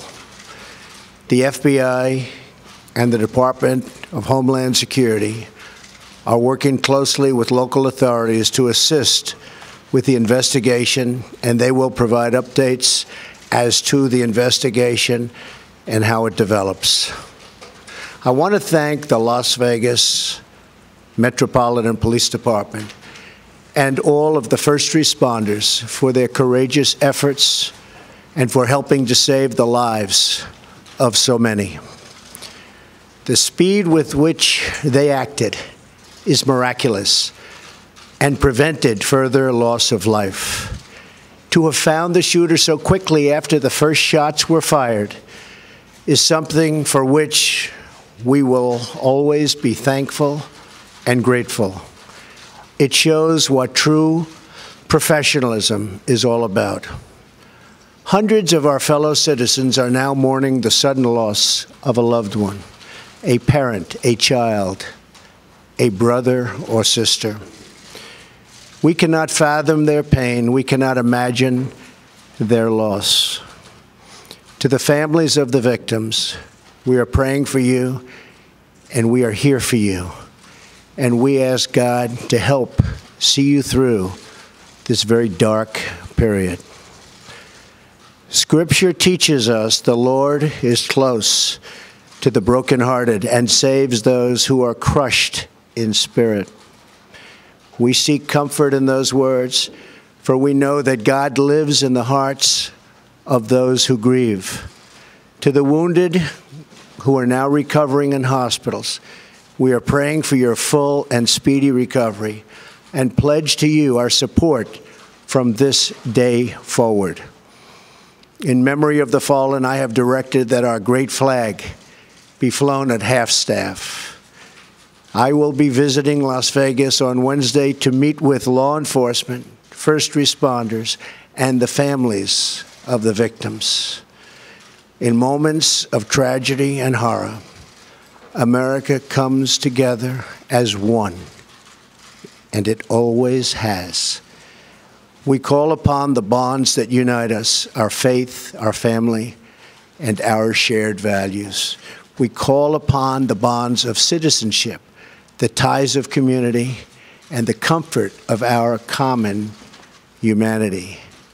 Our unity cannot be shattered by evil. Our bonds cannot be broken by violence.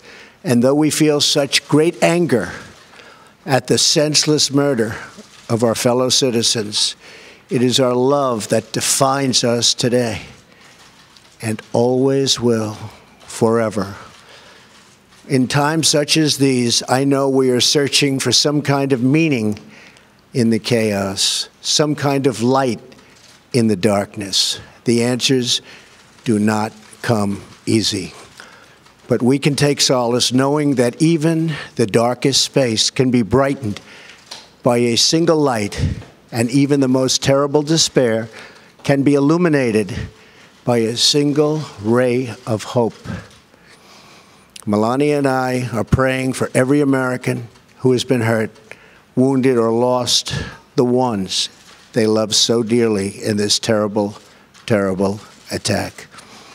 We pray for the entire nation to find unity and peace, and we pray for the day when evil is banished and the innocent are safe from hatred and from fear. May God bless the souls of the lives that are lost.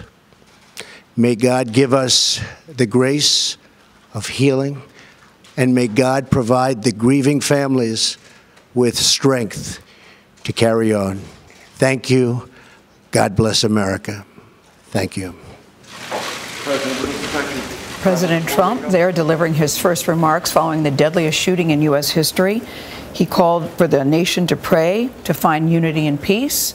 He also declared this an act of pure evil. Margaret Brennan is at the White House. Margaret, he did not use the word terrorism. He called it an act of pure evil. Yes, Gail, I noted that he stayed away from really characterizing the shooter, the motivations of the shooter, any contributing factors to what is happening, indicating he wants to let the investigations continue that are already underway. The president typically it does not restrain himself in giving his view on characterizing an unfolding tragedy. So there's also notable that he used a lot of sort of uplifting rhetoric here, talking about love and light and unity. He used that word at least 3 times, that this is a moment of unity within communities across the country, calling for people to come together in the wake of this. No mention of terrorism. Talked about it, as you said, act of evil, brutal murder, and you talked about the miraculous speed of the first responders, again continuing some of that religiously themed language there. And so the president also laid out that he personally plans to go and be on the ground by Wednesday. That is a pretty quick turnaround for the president, who is already scheduled to go and continues to plan to go tomorrow to Puerto Rico to deal with that other unfolding tragedy on U.S. shores. And he has in many ways been under fire himself, so to speak, rhetorically, heavily criticized politically for a White House that perhaps wasn't as quick to respond, according to critics, to the devastation in Puerto Rico. And now the president out there saying, I'm going to be on the ground, not just in Puerto Rico, but very quickly there to talk talk to the people, speak to the victims, talk to some of the survivors in Las Vegas. So the president really choosing deliberately here to speak in an uplifting tone, not characterizing what may have driven this shooter to carry out what appears to be the worst mass shooting on U.S. soil in modern history. All right, Margaret Brennan, thank you very much. I want to bring back Paul Violas and Fran Townsend now. Fran, what did you make of that? So the setting is important and the tone is important. That was the diplomatic reception room. The president sounded very presidential. He's been often criticized for his tweets and his unpresidential language. This was a classic presidential moment. We noticed as he was leaving, there was one person who walked out with him. That was General John Kelly, the chief of staff. Let's remember, John Kelly is a Gold Star father. He's lost a son in battle in Afghanistan. And the language, the spirituality, the uplifting of it has real echoes of a John Kelly help craft moment, right? He even quoted scripture, Fran, That's right. saying that the Lord is close to the brokenhearted. That's right. And so I think that this very presidential, very appropriately toned statement calling the country to come together has very much the feeling of having had John Kelly's input in it. Did it surprise you, though, that he did not characterize this event as terrorism? I think it was exactly right not to. It is pure evil. Why is that? Because I don't think we know enough yet. The fact that there's been the Amaq news agency that ISIS uses has claimed responsibility. There's no evidence that that's true. We know that it's a 64-year-old white male who's never had any contact with law enforcement, and even his family is ISIS has claimed responsibility for this? On social media. They use an app, a sort of encrypted app called Telegram. ISIS's news agency, it's called Amaq, has issued a statement claiming responsibility for the Las Vegas shooting. You know, I give that something of an eye roll. Yes, they've claimed responsibility, but we've seen no evidence of that from law enforcement. Do they often claim responsibility, Paul, for things they did not do? They do. I mean, for inspiring. Yeah, inspiring. And ISIS likes the attention. There's no question about it. What I was surprised that the president was actually going to be on scene Wednesday, and certainly I agree with what Fran said, and I applaud the president's response. But there's still so many moving parts on the ground right there. I can't even imagine. You know, the president's going to come in. That's a lot of security coming into a massive crime scene. A massive crime scene. Because we're talking about a hotel room that is hundreds of yards away from the actual site of the concerts. But the real reason the president's going, and I was with President Bush when he went to the mass shooting site at Virginia Tech. The real reason to go is to comfort the grieving, right? It's to be with the families, it's to visit the wounded, it's to encourage and inspire law enforcement that will continue to have to deal with it. The president has President Bush used to say, in times like this, you're the comforter in chief. And that's the role, that's the reason to go so quickly. And it has to be done in a way that is not disruptive to the investigation. And we can't forget Puerto Rico, of course, today. That was going to be one of our main stories. And of course, the news of the day has changed, but he's going there tomorrow, and you think that's still important, that he still continues those plans. That's right. Look, presidents face multiple tragedies, and you have to be able to move and deal with all of them, even when they happen at the same time. All right. Fran Townsend and Paul Viola, stay with us. Let's recap the latest on this attack in Las Vegas that is now, as you know, is being called the deadliest mass shooting in American history. A lone gunman has killed more than 50 people last night. 406 others have been taken to hospitals, many of them still in critical condition. President Trump, as you heard, just said minutes ago that he will go to Las Vegas on Wednesday. The gunman fired hundreds of shots from the Mandalay Bay Resort and Casino, terrorizing the crowd of 22,000 at a country music festival. Aerial video shows the gunman's hotel room. You can see it there. The window either broken out or shot out on the 32nd floor of the resort. Police told us when we spoke to them a short time ago, they believe that the window had been shot out. Police say the suspect, Stephen Paddock, was found dead in his room. Investigators are now searching his home in Mesquite, Nevada, about an hour and a half northeast of Las Vegas. Police believe they have also located his wife, who was wanted for questioning. She was found outside the country. Joining us by phone now is Nathan Marcus. He owns 3 concession stands that were catering last night's country music festival and was there when the shooting started. Nathan, thank you so much for joining us. First of all, tell us where you were in proximity to the stage and what you were doing when you first heard shots break out. Well, I would say if you're facing the stage, I was left maybe about 40 yards from the stage, maybe. And we were just going through, checking on our location, making sure everything was good. As the event was coming to an end, it was a good festival up to that point. And we're just making sure all the employees are getting ready for the end of the event when it happened. Nathan, we spoke with other people who were there in attendance, and they said that first responders, when they came to the scene, and others that were there on the scene as well, they were helping people jump over hot stoves, and I'm assuming that you had that at your concession as well. Can you talk about the frantic scene and helping the injured? Yeah, it was pretty frantic, as you said. I mean, there's really no... Yeah, David, you have almost 50 years in the business, risk say, management, crisis preparedness. You also spent many years as the executive director of security for the Venetian Resort. These concert goers, these friends and family members of our viewers, considered soft targets. Can you talk a little bit more about that, please? The difference between a soft target and a hard target is accessibility. If you're going to the Federal Reserve Bank, you have to go through a lot of security measures to get in. You can walk into a concert, and we're trying to create another level up. Disney or other areas are actually searching bags or searching areas. A lot of people cannot hop the fence because the fences are high to prevent people from hopping into the event, you know. So we were trying to help people get over the fence, but as the firing was coming and people were getting shot next to you and stuff, you know, you can't really stay there and help some people, you know, and that's when I decided to flee the scene and hop on over, as I was trying to help people as well. Yeah, the shooting appears to be so random. You know, there were a lot of people, as you know, that did not survive. Did you see people who had been hurt in this attack? Yeah, most definitely. What did you see? Well, I seen last night, originally reports were that 2 people had passed away, and I knew for a fact, I mean, seeing firsthand, that was very shy of what, you know, actually happened.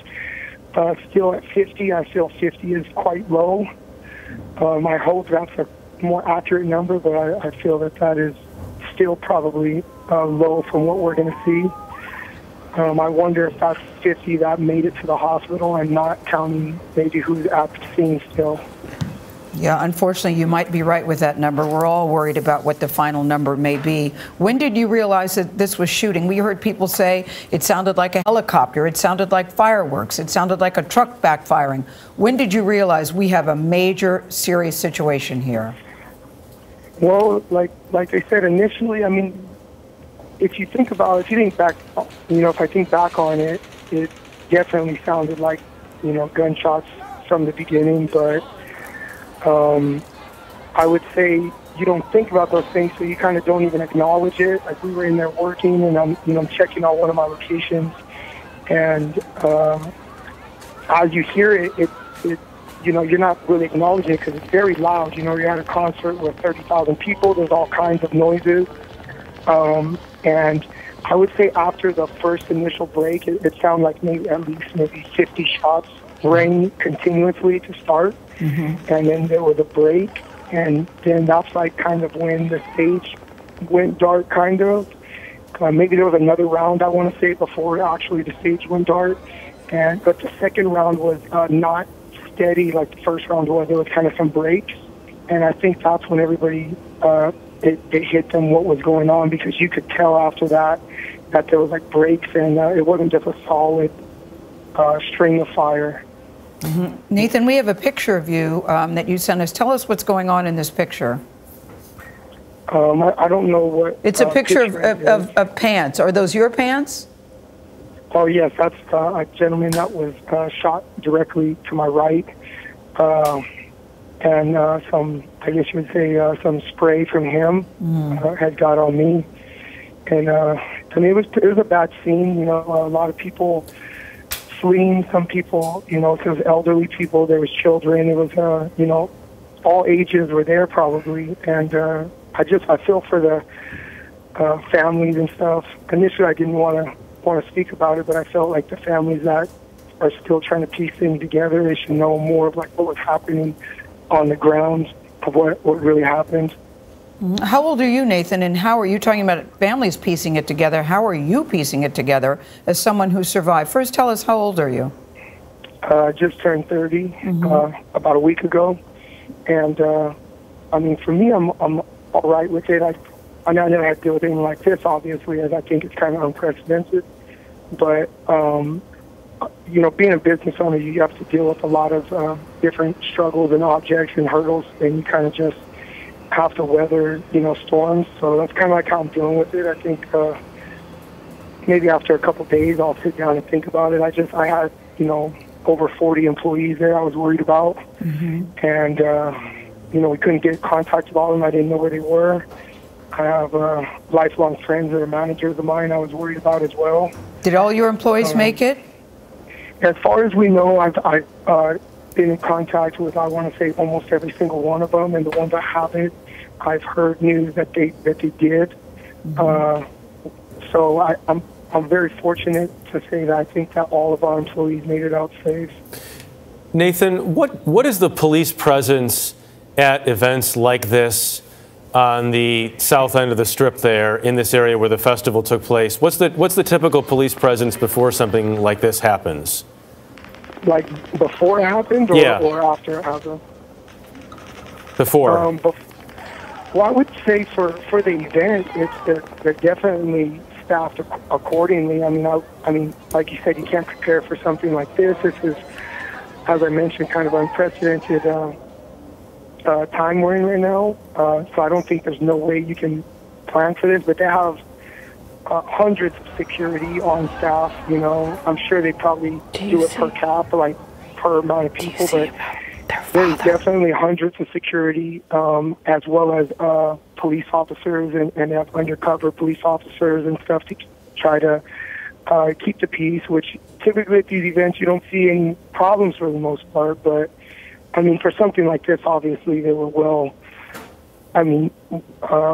very short-staffed, I would say, maybe for that. But, I mean, they did a very good job to get, the place exited. I mean, you think it loads in fast because everybody's running to get good seats and stuff, but this place exited 30,000 people probably in a matter of 10 minutes. All right, Nathan, thank you so much. I can only imagine. I actually can't imagine what this is like for you. I really appreciate you taking the time. It's a very traumatic time for you, but we're all glad to hear that you were safe. Nathan Marcus is who we were just talking to. He's owner of one of the 3 concessions that were catering the event that night at the Country Music Festival. In his comments a short time ago, President Trump praised the first responders and addressed what happened last night. My fellow Americans, we are joined together today in sadness, shock, and grief. Last night, a gunman opened fire on a large crowd at a country music concert in Las Vegas, Nevada. He brutally murdered more than 50 people and wounded hundreds more. It was an act of pure evil. In times such as these, I know we are searching for some kind of meaning in the chaos, some kind of light in the darkness. The answers do not come easy.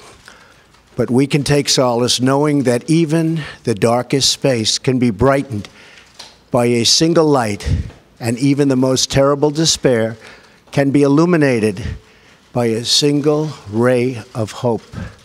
Yes, President calling this a senseless murder of American citizens, and he's asked the flags be flown at half-staff. John Blackstone has been up all night reporting on this shooting. He's in Las Vegas near the Mandalay Bay Resort. John, good morning. What can you tell us?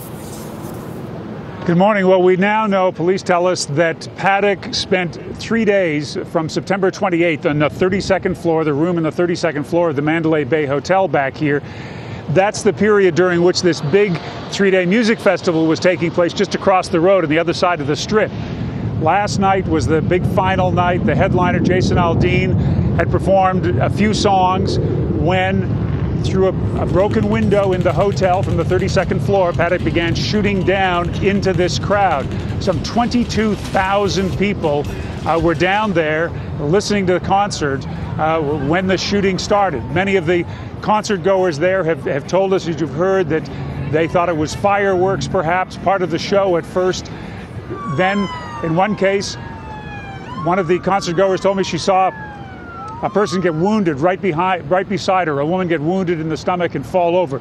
People began to realize that, of course, this was a very serious situation, hit the ground, tried to stay out of the line of fire.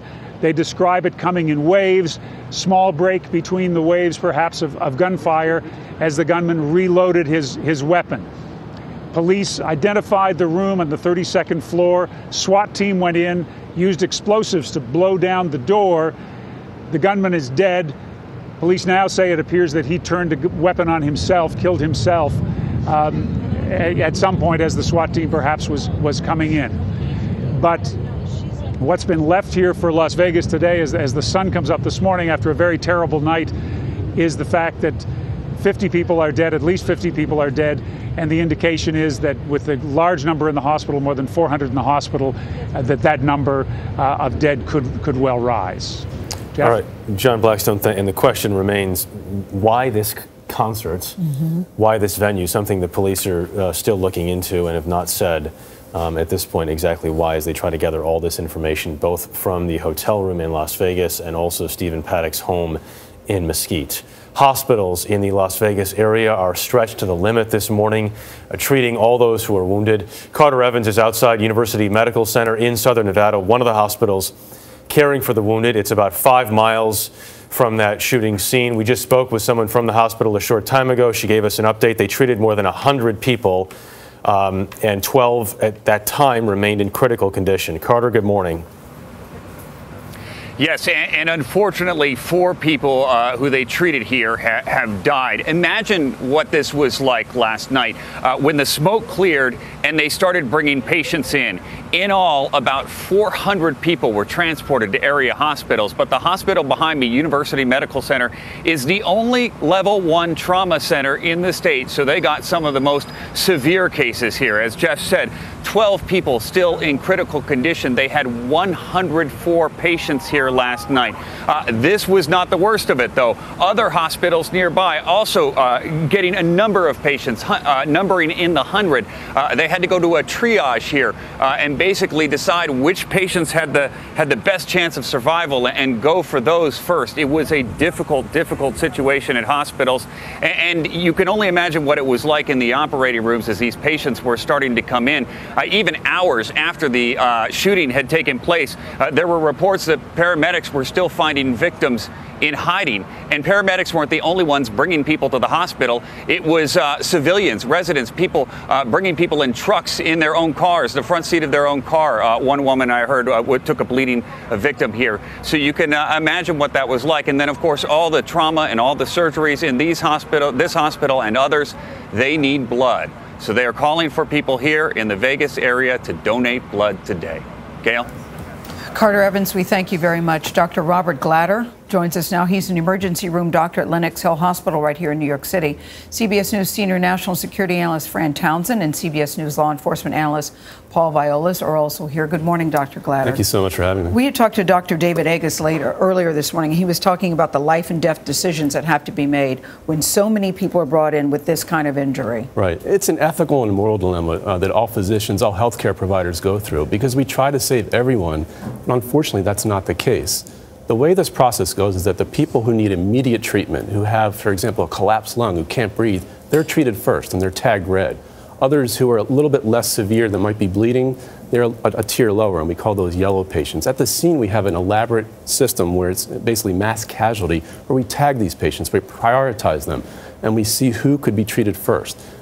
Say a person with, say, a head injury who's barely breathing, we try to open their airway, but if there's not much chance of saving them, we have to move on. And this is what we all go through in trying to understand and really deal with this. Because you have seconds, doctor, to make that decision. When you have 100 people on a scene, you've got to be quick. You've got to be rapid. You look at their pulse, their blood pressure. Are they breathing? Are they awake? You look at all these factors. And another hurdle for emergency room officials, we've heard, is that Good Samaritans did the right thing and by putting a lot of these patients and victims in their own cars and in taxis and driving them to the hospital. But given that, you don't necessarily have the statistics and the stats on what these patients are going through and whether or not they can be saved, correct? That's right. But we always appreciate patients that are brought in by, by private people in cars because, these are patients that get there quickly, sometimes faster than EMS. And these are situations where we can quickly intervene. One of the issues is that the security, I mean, who is this person bringing, this individual in? We have to identify them. So at the gate, at triage, they have to identify themselves so we know exactly, where they're coming from and what the situation is. At least with first responders, they can give you some little nugget about what the condition is. Someone who's just bringing somebody in the car that just says help really doesn't know exactly what they're dealing with in most cases. Exactly. And one thing I do want to mention is that what we learned from Boston while this was a bombing is that there are certain maneuvers that help. And one is that using certain tourniquets or properly applied tourniquets can be life-saving. Now certainly individuals don't carry these. They may use belts, they may use other improvised devices, but tourniquets were something that could stem blood loss, because blood loss is one of the key things, and ultimately that is the issue that kills people. And you put pressure on the wound right away. Correct. Direct pressure is always useful, but a tourniquet is much more effective. And certainly, precautions, so in terms of blood being at the scene is a concern for any private individual and has to be and that tourniquet can stay on for a lot longer and you don't have to be holding it the entire time. That's right. A properly applied tourniquet, a wide tourniquet, a military tourniquet is the most effective, and that's what EMS carries. And these have been really life-saving, especially from what we learned in Boston. Carter mentioned this as well, but worth mentioning again, the request for blood donations in Las Vegas this morning. It's urgent, and I would behoove everyone to try to get there, donate. It's blood is the sustenance of life. We need it, and it's really life-saving. And what we've learned from Representative Scalise in his interview with 60 Minutes and CBS was just the number of surgeries that these victims are going to possibly have to endure over the next weeks and even months because of the type of weapon used, correct? Right. These automatic weapons cause devastating internal injuries. We may see an entry wound and an exit wound. I may not even see the exit, but it's internally that they wreak havoc. They destroy the intestines, they can puncture the lungs, cause fractures, cause bleeding in the pelvis. And this is the unknown area where we have to use imaging tests and try to figure out exactly what's causing the bleeding. Many of these patients stay for months in the hospital. Infection's an issue. We call hypothermia. These are all delayed consequences of such systemic trauma. That's what I learned. One of the things I learned on Nora's piece last night in 60 Minutes, the amount of blood loss, that there wasn't an exit wound, so that they knew immediately on the scene that this could be major trouble because of how the bullet moves inside the body, and the importance of applying pressure immediately, the tourniquet that you mentioned. Exactly. Most of us don't know even what to do or how to do that. Well, when you do what you can. Certainly belts are helpful. You try to constrict the air, you put direct pressure without putting yourself at any risk, but certainly, when EMS arrives, the tourniquet could be life-saving. How equipped is a hospital to deal with that many patients coming in at the same time with a vast array of injuries? I think it's an important part you bring up. We drill for this. We're ready for this. But when it happens... Are you ready for this? Well, we can be. There's a coordinated effort between the emergency department leadership, surgical leadership, the hospital in terms of their leadership, their organizational structure, because we have to clear the ER. In other words, we have to make sure that any patients that are being worked up are moved to the floors or other areas to make room for the incoming patients. And how do you coordinate with other hospitals? Well, there's different networks. We all talk to each other. There's called VHF, or very high frequency networks, that you can actually internally message, text, or email within that network, and we all communicate. And that goes to police, fire, and EMS as well.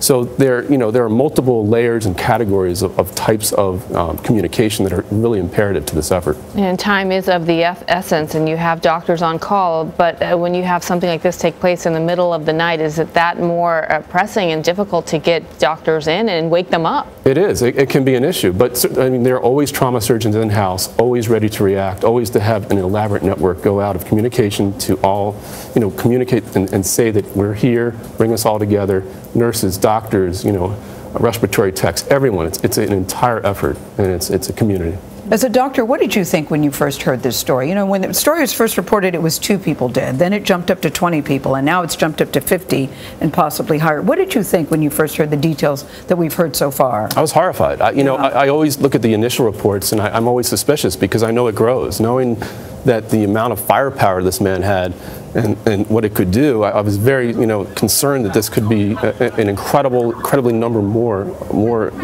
involved. The death toll was going to go higher. Absolutely, this was going to be something that was going to be a massive issue. And Dr. Glatter, we heard ironically from a hospital official that they had just been briefed by somebody from Orlando's hospital that had treated the wounded from the Pulse nightclub shooting. Right. You mentioned the Boston bombing as well. How important is it for hospitals around the country to learn from past experiences and have the sort of hands-on expertise from those who unfortunately had to be there and oversee them? It's incredibly important, and it's what we do. We communicate with each other. At conferences, we present, we demonstrate our methods, and these methods have to be practiced over and over again. It's something we drill on in morning reports, we do emails, we communicate, we present about it, and this is how hospitals work. We work together. And we've learned from, unfortunately, these horrible incidences that we have to, have these protocols in place so we can save lives. We are always so thankful for the first responders. Yes, very much so. And let's talk about the distance where he was shooting. They said at least 400 yards away, right, spraying into a large number of people. What does that tell you about the type of wounds or injuries that the hospitals are treating? Well, they're going to see a lot of wounds caused by shrapnel, by blast effect, not necessarily just direct hit. And so these could be burns, these could be secondary effects of the bullets themselves. So, and there also could be injuries from people trying to just, scatter in the event. Head injuries, fractures, falls. We don't know the age or the demographics of the population at the concert. Mm-hmm. And that's another factor, because as you get older, your response from these traumatic injuries can be, much less. So. As law enforcement, Paul and Fran, when you first heard the story, did you think that it was going to be much higher than, when we were called in this morning, we knew it was serious. We were told that it was 2 that were dead and at least, 100 others that were injured. But the more you hear, did you all know as law enforcement people that this was much worse than it was initially reported? Yeah, I believe so. And I can just say the reason why for that, Gail, is because as soon as I heard that it was going into a concert area and the shooter was shooting at a distance, then, the worst came to mind at that point with respect to what the macro side of his agenda was. Why did the distance matter to you, Paul? Well, because it's well planned out. It wasn't up close. It's not personal. It's not like he had something to do with one particular person. He was going after an entire group. He was looking for a macro message. And that type of thing always speaks to mass casualty. And when we understood it was an automatic weapon, you realize he's spraying a large crowd, right? So that he's got lots of potential targets, and he's just wildly spraying them. Yeah. You expected the numbers were going to go up. And one point is that the safety of the scene has to be secured. So when others want to save other people, they have to, their lives are at stake as well. So knowing that they can do that without themselves being at risk is often a concern. So I think that's something that has to be. Can we expect the president to visit the hospital when he comes Wednesday? I don't know that he'll visit. Remember, it's more than one hospital, and I think it's more likely he will meet with people outside of the immediate area of the attack. All right, Fran, Paul, we'll hear more from you soon. Dr. Robert Glatter from Lennox, thanks very much for your time. My pleasure. Many of you will now return to our continuous coverage of the Las Vegas shooting on CBS This Morning. Coverage will continue throughout the day on your local news on this CBS station. This has been a CBS News Special Report. I'm Gail King with Jeff Glor and Bianna Golodryga, CBS News, New York. For news 24 hours a day, go to CBSNews.com.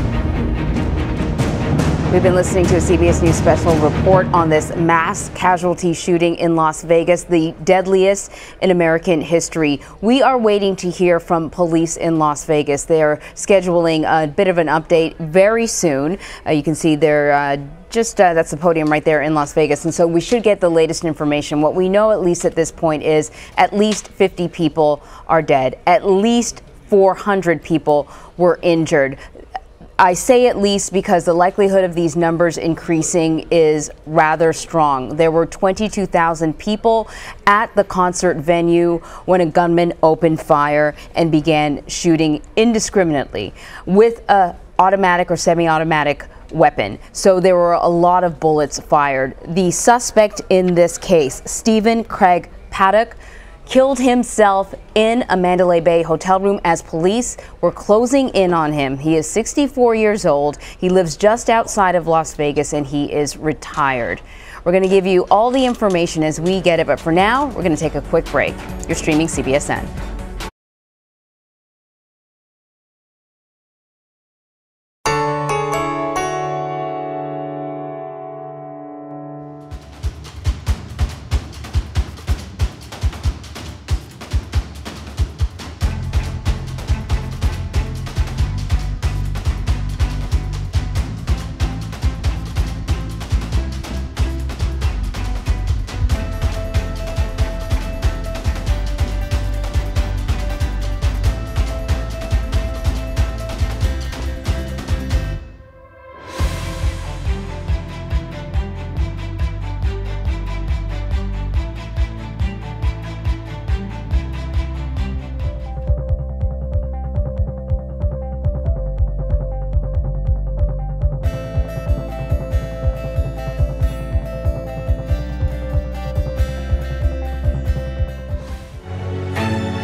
Welcome back, everyone. We're continuing to cover this mass casualty shooting in Las Vegas. What you're looking at right now is a podium in Las Vegas where police will be giving us an update anytime now. We're going to take you there live as soon as that occurs. What we do know at this point is that there are 50 plus people dead, 400 plus people injured after shooting began at a concert venue right across the street from the Mandalay Bay Hotel in Las Vegas. What we know now is that a 64-year-old resident of the area, Stephen Craig Paddock, was shooting from a room in the Mandalay Bay Hotel.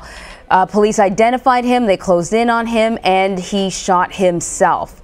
Inside that hotel room, police say at least 10 plus weapons. He had been in the hotel since September 28th, and police don't know if he was planning his attack during that period of time. What is the most puzzling is figuring out a motive. His brother, who lives in Florida, spoke to members of the media and said that he is dumbfounded by this. He described his brother as a regular guy who he was thoroughly surprised would participate in anything like this. He had spoken to his brother quite recently, right before the hurricane came through in Florida, Hurricane Irma. His brother spoke to their 90-year-old mother. He sent their mother a walker. He described him as really just a guy. He almost couldn't find descriptive words in either direction, either negative or positive, to describe his brother, and so he is thoroughly stunned. Early in this investigation, police were also looking for the companion of Stephen Paddock. They found her, a woman, they found her outside of the country, and they were able to at least tell us at an earlier press conference that she did not know anything about this shooting, had nothing to do with it. But interestingly enough, Paddock was using her ID. Her ID was found on him. What he was using it for, we really don't know. At this point, he is the sole shooter. This is settled now in terms of anybody else participating in this shooting, but figuring out why still remains the biggest question. People were enjoying a night out. This was a 3-day concert. This was the final day of that concert, and 22,000 people were enjoying themselves in front of the stage, listening to country music artists when the shooting began. Depending on who you talk to, witnesses say the shooting went on from anywhere from 5 minutes to 15 minutes. Bullets literally raining down on people in this crowd. This was an all-ages crowd. People were there with their children. And we're showing you some of the video now from witnesses who were involved in this. In fact, we talked to the gentleman who shot this video right here. And he said initially, because the music was playing, people thought maybe it was fireworks, but the repetition of the popping noise indicated something else. And then they decided to run.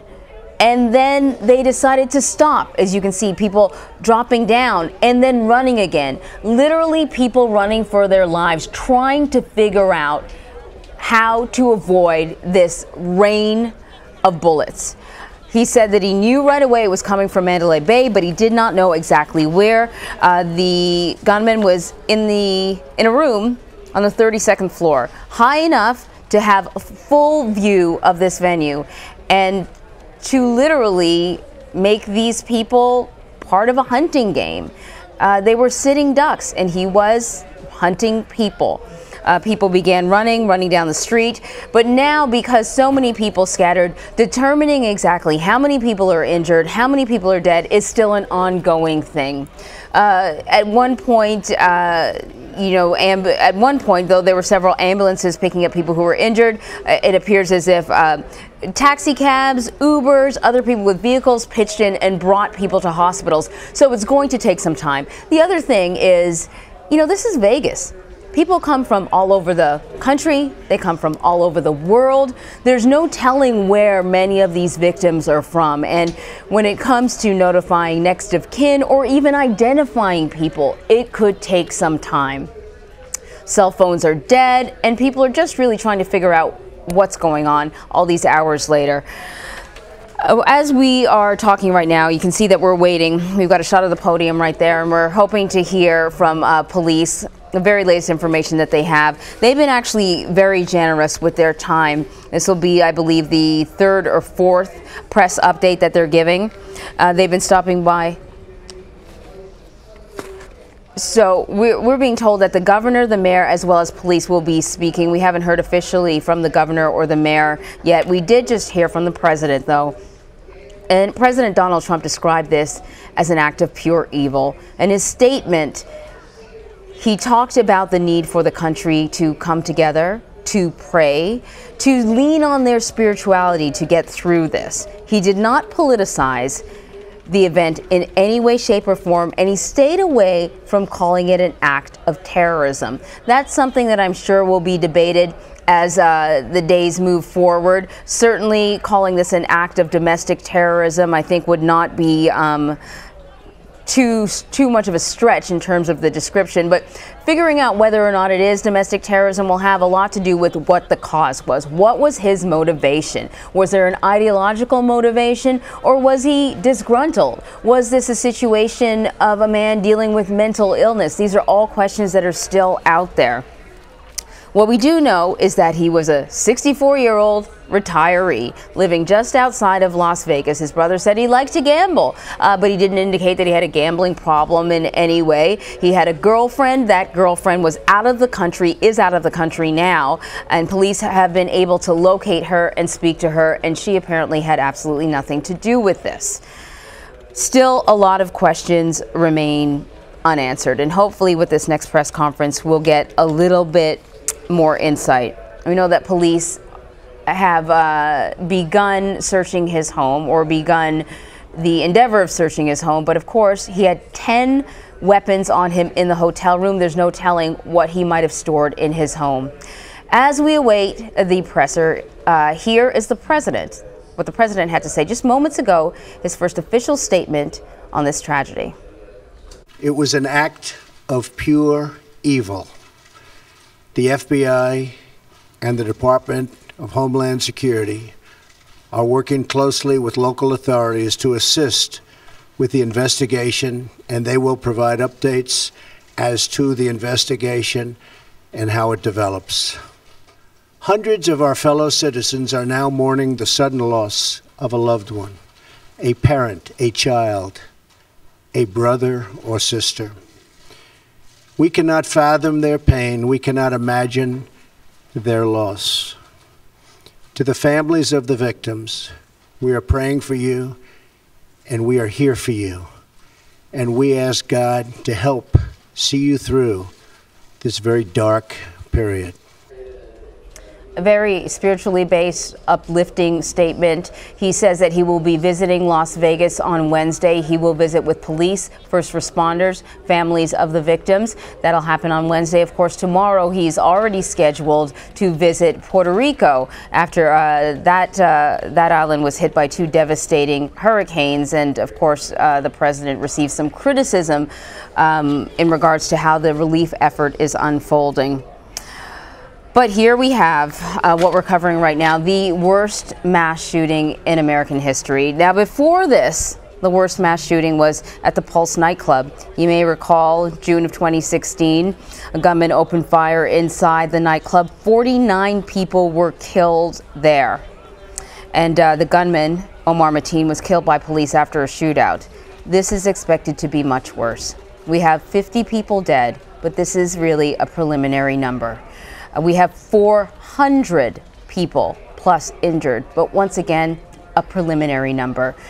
The shooting went on for minutes, and the shooter had an automatic or semi-automatic weapon. Witnesses say they heard gunfire rain down for several minutes, a pause, and then the gunfire resumed. There's a possibility that he either reloaded or picked up another weapon. He had at least 10 weapons in the hotel room at the time when police were able to enter. He killed himself just as police were closing in, and so there's no way right now to find out what his motive is. That will be a part of this investigation moving forward. But with really in a matter of minutes, one man has surpassed what we thought was one of the darkest days in American history, the Pulse nightclub shooting, and now we have something that beats that, the shooting here at Mandalay Bay. We should be hearing there we go. Okay, we're going to dip into the press conference there in Las Vegas. Okay.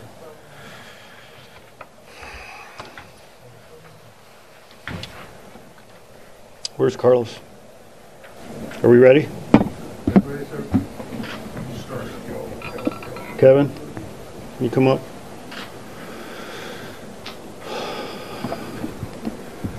Well, good morning, everyone. For those of you that don't know, I am Sheriff Lombardo for Clark County. I don't have very much more to update you with from our previous briefings. One thing in particular that has changed in the negative is our body count. You know what, that's the wrong way to say it. The number of people that have died associated with this event has increased. Right now we're using the number of 58. I just was informed that it may be 59 of an individual that may have expired at Sunrise Hospital. So in normal fashion, I do not want to give you bad information, so please do not press me on that number until we get further into this investigation. The number of injured, we are using the number of 515. And as you can tell, as the hours go by, that number continues to increase. We have not received any additional intelligence associated with the suspect. We have completed the search warrant in Mesquite. I am not aware of any derogatory information that we can utilize to furtherance of this investigation at this point, but we have just recovered items, and it will take a little while to evaluate that information. We have learned information of additional property in northern Nevada, and the FBI has responded to the location and will be serving a search warrant here shortly. We have completed the investigation at the room. We have collected all the items associated with the suspect, and we are in the recovery phase of that. The Mandalay Bay itself has gone back to service minus the 32nd floor, and they would like everybody advised that if they are separated from their hotel room, they have the ability to return to the hotel.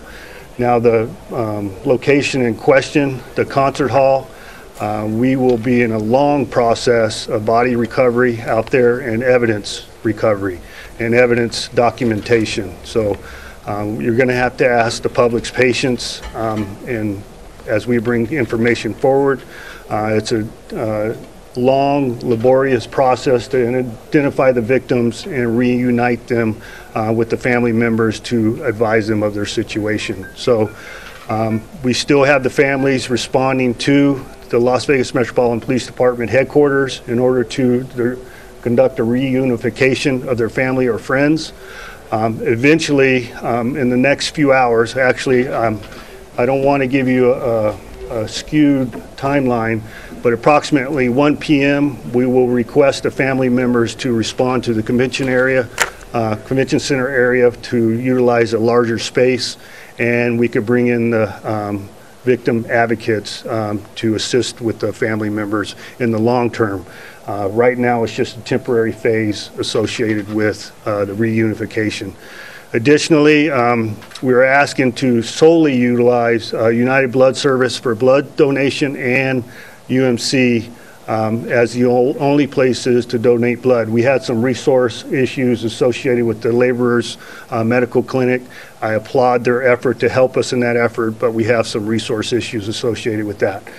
So better utilize lvmpd.com to ensure that you know where those United Blood Service locations are, so we can get the needed life-saving blood for the victims associated with this.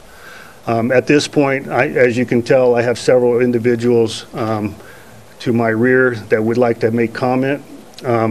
Reference the ISIS statement, I want to bring that up now. So I give the opportunity to Special Agent Rouse to respond to that from the FBI, and he will explain what we know now reference ISIS claiming this individual. Thank you. Good morning.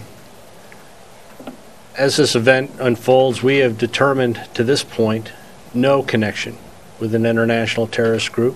As this investigation continues, we will continue to work with our partners to ensure that this is factually, thoroughly, and absolutely investigated to be able to bring comfort and peace back to this community. Thank you. Good morning. My name is Ruben Kihuen. I'm the congressman for the 4th Congressional District here in Nevada. I just want to say thank you to law enforcement and to all the first responders who are now fighting tirelessly to protect and save lives. I had the opportunity to stop by Sunrise Hospital earlier this morning. Saw firsthand a lot of the victims, a lot of the family members, but I also saw a lot of nurses and doctors that were working tirelessly to save lives. And today it's a very sad day for Nevada. It's a very sad day for Las Vegas. But if anything good came out of this is that I saw humanity. I saw our community come together. I saw strangers helping strangers and saving lives. And so I do want to say thank you to the sheriff, and to Metro Police, to firefighters, the doctors, the nurses, and everybody who is working tirelessly to save lives at this precise moment. I know we're going to get through this, and our city will be stronger. Thank you so much. I'm Clark County District Attorney Steve Wolfson, and on behalf of the Clark County DA's office, our thoughts and prayers go out to everybody associated with this event. Two of my prosecutors, two of my young female prosecutors were actually at this concert close to the stage. And I've spoken to both of them this morning, and they're pretty rattled. They're pretty shaken up. This was a horrific event, to say the least. This is a classic WMD. This is a weapon and a man of mass destruction. What I'm pleased so much about is how this doesn't involve politics in the sense of Republican or Democrat. We are here. All of us are Nevadans. And I'm very proud to be present with the other leaders here because we're working together to get through this. I want to thank Sheriff Lombardo for your leadership in leading us through this terrible, terrible day. Thank you. Thank you. Commissioner. Thank you, Sheriff. I want to first off begin by thanking the Sheriff. I got down here 8 or 9 hours ago, and there weren't many of us here 8 or 9 hours ago. So it was just a handful immediately after this incident. But I can tell you that our first responders, both the fire men and women of the fire department and Metro, were on their way in when this all happened. We've got first responders that are literally covered in blood. As a result of this, there's a lot of victims have not been identified as of this point, but they have stepped up. It was a sole shooter. There is no further threat that we're aware of, no immediate threat. I want to assure everyone that's listening that here's our words, that Las Vegas is safe. The men and women at Mandalay Bay and MGM Resorts have been incredible in terms of communicating and working with the sheriff's office in order to assure us that everybody can, be taken care of, get back into the rooms, and that they all understand that we are safe and we are doing everything humanly possible to protect all our tourists and our citizens in Clark County. That being said, the sheriff and I have set up a GoFundMe account that some of you might have seen. We have been inundated with phone calls and emails and text messages of people asking what they can do. There's going to be a lot of family members that are going through an awful lot at this particular time. As the sheriff said, we have over 500 in our hospitals being treated, and we need to provide them with some sort of support. So we have done that, and I just can't say enough about the fine men and women that are our first responders here in Clark County, and all of the cities and jurisdictions have pulled together. And I thank them all for that. We've pledged the full resources of Clark County to assist the sheriff and the FBI in any way humanly possible. It will be at a service, and we ask for your prayers. God bless you.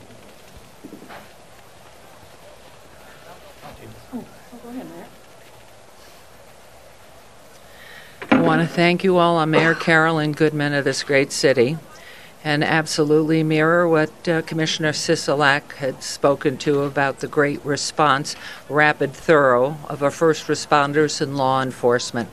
I spent part of last night and was late this morning with you all because I was over at UMC in the trauma unit, and it's been a very, very difficult time for us. And as we look forward to continuing what our great city does, We offer a safe place. This is a crazed lunatic full of hate. We don't know much about his background, but it certainly is not an extension of what we believe in, what everybody who lives here and works here and those who visit here want to see.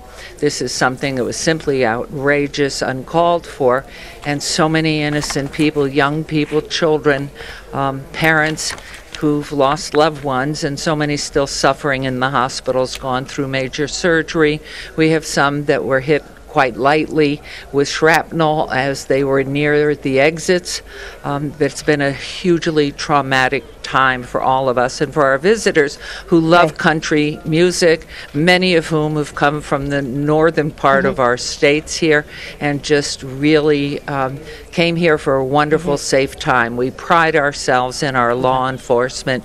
They are unequal. They are so rapid to respond, so thorough in what they do, and our first responders have been simply phenomenal.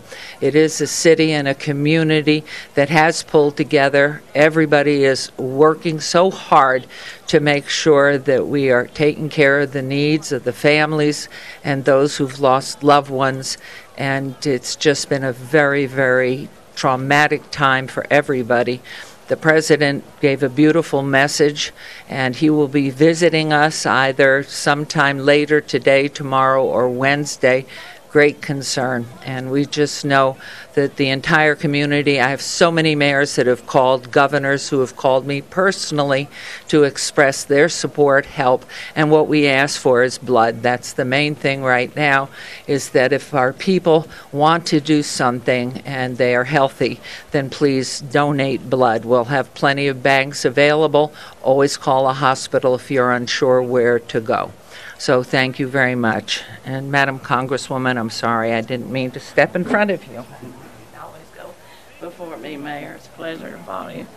Well, thank you very much. I'm Dina Titus. I represent Nevada's District 1. It includes the fabulous Las Vegas Strip, including the Mandalay Bay, where this horrendous act took place. You know, so many times I welcome people to Las Vegas and all the excitement and entertainment and fun it has to offer. Never thought I'd be standing here trying to offer solace and my office assistance to victims of something like this that would happen.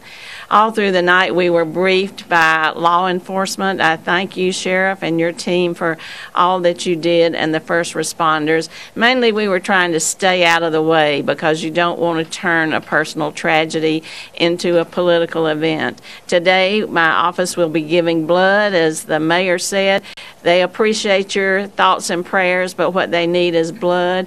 We'll be open to do anything we can to assist. But you know, I've just been hearing all these stories of heroism that occurred in the midst of this tragedy. You had off-duty police officers who were there just for the concert, for an evening of fun, who were able to help people get shelter and who were able to identify the location of the shooter. And just random strangers, a friend of some of my staff members who lives in the district, said they were running, being trampled. Somebody just opened a van door and pulled them inside for shelter and safety. That's the kind of people we have here in Las Vegas who are willing to reach out and help one another. And so I thank all of our law enforcement. I thank the first responders, those in the hospitals where people are just in the halls, in the parking lot, trying to take care of so many. And please call on our office if there's any way we can be of assistance.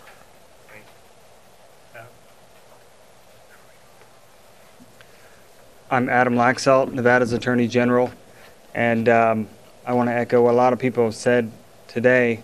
I've been here since about 2 in the morning, and the job that Metro and our law enforcement and first responders have done is just absolutely remarkable. We've never been hit with such a tough situation in this city, and to see the poise and the pressure that they're able to perform under was truly astounding. I believe that they're always going to be able to get us out of these situations. Our law enforcement will be able to step up to the plate when we need them most. And of course, the city and our state will bounce back. Thank you very much. Thank you. I just want to add one more thing before we have the governor come up. I got to ask you to do something else. When you see one of these men or women wearing a badge or members of our fire department, tell them thank you. Their selfless actions saved the lives of hundreds of people, not a dozen people, hundreds of people. This death count would have been many hundred more were it not for the brave work of every single one of these men and women that you see wearing a badge, members of our fire department, our first responders, our police department. So please, I encourage all of you watching, next time you see one, just say thank you. Appreciate that.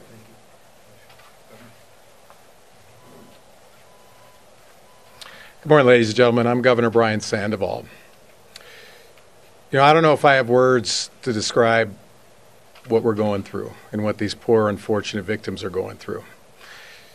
We're angry, we're grieving, we're confused, people are hurting. You know, I want to thank the sheriff and all the first responders. I just had an opportunity to visit some of the patients in the hospital, and it's unimaginable what people are going through right now. You know, you got family members who are here and don't have anyone to reach out to. But the first responders and what they've done, it's their finest hour. Their finest hour. And the way that the sheriff and the Metropolitan Police Department have handled this event is unprecedented. The paramedics who came on the scene in basically what was a war zone and treated all those men, women, and kids. The healthcare professionals at the hospitals, the doctors who came from all over the valley to do whatever they could. And now, you know, we don't understand what's happened, and I'm sure we'll find out a little more from when Metro continues to do its investigation. I do know for everybody watching, and you know, I want to thank the President of the United States, the other governors that have reached out to me to offer their help and assistance. We need blood, so if anybody can contribute blood, anybody in the Las Vegas area or locally who can do that. But as we move on, we'll learn more. We're going to need this help. Now, this is obviously an unprecedented event in our nation's history, and we're going to have to learn from this. We're going to have to fight through this. We have to stop and pray for the families and for the victims. We have to rely on our faith in a time like this to get us through all of it. You know, I couldn't be prouder of the way that Nevadans have responded to this and what they've done. Doctors and nurses and everyone else who's worked through the night to save lives. And they've told me they've saved lives that if not for their organization and their professionalism and their training. So again, Sheriff, thank you for the courage that you've shown. To the people that were at the concert, you see courage and compassion there. People helping total strangers, risking their own lives to help people. That really speaks highly to the character of America. So again, there's a lot to learn from all this. It was a cowardly, despicable act that I'm very angry about. There's not much we can do, but we can learn. So ladies and gentlemen, thank you for everybody's care and concern. I said, you know, I'm really proud to be with everybody who's here, the mayor, the congressman, the attorney general, the sheriff, the congressman, our law enforcement. This is the Nevada family at its best. So God bless all of you. And God bless, most importantly, the families, the victims, the mothers, the fathers, the sons, the daughters, the aunts, the uncles, cousins, nephews, nieces, friends, and neighbors. And for everybody who's watching, please stop for a moment and pause and say a prayer for them. Thank you. Sheriff Lombardo. Hold on a second. I'll take questions here just shortly. As you can see, we had the opportunity to have some of the Nevada's delegation here today, and some are missing. But I don't want them slighted because they all reached out to me, Senator Heller, Senator Masto, and Congresswoman Rosen. They all reached out to me throughout this tragedy and offered their assistance. So I don't want them slighted just because they're not standing behind me. Additionally, I have a chief of police next to me, and that's Chief Troy Tanner of the Mesquite PD. He has been instrumental in the assistance of his folks towards us to help us complete this investigation. So I think it's appropriate that he gets recognized for their effort. And then Greg Castle, he's just very humble. He's obviously the Clark County Fire Chief, and he likes to stand in the back. But where we are different in our jurisdiction, as through my travels in comparison to other jurisdictions, we work very well with the fire department, and they did not hesitate to pair up with an officer and enter the fray. So I want to thank him for that. Thank you, Greg. So I'm happy to answer some questions. As you know, the investigation is continuing, so please do not get too detailed on your questions, because I probably will not be able to answer it at this time. Sheriff Lombardo? Yes, sir. You know, the search of the resident down the state, has anything been told there in the way of computer information or anything which gives anything towards motive of what this man might have? And you mentioned a second location in northern Nevada. No, the second location is just based off assessor's records of ownership. We discovered that he owned another piece of property in northern Nevada. As far as the electronic evaluation, we haven't had the opportunity to do that yet. The only thing we are immediately aware in our position is additional firearms and ammunition. People were hit with shrapnel at the exit. That's what Mayor Goodman said. I want you to follow up on that. And also, how did he get these weapons into the hotel room in Mandalay Bay? Well, like I said, we're doing the investigation. I don't want to give you any inaccurate information, but we do know that he brought the weapons in on his own. In an original briefing, we believe that he was in partnership or companionship of a female, and we have determined the female is out of the country. So he brought these weapons in on his own. As far as method, I don't have the ability to give you an accurate picture. Was the shooter known to local law enforcement here in Clark County or Las Vegas? Any prior charges or anything like that? No, not at all. We've checked all the federal databases and local databases and state databases, and we had no knowledge of this individual. Sheriff, are we going to change the designation on the woman who was involved with this man from a person of interest or a possible accomplice or suspect? No, it's still we still consider her a person of interest. We have been in contact with her, and we plan to engage her upon her return to the country. Do you have any idea how he was able to break through the windows? Was he able to open the windows, or did he smash the windows? Have you pieced that together? We believe he had a device similar to a hammer to smash the windows. Sheriff, so far I've heard a description of the suspect as a lone wolf. Is the investigation looking into any potential ties, even loose ties to extremist groups? Well, obviously we will do that. We will run it down to the very end. But right now, at face value, we haven't been able to identify that. Sheriff, you said he checked in on Thursday, the 28th, to the hotel. I believe that's accurate. Did he have tickets to the concert? I have no idea. So. Do you know what he has done between checking in and No, last night? we're following up on that. There will be hours and hours and hours of video surveillance that we will have to recall with the cooperation of the MGM. Sheriff, this is a private safety within your center upstairs where you keep The Fusion Center? Correct.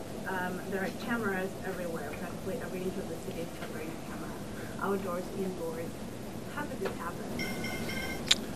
Well, I don't understand what you're alluding to. How could it happen? This is an individual who was described as a lone wolf. I don't know how it could have been prevented if we didn't have any prior knowledge to this individual. It wasn't evident that he had weapons in his room. We have determined that there has been employees going to and fro from his room, and nothing nefarious was noticed at this point. That's what we know now.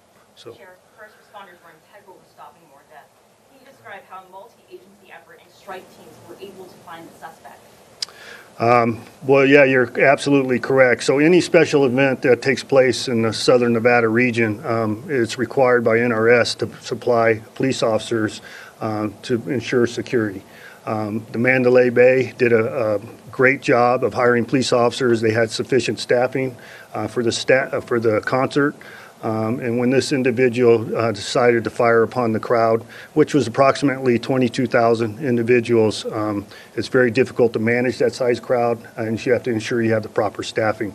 And as described, our officers responded immediately in conjunction with the fire department as soon as the fire department arrived, but they were able to identify where the weapon was being discharged from in a proximity.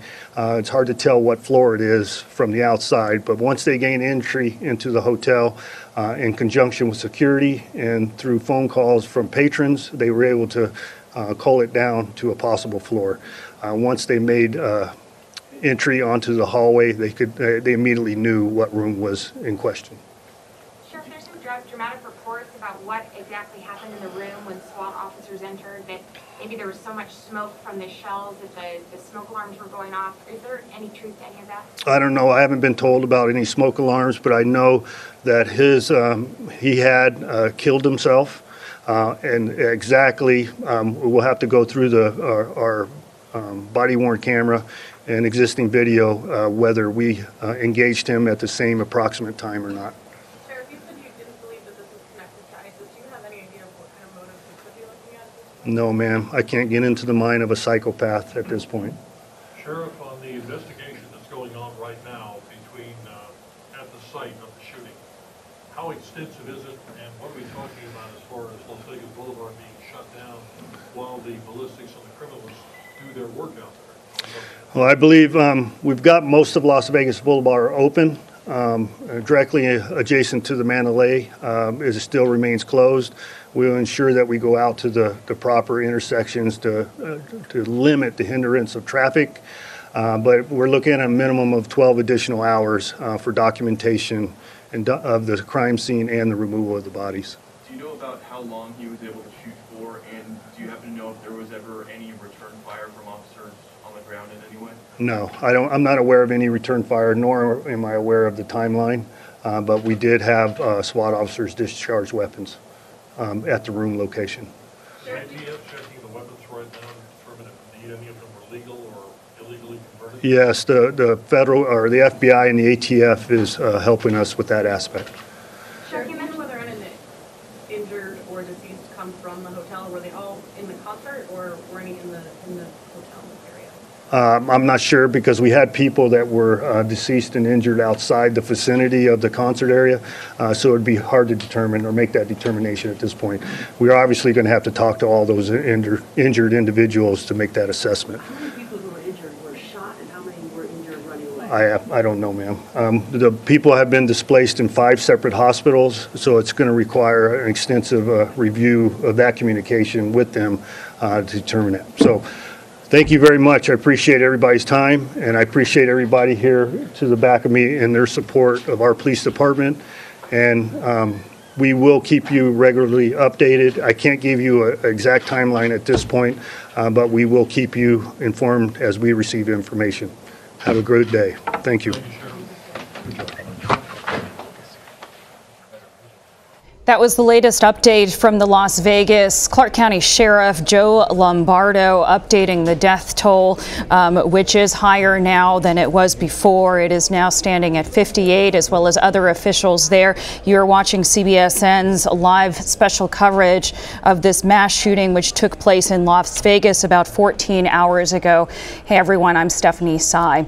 We are continuing to follow the very latest on this mass shooting, being called the deadliest mass shooting in modern U.S. history. As of right now, again, they've updated the death toll. It is 58 people that were shot and killed. There are more than 515 that were injured after the gunman opened fire. It was at a country music concert overnight in Las Vegas.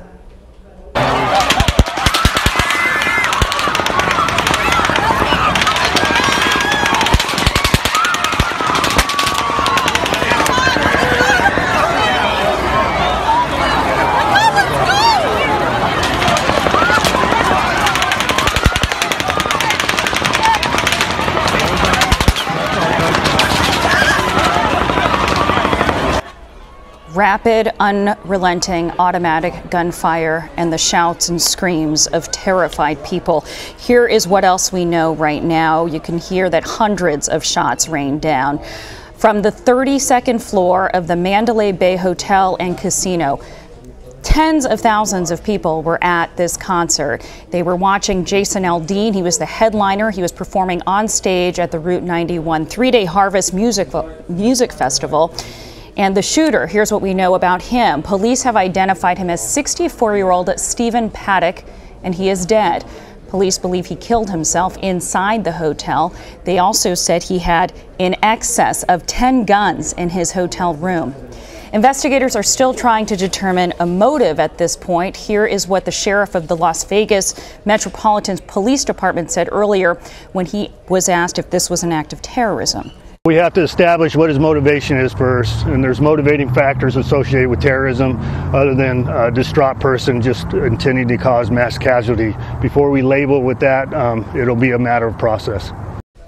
President Trump will visit Las Vegas on Wednesday to meet victims and first responders. He addressed the nation this morning, calling for unity and condemning the violence.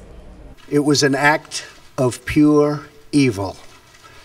The FBI and the Department of Homeland Security are working closely with local authorities to assist with the investigation, and they will provide updates as to the investigation and how it develops. I want to thank the Las Vegas Metropolitan Police Department and all of the first responders for their courageous efforts and for helping to save the lives of so many. The speed with which they acted is miraculous and prevented further loss of life. To have found the shooter so quickly after the first shots were fired is something for which we will always be thankful and grateful. It shows what true professionalism is all about. Hundreds of our fellow citizens are now mourning the sudden loss of a loved one, a parent, a child, a brother or sister. We cannot fathom their pain. We cannot imagine their loss. To the families of the victims, we are praying for you, and we are here for you. And we ask God to help see you through this very dark period. In times such as these, I know we are searching for some kind of meaning in the chaos, some kind of light in the darkness. The answers do not come easy. But we can take solace knowing that even the darkest space can be brightened by a single light, and even the most terrible despair can be illuminated by a single ray of hope. We know that President Trump has also been in touch with some of the local authorities in Nevada and in Vegas. Now, the brother of the suspect gunman spoke to reporters outside his home in Florida, and here is his reaction to what happened. There's not even anything I can say. I mean, how do you, I mean, my brother did this. This is like it was done, you know, like he shot us. I mean, if he'd have killed my kids, I couldn't be more dumbfounded. I mean, it doesn't, there's nothing. Last communication? There's nothing. After the hurricane? I mean, I can show you the text. He said, Yeah. you know, how's mom? Did you get power? You know, I mean, that was it. There's absolutely, we have nothing, like I said, we have nothing for you. Justice and Homeland Security correspondent Jeff Pegues joins me now. Jeff, you've been in contact with your sources since this all began overnight. What are you finding out now about the shooter, his background, and what's the latest on the investigation? Well, you know, I have to be frank about this. I've talked to sources who initially, when this story was unfolding early this morning, were really puzzled, especially when they looked at the profile of this shooter. But since that time, we've been getting more of an idea of what was happening in this man's life, where he lived, who he was in contact with. But still, we don't have a complete picture there. That's what he looked like. Stephen Paddock, 64 years old, lived in this retirement community. But investigators are still trying to put together a full picture on him, as we've noted numerous times on the CBS broadcast today.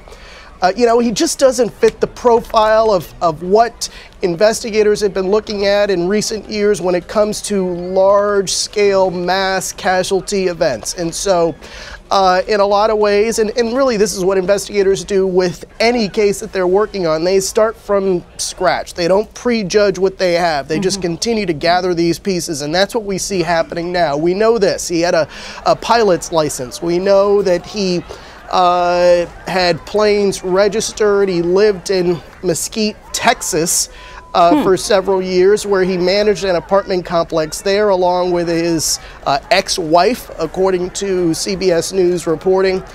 We also know, let's go back to what happened in that room at the resort. He had several weapons, about 10 weapons. We know that investigators have completed the search of that room.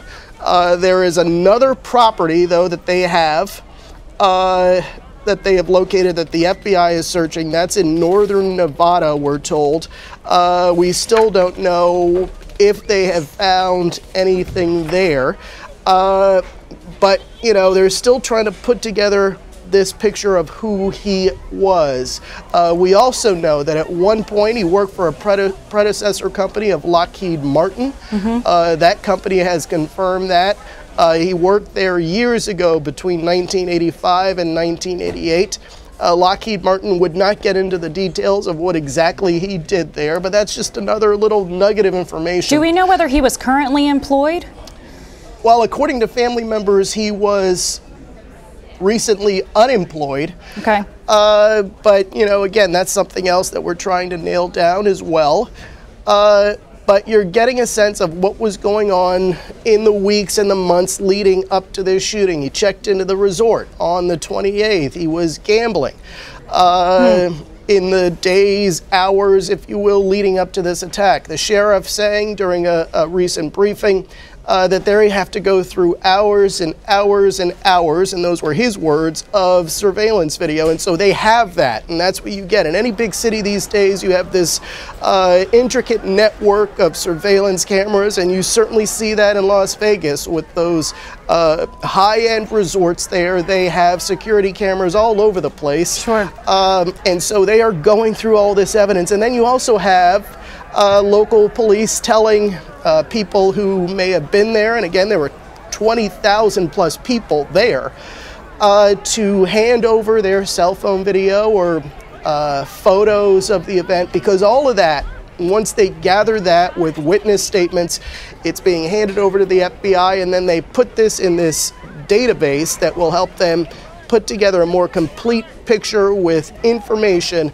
that ultimately helps investigators get closer to that motive. One thing I want to clarify for our viewers right off the top here, Jeff, is that a few hours ago, ISIS, through its media arm, claimed responsibility for this attack. And as you have pointed out at CBS, they have taken credit for a lot of attacks, and that hasn't ended up being true. I will say that at the press conference we just listened to a moment ago, the special agent with the FBI there did say that right now they know of, quote, no connection with an international terrorist group. But what does that say to you? Does that mean that is ruled out? Oh, no, it's not ruled out. In fact, you'll notice that in that remark he said at this point. And it's really too early to rule anything like that out. It's something that you have to consider, and that's why we mentioned it, is because we knew that U.S. officials were looking into it at least. This is a statement that ISIS came out with, both in an English version, and so they are putting that out there. Yeah, they have a history of taking credit for things that they did not do. Why? Because they want as much attention as possible. Why? Because they want to scare people. I mean, that's what it comes down to. So they want to incite fear. And they, it seems, over the last several years have enjoyed taking credit for things that they have no connection to. And so you can't really rule that out yet, but we know, and the FBI confirmed this, that they are looking at it. That's something that they are looking into right now. But that said, we still don't have, and nor do they, have a clear motive that speaks to why this man did what he did. And again, because he appears to have committed suicide, it may take a while to get those answers. Jeff Pegues with the latest on the investigation. Jeff, thank you. We want to turn now to our Margaret Brennan at the White House. Margaret, I know that President Trump spoke earlier today. Can you tell us what the White House reaction has been and what the timeline has been as far as when the White House found out about this event in Vegas? Well, the president made those remarks from the diplomatic room here at the White House, and really the White House wants them to carry the day. In other words, they are shutting down all other press events that had been scheduled. And the president's comments, ones that he really characterized in an uplifting tone, talking about unity, talking about communities coming together, and really emphasizing spiritually themed, religiously themed language throughout his remarks today. They were scripted. He read from a teleprompter. We know his speechwriter, Stephen Miller, was in that room with him, as was Chief of Staff John Kelly. And it is John Kelly who has really, in many ways, been the president's first point of contact on this, because it was the Chief of Staff, the former head of Homeland Security, remember, John Kelly, who first informed the president in those early morning hours when the attack occurred.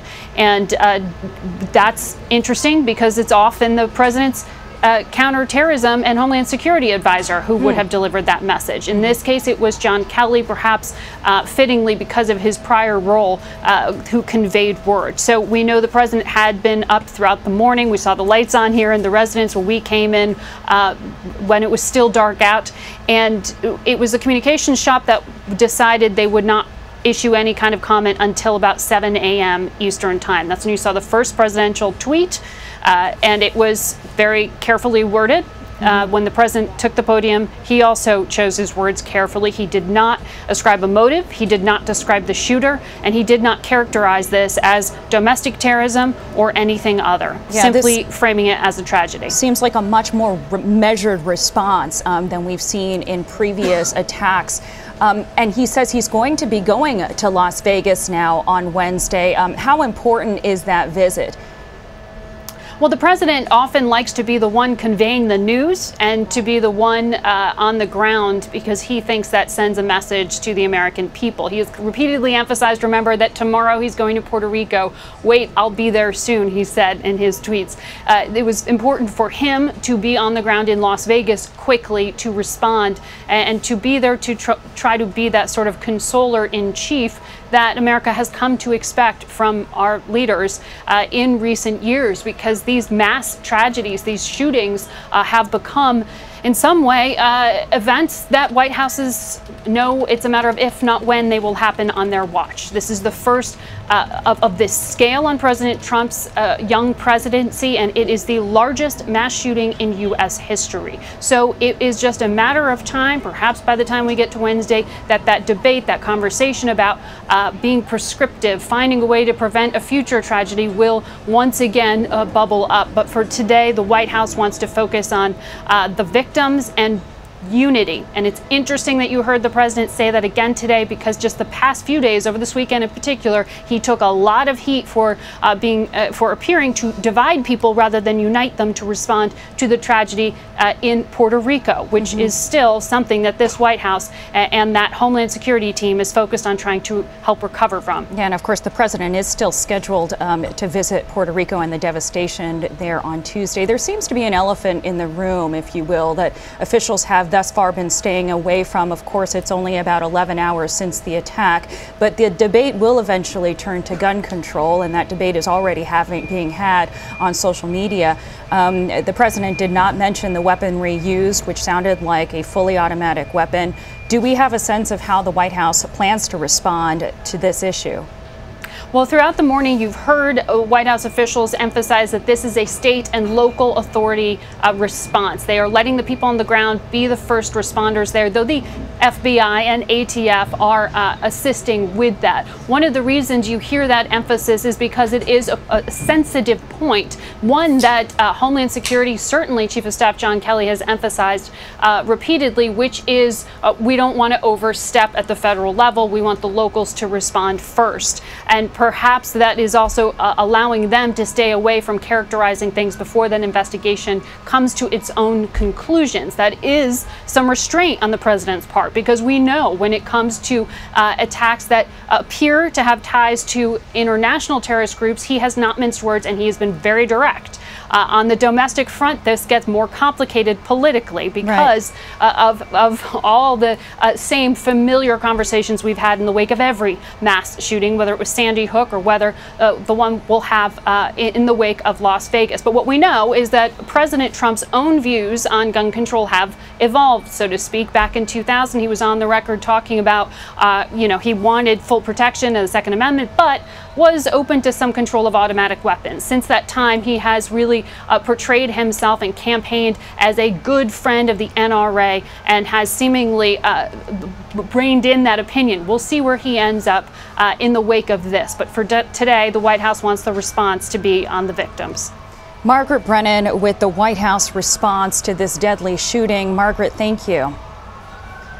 Joining me now by phone is Leah Matthews. She was at the concert with her friends when the shooting started. Leah, thank you so much for being with us. I imagine you're still in a good deal of shock. How are you feeling? Yeah, I think shock is the best way to define it. Haven't really slept much, just trying to keep in communication with those who I know were there. Talk about where you were last night in the concert and what you heard and what you saw.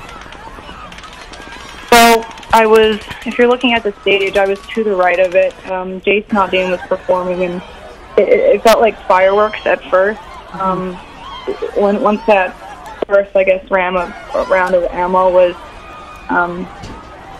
unleashed, no one really, everyone just kind of stopped dancing and looked in the general direction. It's like we were looking to the right of the stage is where it felt like it was coming from.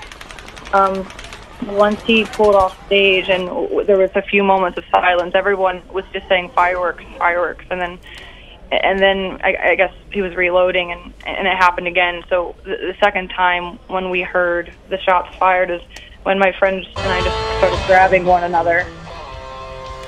And did you run? Did you take cover? What could you see happening around you? No, at first we all just took to the ground. I don't know for how many. I don't know how many rounds I guess he fired throughout the entire duration. Nor do I recall how many rounds I was on the ground for. It became real when I started to see blood and people just talking about not fireworks shooter. I don't know. I don't really remember much what happened. It all happened so quickly. I just kind of made eye contact with one of my girlfriends, and she just said, "Run." So the next moment of silence, I just kind of got up and booked it. Yeah, and just ran away from the scene.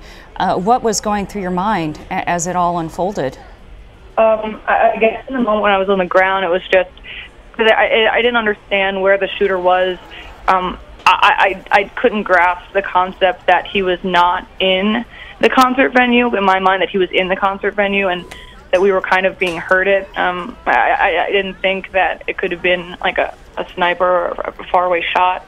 So I just kept thinking stay run, stay run, stay run, stay run, stay run, and then the fear of trampled or becoming trampled came into effect, and my girlfriend and I just kind of made eye contact, and she just said, "Go." You said that there were people that were sort of rushing out, and so there were some injuries. Could you see from people being trampled, or was that an issue? No, I didn't really see people getting trampled. I mean, I saw people fall, but as soon as I saw them fall, I feel like I saw them immediately pick back up. So I didn't see anyone getting trampled. There were some injuries around my area. I had a friend covering his girlfriend and took a shot in the quad. He's okay. Where are you now, and have you been back to the scene? And also, where are you from? Are you from the Vegas area? I live in Las Vegas now, though I'm originally from New Jersey. I spent the night at a friend's house who was also there in attendance with me last night. And I've not been back to the Strip yet. However, I know I will need to since I work there. You work there? Mm-hmm. At what point do you think you're going to have been able to process this and get back to work and normalcy? I have no idea. The emails have already been sent out from my company talking about how there's, I guess, grief counselors. So I know those resources are available to me, but I don't know when I'll actually go back to the Strip. Okay. Leah Matthews, all of our best to you. Thank you for sharing your story with us. Thank you. I want to turn now to CBS News' security analyst and former assistant director of the FBI, which is involved in the investigation, the FBI, of course, Ron Hosko. Ron, break down what investigators would be doing right now, several hours, about 10, 11 hours since the shooting. Well, as we've heard from the sheriff already, the FBI, the Joint Law Enforcement effort, has conducted search warrant executions, not only on the hotel room, but on additional locations of interest that are tied to this subject. They are looking for digital data, credit card information, transactional information that might be related to this subject's engagement with other people, leading up to the event, during the event potentially, certainly looking for any potential social media, anything he may have posted in recent days or months that give him some indication about motive, about potential co-conspirators, that may be able to give them information that eliminates the ISIS connection as a theory. Let's talk about that for a moment. They will also be bringing in evidence experts to help local law enforcement understand the trajectory, understand all of his activities in this hotel and around this hotel, that will be exploiting all of the digital video evidence that they can collect from the scene, from the hotel, and from surrounding premises. Everyone has been talking about the unusual profile, including the sheriff there in Las Vegas about a half hour ago when he spoke, which is unusual that the law enforcement had apparently had no contact with this shooter in the past. How unusual of that is when you look at mass shooting incidents and the precedents for this in the past, that he seemed to have no criminal record, no previous contact with law enforcement. We heard from his brother, who had said he had helped him move in to his place in Mesquite, Nevada, and that he seemed to be dumbfounded by this action. Yeah, he sure did. I don't think it's completely extraordinary. There are, we're in a country of 335 million people, and the minority of them have a criminal record or have some prior contact with law enforcement that is notable, other than a parking ticket or a traffic ticket. So I don't think that's completely extraordinary. We have people in our world who are living discreet lives that are full of trouble, that may have mental health issues, that may have emotional issues, that may have family issues, and they don't bubble over into anything that manifests itself like this did. So I don't think that's completely extraordinary. It's certainly helpful when it's helpful to law enforcement when you have a past that you can touch somebody in a police department or in federal law enforcement that has had prior contact. There's notes of an encounter. There may be an interview of an encounter. There may be charges coming from it. That's always helpful in trying to understand what's gone on in a person's mind leading up to a tragedy or leading up to a crime. But here, I don't think it's particularly momentous. And I think that it's commonplace for law enforcement to have contact, often regular contact, with people who are mentally ill, who are in crisis. In fact, people with mental illness make up a large portion of our prison and our jail population across America. Yeah. So that does exist. There are those who are under the radar, who have an encounter with law enforcement that's not particularly momentous. And so I think it just makes this all the more challenging for law enforcement to peel back those layers and understand what the driving forces were here. Is it out of the realm of possibility that a 64-year-old white male from Mesquite, Nevada could have been radicalized by ISIS? Yeah, I frankly would place a large bet against that. Typically, when you reach your 60s, you've made your choices about your religion, about your political beliefs in the world, and the notion of a 64-year-old man converting to ISIS, engaging with ISIS, and in a way that's not on America's law enforcement radar, intelligence services radar, or the Europeans' radar in any way. Even though there's encryption and there is that ability to engage with ISIS representatives in a discreet, encrypted fashion, I just find that possibility to be remote. I don't think the comments from earlier today by the FBI and law enforcement have ruled that out, but they are certainly casting doubt on it, and I would doubt that as well. This person is not the typical American that you would see listening to an ISIS message and moving forward with it. The shooter had apparently more than 10 rifles in his hotel room, Ron. Talk about the planning that would have had to go into something like this. Yeah, I think there's evidence of substantial planning. Whether he had pre-purchased all of those weapons or purchased them recently, look, it's America, and we are a nation that believes in the Second Amendment. We are a nation of gun owners for sporting purposes, for hunting purposes. So acquiring weapons completely legally, particularly if you have no criminal record that's going to block you from an FBI instant background check, that's not momentous. How quickly he may have acquired them, how he may have acquired the ammunition to fire from those weapons.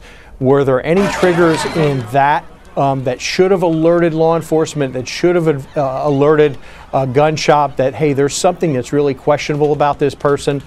Acquiring the weapons over time is not momentous at all. There are plenty of lawful gun owners who own lots of guns in America. They keep them secured. They go shoot with them perfectly legally. They Even return them to a secure automatic location. That's not momentous. That happens every day in America. Even an automatic machine gun I would be doesn't. interested in how quickly he acquired them. Yeah. Was there anything else that was contextually inappropriate about his acquiring the weapons and the ammunition? I.e., did he acquire them all, within the last few days? Did he say anything to the gun sellers that may have led them to raise an alarm and didn't? And certainly to bring all of this into the 32nd floor of a big Las Vegas casino, under the eyes, the constant stare of the cameras in that casino, that's all what's going to be pieced together by law enforcement. We all want to know, and certainly I'm among them. Okay, Ron Hosko, thank you so much for bringing your insight and expertise on this. We appreciate your time. My pleasure. We're going to take a quick break here. We'll have much more on the massacre in Las Vegas when we return. You're streaming CBSN.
One of the victims of the shooting has been identified. Sonny Melton was killed while attending the Route 90 Harvest Festival with his wife. The couple had traveled to Vegas from Tennessee for the concert.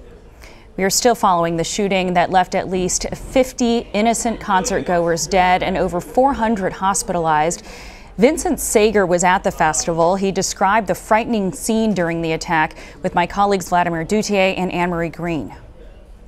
Besides watching an amazing concert that was started off, and then all of a sudden you just hear the ripples of what seemed to be at that moment sounded like firecrackers, and like that were just delayed. And then as you hear in the video, that's where you can see or you hear him unloading, where you just hear the massive clips going in. And it first sounds like firecrackers. It sounded like someone lit a whole rack of M80s and whatever. And even Jason Aldean paid no attention to it. Like, he kept going. And then it stopped, and you heard it again.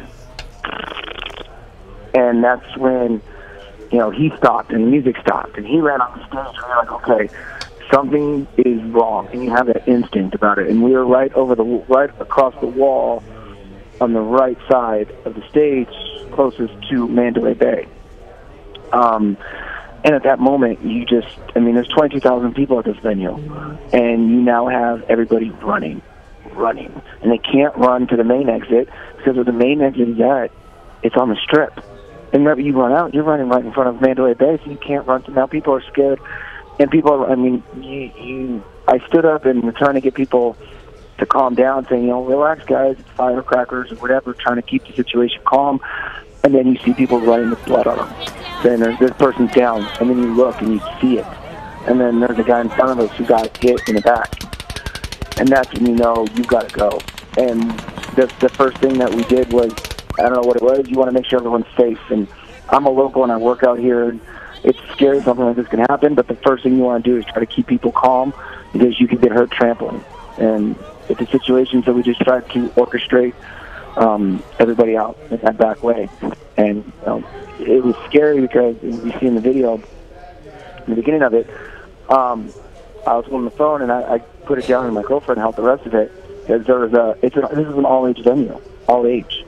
So there's a little kid next to me, and there's people running, and the gunfire's going off, and I don't know why, you just lay on top of the kids, make sure guys stay down and trying to keep them calm. And it's just orchestrating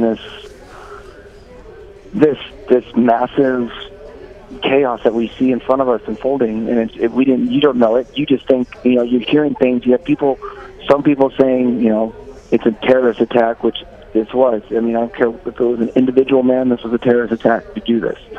To be the largest fatality shooting like this to go down on our soil, it's scary. And then, you're hearing things where now there's the shooter at this hotel and this hotel, which, the sheriff of our city, has said, hey, this is false. There's no shooters at other hotels. We went to MGM and evacuate.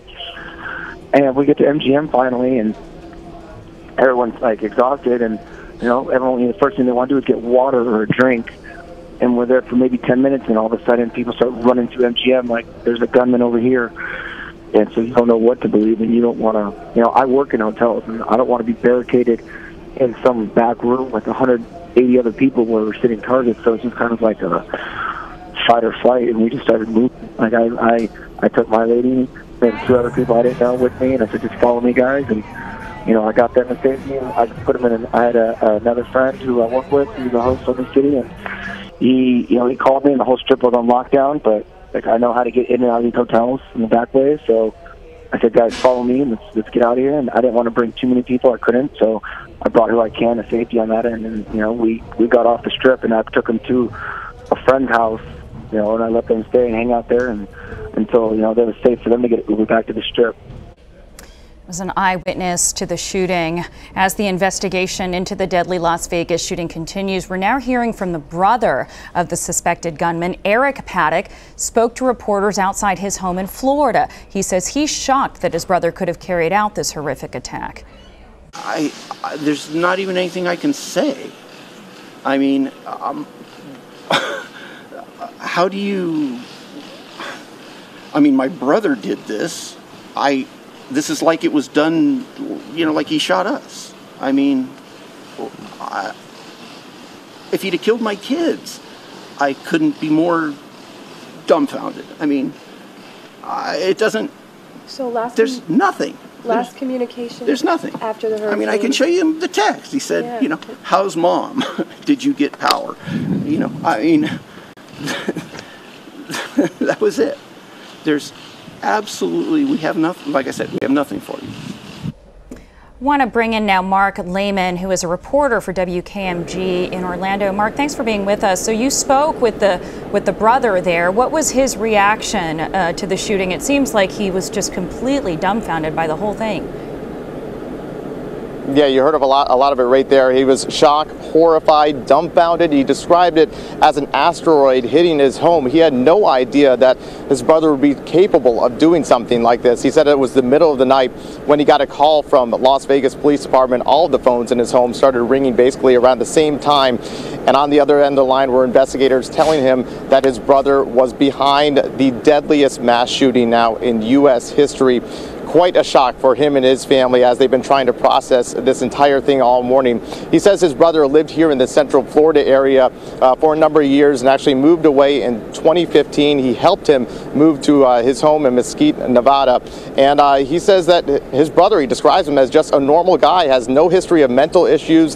He says that he has no political affiliations or religious affiliations that would sway him into doing any sort of thing like this. So that's why he says that it's just very confusing for him and his family at this time as they're really trying to work through all this and process everything that's happened now as they've been talking to investigators. In fact, just within the past hour, federal agents were here at his home speaking with the brother of Stephen Paddock, trying to get more answers from his family. But so far, those answers have escaped them as well. There does seem to be this disconnect because we've heard Las Vegas authorities describe this shooter as a crazed lunatic, as a psychopath. I mean, do you have a sense that Eric Paddock knows his brother well, and had he spoken to him recently?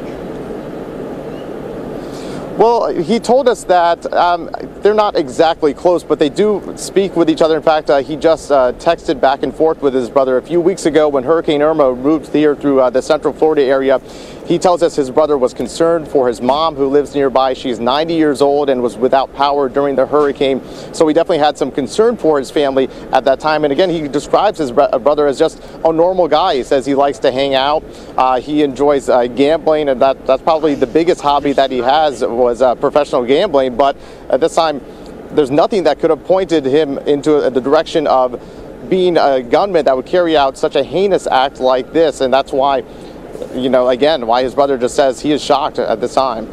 Yeah, I took some notes of the full presser that the brother gave, and he talked about the guns. Now, you mentioned, Mark, that Eric helped his brother move in to his home in Nevada, and he said he confirmed that he knew he had guns, but didn't he say they were under lock and key? And didn't he also say in the press conference, he said to reporters, ask where he got the machine guns? Can you talk more about that?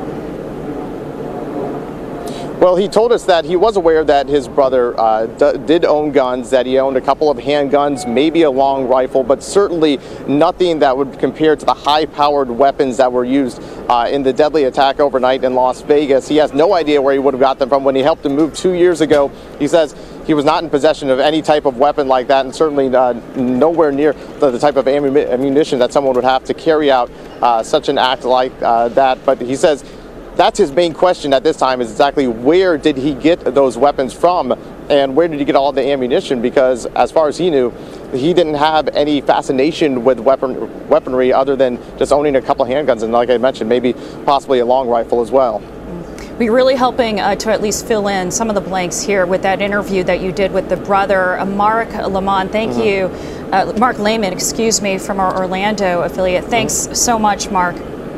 Want to go now to CBS News' Danielle Nottingham, who is in Las Vegas, and she has the latest. Danielle, I see that you're on the Strip there, and it looks pretty empty. Is everything still closed off? What's happening where you are?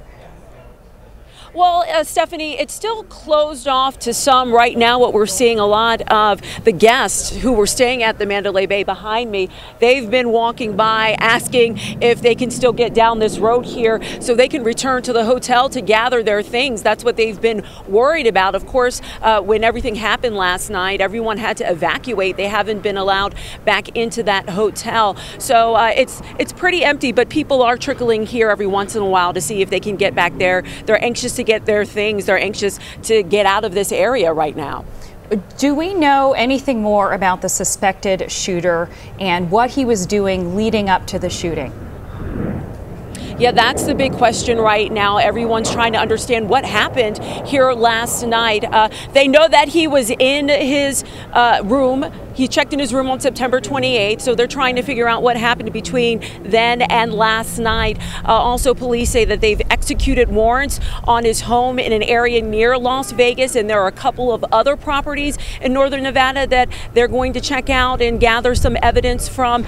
They, of course, have to gather evidence from that hotel room and from the site of the concert, so that's part of their process. And also, you know, this was 22,000 people who attended the concert, so it takes a long time to identify victims, notify their families, and to process everything that's happened on the scene. So there's a lot of work ahead for officials here. Danielle, when you first got there to Las Vegas and the scene, how would you describe just the vibe there and how you know, people are reacting to this shocking and unprecedented mass shooting? Yeah, it's a lot of chaos, a lot of emergency vehicles, a lot of police on the roads around here, a lot of streets closed off. Just in this area, there are a few EMTs and first responders that are in this area, and they've been talking about what it was like to respond to that scene last night. A lot of people here, they're locals, so a lot of their friends were at that concert. They ran into people they may have known. Some of the victims may have been close to them. So it's a real shock right now, and people's hearts are real heavy. And you can tell everyone's still completely confused and shocked about what happened last night, and they want answers.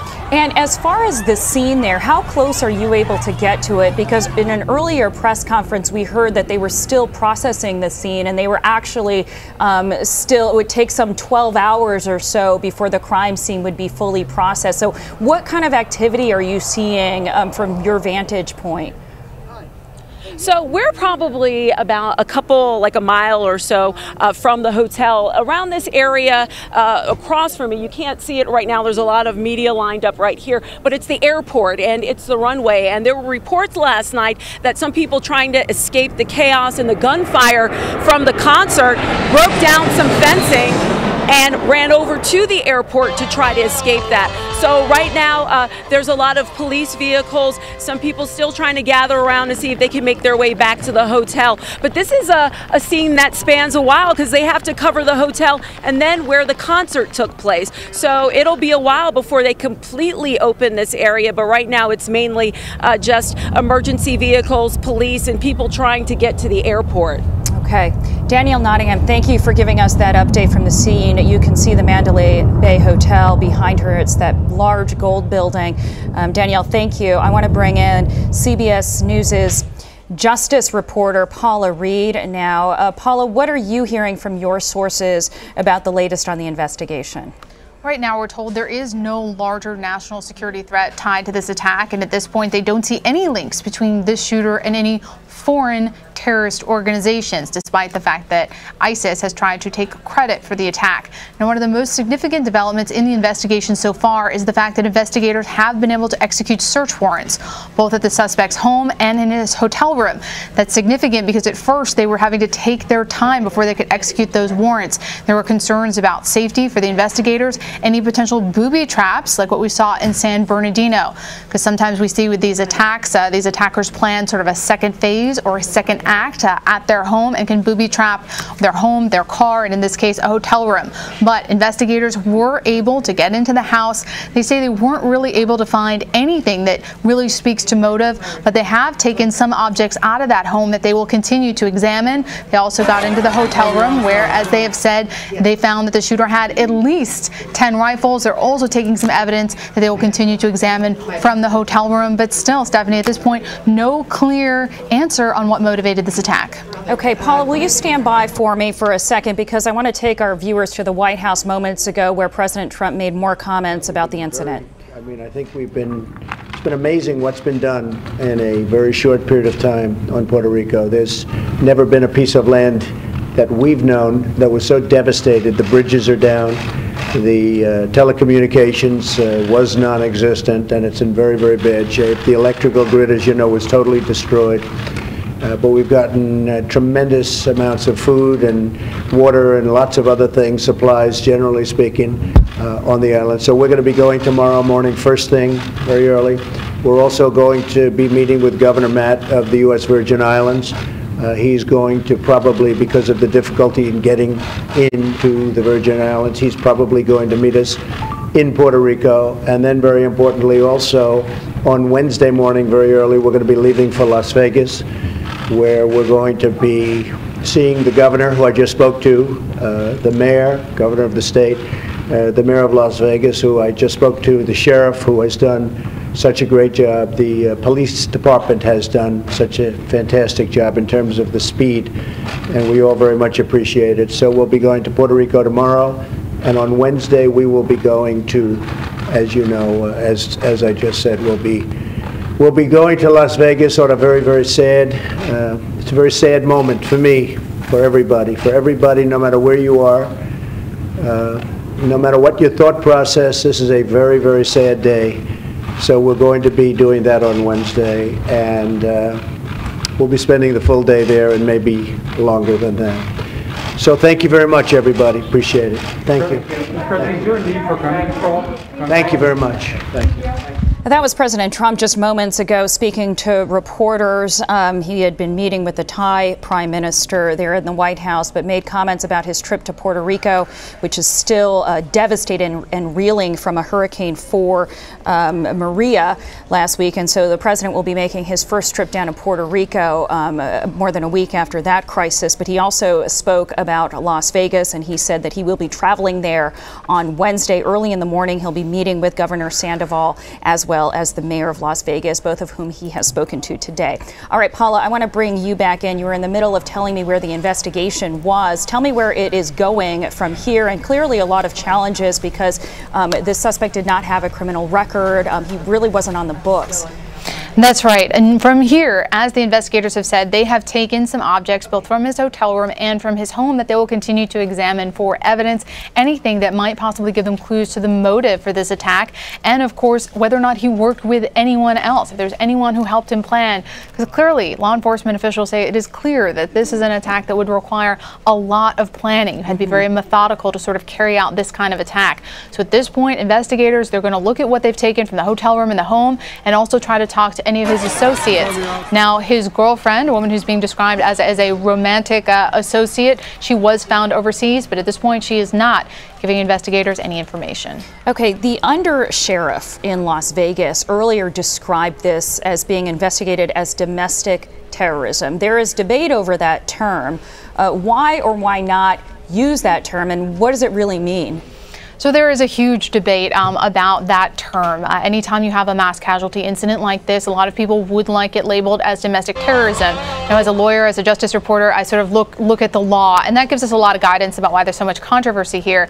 Because under the law, we don't actually have a domestic terrorism law that you can use to charge people. The federal code provides a definition of it, but you can't actually charge people. So I'm going to give you an example. For example, in Charlottesville, that car attack that is being investigated as domestic terrorism because they believe that the man who drove that car, that he may have been politically motivated to kill people. But even if it turns out that that was what happened, that he was politically motivated to murder someone, he can't be charged with domestic terrorism. There is no law with penalties that prosecutors can file a charge. So it's really up to Congress if they want to pass a law where people can be charged with domestic terrorism. But Stephanie, that's part of the confusion, is that there's a definition in the federal code that says any politically motivated act of violence can be considered domestic terrorism. But you can't actually charge anyone with it.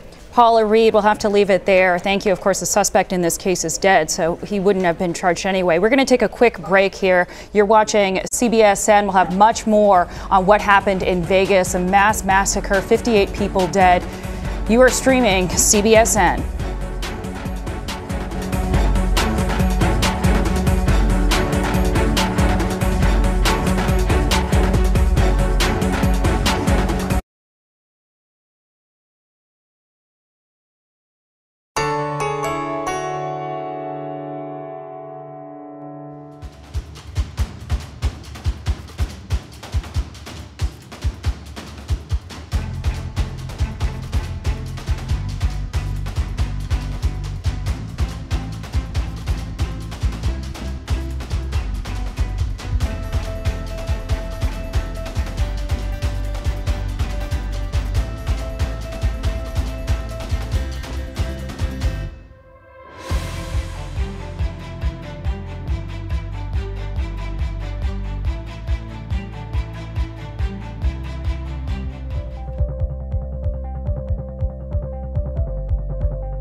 Hi, everyone. I'm Stephanie Tsai. We are continuing to follow the very latest on the deadliest mass shooting in modern U.S. history.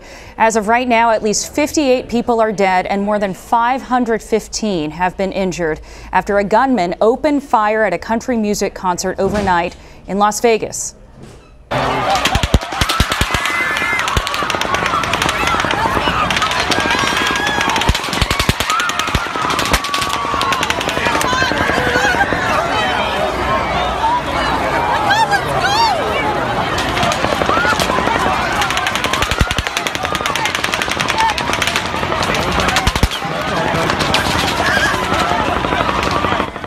You can hear the unrelenting gunfire and the screams of fear as it all happened. Hundreds of shots rained down. Here is what we know about what happened. From the 32nd floor of the Mandalay Bay Hotel, tens of thousands of concert goers were below watching Jason Aldean perform on stage at the Route 91 Harvest Festival.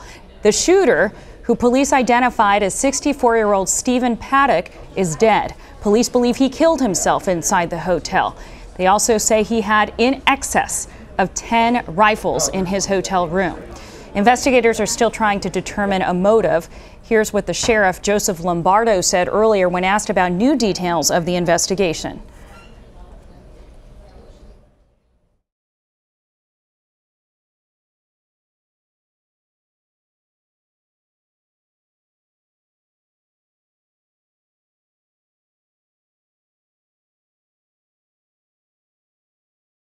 We have not received any additional intelligence associated with the suspect. We have completed the search warrant in Mesquite. I am not aware of any derogatory information that we can utilize to furtherance of this investigation at this point, but we have just recovered items, and it will take a little while to evaluate that information. We have learned information of additional property in northern Nevada, and the FBI has responded to the location and will be serving a search warrant here shortly. Also, President Trump will visit Las Vegas on Wednesday to meet victims and first responders. He addressed the nation this morning, calling for unity and condemning the violence. It was an act of pure evil. The FBI and the Department of Homeland Security are working closely with local authorities to assist with the investigation, and they will provide updates as to the investigation and how it develops. I want to thank the Las Vegas Metropolitan Police Department and all of the first responders for their courageous efforts and for helping to save the lives of so many. The speed with which they acted is miraculous and prevented further loss of life. To have found the shooter so quickly after the first shots were fired is something for which we will always be thankful and grateful. It shows what true professionalism is all about. Hundreds of our fellow citizens are now mourning the sudden loss of a loved one, a parent, a child, a brother or sister.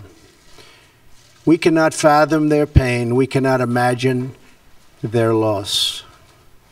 To the families of the victims, we are praying for you, and we are here for you. And we ask God to help see you through this very dark period. In times such as these, I know we are searching for some kind of meaning in the chaos, some kind of light in the darkness. The answers do not come easy. But we can take solace knowing that even the darkest space can be brightened by a single light, and even the most terrible despair can be illuminated by a single ray of hope. President Trump has been in touch with the mayor and the governor in Nevada. The brother of the suspected gunman spoke to reporters outside his home in Florida. Here's his reaction to what happened. There's not even anything I can say. I mean, how do you... I mean, my brother did this. This is like it was done, you know, like he shot us. I mean, if he'd have killed my kids, I couldn't be more dumbfounded. I mean, it doesn't... So there's nothing. Last communication. There's nothing. After the hurricane. I mean, I can show you the text. He said, Yeah. you know, how's mom? Did you get power? You know, I mean, that was it. There's absolutely, we have nothing. Like I said, we have nothing for you. Earlier, I spoke with CBS News Justice and Homeland Security correspondent Jeff Pegues about the shooter, his background, and the investigation so far. Well, you know, I have to be frank about this. I've talked to sources who initially, when this story was unfolding early this morning, were really puzzled, especially when they looked at the profile of this shooter. But since that time, we've been getting more of an idea of what was happening in this man's life, where he lived, who he was in contact with.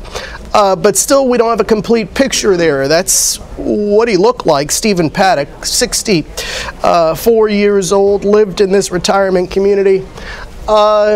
But investigators are still trying to put together a full picture on him, as we've noted numerous times on the CBS broadcast today. You know, he just doesn't fit the profile of what investigators have been looking at in recent years when it comes to large-scale mass casualty events. And so, in a lot of ways, and really this is what investigators do with any case that they're working on, they start from scratch. They don't prejudge what they have. They just continue to gather these pieces, and that's what we see happening now. We know this. He had a pilot's license. We know that he had planes registered. He lived in Mesquite, Texas for several years, where he managed an apartment complex there along with his ex-wife, according to CBS News reporting. We also know, let's go back to what happened in that room at the resort. He had several weapons, about 10 weapons. We know that investigators have completed the search of that room. There is another property, though, that they have located that the FBI is searching. That's in northern Nevada, we're told. We still don't know if they have found anything there. But, you know, they're still trying to put together this picture of who he was. We also know that at one point he worked for a predecessor company of Lockheed Martin. That company has confirmed that. He worked there years ago between 1985 and 1988.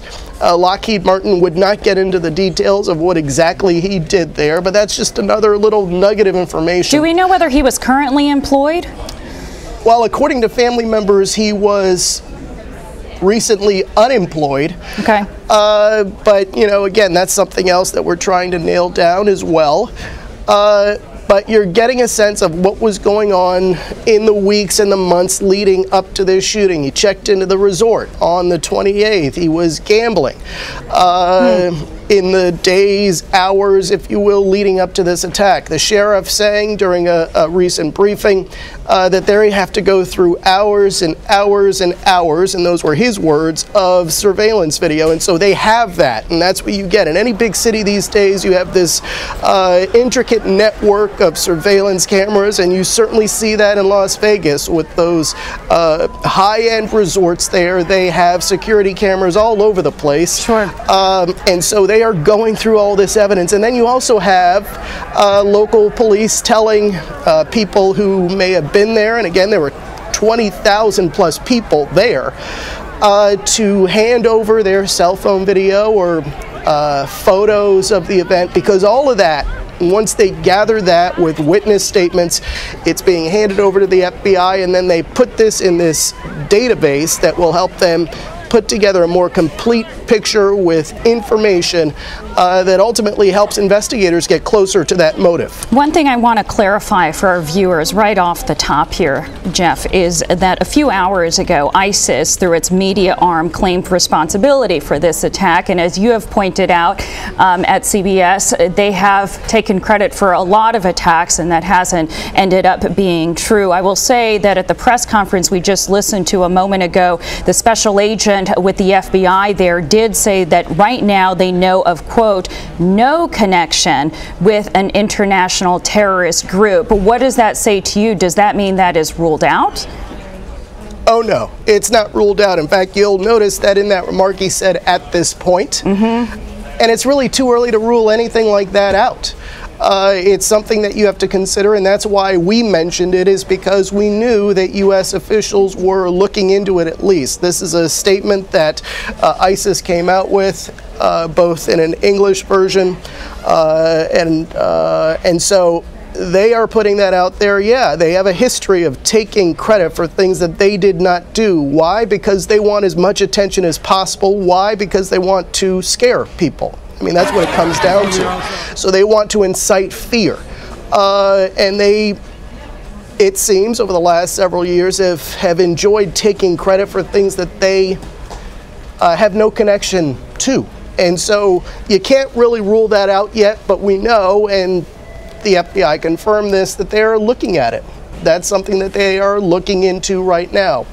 But that said, we still don't have, and nor do they, have a clear motive that speaks to why this man did what he did.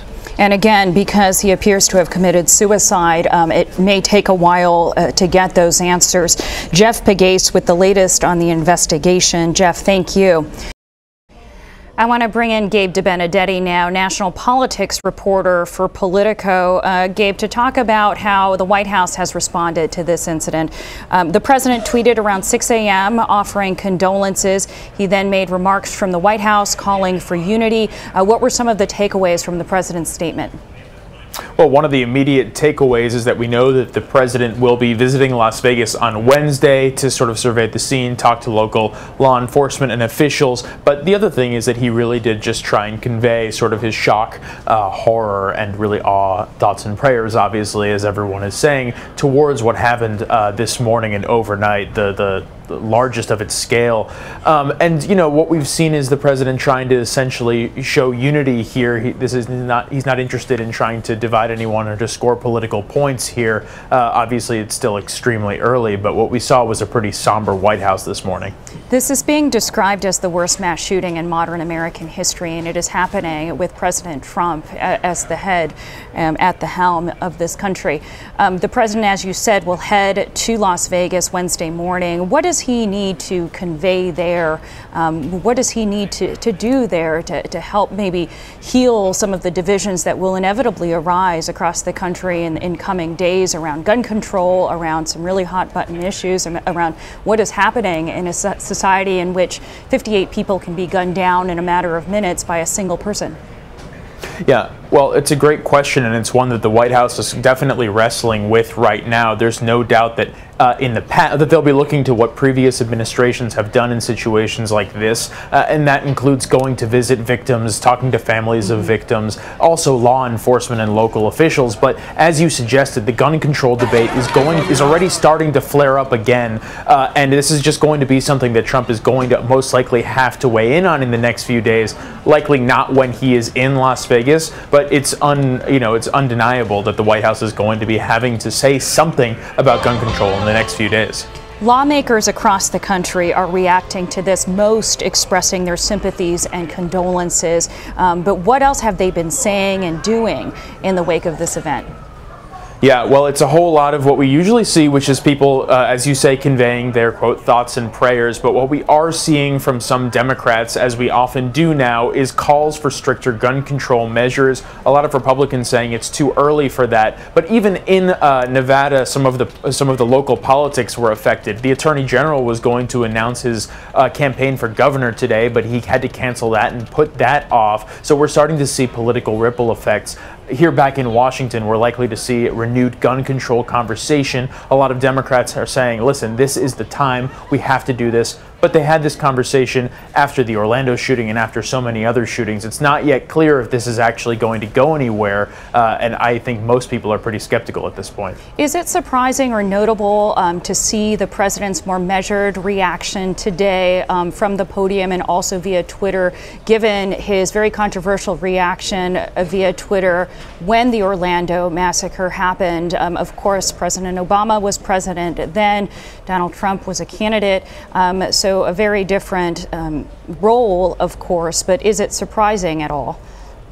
Yeah, it may be surprising. I mean, back then we'll remember he basically said, thank you for congratulating me. I did predict that this would happen. But as you say, he was not only just a candidate, he was an underdog at that point. No one expected him, or he was not widely expected to become the president.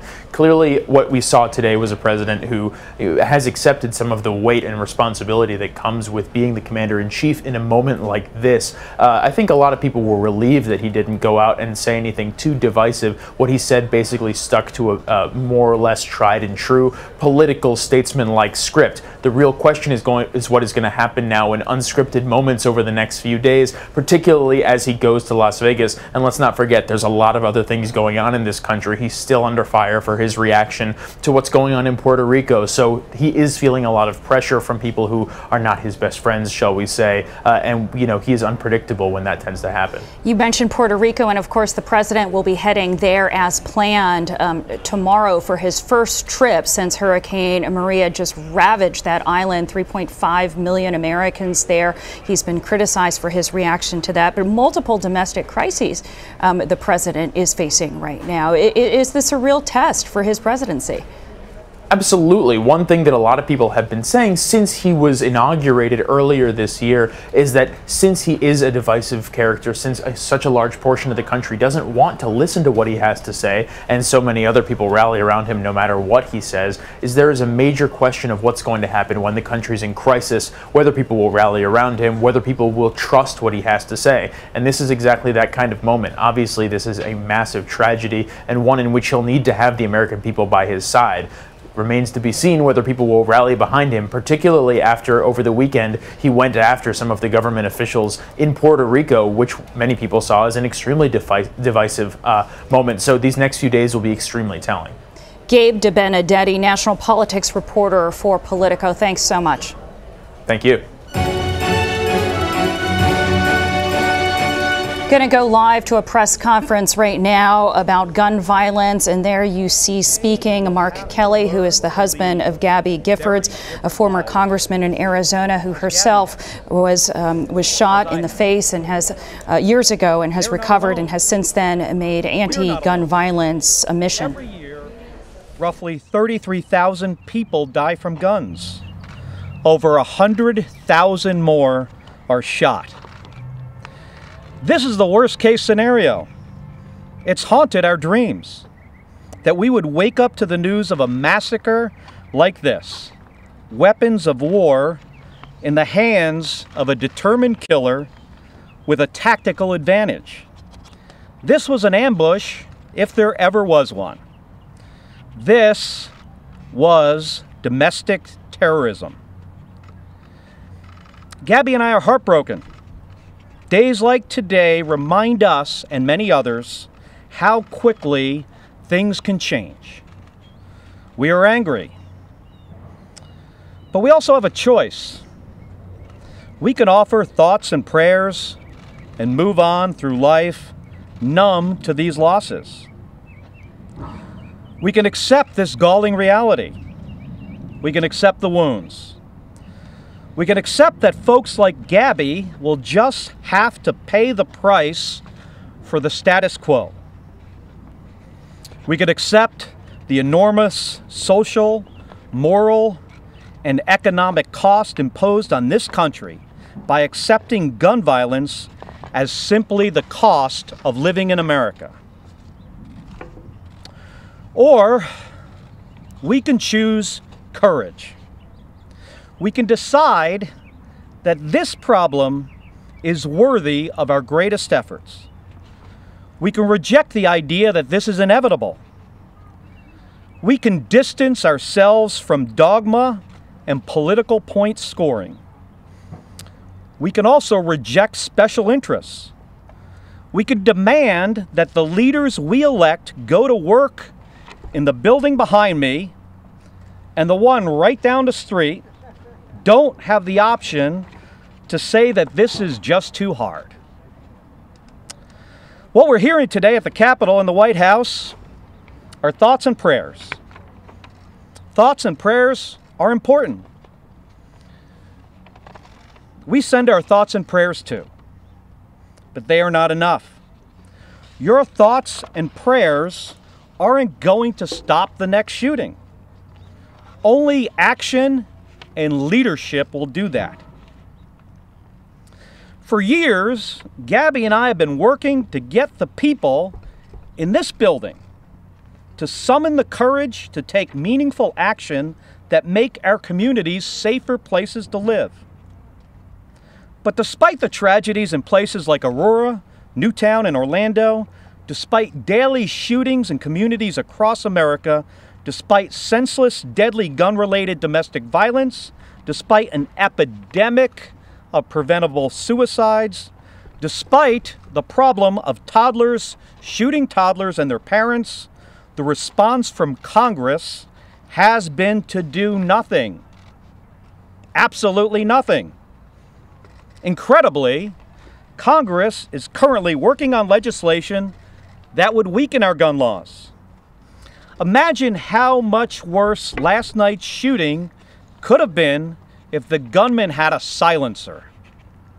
Imagine the confusion for first responders if they arrived on the scene to a bunch of civilians wielding their own guns, attempting to return fire.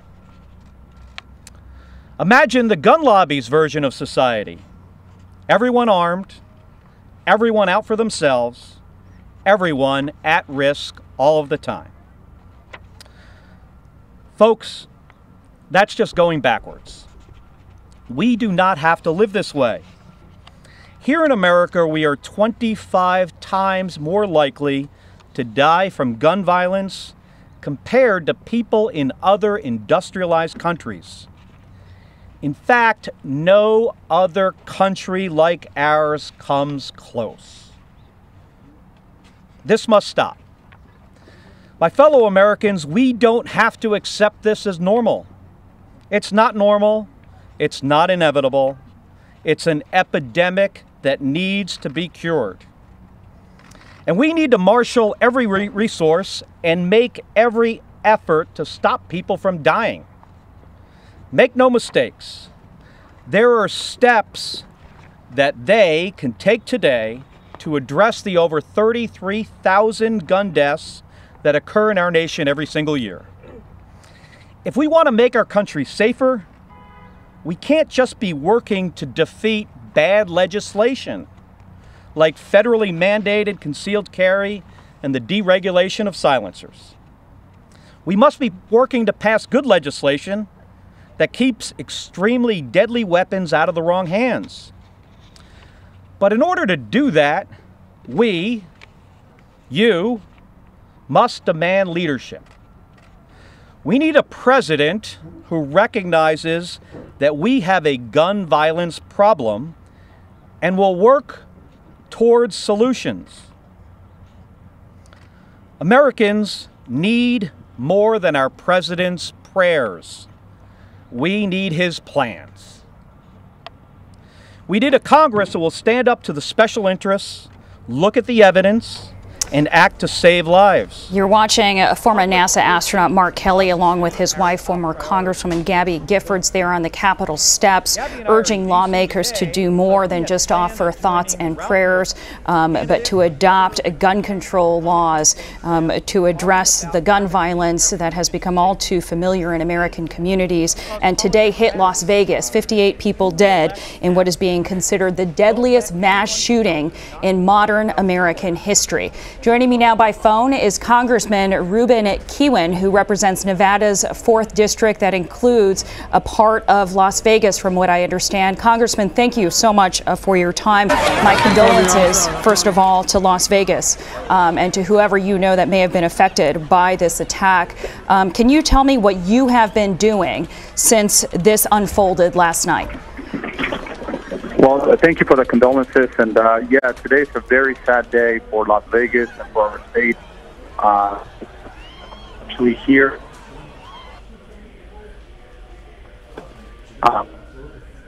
we're seeing the federal, local, and state agencies to strive.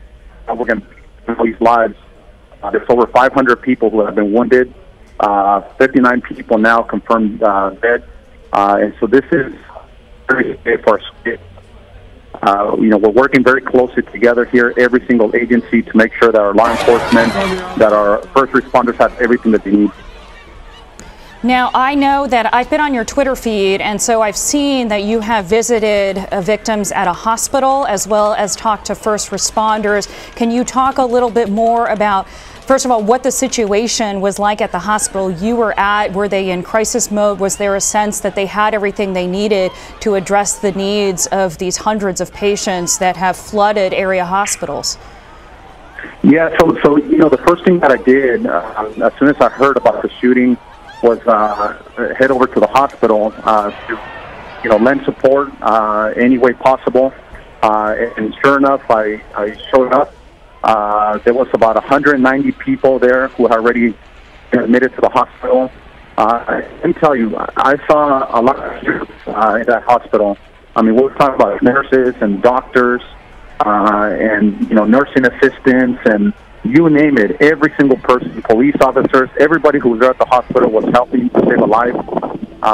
Every single bed was taken. Every single hallway was full. Every single room was full. Some of them had 2, 3, 4 people per room. But if anything, I saw humanity. I saw our community come together to try to save lives. I saw strangers helping strangers save lives. And so, it's obviously this is the most tragic event we've ever had in Nevada, and the largest mass shooting that we've had in our country. So we're going to be healing for a long time. But right now, the most important thing that we can do is It's lend support to these victims, to the families, to make sure that we save as many lives as possible. We know that there were so many victims that it is going to be difficult, authorities have said, to sort of connect them with next of kin. How are the family reunifications taking place? How is that happening? Yeah, so that is one of the things that was brought to my attention when I visited the hospital earlier this morning. I was there early, 3:30 in the morning, right in the middle of, the surgeries and everything. Mm-hmm. And I spoke to the CEO of Sunrise Hospital. He told me that out of the 190 patients who have been admitted, 92 of them were not carrying IDs. And so they gave us a phone number. So if anyone from Las Vegas or anywhere around the country is listening to us and they're looking for their loved one, they can call 1-866-535-5654. And I repeat that, it's 1-866-535-5654. And that's a number that they can call, and we can try to help them identify their loved one. Again, a lot of these folks, they drop their purses, their wallets, they just ran for their life. And so now we're just trying to reconnect them with their family and making sure that we let them know that they're alive and that we're fighting to save their lives. Las Vegas is used to having major entertainment events, large gatherings of people. Sir, had the Las Vegas PD and the first responders, had they trained and were they prepared for this kind of threat? Well, I don't think you can be prepared to the type of situation that happened today. I mean, we had a lone wolf who somehow managed to obtain various weapons of mass destruction and managed to get him through a hotel room and use them to harm people. And so, I believe that it's very hard to have prevented a situation like the one that we saw today. But by the same token, I mean, I've seen a lot of heroes here at the Central Command Center, all the way from the sheriff to the law enforcement, the police officers who, while people were running away from the gunshots, they were running towards it. And within minutes of the shooting, they actually found the shooter all the way up in the 32nd floor of the Mandalay Bay. And so I just got to say that I'm very proud of our local law enforcement and first responders, because they literally risked their lives. And as a matter of fact, one police officer that we know of so far actually lost his life. And so, again, they're doing everything possible to save lives and protect us.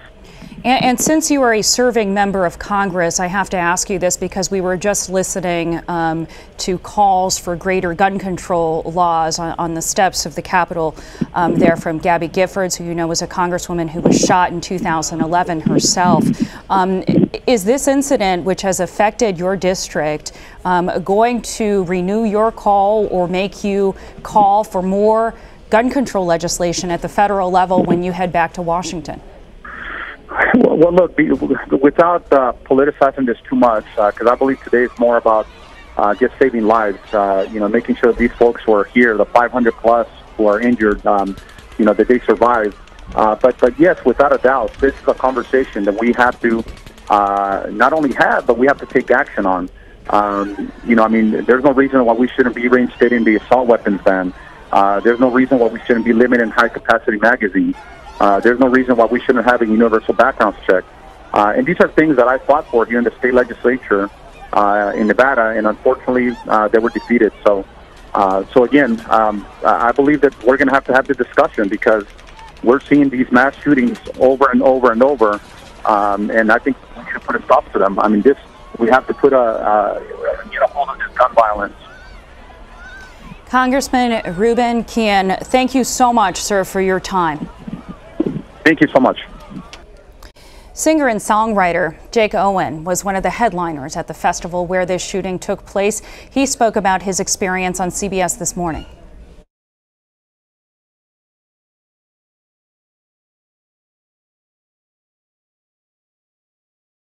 As the investigation into the deadly Las Vegas shooting continues, we're now hearing from the brother of the suspected gunman. Eric Paddock spoke to reporters outside his home in Florida. He says he's shocked that his brother could have carried out this horrific attack. there's not even anything I can say. I mean, how do you? I mean, my brother did this. This is like it was done, like he shot us. I mean, if he'd have killed my kids, I couldn't be more dumbfounded. I mean, it doesn't. So there's nothing. Last communication. There's nothing after the hurricane. I mean, I can show you the text. He said, how's mom? Did you get power? I mean, that was it. There's absolutely, we have nothing. Like I said, we have nothing for you. Want to bring in now Mark Lehman, who is a reporter for WKMG in Orlando. Mark, thanks for being with us. So you spoke with the brother there. What was his reaction to the shooting? It seems like he was just completely dumbfounded by the whole thing.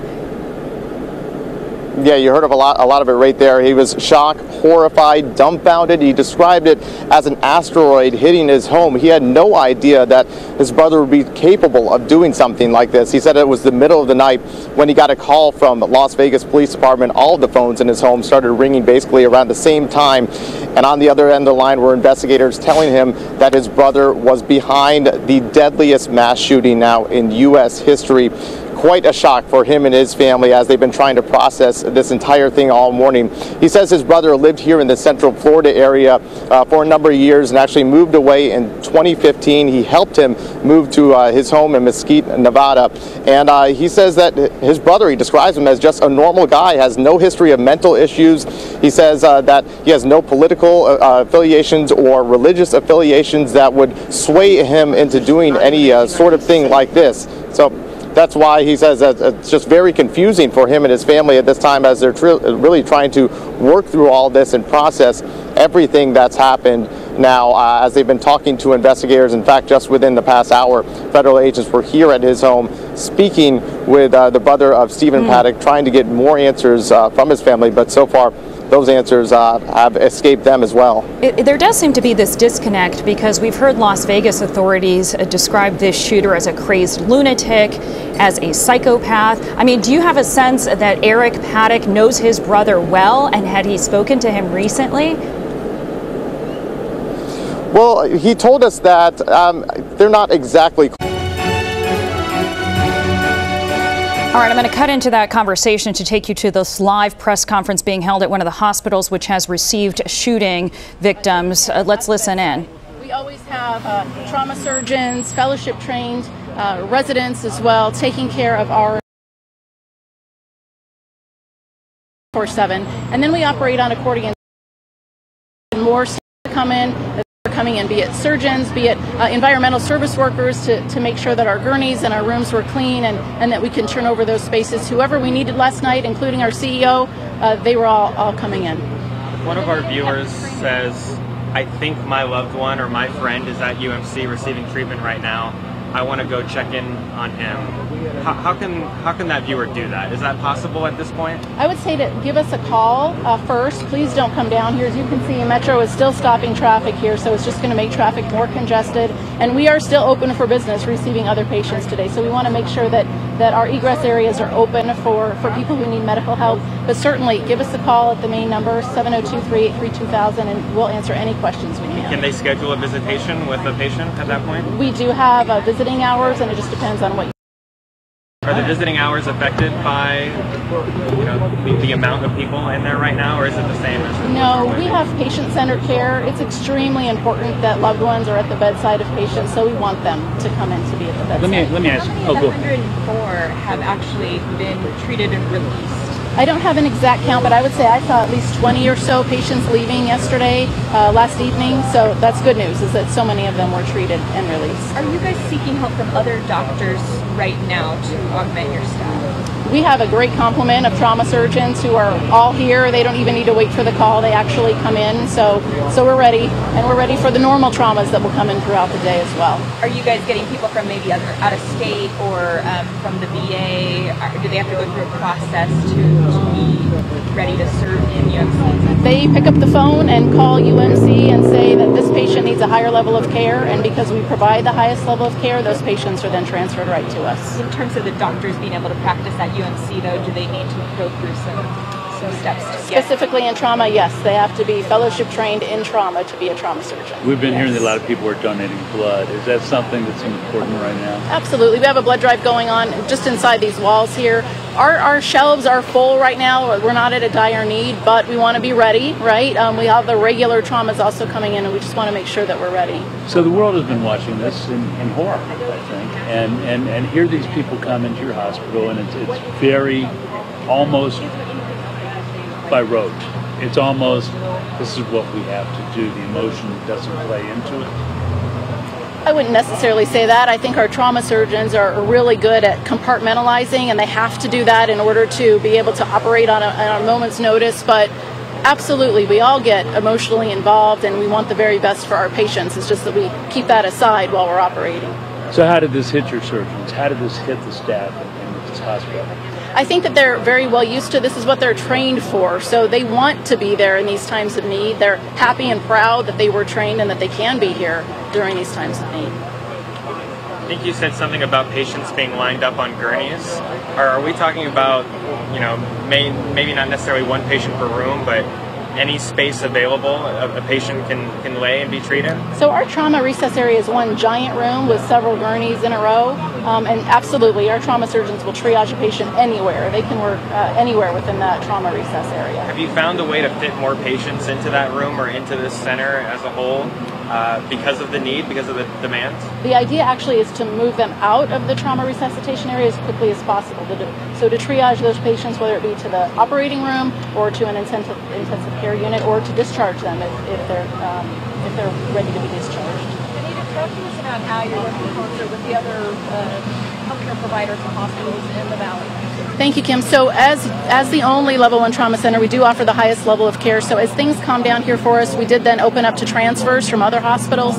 Those hospitals calling to say, we need a higher level of care. And so we work very closely to coordinate with the other hospitals to make sure that the patients who need the level 1 trauma center get to come in through our doors. Talk to us a little bit about the training, because this was an extreme situation, but all of our law enforcement, our first responders, and hospitals, and especially UMC, practice for this type of thing, hoping it would never happen. Now it has. But we practice for this. Absolutely. We have so many times that we really make sure that we have all our ducks in a row for mass casualty. And ironically, the last training that we did was from the Orlando Regional Medical Center emergency physician who was on the night of the Pulse nightclub shooting. He actually was here just a few months ago talking to our staff about what they did right and what they could have done differently. And we learned a lot from that. And so we were able to use some of, even the littlest tidbits of information are very helpful in these times of crisis. All right, thank you very much. Bobby DeCastro says.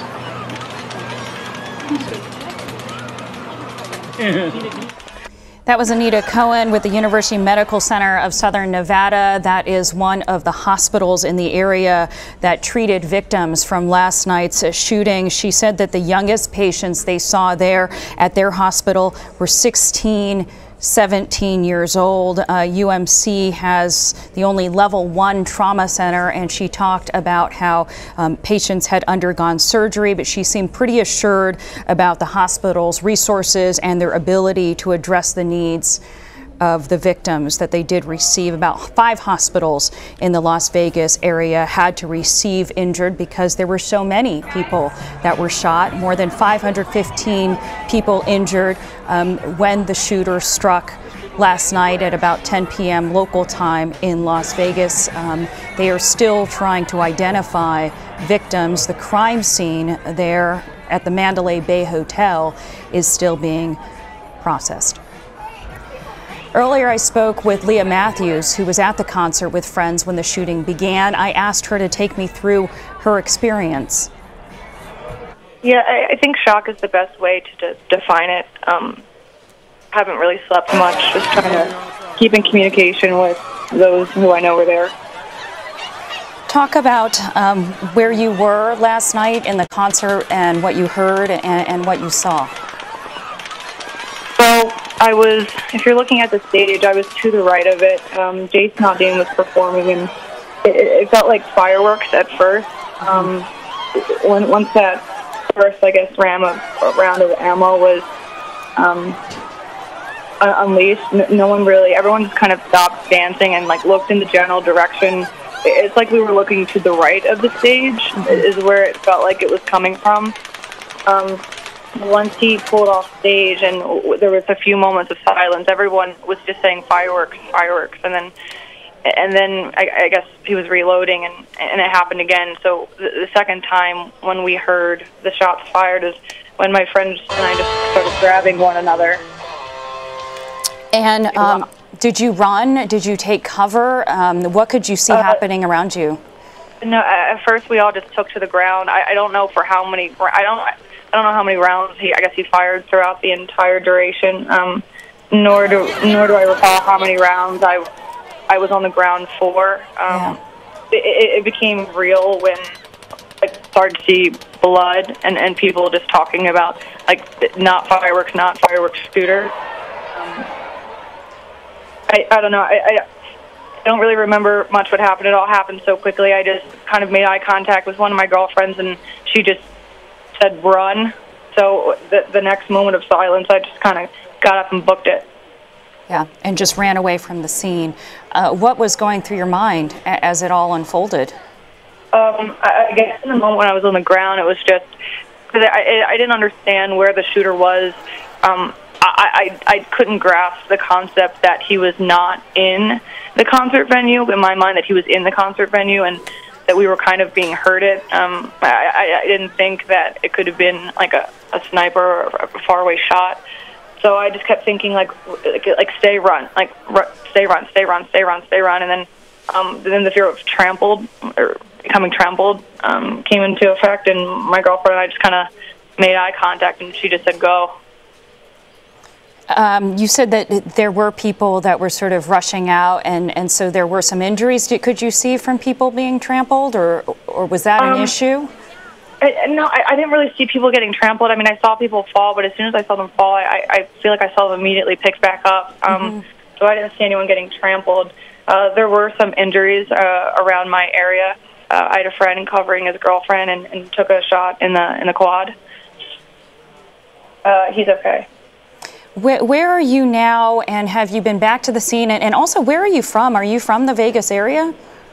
I live in Las Vegas now, though I'm originally from New Jersey. I spent the night at a friend's house who was also there in attendance with me last night. And I've not been back to the Strip yet. However, I know I will need to since I work there. You work there? Mm-hmm. At what point do you think you're going to have been able to process this and get back to work and normalcy? I have no idea. The emails have already been sent out from my company talking about how there's, I guess, grief counselors. So I know those resources are available to me, but I don't know when I'll actually go back to the Strip. Okay. Leah Matthews, all of our best to you. Thank you for sharing your story with us. Thank you. As the investigation continues in Las Vegas, President Trump is monitoring the situation in Washington, and he will be visiting Las Vegas on Wednesday. Earlier, he gave remarks on the event from the diplomatic room of the White House. Let's listen to that. My fellow Americans, we are joined together today in sadness, shock, and grief. Last night, a gunman opened fire on a large crowd at a country music concert in Las Vegas, Nevada. He brutally murdered more than 50 people and wounded hundreds more. It was an act of pure evil. The FBI and the Department of Homeland Security are working closely with local authorities to assist with the investigation, and they will provide updates as to the investigation and how it develops. I want to thank the Las Vegas Metropolitan Police Department and all of the first responders for their courageous efforts and for helping to save the lives of so many. The speed with which they acted is miraculous and prevented further loss of life. To have found the shooter so quickly after the first shots were fired is something for which we will always be thankful and grateful. It shows what true professionalism is all about. Hundreds of our fellow citizens are now mourning the sudden loss of a loved one, a parent, a child, a brother or sister. We cannot fathom their pain. We cannot imagine their loss. To the families of the victims, we are praying for you, and we are here for you. And we ask God to help see you through this very dark period. Scripture teaches us the Lord is close to the brokenhearted and saves those who are crushed in spirit. We seek comfort in those words, for we know that God lives in the hearts of those who grieve. To the wounded who are now recovering in hospitals, we are praying for your full and speedy recovery and pledge to you our support from this day forward. In memory of the fallen, I have directed that our great flag be flown at half-staff. I will be visiting Las Vegas on Wednesday to meet with law enforcement, first responders, and the families of the victims. In moments of tragedy and horror, America comes together as one, and it always has. We call upon the bonds that unite us, our faith, our family, and our shared values. We call upon the bonds of citizenship, the ties of community, and the comfort of our common humanity. Our unity cannot be shattered by evil. Our bonds cannot be broken by violence. And though we feel such great anger at the senseless murder of our fellow citizens, it is our love that defines us today and always will, forever. In times such as these, I know we are searching for some kind of meaning in the chaos, some kind of light in the darkness. The answers do not come easy. But we can take solace knowing that even the darkest space can be brightened by a single light, and even the most terrible despair can be illuminated by a single ray of hope. Melania and I are praying for every American who has been hurt, wounded, or lost the ones they love so dearly in this terrible, terrible attack. We pray for the entire nation to find unity and peace, and we pray for the day when evil is banished and the innocent are safe from hatred and from fear. May God bless the souls of the lives that are lost. May God give us the grace of healing, and may God provide the grieving families with strength to carry on. Thank you. God bless America. Thank you. President Trump speaking from the White House earlier. Earlier, I also spoke with CBS News security analyst and former assistant director of the FBI, Ron Hosko, about what steps investigators would be taking. Well, as we've heard from the sheriff already, the FBI, the Joint Law Enforcement effort, has conducted search warrant executions, not only on the hotel room, but on additional locations of interest that are tied to this subject. They are looking for digital data, credit card information, transactional information that might be related to this subject's engagement with other people, leading up to the event, during the event potentially, certainly looking for any potential social media, anything he may have posted in recent days or months that give him some indication about motive, about potential co-conspirators, that may be able to give them information that eliminates the ISIS connection as a theory. Let's talk about that for a moment. They will also be bringing in evidence experts to help local law enforcement understand the trajectory, understand all of his activities in this hotel and around this hotel that will be exploiting all of the digital video evidence that they can collect from the scene, from the hotel, and from surrounding premises. Everyone has been talking about the unusual profile, including the sheriff there in Las Vegas about a half hour ago when he spoke, which is unusual that the law enforcement had apparently had no contact with this shooter in the past. How unusual of that is when you look at mass shooting incidents and the precedents for this in the past, that he seemed to have no criminal record, no previous contact with law enforcement. We heard from his brother, who had said he had helped him move into his place in Mesquite, Nevada, and that he seemed to be dumbfounded by this action. Yeah, he sure did. I don't think it's completely extraordinary.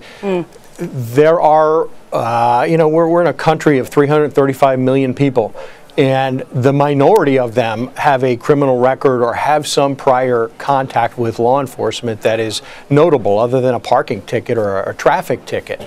So I don't think that's completely extraordinary. We have people in our world who are living discreet lives that are full of trouble, that may have mental health issues, that may have emotional issues, that may have family issues, and they don't bubble over into anything that manifests itself like this did.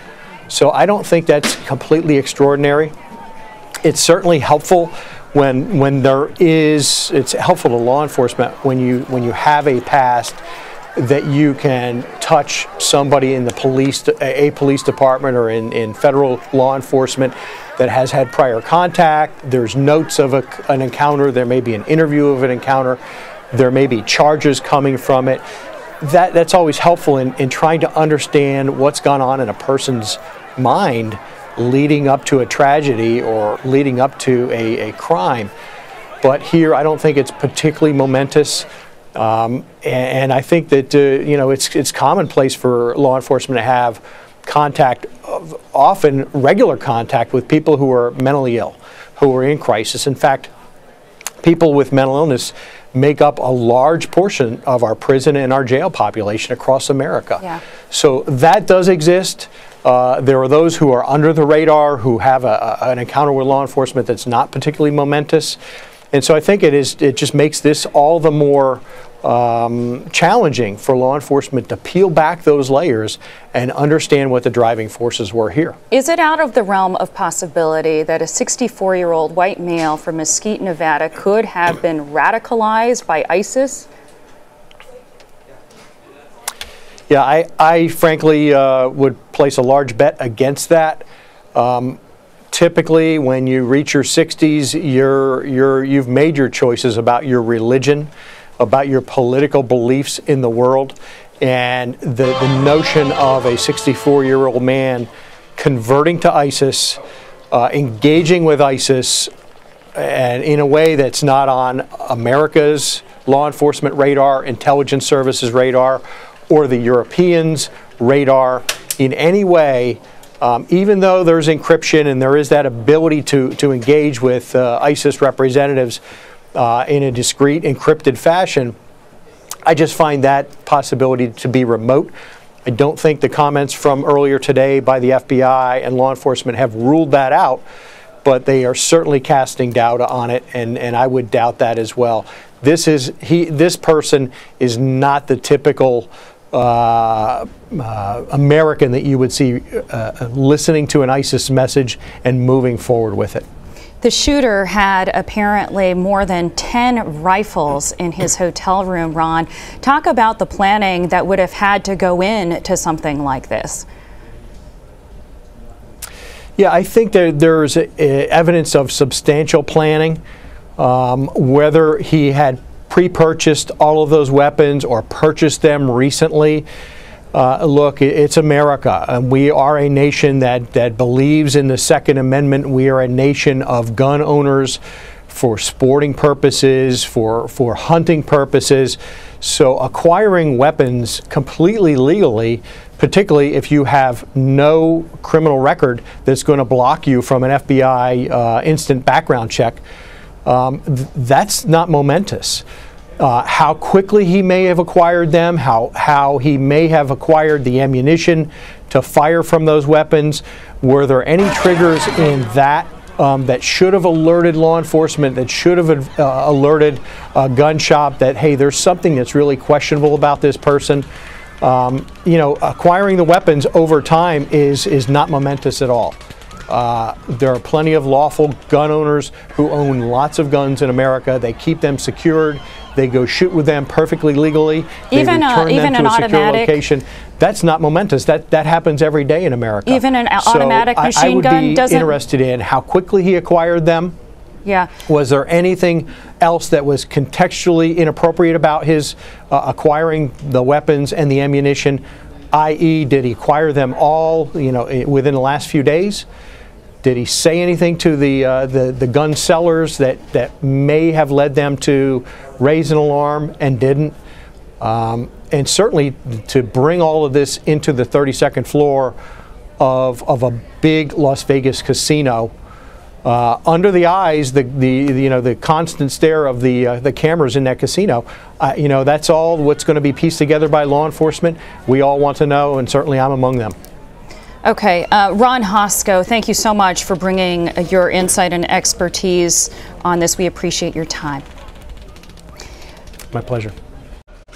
As the massacre unfolded, police scrambled to find where the gunshots were coming from.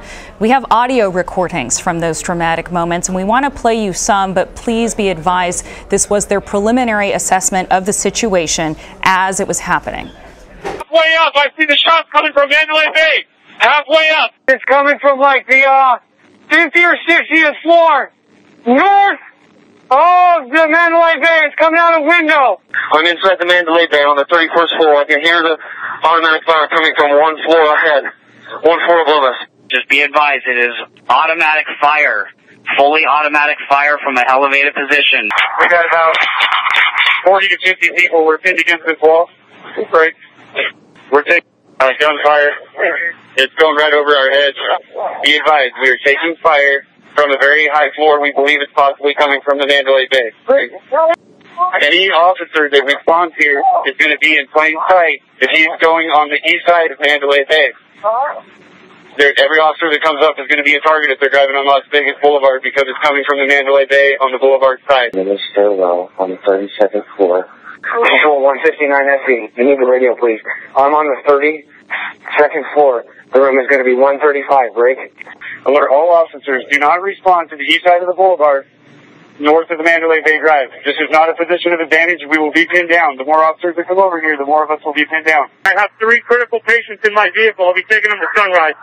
Is there any available vehicle to assist me with keeping traffic out of my way? We need the air clear for Zebra 20. They have 1 suspect down inside the room. Zebra 20 has 1 suspect down inside the room.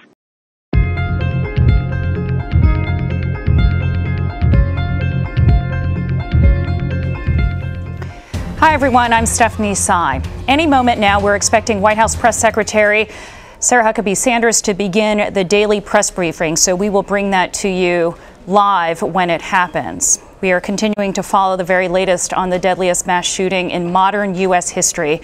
As of right now, at least 58 people are dead and more than 515 have been injured after a gunman opened fire at a country music concert overnight in Las Vegas.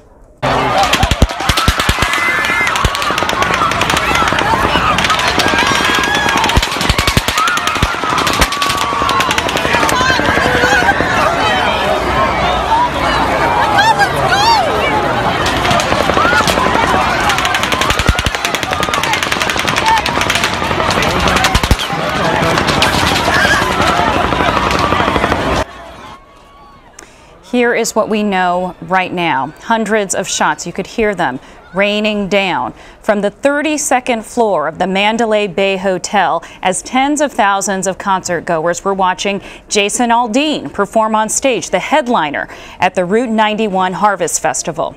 The shooter, who police identified as 64-year-old Stephen Paddock, is dead. Police believe he killed himself inside the hotel. They also say he had in excess of 10 guns in his hotel room. Investigators are still trying to determine a motive.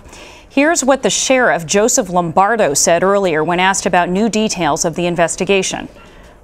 We have not received any additional intelligence associated with the suspect. We have completed the search warrant in Mesquite. I am not aware of any derogatory information that we can utilize to furtherance of this investigation at this point, but we have just recovered items, and it will take a little while to evaluate that information. We have learned information of additional property in northern Nevada, and the FBI has responded to the location and will be serving a search warrant here shortly. President Trump will visit Las Vegas on Wednesday to meet victims and first responders. He addressed the nation this morning, calling for unity and condemning the violence. It was an act of pure evil. The FBI and the Department of Homeland Security are working closely with local authorities to assist with the investigation, and they will provide updates as to the investigation and how it develops. I want to thank the Las Vegas Metropolitan Police Department and all of the first responders for their courageous efforts and for helping to save the lives of so many. The speed with which they acted is miraculous and prevented further loss of life. To have found the shooter so quickly after the first shots were fired is something for which we will always be thankful and grateful. It shows what true professionalism is all about. Hundreds of our fellow citizens are now mourning the sudden loss of a loved one, a parent, a child, a brother or sister. We cannot fathom their pain. We cannot imagine their loss. To the families of the victims, we are praying for you, and we are here for you. And we ask God to help see you through this very dark period. In times such as these, I know we are searching for some kind of meaning in the chaos, some kind of light in the darkness. The answers do not come easy. But we can take solace knowing that even the darkest space can be brightened by a single light, and even the most terrible despair can be illuminated by a single ray of hope. President Trump's earlier comments from the White House. The brother of the suspected gunman spoke to reporters outside his home in Florida. Here's his reaction to what happened. There's not even anything I can say. I mean, how do you... I mean, my brother did this. This is like it was done, like he shot us. I mean, if he'd have killed my kids, I couldn't be more dumbfounded. I mean, it doesn't...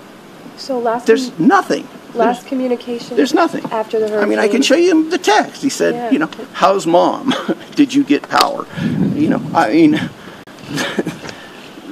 that was it. There's absolutely, we have nothing. Like I said, we have nothing for you.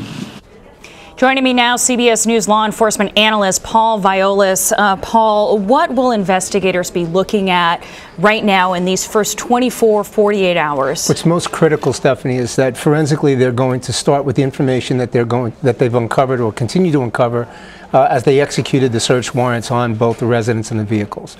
Primarily, they're going to start going to desktop, laptop, and telephones. They'll get his cell phone records to identify anyone that he spoke with, the length of those conversations, the longer, obviously, people are going to be interviewed. So they're going to have to go down that route. People like his brother. Could be his brother, but it could be a variety of people. We don't know who he'd spoken with. But they're going to get his cell phone records. They probably have them. That's where they're moving right now. Second thing is they're going to look at his computer. What websites did he visit? Who did he email? What type of traffic? What may have motivated him for this particular incident today? I mean, something did. We know that. And that's forensically where they're going to start. There are two crime scenes, as you said. Right. There are the 2 hotel rooms he had rented in the Mandalay Bay Hotel since Thursday, where he was shooting from, that 32nd floor. Right. And then there's the scene where 58 people were shot and killed. Correct. So the first crime scene they have to work is going to be where the shooter was himself on the 32nd floor. They're going to uncover hundreds of shell casings. They're going to really be able to ascertain what weapons he used, take that information, give that to Alcohol, Tobacco, and Firearms so that they can trace where those weapons came from, how he bought them, etc. And then the second crime scene they're going to work is, and this is going to take a while. You know, this is going to take days, is going to be where the concert was itself, because of the sheer death count, the amount of injuries, and the amount of evidence, physical evidence, that's going to be and continue to be collected at that site. The suspect has been identified only as a white male, 64 years old, Stephen Paddock. Right. He had 10 guns in that hotel room. If you were investigating this, Paul, what would you be most interested in learning about this man? I am most interested in his past. The one thing that I've learned in 37 years of doing this is that nothing happens overnight and nothing happens spontaneously. Something happened in his life, whether it was a while ago, whether it was recently, but something served as a catalyst. His behavior is going to be the information that's going to create a mosaic for investigators so that we'll be able to dive deep into him to see what the impetus was for this type of incident. There's no question that I want to look at his work history. I want to see where he worked. I want to speak to those employers. They said he was a gambler. Right? Does that raise any red flags? No, it may or may not, but okay. I don't, at this point, forensically, especially on the behavioral side, there wouldn't necessarily be a correlation to, even if he had gambling debt, to selecting that particular concert at that particular time. Remember, and it was a selection. He chose that concert, and it was a music festival that went on for days. He didn't just choose that concert. He chose the moment in the concert when the headliner, Jason Aldean, was going up, and he had the rifle, so it appears to have been premeditated. Just how would you characterize that type of mass murder? There's no question when you take a look at this that it was premeditated. The planning that went into this was incredible. Remember, when he checked into the hotel, Stephanie, he had to ask for a room overlooking that particular concert. He wanted a certain height. He wanted to be on a certain floor. And you have that balance of security and customer service, especially at a casino. So when someone comes in, and let's say he's a big gambler, they cater to them. I'd love, last time I stayed here, I was on the 32nd floor, and I'd love to be able to get a room that's overlooking that concert so I can watch it for a while. So he set that up. He planned that. And carrying 10 long guns up to that room took time. It didn't happen in one shot.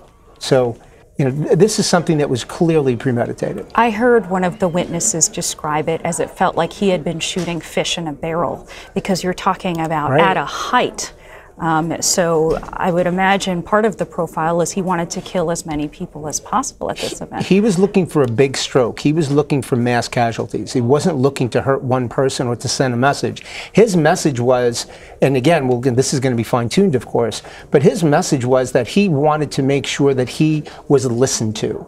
He wanted to make a statement for one reason or another. Now, we also know it's pretty obvious that he didn't plan to live through this. He didn't plan to survive this event. This was his swan song. The question is why? Begs the question, what motivated him? What inspired him to take this type of action? I have one more question. Officials say that the shooting had no connection to an international terrorist group. What are they looking at when they're determining that? Well, again, we're going to go back to the forensic investigation with respect to his communications. Now, on one side of it, they're looking at, was he on any type of terror watch list? Whether was Homeland Security looking at him, was ICE looking at him, was anyone looking at him in that regard? The second part is, now they're going to see who he's communicated with. So on the surface, there does not appear to be a connection. However, and I will state this though, and as much as I agree with Ron, who was on before, and others, this doesn't look like the person that is typically recruited by ISIS. There's no question about that. However, we can't rule it out yet. Not until they really examine what's on his computer, because we don't know the websites he's been visiting or what's been inspiring him. What more do you think can be done, if anything, to prevent mass shootings like this? Stephanie, that's the thing that we're going to scratch our heads over for some time. And you know why? Because we live in a society right now where we enjoy our freedom. We enjoy being able to move and go wherever we want to, as we should. That's one of the greatest parts about our country. But by the same token, You know, we have to make a balance, right? So we go to a casino. Do you want, and this is a question for all our viewers, do you want now, whenever you go to a hotel, whenever you go to a casino, to have your bags x-rayed? Do you want to be wanded when you walked in? You know, this is something that I personally don't think we're going to go in that direction, but I think there's going to be some lessons learned. I'm just not exactly sure right now what they're going to be. Paul Violas, thank you so much. I want to take our viewers live to the White House right now for the White House press briefing. Last night, thousands of our fellow citizens endured what the president has rightly called an act of pure evil in Las Vegas. The president has ordered our flags to half-staff, and to further honor those lost in the attack, we will hold a moment of silence on the South Lawn this afternoon at 2:45 Eastern Time.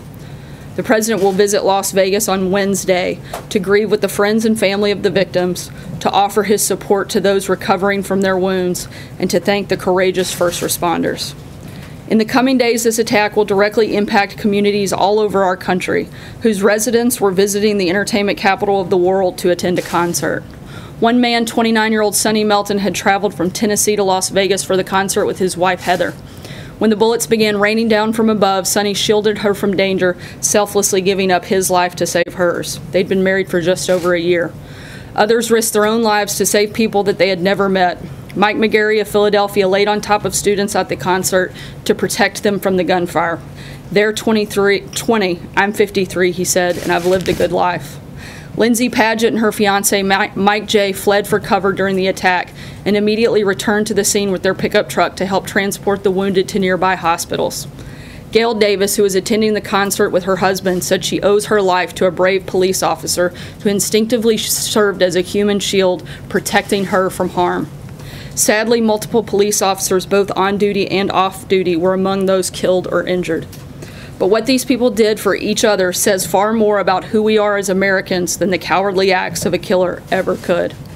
The Gospel of John reminds us that there is no greater love than to lay down one's life for a friend. The memory of those who displayed the ultimate expression of love in the midst of an unimaginable act of hate will never fade. Their examples will serve as an eternal reminder that the American spirit cannot and will not ever be broken. In the days ahead, we will grieve as a nation, we will honor the memory of those lost as a nation, and we will come together, united as one nation, under God and indivisible. And with that, I'll take your questions. Major.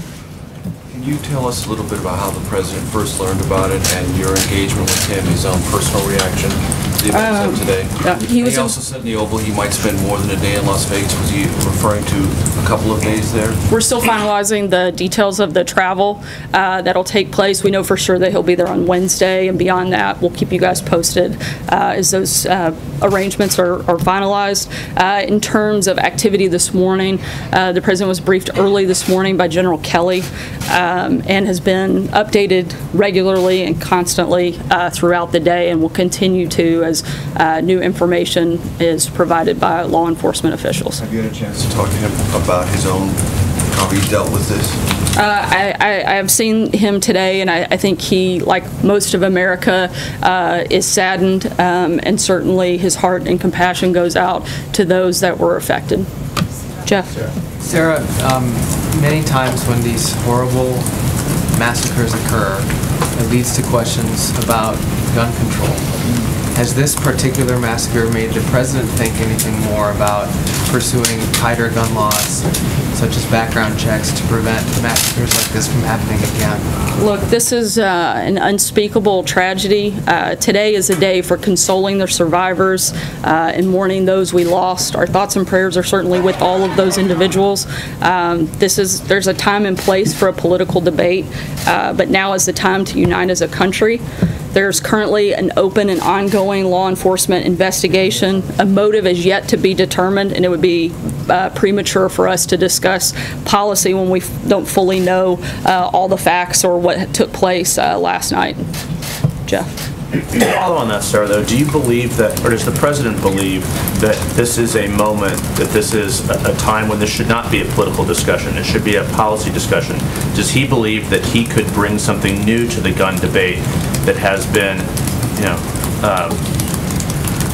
I guess, a locked-in typical politics for so many years. Yeah, I think today is more, again, like I said, a day of reflection, a day of mourning, a day of gratefulness for those that were saved. And I think that there will be certainly time for that policy discussion to take place, but that's not the place that we're in at this moment. But certainly I think that there's a time for that to happen. If I could follow, before he was elected president in some 15 or 16 years ago, he did have a different view on guns than he had during the campaign. Does he believe that this is something that he could lead a bipartisan effort on at some point? And at what point would that be appropriate? I think that's something that we can talk about in the coming days and see what that looks like moving forward. I think one of the things that we don't want to do is try to create laws that won't create or stop these types of things from happening. I think if you look to Chicago, where you had over 4,000 victims of gun-related crimes last year, they have the strictest gun laws in the country. That certainly hasn't helped there. So I think we have to, when that time comes for those conversations to take place, then I think we need to look at things that may actually have that real impact. Matthew. Thanks, Sarah. On Puerto Rico, can you tell us a little bit about the president's aims for his visit tomorrow, and do you expect any tension given some of his comments over the weekend? We have several stops that we'll put out later this afternoon in terms of the specifics of that trip. We are going to be spending significant time there in Puerto Rico, meeting both with first responders as well as the storm survivors, and we'll again put out the details of that exact schedule later today. From some of his comments over the weekend, like that folks down there wanted everything done for them, do you expect that to come up in any of his conversations?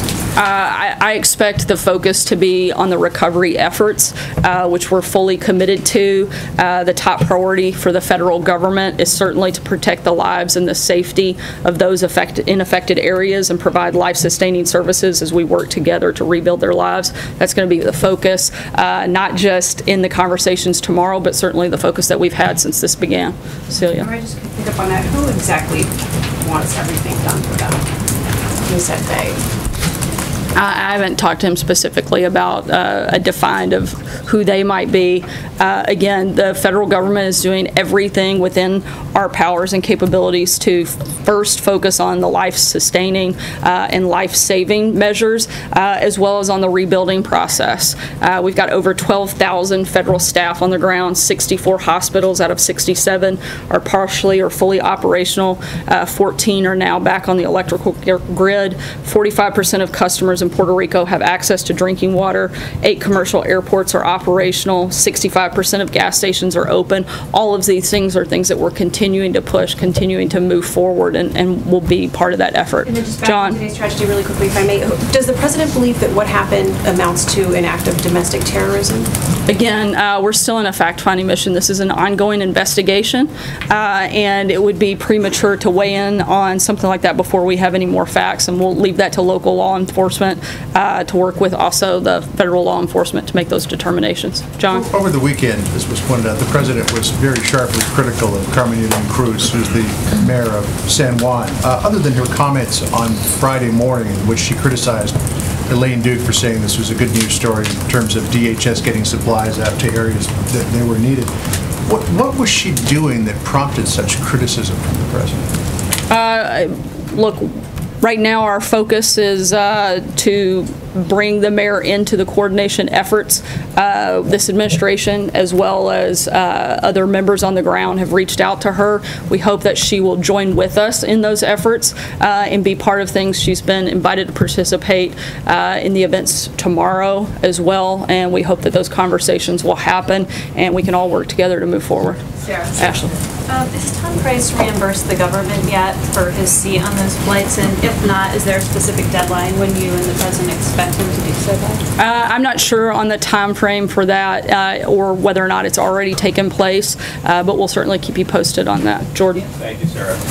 Given what the president said about Secretary of State Tillerson's outreach to North Korea over the weekend, does the president still have confidence in him as Secretary of State? He does, yes. Has he spoken to him since those since he sent out those tweets? I believe so. I'll have to verify. John? Thanks a lot, Sarah. It's a very sad day in this country, as you mentioned at the top, as the President said in his remarks. He said that when he goes out to Las Vegas, he's going to meet with first responders and, in addition to that, families of the victims that were impacted by this. What's the message to each of those groups when he goes out there? Look, I think it's very simple to say that his goal is simply to be there to show the support of people from around the country and to stand united in not only this act of evil but against all acts of evil. And I think that was clear in the President's remarks today and something certainly that you'll see from his visit on Wednesday. Jessica. Sarah, thank you. And following up on the tweets about the DPRK over the weekend, the President tweeted, "Save your energy, Rex. We'll do what has to be done." So is it the stated position of the White House that you're trying to get back to talks, or have you given up? No, this is, we've been clear that now is not the time to talk. The only conversations that have taken place or that would be on bringing back Americans who have been detained like that with Otto. Those were the type of conversations that this administration was willing to have.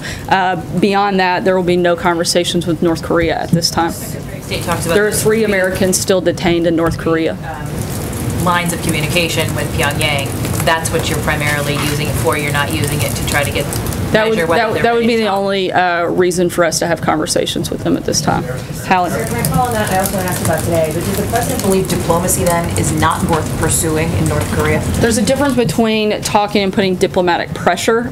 We still strongly support putting diplomatic pressure on North Korea, which we're continuing to do, but now is not the time simply to have conversations with North Korea. We've encouraged all of our allies and partners to do more, and we're going to continue to keep all options on the table when it comes to that. Stephen? The activities of today as well, you talked about how now is not the time to get into a gun control debate or to talk about policy. After the Orlando shooting, the President that day was out on Twitter talking about policy. He was talking about his travel ban.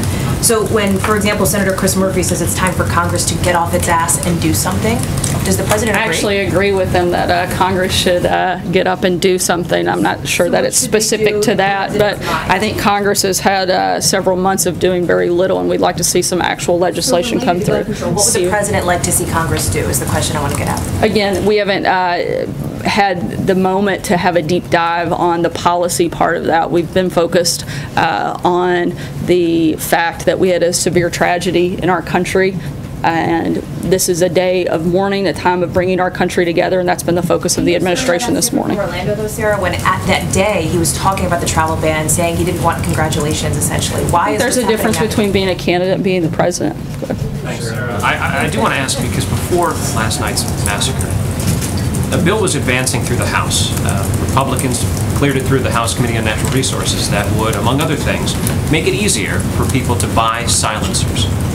Hillary Clinton tweeted about it this morning. She said that imagine the deaths in Las Vegas if the shooter had a silencer, which the NRA wants to make easier to get. Does the White House have a position on this particular piece of legislation? Again, I haven't spoken with the President about that specific issue, but I don't think that is something that would have changed. Again, I think before we start trying to talk about the preventions of what took place last night, we need to know more facts. And right now, we're simply not at that point. We need to remember the only person with blood on their hands is that of the shooter.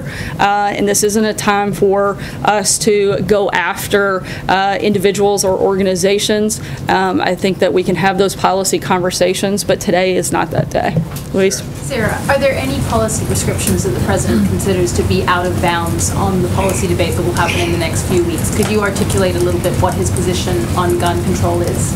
The President's been clear that he's a strong supporter of the Second Amendment, and I don't have anything further at this point. I'll take one more question. Fred? Yeah, a couple of questions. One, ahead of the trip to Puerto Rico, Mark. Just wanted to ask about there's a bill in the Congress, the McCain-Lee Act, which would give a permanent exemption to Puerto Rico from the Jones Act.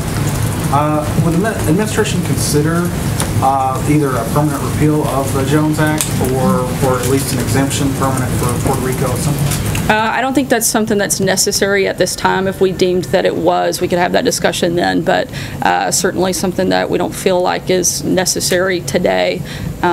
So I wouldn't imagine that would be something needed. Okay. Also, on the nomination of Amy Coney Barrett, I'm sorry. There's been some attacks among senators, some in the media, on her religious beliefs. Does the White House have some concerns about that? We certainly support religious freedom and would ask that Congress also support that as well. As you all know, we've got a moment of silence taking place on the South Lawn here momentarily, and so with that I'll close and just again, I think we ask collectively that everyone across the country keep the people both in Las Vegas and in Puerto Rico and the U.S. Virgin Islands in our prayers. Thanks. That was White House Press Secretary Sarah Huckabee Sanders during a somber White House press briefing on a day where the U.S. is marking the deadliest mass shooting in its modern history. Huckabee Sanders said that the president will be going to Las Vegas on Wednesday, and while he is there, he will be meeting with first responders as well as victims.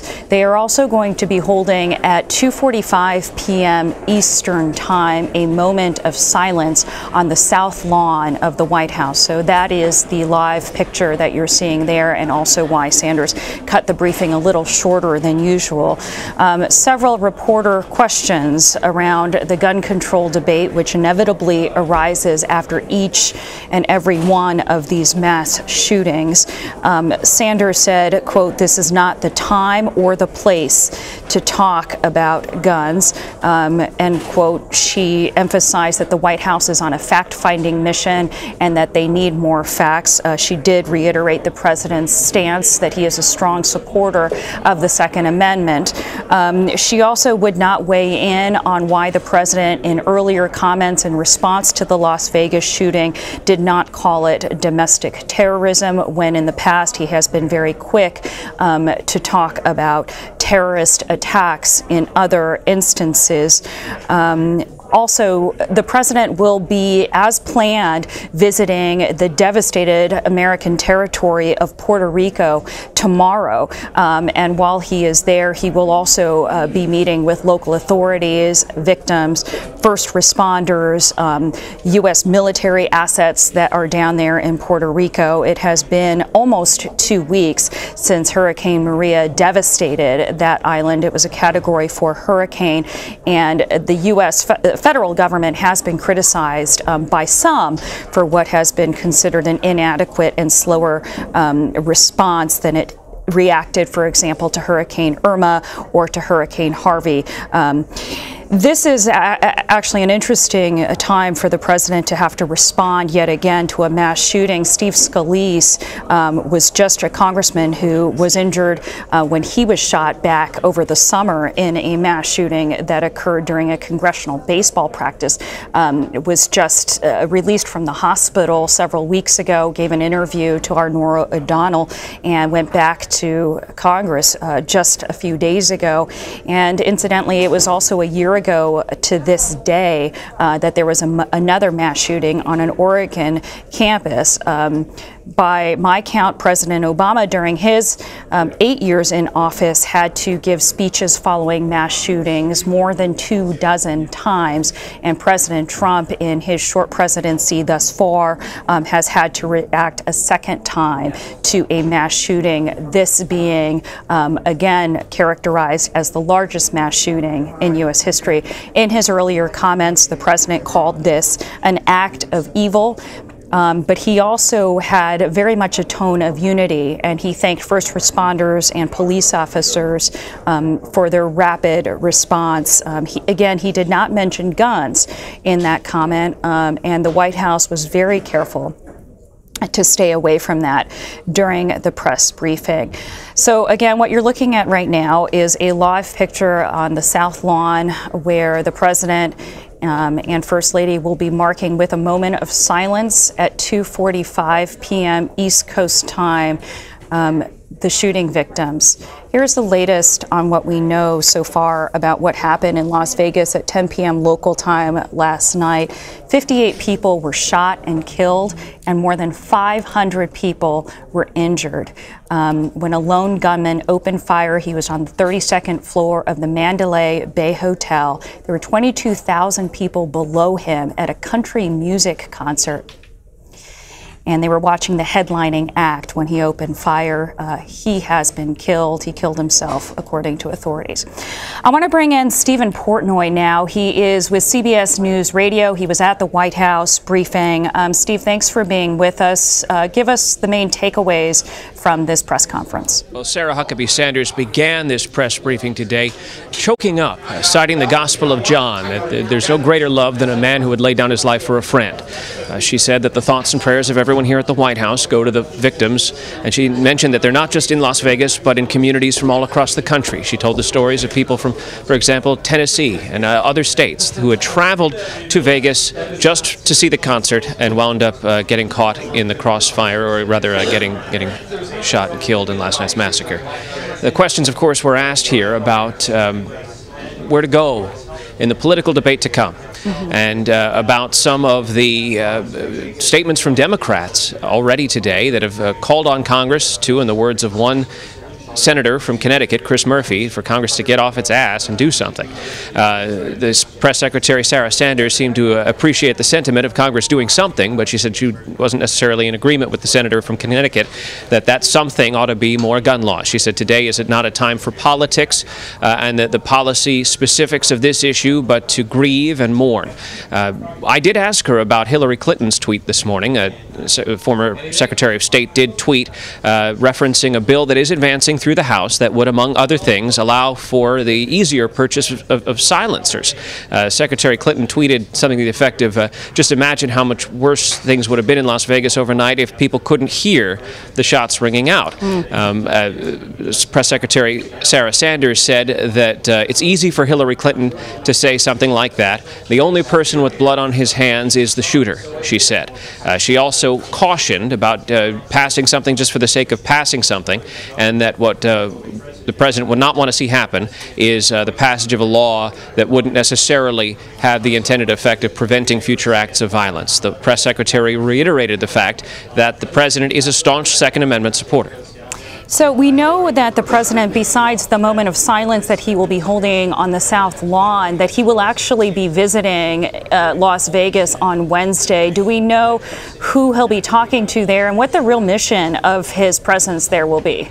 Not at the moment, but we can imagine he'll be meeting with, among other officials, the governor of Nevada, Brian Sandoval, perhaps the mayor of Las Vegas, perhaps the local prosecutor, and certainly the sheriff. I imagine that'll happen. But the length of time that President Trump will spend in Las Vegas is also an open question. Something he said interesting earlier today in the Oval Office was that he'll spend a day, maybe more time than that. Major Garrett asked, well, how much more time? Will it be more than one day? And Sarah Sanders was not prepared to answer that question. There were several questions beside your own, Stephen, about the silencers, about where the president stands on gun policy and whether this is an event that may make him change his stance or make a stance on gun control. What was Sanders' response to those questions? Well, she reiterated that the president is a staunch Second Amendment supporter. One of our colleagues here asked about the fact that, some years ago, 15 years ago, let's say, the president, as then a New York businessman, seemed to have a different view on some of the major issues in the country, including gun control. 2 years ago, in an interview, I think it was actually 2 years ago today, the president was asked by a newscaster, in the wake of another mass shooting, shouldn't something be done? And the answer that he gave was essentially, and this is my paraphrasing of him, you're always going to have a sick person who's going to commit an act like this, and that sometimes people who are mentally ill will fall through the cracks. Forgive me, this is my paraphrase of a transcript that I just read, but essentially that was the president's point. And it's not clear whether the president's view on that has changed, but essentially what he said 2 years ago was that these sorts of things are going to happen, and there's really nothing that can be done to prevent them. That is very much in line with the NRA's position as well. Stephen Portnoy reporting from the White House for us. Thanks, Stephen. You bet.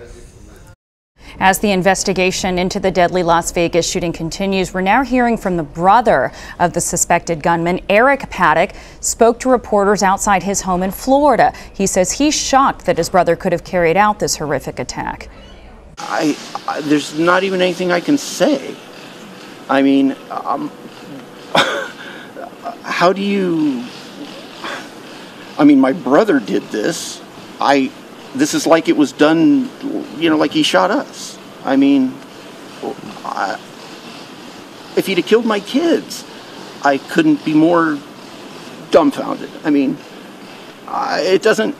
So there's nothing. Last communication? There's nothing. After the hurricane? I mean, I can show you the text. He said, Yeah. How's mom?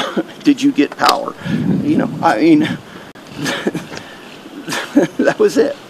There's absolutely, we have nothing, like I said, we have nothing for you. Want to bring in now Mark Lehman, who is a reporter for WKMG in Orlando. Mark, thanks for being with us. So you spoke with the brother there. What was his reaction to the shooting? It seems like he was just completely dumbfounded by the whole thing. Yeah, you heard of a lot of it right there. He was shocked, horrified, dumbfounded. He described it as an asteroid hitting his home. He had no idea that his brother would be capable of doing something like this. He said it was the middle of the night when he got a call from the Las Vegas Police Department. All of the phones in his home started ringing basically around the same time. And on the other end of the line were investigators telling him that his brother was behind the deadliest mass shooting now in U.S. history. Quite a shock for him and his family as they've been trying to process this entire thing all morning. He says his brother lived here in the Central Florida area for a number of years and actually moved away in 2015. He helped him move to his home in Mesquite, Nevada. And he says that his brother, he describes him as just a normal guy, has no history of mental issues. He says that he has no political affiliations or religious affiliations that would sway him into doing any sort of thing like this. So that's why he says that it's just very confusing for him and his family at this time as they're really trying to work through all this and process everything that's happened now as they've been talking to investigators. In fact, just within the past hour, federal agents were here at his home speaking with the brother of Stephen Paddock, trying to get more answers from his family, but so far those answers have escaped them as well. There does seem to be this disconnect because we've heard Las Vegas authorities describe this shooter as a crazed lunatic, as a psychopath. I mean, do you have a sense that Eric Paddock knows his brother well, and had he spoken to him recently? Well, he told us that they're not exactly close, but they do speak with each other. In fact, he just texted back and forth with his brother a few weeks ago when Hurricane Irma moved here through the Central Florida area. He tells us his brother was concerned for his mom, who lives nearby. She's 90 years old and was without power during the hurricane. So he definitely had some concern for his family at that time. And again, he describes his brother as just a normal guy. He says he likes to hang out. He enjoys gambling, and that's probably the biggest hobby that he has was professional gambling. But at this time, there's nothing that could have pointed him into the direction of being a gunman that would carry out such a heinous act like this. And that's why, again, why his brother just says he is shocked at this time. Yeah, I took some notes of the full presser that the brother gave, and he talked about the guns. Now, you mentioned, Mark, that Eric helped his brother move in to his home in Nevada, and he said he confirmed that he knew he had guns, but didn't he say they were under lock and key? And didn't he also say in the press conference, he said to reporters, ask where he got the machine guns? Can you talk more about that? Well, he told us that he was aware that his brother did own guns, that he owned a couple of handguns, maybe a long rifle, but certainly nothing that would compare to the high-powered weapons that were used in the deadly attack overnight in Las Vegas. He has no idea where he would have got them from. When he helped him move 2 years ago, he says he was not in possession of any type of weapon like that, and certainly nowhere near the type of ammunition that someone would have to carry out such an act like that. But he says that's his main question at this time, is exactly where did he get those weapons from and where did he get all the ammunition, because as far as he knew, he didn't have any fascination with weaponry other than just owning a couple handguns and, like I mentioned, maybe possibly a long rifle as well. We're really helping to at least fill in some of the blanks here with that interview that you did with the brother, Mark Lehman from our Orlando affiliate. Thanks so much, Mark. Earlier, I spoke with Leah Matthews, who was at the concert with friends when President and Mrs. Trump are about to lead the nation in a moment of silence for the victims of the attack. At least 58 people were killed, more than 500 injured, when the gunman shot from a window of the Mandalay Bay Hotel. He opened fire last night on thousands of people attending an outdoor concert. This is the president.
That is the President and the First Lady, along with the Vice President and Mrs. Pence, outside the White House today, leading a moment of silence in memory of those who passed in Las Vegas after the horrific events of last evening when a gunman opened fire just after 10 p.m.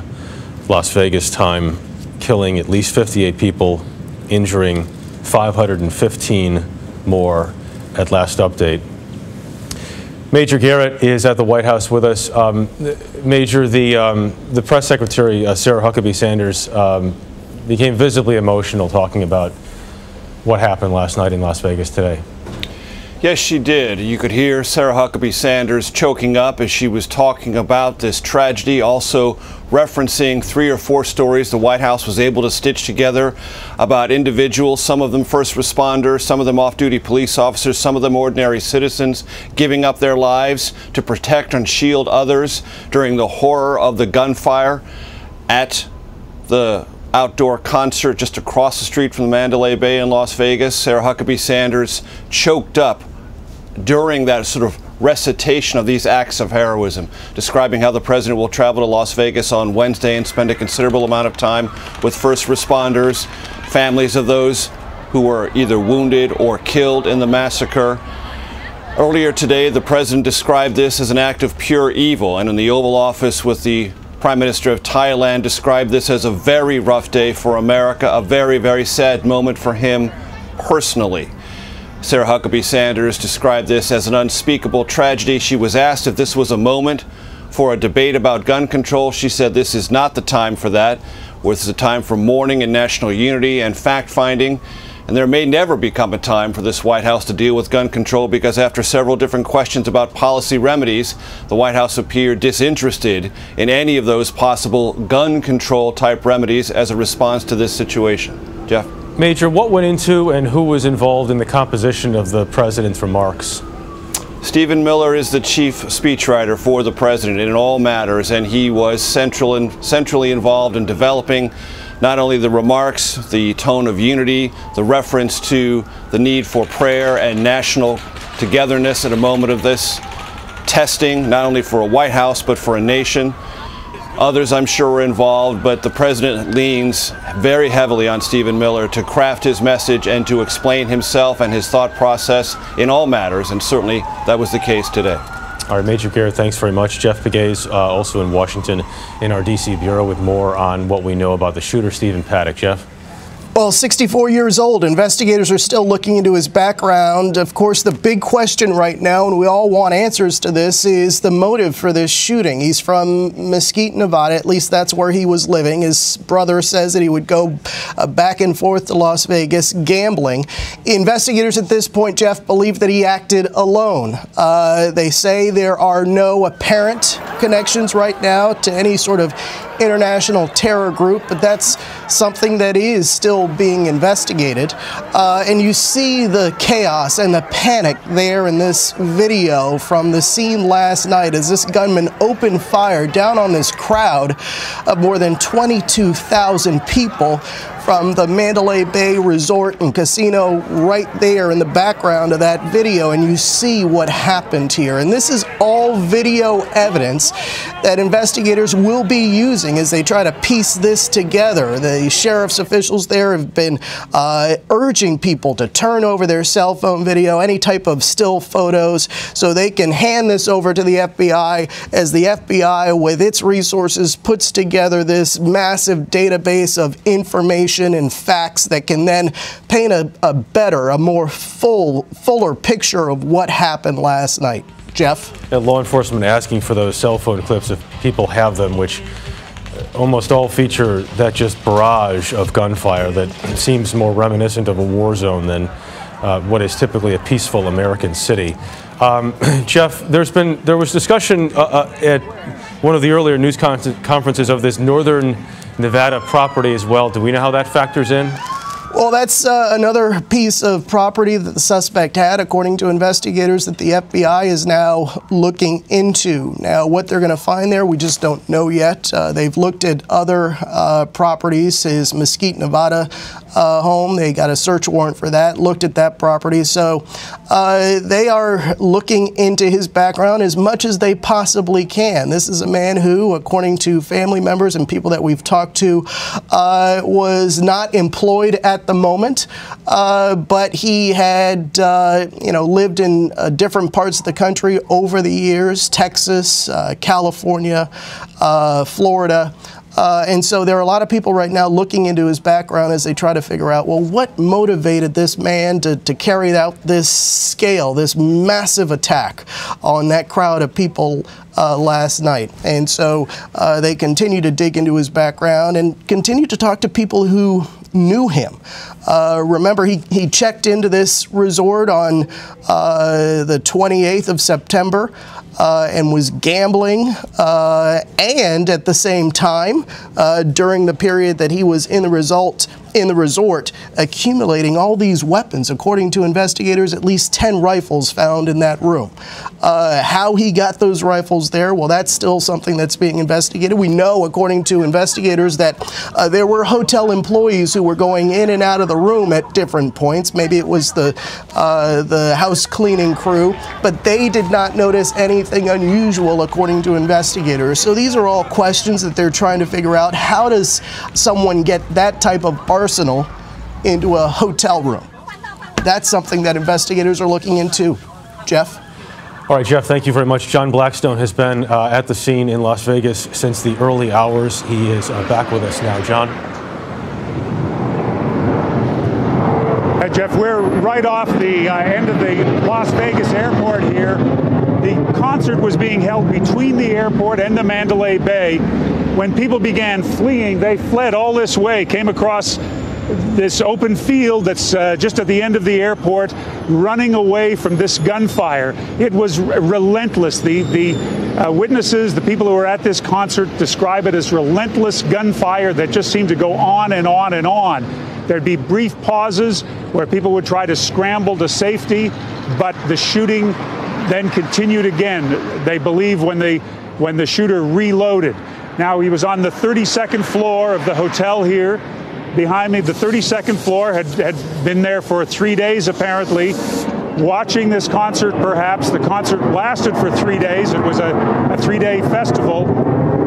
This was the final performance. The headliner, Jason Aldean, had been on the stage for 3 or 4 songs, we're told, when people began to hear pops. At first, they thought perhaps it was part of the performance, but Then they realized, particularly as some began to see people getting wounded. I talked to one woman who saw the woman beside her take a shot to the stomach.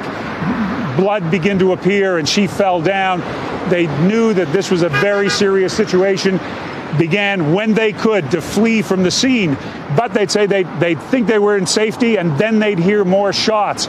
It was a terrifying night in Las Vegas. This city shut down. The Las Vegas Strip shut down. The airport shut down. The freeway shut down for hours. It was after 8 o'clock this morning that hotels here finally came out of lockdown. A little after that, when the MGM and the Mandalay Bay finally reopened to let guests come and go. But this was a night of terror, and now this hotel is associated with, the worst shooting in American history, worst mass shooting in American history. Jeff? John Blackstone, thank you very much. As you hear the roar of planes taking off around John, Las Vegas, one of the few American cities where the airport is directly next to the city, or at least the Strip itself. Fran Townsend was Homeland Security Advisor to President George W. Bush. She is now a senior national security analyst for CBS News. Las Vegas prides itself on being open and accommodating to visitors. In this case, it was to these 22,000 fans of a country music festival. This is a space that gets used often for these festivals. Fran, it also presented, unfortunately for this man, a horrible opportunity. That's right. And look, we ought to recognize this, the outcome here, that while it's devastating, 58 dead, over 500 injured, would have been much worse if you didn't have the Las Vegas Police Department, the Metro Police, the Sheriff's Department, who train and work very closely every day with the chief security officers of the hotels. They practice these drills. The Department of Homeland Security, because there's been a rise in these active shooter situations, has implored state and locals to do these practices, and Las Vegas did. And so they've saved tens of lives, hundreds of lives, because of that practice. Now, this individual, we ought to also be very clear, had meticulously planned this. He had to have wanted a room that faced the venue. He had to want it up high enough so that he would have a line of sight. 10 assault weapons is incredible, the amount of ammunition. We don't know if he brought it up all at once or he brought it up in stages, but certainly he concealed it in bags and luggage and was able to put it in there, all planning for this penultimate moment when the headliner event is going to happen and the concert is going to close after 3 days, when there's going to be the maximum amount of people present and watching the closing act. And so this guy clearly went there with an intention and a plan to execute it. Not a spontaneous event. No. I think that is what strikes so many people about this and horrifies so many people about this, is the planning that went into it, the lead up to it. Right. The troubling part then is, what was his motive? What could have possessed a 64-year-old white retiree male who lives 90 minutes away to target this event in this city with these people? And look at then the window that's blown out there on the 32nd floor of the Mandalay Bay, on the corner. Right. What would seem to be, for him, a couple of windows there, a perfect perch from which to sit. And distribute this gunfire. But you're still talking about a window and a hotel and an area that is hundreds of yards away from where the concert goers were. But that explains why he used the weapons he used, an automatic assault rifle, where all he had to do was point in the direction of these more than 20,000 people and spray it. He was bound to hit something. He didn't have to be an expert marksman to be able to hit people.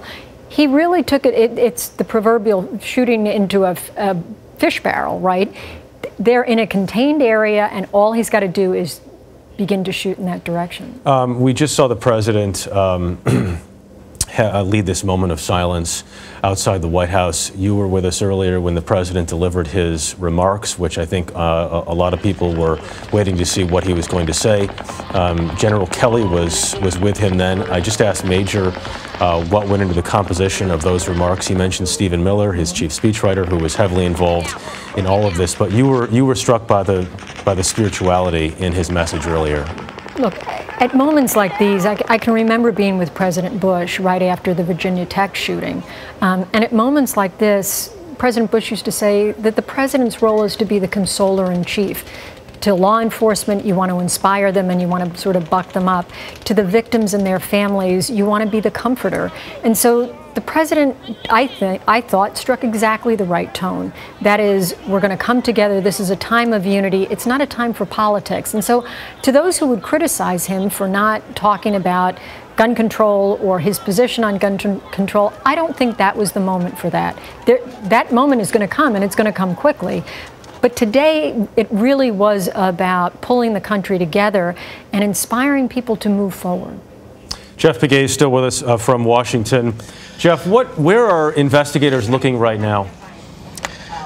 Well, listen, what was interesting from the sheriff earlier, he said, and these are his words, I can't get into the mind of a psychopath. And I bring that up because, you know, it's going to be hard for them to figure out, well, what exactly motivated this type of attack? And right now in the atmosphere of social media, you have these claims by ISIS out there that claiming responsibility for this, even though there is no shred of evidence of ISIS involvement at this time. In fact, law enforcement has come out and has said that there is no tie to international terrorism at this time.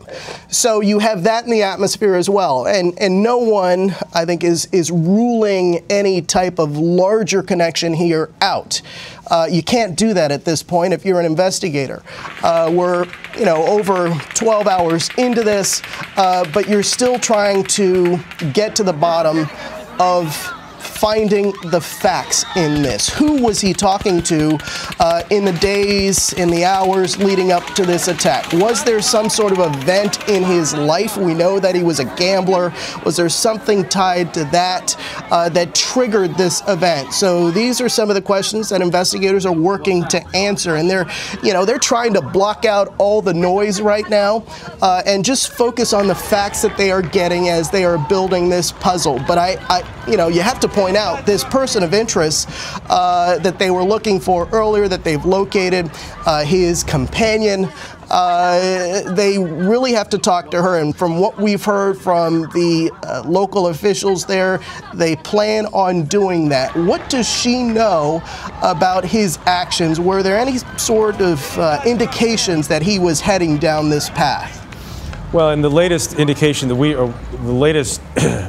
information we had heard from the sheriff is that they've located his companion overseas, and they were interested in speaking to her when she got back. He did not indicate at the time that they were doing any sort of an interrogation or questioning while she was overseas. But we did also hear from Stephen Paddock's brother, who said he is dumbfounded by this. He appeared to be. When we spoke to him earlier today, or when he spoke to our affiliate earlier today, he just appeared to be in a state of shock. His phone was ringing constantly as the family tried to understand what exactly is happening. So the death toll at this hour in the Las Vegas massacre is at 58, with more than 500 injured, according to police. We will have much more about all of this on your local news on this CBS station, on our 24-hour streaming news service, CBSN, and tonight on the CBS Evening News with Anthony Mason leading our extensive coverage from Las Vegas. I'm Jeff Glor, CBS News in New York. For news 24 hours a day, go to cbsnews.com.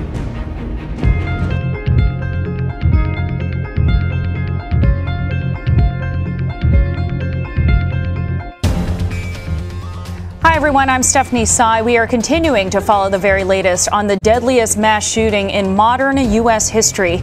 As of right now, at least 58 people are dead and more than 515 have been injured after a gunman opened fire at a country music concert overnight in Las Vegas.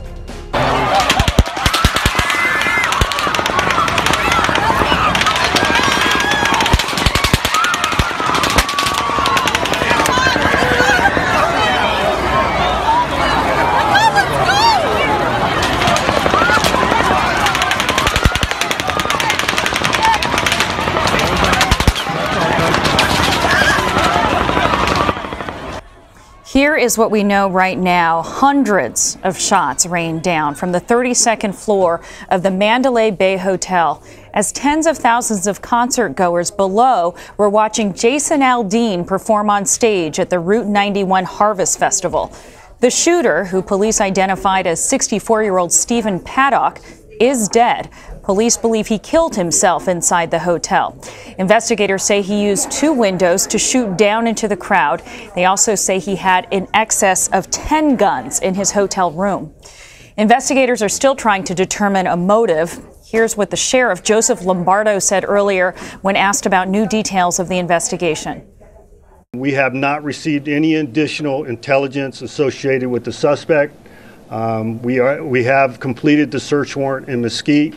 I am not aware of any derogatory information that we can utilize to furtherance of this investigation at this point, but we have just recovered items, and it will take a little while to evaluate that information.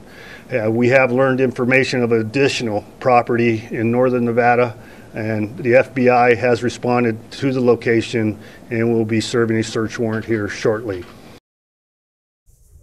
President Trump will visit Las Vegas on Wednesday to meet victims and first responders. He addressed the nation this morning, calling for unity. Hundreds of our fellow citizens are now mourning the sudden loss of a loved one, a parent, a child, a brother or sister. We cannot fathom their pain. We cannot imagine their loss. To the families of the victims, we are praying for you, and we are here for you. America comes together as one, and it always has. We call upon the bonds that unite us, our faith, our family, and our shared values. We call upon the bonds of citizenship, the ties of community, and the comfort of our common humanity. Just a short time ago, the White House held a moment of silence in honor of the victims.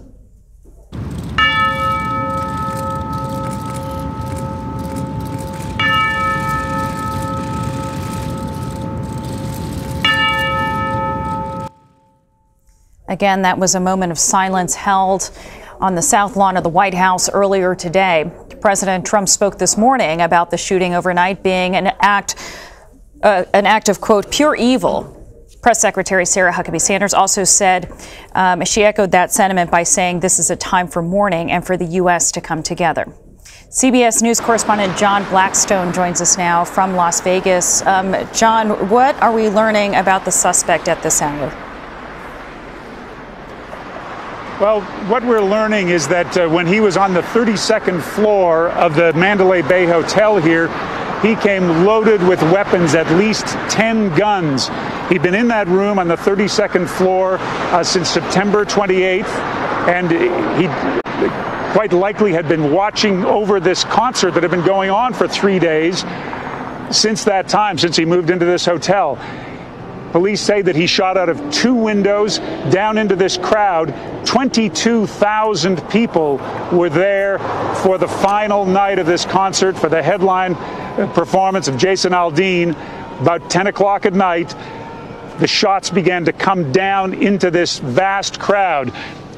The area where the concert was being held is between the Mandalay Bay and the Las Vegas airport, which is just over here. People began to try to escape from the concert area as they realized they were being shot at. Many came running across even this open field this far to get away from the shooting. They said anytime they stopped, the shooting seemed to follow them almost. The shooting has been described as relentless, that each time the gunman would stop firing, they'd think perhaps it's over, this is a chance to get up and run. The shooting would begin again. It was a terrifying night here in Las Vegas. The city's beginning to return to a bit of normalcy now. The roadblocks are largely gone. The hotels that were on lockdown have reopened. The airport is operating again. The freeway is open again. But certainly it's likely to be some time before Las Vegas returns to the sort of lighthearted feeling that people usually have when they come to this city. Stephanie? Indeed. John Blackstone, thanks for that update. Joining me now, CBS News law enforcement analyst Paul Violas. Paul, what will investigators be looking at right now in these first 24, 48 hours? What's most critical, Stephanie, is that forensically they're going to start with the information that they've uncovered or continue to uncover as they executed the search warrants on both the residents and the vehicles. Primarily, they're going to start going to desktop, laptop, and telephones. They'll get his cell phone records to identify anyone that he spoke with, the length of those conversations, the longer, obviously, people are going to be interviewed. So they're going to have to go down that route. People like his brother. Could be his brother, but it could be a variety of people. We don't know who he'd spoken with. But they're going to get his cell phone records. They probably have them. That's where they're moving right now. Second thing is they're going to look at his computer.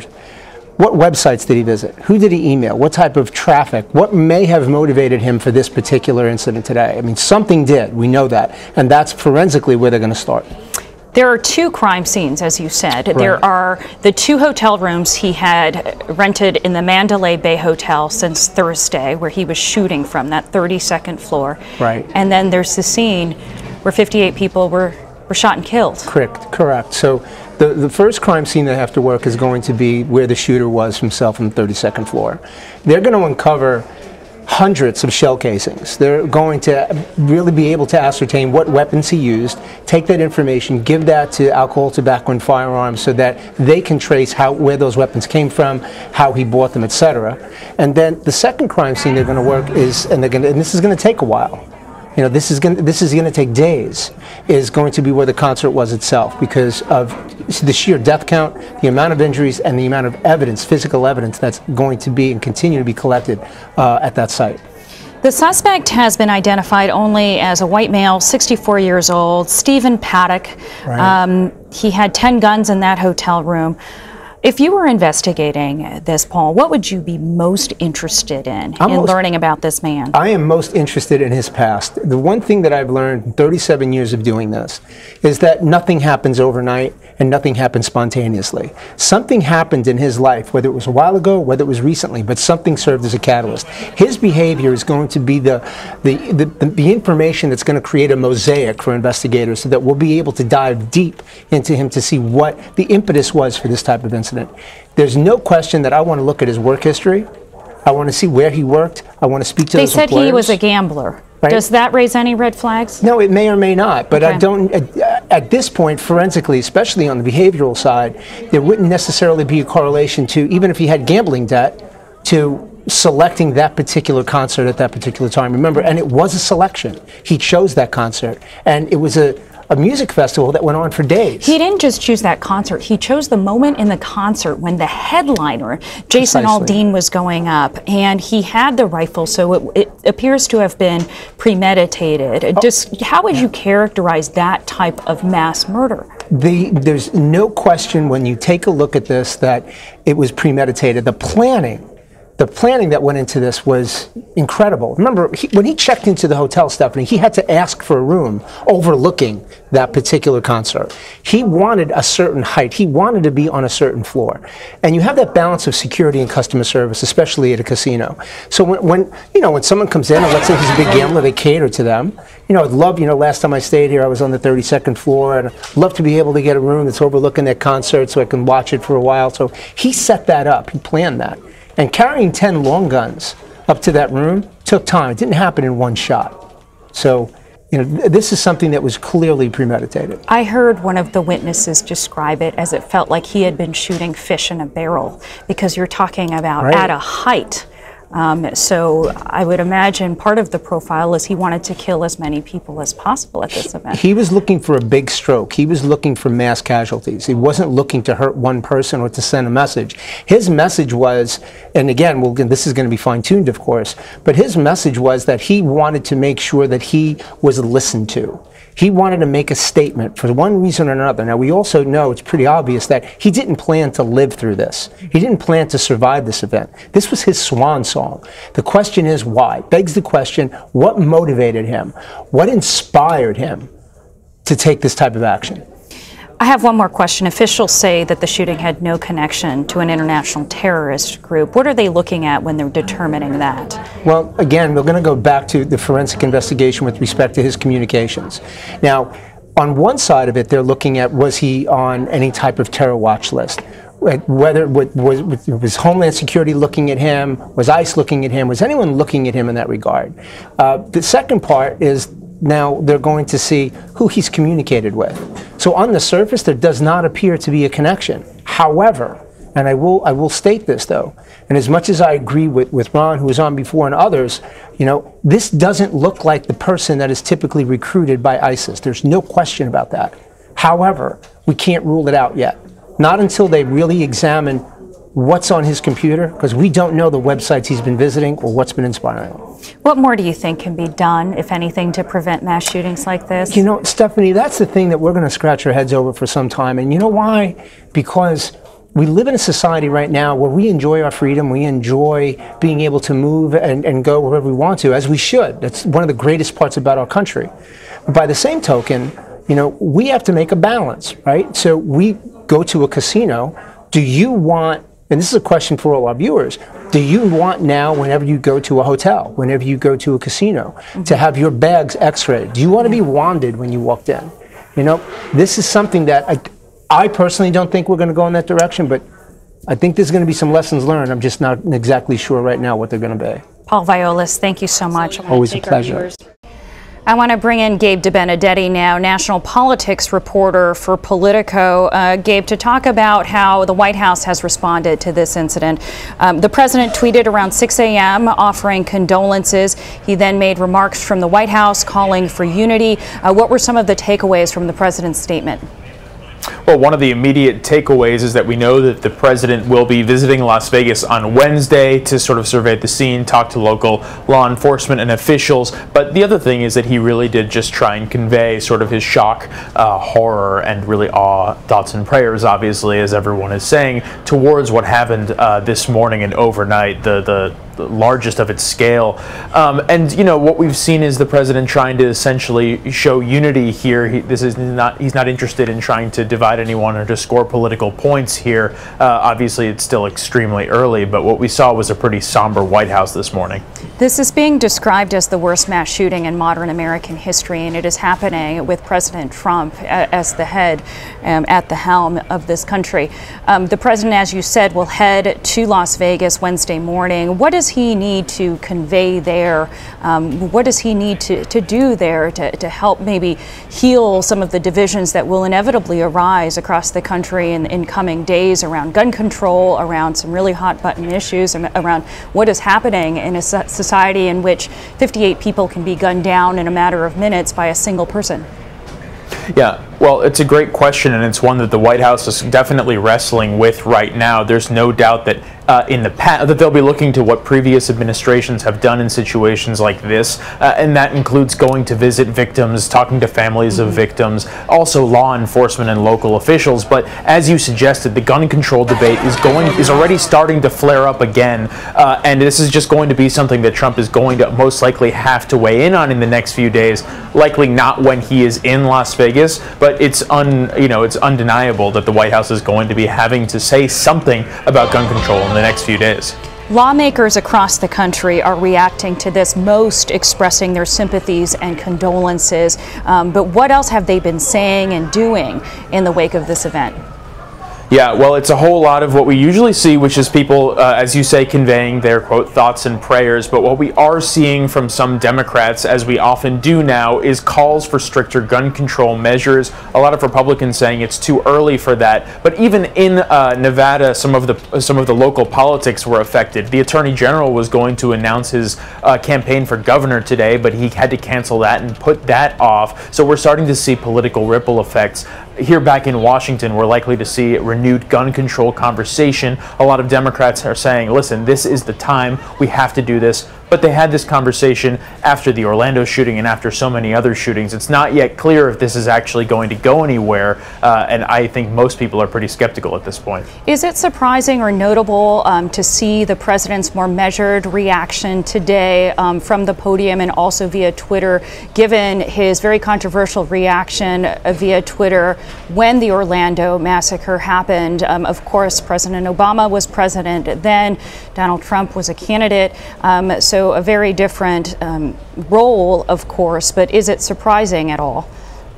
Yeah, it may be surprising. I mean, back then we'll remember he basically said, "Thank you for congratulating me. I did predict that this would happen." But as you say, he was not only just a candidate, he was an underdog at that point. No one expected him, or he was not widely expected to become the president. Clearly, what we saw today was a president who has accepted some of the weight and responsibility that comes with being the commander-in-chief in a moment like this. I think a lot of people were relieved that he didn't go out and say anything too divisive. What he said basically stuck to a more or less tried and true political statesman-like script. The real question is what is going to happen now in unscripted moments over the next few days, particularly as he goes to Las Vegas. And let's not forget, there's a lot of other things going on in this country. He's still under fire for his reaction to what's going on in Puerto Rico. So he is feeling a lot of pressure from people who are not his best friends, shall we say. And, you know, he is unpredictable when that tends to happen. You mentioned Puerto Rico, and of course the president will be heading there as planned tomorrow for his first trip since Hurricane Maria just ravaged that island. 3.5 million Americans there. He's been criticized for his reaction to that, but multiple domestic crises the president is facing right now. Is this a real test for his presidency? Absolutely. One thing that a lot of people have been saying since he was inaugurated earlier this year is that since he is a divisive character, since such a large portion of the country doesn't want to listen to what he has to say, and so many other people rally around him no matter what he says, there is a major question of what's going to happen when the country's in crisis, whether people will rally around him, whether people will trust what he has to say. And this is exactly that kind of moment. Obviously, this is a massive tragedy and one in which he'll need to have the American people by his side. Remains to be seen whether people will rally behind him, particularly after over the weekend he went after some of the government officials in Puerto Rico, which many people saw as an extremely divisive moment. So these next few days will be extremely telling. Gabe DeBenedetti, national politics reporter for Politico. Thanks so much. Thank you. Joining me now by phone is Congressman Ruben Kihuen, who represents Nevada's 4th District that includes a part of Las Vegas, from what I understand. Congressman, thank you so much for your time. My condolences, first of all, to Las Vegas and to whoever you know that may have been affected by this attack. Can you tell me what you have been doing since this unfolded last night? Well, thank you for the condolences, and yeah, today's a very sad day for Las Vegas and for our state. Actually here,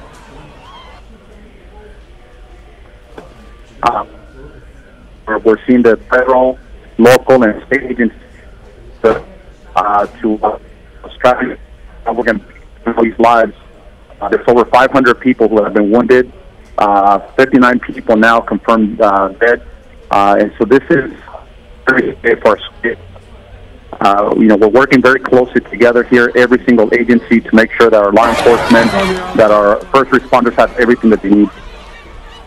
Now, I know that I've been on your Twitter feed, and so I've seen that you have visited victims at a hospital as well as talked to first responders. Can you talk a little bit more about, first of all, what the situation was like at the hospital you were at? Were they in crisis mode? Was there a sense that they had everything they needed to address the needs of these hundreds of patients that have flooded area hospitals?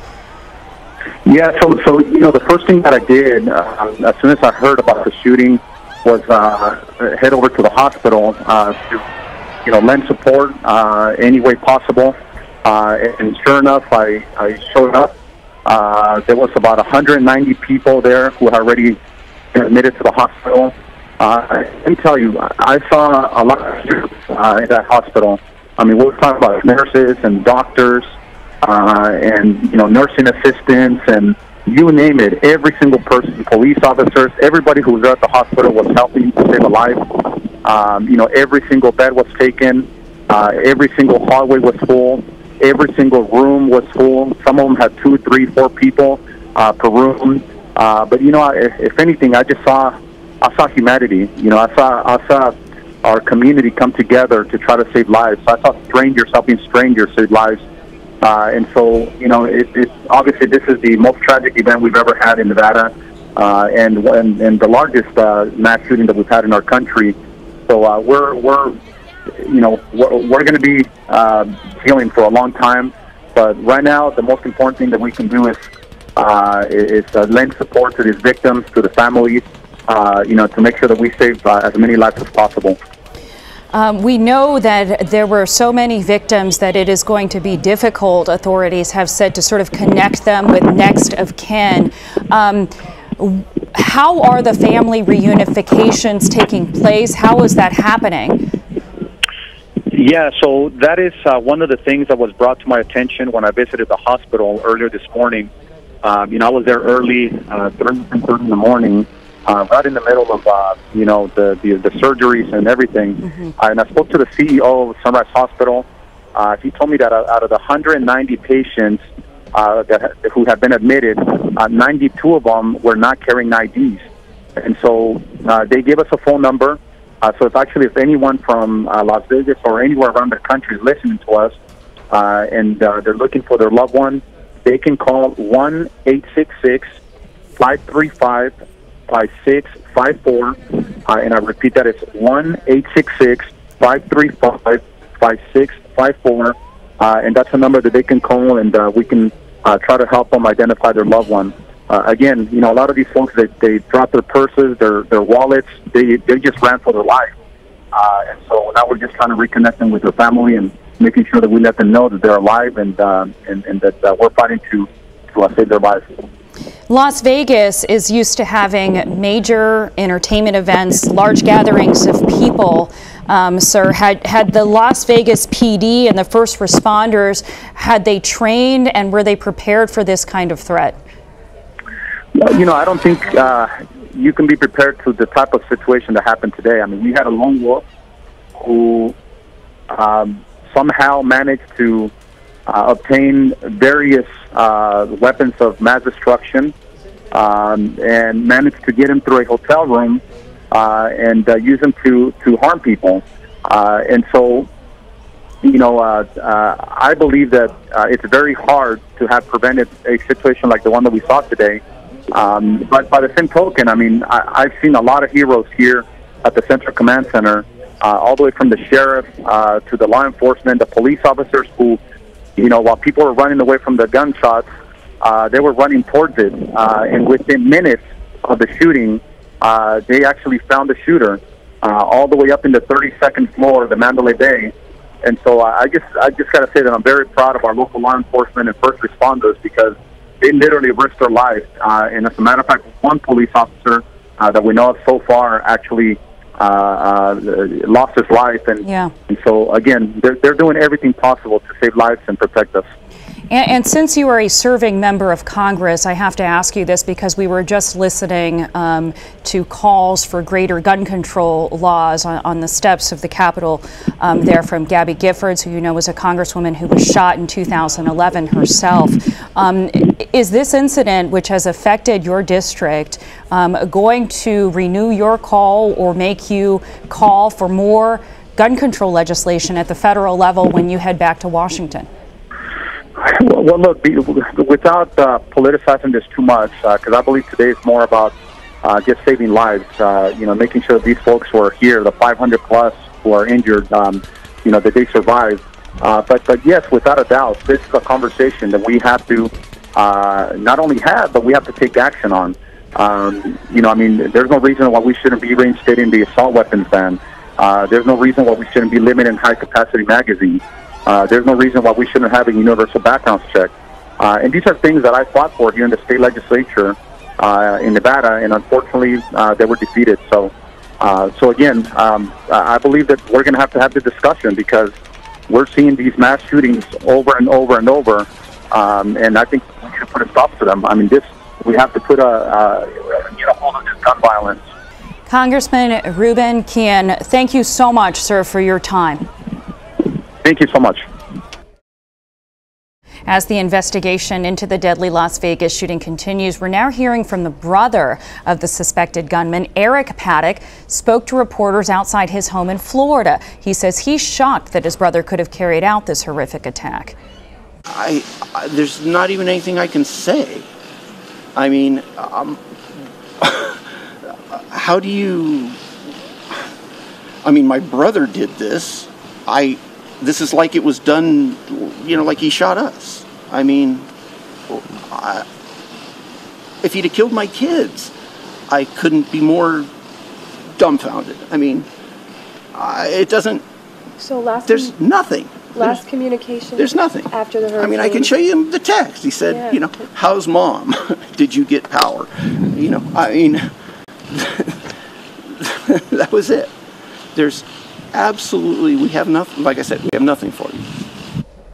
Want to bring in now Mark Lehman, who is a reporter for WKMG in Orlando. Mark, thanks for being with us. So you spoke with the brother there. What was his reaction to the shooting? It seems like he was just completely dumbfounded by the whole thing.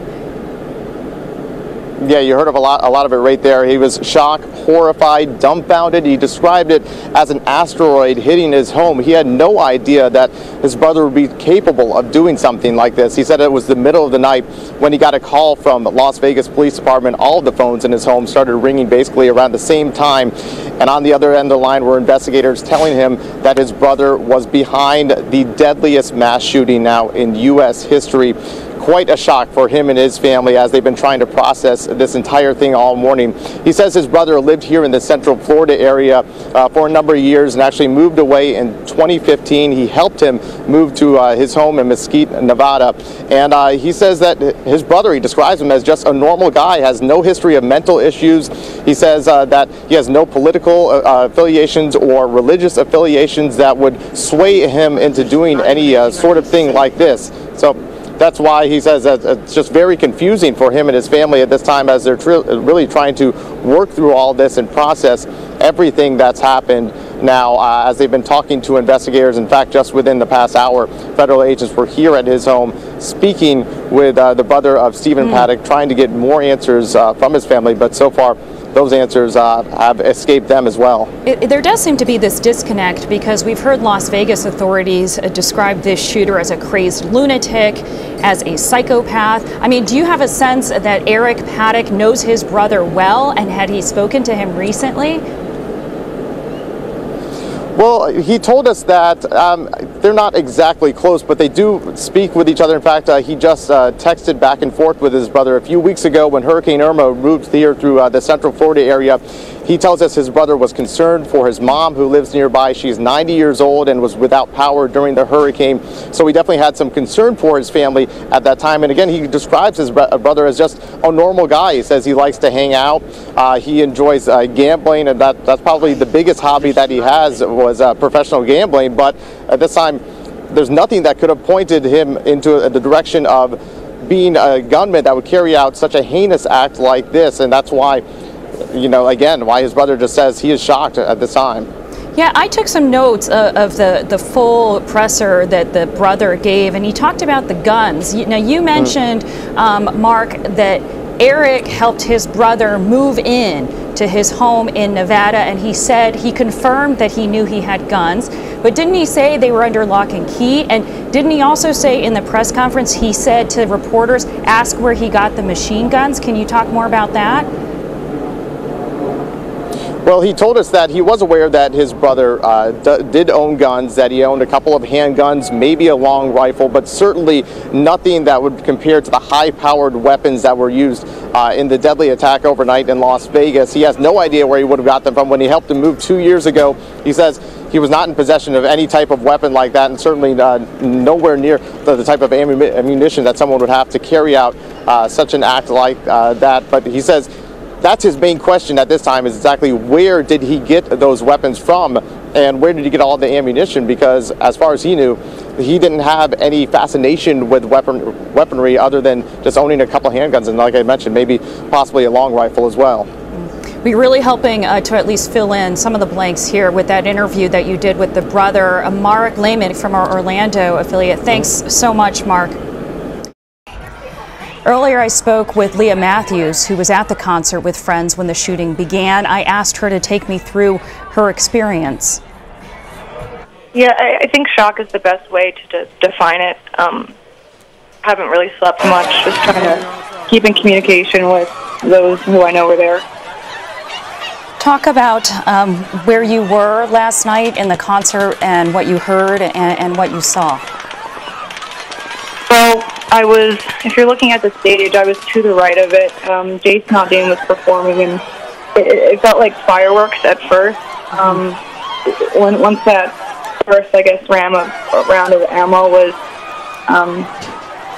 unleashed, no one really, everyone just kind of stopped dancing and like looked in the general direction. It's like we were looking to the right of the stage is where it felt like it was coming from. Once he pulled off stage and there was a few moments of silence, everyone was just saying fireworks, fireworks, and then I guess he was reloading and it happened again. So the second time when we heard the shots fired is when my friends and I just started grabbing one another. And did you run? Did you take cover? What could you see happening around you? No, at first we all just took to the ground. I don't know for how many. I don't know how many rounds I guess he fired throughout the entire duration. Nor do I recall how many rounds I was on the ground for. It became real when I started to see blood and people just talking about like not fireworks shooter. I don't know. I don't really remember much what happened. It all happened so quickly. I just kind of made eye contact with one of my girlfriends, and she just said, "Run." So the next moment of silence, I just kind of got up and booked it. Yeah, and just ran away from the scene. What was going through your mind as it all unfolded? I guess in the moment when I was on the ground, it was just, because I didn't understand where the shooter was. I couldn't grasp the concept that he was not in the concert venue. In my mind, that he was in the concert venue and that we were kind of being herded. I didn't think that it could have been like a sniper or a faraway shot. So I just kept thinking like stay run, stay run, stay run, stay run, stay run, and then the fear of trampled or becoming trampled came into effect, and my girlfriend and I just kind of made eye contact, and she just said go. You said that there were people that were sort of rushing out, and so there were some injuries. Could you see from people being trampled, or was that an issue? No, I didn't really see people getting trampled. I mean, I saw people fall, but as soon as I saw them fall, I feel like I saw them immediately picked back up. So I didn't see anyone getting trampled. There were some injuries around my area. I had a friend covering his girlfriend and took a shot in the quad. He's okay. Where are you now, and have you been back to the scene? And also, where are you from? Are you from the Vegas area? I live in Las Vegas now, though I'm originally from New Jersey. I spent the night at a friend's house who was also there in attendance with me last night. And I've not been back to the Strip yet. However, I know I will need to since I work there. You work there? Mm-hmm. At what point do you think you're going to have been able to process this and get back to work and normalcy? I have no idea.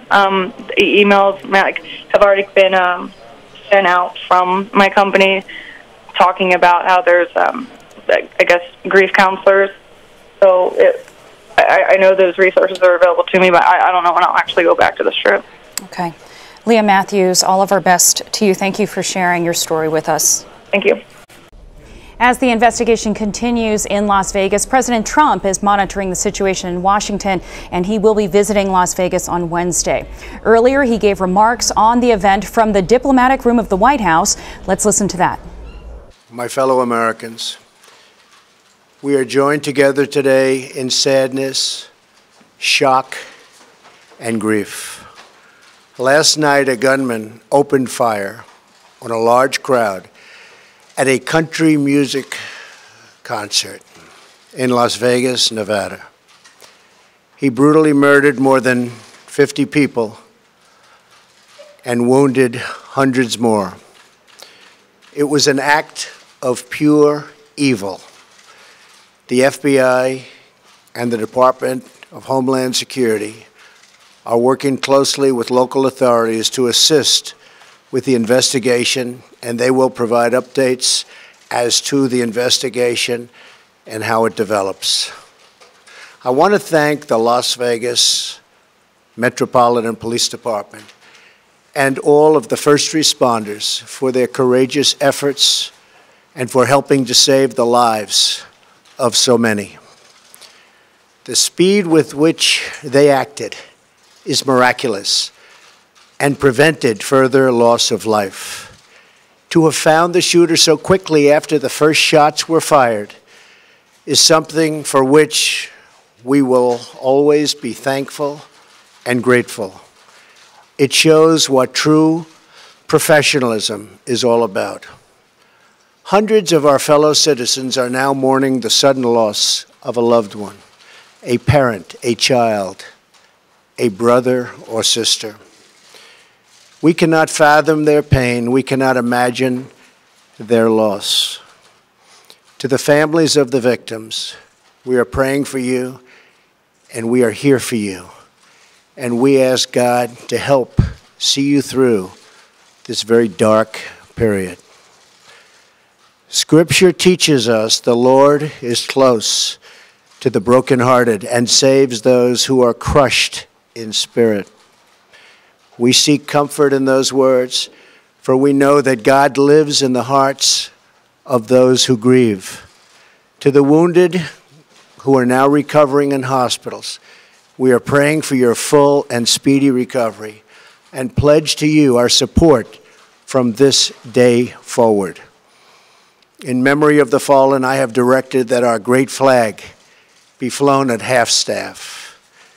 I will be visiting Las Vegas on Wednesday to meet with law enforcement, first responders, and the families of the victims. In moments of tragedy and horror, America comes together as one, and it always has. We call upon the bonds that unite us, our faith, our family, and our shared values. We call upon the bonds of citizenship, the ties of community, and the comfort of our common humanity. Our unity cannot be shattered by evil. Our bonds cannot be broken by violence. And though we feel such great anger at the senseless murder of our fellow citizens, it is our love that defines us today and always will, forever. In times such as these, I know we are searching for some kind of meaning in the chaos, some kind of light in the darkness. The answers do not come easy. But we can take solace knowing that even the darkest space can be brightened by a single light, and even the most terrible despair can be illuminated by a single ray of hope. Melania and I are praying for every American who has been hurt, wounded, or lost the ones they love so dearly in this terrible, terrible attack. We pray for the entire nation to find unity and peace, and we pray for the day when evil is banished and the innocent are safe from hatred and from fear. May God bless the souls of the lives that are lost. May God give us the grace of healing, and may God provide the grieving families with strength to carry on. Thank you. God bless America. Earlier, I also spoke with CBS News security analyst and former assistant director of the FBI, Ron Hosko, about what steps investigators would be taking. Well, as we've heard from the sheriff already, the FBI, the joint law enforcement effort, has conducted search warrant executions, not only on the hotel room, but on additional locations of interest that are tied to this subject. They are looking for digital data, credit card information, transactional information that might be related to this subject's engagement with other people leading up to the event, during the event potentially, certainly looking for any potential social media, anything he may have posted in recent days or months that give him some indication about motive, about potential co-conspirators, that may be able to give them information that eliminates the ISIS connection as a theory.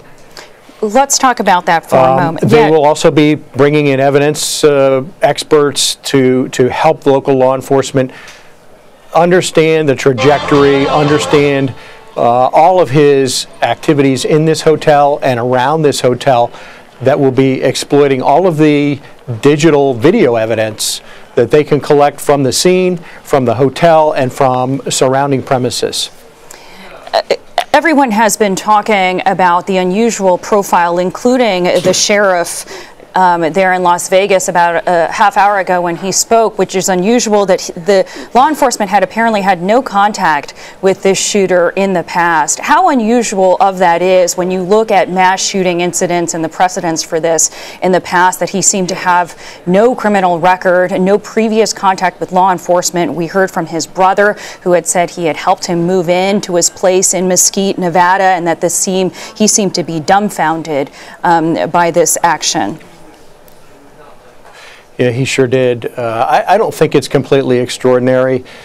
There are, we're in a country of 335 million people, and the minority of them have a criminal record or have some prior contact with law enforcement that is notable, other than a parking ticket or a traffic ticket. So I don't think that's completely extraordinary. We have people in our world who are living discreet lives that are full of trouble, that may have mental health issues, that may have emotional issues, that may have family issues, and they don't bubble over into anything that manifests itself like this did. So I don't think that's completely extraordinary. It's certainly helpful when there is, it's helpful to law enforcement when you have a past that you can touch somebody in the a police department or in federal law enforcement that has had prior contact. There's notes of an encounter. There may be an interview of an encounter. There may be charges coming from it. That's always helpful in trying to understand what's gone on in a person's mind leading up to a tragedy or leading up to a crime. But here, I don't think it's particularly momentous.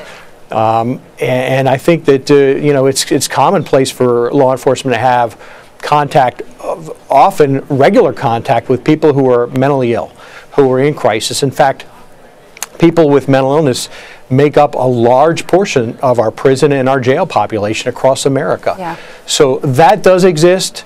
There are those who are under the radar, who have an encounter with law enforcement that's not particularly momentous. And so I think it just makes this all the more challenging for law enforcement to peel back those layers and understand what the driving forces were here. Is it out of the realm of possibility that a 64-year-old white male from Mesquite, Nevada could have been radicalized by ISIS? Yeah, I frankly would place a large bet against that. Typically, when you reach your 60s, you've made your choices about your religion, about your political beliefs in the world, and the notion of a 64-year-old man converting to ISIS, engaging with ISIS, and in a way that's not on America's law enforcement radar, intelligence services radar, or the Europeans' radar in any way. Even though there's encryption and there is that ability to engage with ISIS representatives in a discreet, encrypted fashion, I just find that possibility to be remote. I don't think the comments from earlier today by the FBI and law enforcement have ruled that out, but they are certainly casting doubt on it, and I would doubt that as well. This person is not the typical American that you would see listening to an ISIS message and moving forward with it. The shooter had apparently more than 10 rifles in his hotel room, Ron.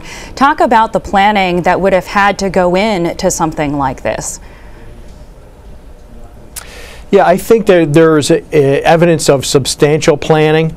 Whether he had pre-purchased all of those weapons or purchased them recently, look, it's America, and we are a nation that believes in the Second Amendment. We are a nation of gun owners for sporting purposes, for hunting purposes. So acquiring weapons completely legally, particularly if you have no criminal record that's going to block you from an FBI instant background check, that's not momentous. How quickly he may have acquired them, how he may have acquired the ammunition to fire from those weapons, were there any triggers in that that should have alerted law enforcement, that should have alerted a gun shop that, hey, there's something that's really questionable about this person? You know, acquiring the weapons over time is not momentous at all. There are plenty of lawful gun owners who own lots of guns in America. They keep them secured. They go shoot with them perfectly legally. They even an automatic location. That's not momentous. That happens every day in America. Even an automatic machine gun doesn't. I would be interested in how quickly he acquired them. Yeah. Was there anything else that was contextually inappropriate about his acquiring the weapons and the ammunition? I.e., did he acquire them all, you know, within the last few days? Did he say anything to the gun sellers that may have led them to raise an alarm and didn't? And certainly to bring all of this into the 32nd floor of a big Las Vegas casino, under the eyes, the constant stare of the cameras in that casino, you know, that's all what's going to be pieced together by law enforcement. We all want to know, and certainly I'm among them. Okay, Ron Hosko, thank you so much for bringing your insight and expertise on this. We appreciate your time. Earlier, I spoke with CBS News Justice and Homeland Security correspondent Jeff Pegues about the shooter, his background, and the investigation so far. Well, you know, I have to be frank about this. I've talked to sources who initially, when this story was unfolding early this morning, were really puzzled, especially when they looked at the profile of this shooter. But since that time, we've been getting more of an idea of what was happening in this man's life, where he lived, who he was in contact with. But still, we don't have a complete picture there. That's what he looked like. Stephen Paddock, 64 years old, lived in this retirement community. But investigators are still trying to put together a full picture on him, as we've noted numerous times on the CBS broadcast today. You know, he just doesn't fit the profile of what investigators have been looking at in recent years when it comes to large-scale mass casualty events. And so, in a lot of ways, and really this is what investigators do with any case that they're working on, they start from scratch. They don't prejudge what they have. They just continue to gather these pieces, and that's what we see happening now. We know this. He had a pilot's license. We know that he had planes registered. He lived in Mesquite, Texas for several years, where he managed an apartment complex there along with his ex-wife, according to CBS News reporting. We also know, let's go back to what happened in that room at the resort. He had several weapons, about 10 weapons. We know that investigators have completed the search of that room. There is another property, though, that they have located that the FBI is searching. That's in northern Nevada, we're told. We still don't know if they have found anything there. But, you know, they're still trying to put together this picture of who he was. We also know that at one point he worked for a predecessor company of Lockheed Martin. That company has confirmed that. He worked there years ago between 1985 and 1988. Lockheed Martin would not get into the details of what exactly he did there, but that's just another little nugget of information. Do we know whether he was currently employed? Well, according to family members, he was recently unemployed. Okay. But, you know, again, that's something else that we're trying to nail down as well. but you're getting a sense of what was going on in the weeks and the months leading up to this shooting. He checked into the resort on the 28th. He was gambling. In the days, hours, if you will, leading up to this attack. The sheriff saying during a recent briefing that they have to go through hours and hours and hours, and those were his words, of surveillance video. And so they have that, and that's what you get. In any big city these days, you have this intricate network of surveillance cameras, and you certainly see that in Las Vegas with those high-end resorts there. They have security cameras all over the place. Sure. And so they are going through all this evidence. And then you also have local police telling people who may have been there, and again, there were 20,000 plus people there, to hand over their cell phone video or photos of the event, because all of that, once they gather that with witness statements, it's being handed over to the FBI, and then they put this in this database that will help them put together a more complete picture with information that ultimately helps investigators get closer to that motive. One thing I want to clarify for our viewers right off the top here, Jeff, is that a few hours ago, ISIS, through its media arm, claimed responsibility for this attack. And as you have pointed out at CBS, they have taken credit for a lot of attacks, and that hasn't ended up being true. I will say that at the press conference we just listened to a moment ago, the special agent with the FBI there did say that right now they know of, quote, no connection with an international terrorist group. What does that say to you? Does that mean that is ruled out? Oh no, it's not ruled out. In fact, you'll notice that in that remark he said at this point. And it's really too early to rule anything like that out. It's something that you have to consider, and that's why we mentioned it, is because we knew that U.S. officials were looking into it at least. This is a statement that ISIS came out with, both in an English version, and so they are putting that out there. Yeah, they have a history of taking credit for things that they did not do. Why? Because they want as much attention as possible. Why? Because they want to scare people. I mean, that's what it comes down to. So they want to incite fear. And they, it seems, over the last several years have enjoyed taking credit for things that they have no connection to. And so you can't really rule that out yet, but we know, and the FBI confirmed this, that they are looking at it. That's something that they are looking into right now. But that said, we still don't have, and nor do they, have a clear motive that speaks to why this man did what he did. And again, because he appears to have committed suicide, it may take a while to get those answers. Jeff Pegues with the latest on the investigation. Jeff, thank you. Today's massacre in Las Vegas comes almost 5 years after tragedy struck at the Sandy Hook Elementary School in Newtown, Connecticut. CBS News chief congressional correspondent Nancy Cordes spoke with that state senator, Richard Blumenthal, and asked him if he had any hope that there would be action on gun control this time around.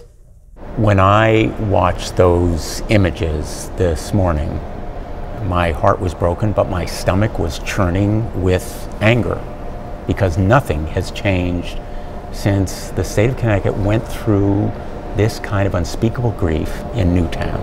And my hope is that we've reached a tipping point, that the American people will rise with the fury that I felt this morning when I saw yet another mass shooting, but also recall that on our streets, in our communities, literally every day, 90 people perish as a result of gun violence. If not now, when?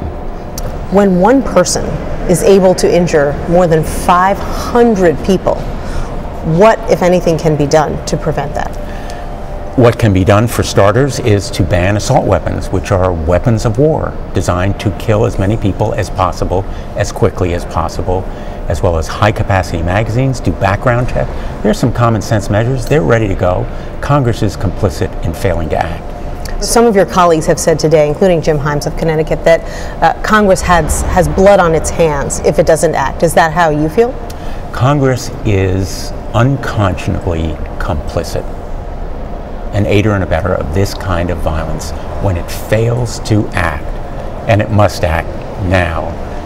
If not as a result of this horrific tragedy, then when? And that is my message to colleagues, that we need to act now. Enough hand-wringing and soul-searching. Now is the time for action. And I remember that tragic day in Newtown when my heart was in my stomach, when I saw those tears of families who lost little children, and loved ones in Las Vegas are going through the same kind of grief now. Earlier, I spoke with CBS News Justice reporter Paula Reed about what investigators know so far.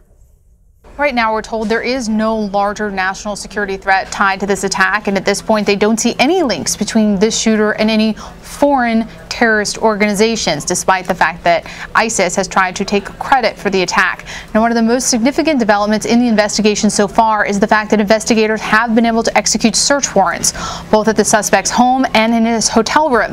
That's significant because at first they were having to take their time before they could execute those warrants. There were concerns about safety for the investigators, any potential booby traps like what we saw in San Bernardino, because sometimes we see with these attacks, these attackers plan sort of a second phase or a second act at their home and can booby trap their home, their car, and in this case a hotel room. But investigators were able to get into the house. They say they weren't really able to find anything that really speaks to motive, but they have taken some objects out of that home that they will continue to examine. They also got into the hotel room where, as they have said, they found that the shooter had at least 10 rifles. They're also taking some evidence that they will continue to examine from the hotel room. But still, Stephanie, at this point, no clear answer on what motivated this attack. Tell me where it is going from here, and clearly a lot of challenges because this suspect did not have a criminal record. He really wasn't on the books. That's right. And from here, as the investigators have said, they have taken some objects both from his hotel room and from his home that they will continue to examine for evidence, anything that might possibly give them clues to the motive for this attack, and of course whether or not he worked with anyone else, if there's anyone who helped him plan, because clearly law enforcement officials say it is clear that this is an attack that would require a lot of planning. You had to be very methodical to sort of carry out this kind of attack. So at this point, investigators, they're going to look at what they've taken from the hotel room and the home and also try to talk to any of his associates. Now, his girlfriend, a woman who's being described as a romantic associate, she was found overseas, but at this point she is not giving investigators any information. Okay, the under-sheriff in Las Vegas earlier described this as being investigated as domestic terrorism. There is debate over that term. Why or why not use that term, and what does it really mean? So there is a huge debate about that term. Anytime you have a mass casualty incident like this, a lot of people would like it labeled as domestic terrorism. Now, as a lawyer, as a justice reporter, I sort of look at the law, and that gives us a lot of guidance about why there's so much controversy here, because under the law, we don't actually have a domestic terrorism law that you can use to charge people. The federal code provides a definition of it, but you can't actually charge people. So I'm going to give you an example. For example, in Charlottesville, that car attack that is being investigated as domestic terrorism because they believe that the man who drove that car, that he may have been politically motivated to kill people. But even if it turns out that that was what happened, that he was politically motivated to murder someone, he can't be charged with domestic terrorism. There is no law with penalties that prosecutors can file a charge. So it's really up to Congress if they want to pass a law where people can be charged with domestic terrorism. But Stephanie, that's part of the confusion, is that there's a definition in the federal code that says any politically motivated act of violence can be considered domestic terrorism. They can't actually charge anyone with it. As the massacre unfolded, police scrambled to find where the gunshots were coming from. We have audio recordings from those dramatic moments, and we want to play you some, but please be advised this was their preliminary assessment of the situation as it was happening. Halfway up, I see the shots coming from Mandalay Bay. Halfway up. It's coming from like the 50th or 60th floor. North of the Mandalay Bay. It's coming out a window. I'm inside the Mandalay Bay on the 31st floor. I can hear the automatic fire coming from one floor ahead, one floor above us. Just be advised, it is automatic fire, fully automatic fire from an elevated position. We got about 40 to 50 people. We're pinned against this wall. Right. We're taking gunfire. It's going right over our heads. Be advised, we are taking fire from a very high floor. We believe it's possibly coming from the Mandalay Bay. Any officer that responds here is going to be in plain sight if he's going on the east side of Mandalay Bay. Every officer that comes up is going to be a target if they're driving on Las Vegas Boulevard because it's coming from the Mandalay Bay on the Boulevard side. In this stairwell on the 32nd floor. Control 159 SB. You need the radio, please. I'm on the 32nd floor. The room is going to be 135. Break. Alert all officers. Do not respond to the east side of the boulevard, north of the Mandalay Bay Drive. This is not a position of advantage. We will be pinned down. The more officers that come over here, the more of us will be pinned down. I have 3 critical patients in my vehicle. I'll be taking them to Sunrise. Is there any available vehicles to assist me with keeping traffic out of my way? We need the air clear for Zebra 20. They have 1 suspect down inside the room. Zebra 20 has 1 suspect down inside the room. The tragedy unfolding in Las Vegas today is now considered the deadliest shooting in modern U.S. history. At least 58 people were killed in the massacre and more than 500 wounded. Unfortunately, it's just the latest in a series of mass shootings in this country. Here are the 4 other deadliest. The Pulse nightclub shooting in Orlando, Florida. On June 12, 2016, 49 people were murdered there before the gunman was killed during a standoff with police. In April 2007, a gunman opened fire at Virginia Tech. He killed 32 people before killing himself. In December 2012, a gunman killed his mother before murdering 26 people, including 20 children, at the Sandy Hook Elementary School in Newtown, Connecticut, before killing himself. And in October 1991, 23 people were killed when a gunman crashed his pickup into a restaurant and then opened fire in Killeen, Texas.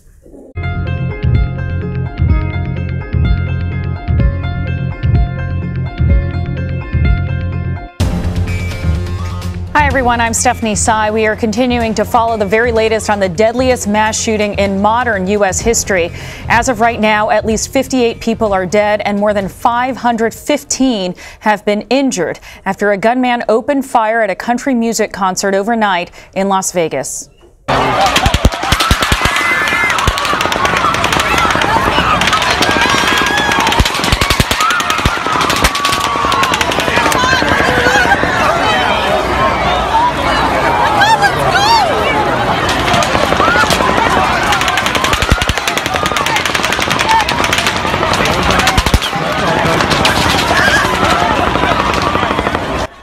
Sights and the sounds as it unfolded. Here is what we know right now. Hundreds of shots rained down from the 32nd floor of the Mandalay Bay Hotel as tens of thousands of concert goers below were watching Jason Aldean perform on stage at the Route 91 Harvest Festival. The shooter, who police identified as 64-year-old Stephen Paddock, is dead. Police believe he killed himself inside the hotel. Investigators say he used 2 windows to shoot down into the crowd. They also say he had in excess of 10 guns in his hotel room. Investigators are still trying to determine a motive. Here is what the Sheriff Joseph Lombardo said earlier when asked about new details of the investigation. We have not received any additional intelligence associated with the suspect. We have completed the search warrant in Mesquite. I am not aware of any derogatory information that we can utilize to furtherance of this investigation at this point, but we have just recovered items and it will take a little while to evaluate that information. We have learned information of additional property in northern Nevada, and the FBI has responded to the location and will be serving a search warrant here shortly. President Trump will visit Las Vegas on Wednesday to meet victims and first responders. He addressed the nation this morning, calling for unity. Hundreds of our fellow citizens are now mourning the sudden loss of a loved one, a parent, a child, a brother or sister. We cannot fathom their pain. We cannot imagine their loss. To the families of the victims, we are praying for you, and we are here for you. America comes together as one, and it always has. We call upon the bonds that unite us, our faith, our family, and our shared values. We call upon the bonds of citizenship, the ties of community, and the comfort of our common humanity. Just a short time ago, the White House held a moment of silence in honor of the victims.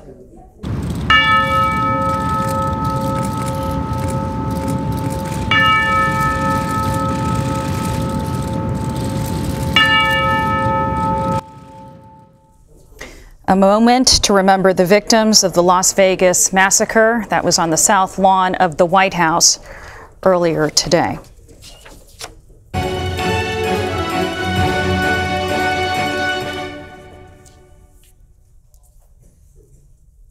We have some sad news to report, more sad news. Legendary musician Tom Petty has passed away. TMZ reported that he was rushed to the hospital Sunday night after he was found unconscious. Petty rose to fame as the lead singer of Tom Petty and the Heartbreakers. They had numerous hits that landed in top 20 of the Billboard Hot 100 chart, including songs like Free Fallin', Don't Do Me Like That, I Won't Back Down, Don't Come Around Here No More, Breakdown, so many more. It was a long career. Petty sold more than 80 million records worldwide, making him one of the best-selling musicians of all time. And in 2002, Petty was inducted into the Rock and Roll Hall of Fame. He was 66 years old. I want to go to Sophie Shalassi from Entertainment Tonight, who joins us on the phone. Sophie, this is a huge loss for the music world. Petty really transcended generations with his music. How will he be remembered?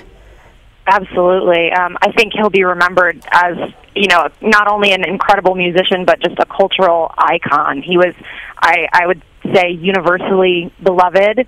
I think you'd be hard-pressed to find anyone who didn't have a connection to his music in one way or another, and I think he really does, like you said, he transcends music. He's just an icon. Yeah.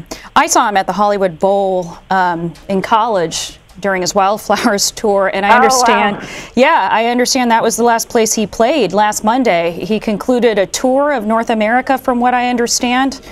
Yes, it was the 40th anniversary tour of Tom Petty and the Heartbreakers. Monday, the 25th of September, was actually the final show of the tour. I was there. It was really an incredible performance. He played all his hits. He sounded amazing. He looked great. He seemed incredibly upbeat.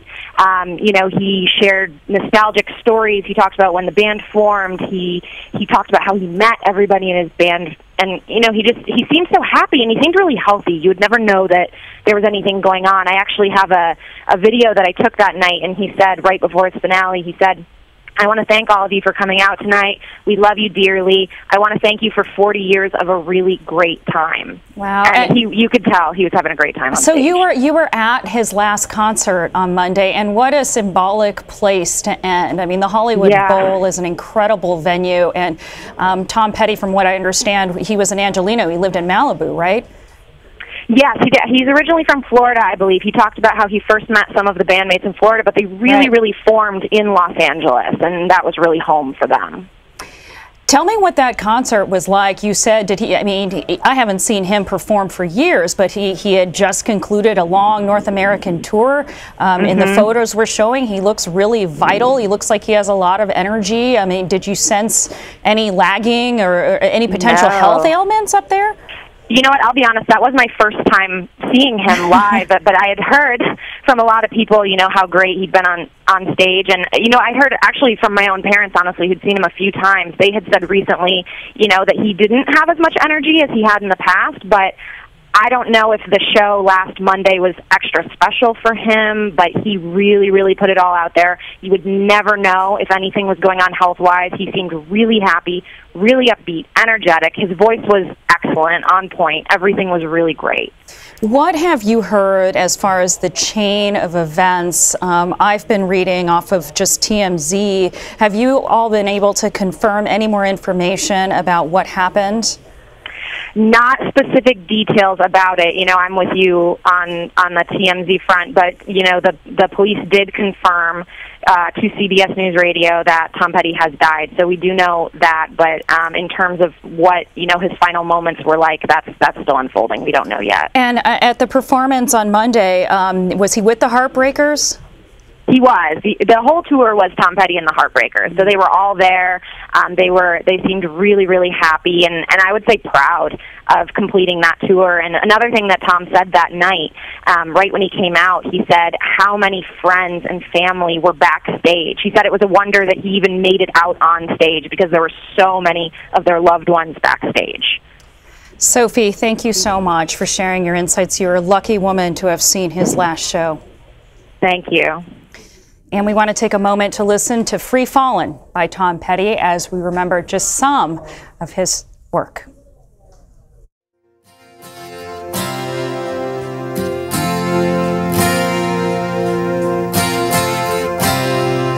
She's a good girl, loves her mama, loves Jesus, in America too. She's a good girl, is crazy about Elvis, loves horses, and her boyfriend too.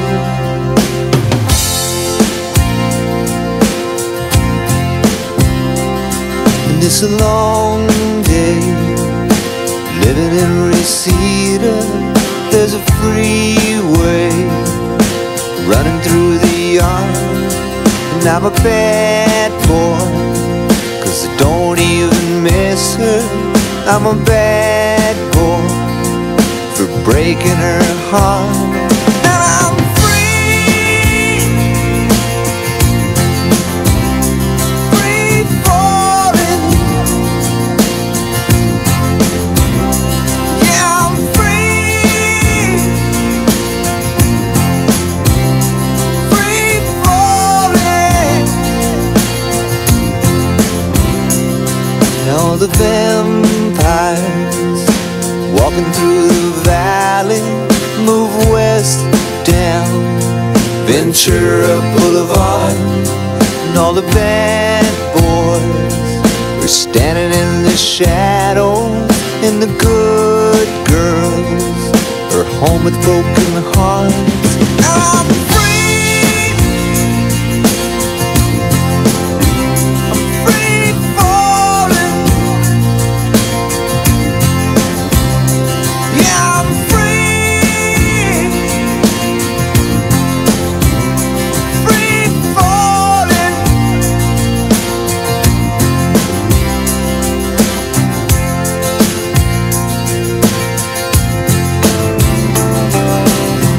Free falling now, free falling now.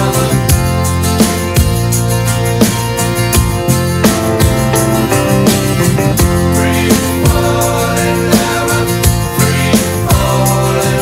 I wanna glide down over Mulholland. I wanna ride her name in the sky. I'm gonna free fall out into nothing. Gonna leave this world for a while.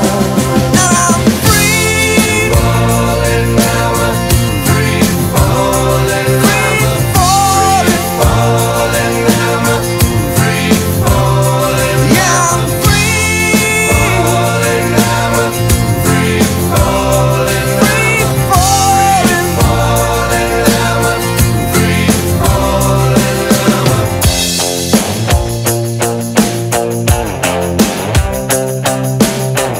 Free falling now, free falling now. I'm free falling. Free falling now,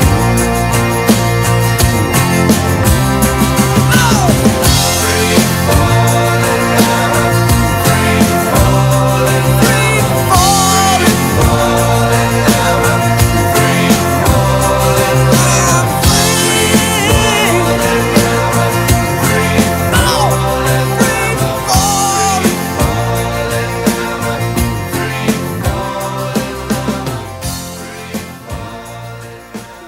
In 10 seconds, all these buildings were destroyed and these semi-trucks were flipped like Tonka toys. If this want to be a last trip, you do it. So you're saying if we interview people, we can't come to North Korea? You can't come. Explosives would fit in the top part, and then it would be reassembled like a very primitive kind of rocket. It's this gusty wind, the hot temperatures, and the extremely dry conditions that are driving this fast-moving wildfire.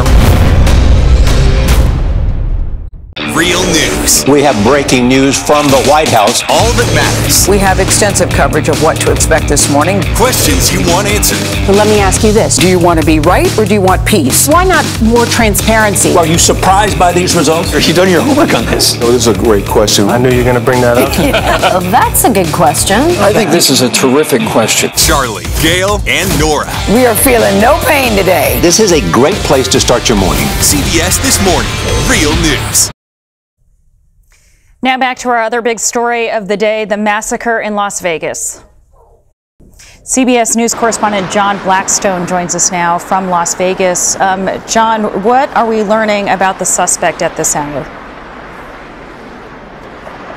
Well, what we're learning is that when he was on the 32nd floor of the Mandalay Bay Hotel here, he came loaded with weapons, at least 10 guns. He'd been in that room on the 32nd floor since September 28th, and he quite likely had been watching over this concert that had been going on for 3 days since that time, since he moved into this hotel. Police say that he shot out of 2 windows down into this crowd. 22,000 people were there for the final night of this concert, for the headline performance of Jason Aldean. About 10 o'clock at night, the shots began to come down into this vast crowd. The area where the concert was being held is between the Mandalay Bay and the Las Vegas airport, which is just over here. People began to try to escape from the concert area as they realized they were being shot at. Many came running across even this open field this far to get away from the shooting.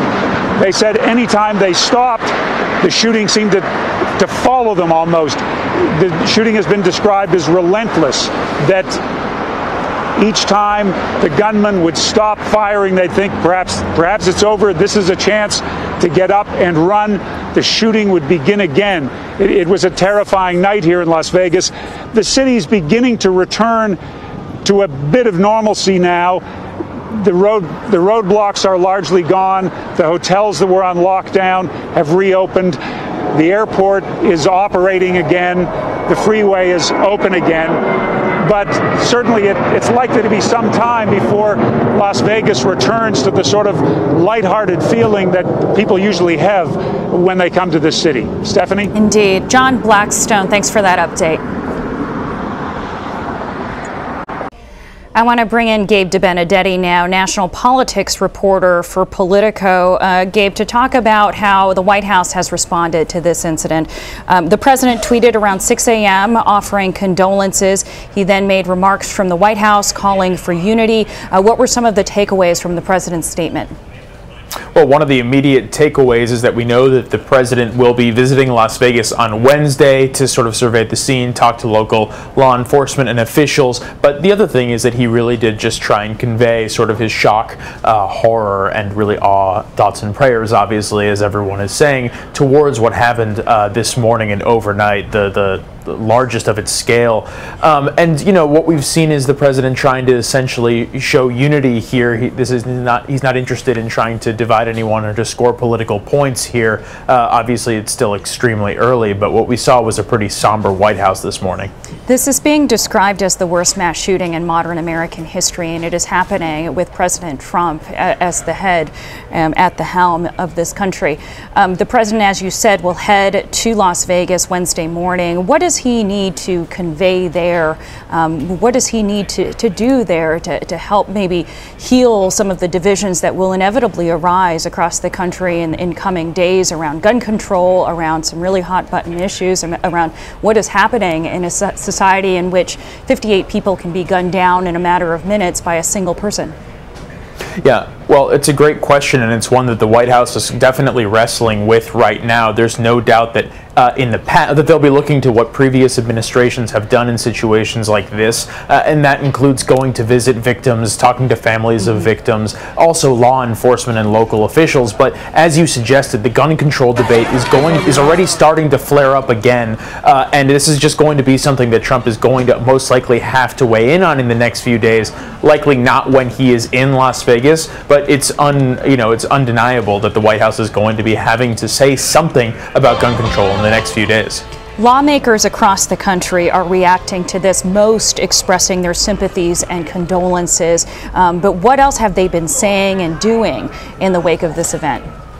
Yeah, well, it's a whole lot of what we usually see, which is people, as you say, conveying their, quote, thoughts and prayers. But what we are seeing from some Democrats, as we often do now, is calls for stricter gun control measures. A lot of Republicans saying it's too early for that. But even in Nevada, some of the local politics were affected. The Attorney General was going to announce his campaign for governor today, but he had to cancel that and put that off. So we're starting to see political ripple effects. Here back in Washington, we're likely to see renewed gun control conversation. A lot of Democrats are saying, listen, this is the time, we have to do this. But they had this conversation after the Orlando shooting and after so many other shootings. It's not yet clear if this is actually going to go anywhere, and I think most people are pretty skeptical at this point. Is it surprising or notable to see the president's more measured reaction today from the podium and also via Twitter, given his very controversial reaction via Twitter when the Orlando massacre happened? Of course, President Obama was president then. Donald Trump was a candidate. So a very different role, of course, but is it surprising at all? Yeah, it may be surprising. I mean, back then we'll remember he basically said, thank you for congratulating me. I did predict that this would happen. But as you say, he was not only just a candidate, he was an underdog at that point. No one expected him, or he was not widely expected to become the president.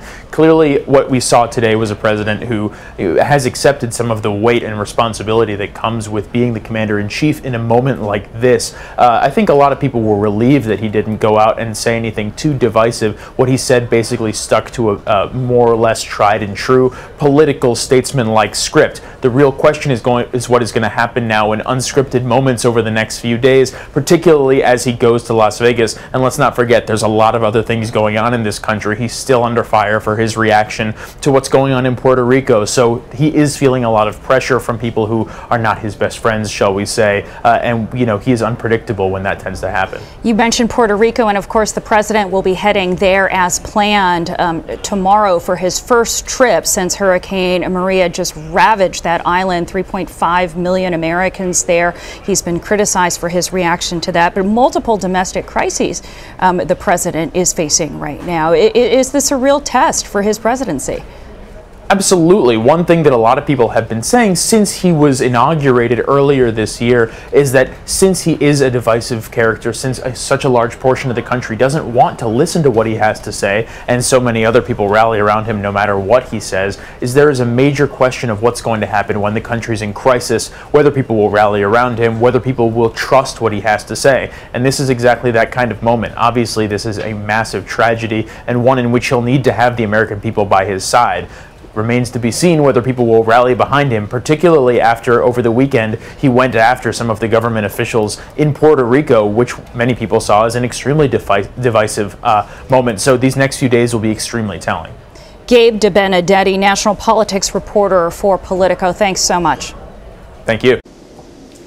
Joining me now is Mary Ellen O'Toole. She's a former profiler for the FBI. Mary Ellen, it's always nice to have your expertise in moments like this, especially when there's so little information to go on. We know reports this man is 64 years old. He's a white man. He has no criminal record. He's not believed to be tied to an international terror group, according to authorities. What questions does that raise for you?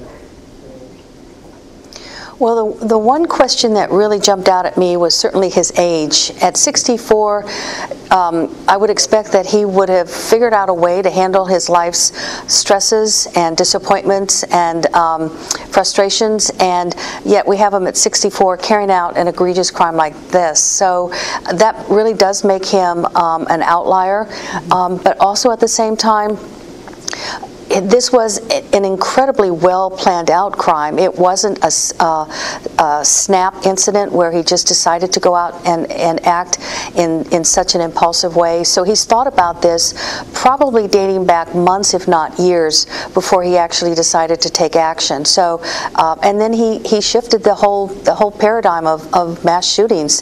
He did it from a location that was really quite a distance from the venue, and he was actually hunting them like a hunter would hunt human beings.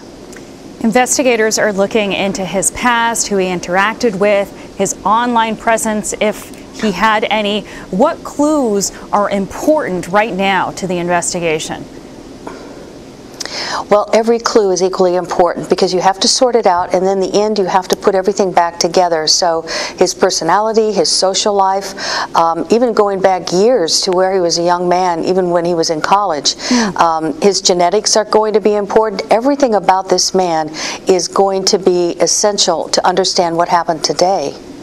The suspect, we understand, had a companion. She's been identified overseas. What would you want to find out from her?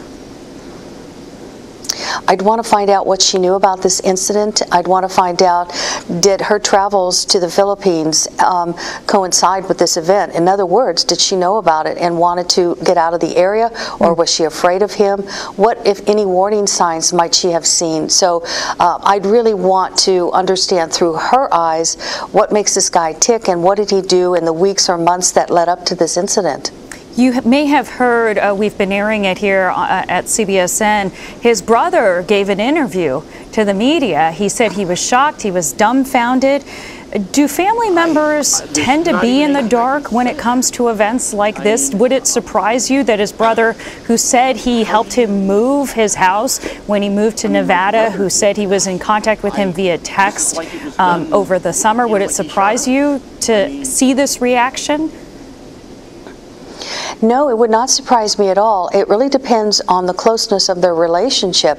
But because this shooter was 64 years of age, he was at a level of maturity, unlike the typical shooter who's in their 20s, where he's able to keep things very close to the vest and not tell other people, and not bring relatives or people into his plans or his thinking about what he intended to carry out. So if he was not close to his brother, or if he was paranoid and didn't trust his brother or anyone else, he would have been very closed about who he shared his intentions with.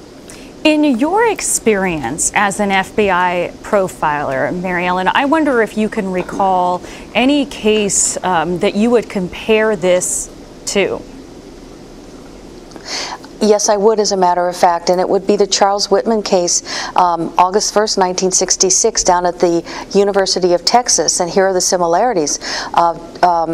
Whitman brought a large assortment of weapons to the top of the Texas Tower. He disguised them in a trunk, and he was able to pull them all the way up to the top of that tower without causing any suspicion. And then number two, he actually was at the top of the tower when he was shooting people, unwitting people at the bottom, just walking across the commons. His shooting style was different, but just his perch and his ability to carry all those weapons up there unnoticed are very similar.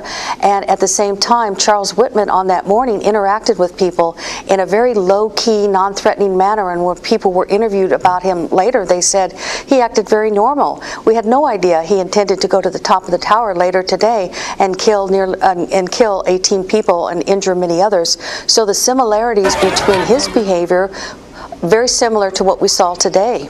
And what did the motive end up being in that case? It was the motive in that case included the fact that he wanted to get back at his father, and he also had killed his mother and his wife prior to going up there that day. He was very angry at his father. He was angry because he also lost his status at the university. He thought his wife was leaving him because there were indications that she was going to file for divorce. So he was very angry and wanted to show his father that he was not the loser that his father thought he was. And that was part of it, part of the motive as well. When we talk about motive in the media, and we always want to know what led to this, a mass shooting, a mass murder, all of them, I presume, to be strangers, people he didn't know. How do you see and define motive? I define motive by what were the intentions of the shooter. What did he intend to do? It's too difficult to get inside their head and realize their emotions. So you have to look at their intention. So in this case, his intention, based on the planning, based on the weapons, and based on the victim pool that he chose, was to accomplish maximum lethality, which means kill as many people as he could. Based on how he carried out that crime, he was cool, calm, and collected. It was well planned, well thought out. There was a good deal of strategizing it. It was cold-blooded, it was purposeful, and it was very predatory. Sitting up high and shooting down on those unwitting victims like you would if you're a hunter out in the field watching for your prey, that shows somebody that was composed and somebody that was able to really perform under a great deal of pressure. So this wasn't somebody that was strongly emotional. It also tells me that he saw those victims as objects and not humans, and it takes a long time for somebody's thinking to evolve to the point where they can look at other humans as objects. Mary Ellen O'Toole, former profiler for the FBI, we really appreciate your insight on this. Thank you. You're very welcome. As the investigation continues in Las Vegas, President Trump is monitoring the situation in Washington, and he will be visiting Las Vegas on Wednesday. Earlier, he gave remarks on the event from the diplomatic room of the White House. Let's listen to that. My fellow Americans, we are joined together today in sadness, shock, and grief. Last night, a gunman opened fire on a large crowd at a country music concert in Las Vegas, Nevada. He brutally murdered more than 50 people and wounded hundreds more. It was an act of pure evil. The FBI and the Department of Homeland Security are working closely with local authorities to assist with the investigation, and they will provide updates as to the investigation and how it develops. I want to thank the Las Vegas Metropolitan Police Department and all of the first responders for their courageous efforts and for helping to save the lives of so many. The speed with which they acted is miraculous and prevented further loss of life. To have found the shooter so quickly after the first shots were fired is something for which we will always be thankful and grateful. It shows what true professionalism is all about. Hundreds of our fellow citizens are now mourning the sudden loss of a loved one, a parent, a child, a brother or sister. We cannot fathom their pain. We cannot imagine their loss. To the families of the victims, we are praying for you, and we are here for you. And we ask God to help see you through this very dark period. Scripture teaches us the Lord is close to the brokenhearted and saves those who are crushed in spirit. We seek comfort in those words, for we know that God lives in the hearts of those who grieve. To the wounded who are now recovering in hospitals, we are praying for your full and speedy recovery and pledge to you our support from this day forward.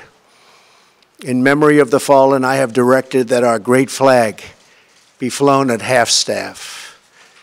I will be visiting Las Vegas on Wednesday to meet with law enforcement, first responders, and the families of the victims. In moments of tragedy and horror, America comes together as one, and it always has. We call upon the bonds that unite us, our faith, our family, and our shared values. We call upon the bonds of citizenship, the ties of community, and the comfort of our common humanity.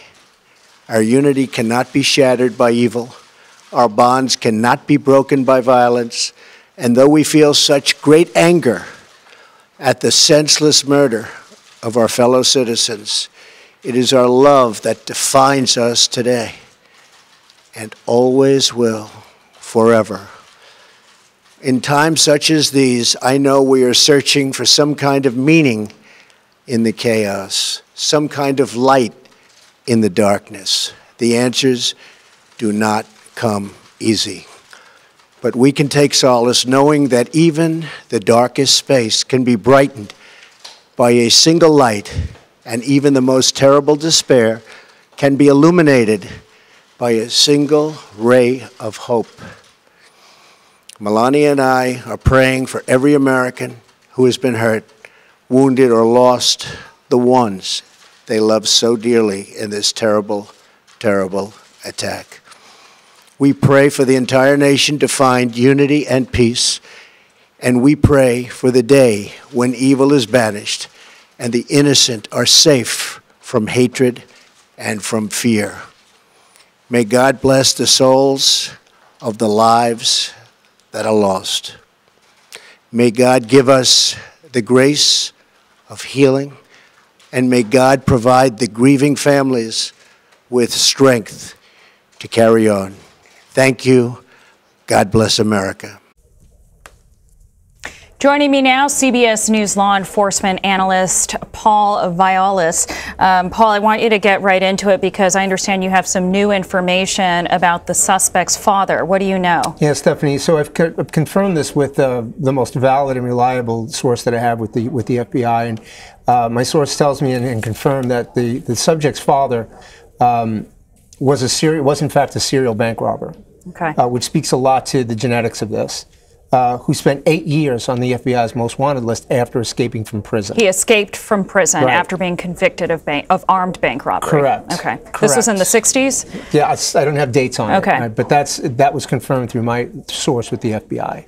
So when you start breaking this down, as we were talking about earlier, when you start breaking this down, genetics is one part of it, but just going back forensically to the way he was brought up, how he was raised, who raised him, and then going forward into his employment, et cetera, this is a key part in how behavioral analysts are going to look at this particular shooter and deciding what really was the impetus behind the shooting. Do you think this is the most significant clue we have thus far? So far, that's been made public. Yes, I would say no question. Okay, and again, the suspect is 64-year-old Stephen Paddock, who killed himself before the cops were able to enter his hotel room. He had at least 10 guns with him, and it seems like this was a much pre-planning was required for him to get the guns up there, for him to choose the 32nd floor of the Mandalay Bay Hotel. What does that tell us? Well, again, he chose this particular venue for a reason.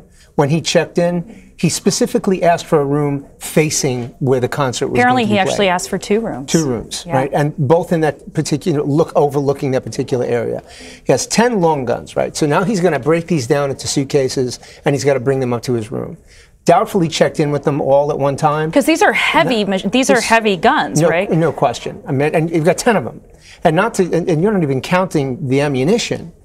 The hundreds and hundreds of rounds of ammunition that he brought up there. And we still don't know how much he didn't even get off because the police were sharp enough to get him, take care of this expeditiously. But you're saying hundreds and hundreds of rounds because we actually have witness video and we can hear the relentless gunfire. Now, Right. I was listening to the police dispatches that were happening at this time, and they described it as automatic gunfire. I want to ask you about the weapons because we haven't had any confirmation of what weapons he used, but could anything other than a fully automatic weapon create that ricochet, that kind of rapid fire? Absolutely not. Okay, so we're talking about an automatic machine gun. There's no question that he was using an automatic rifle. There's no question about that. Okay. None whatsoever.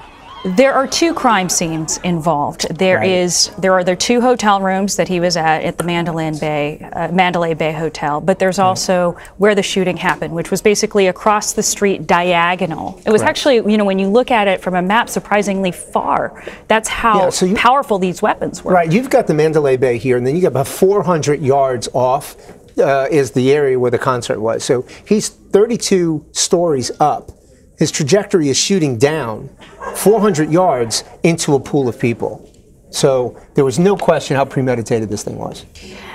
When we look also at the fact that this was a 3-day concert, but this was the moment he chose to open fire, the moment when Jason Aldean, the big country music star of the entire festival, that's when he chooses to open fire. What does that tell you? He was looking for maximum effect. And figure if you pick the most, especially in a music event like this, more people are going to be at that headliner performance, and that's why exactly he waited for that particular time.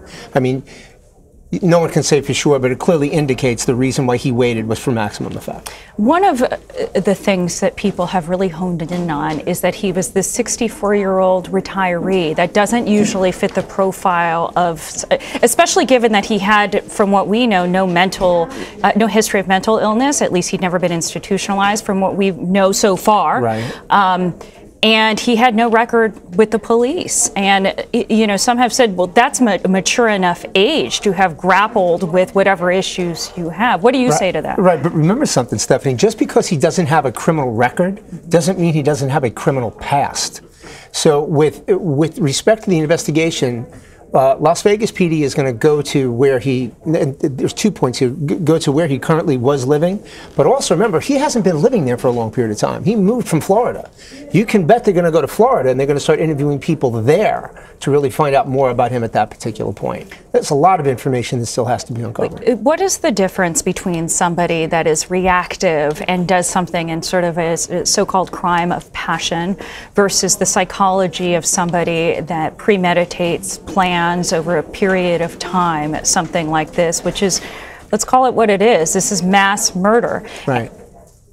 And go ahead, I'm sorry. You know, what's the distinction, you know, as we try to piece together who this man was? For viewers to really understand the kind of person we're dealing with, and in answer to your question, a crime of passion is immediate.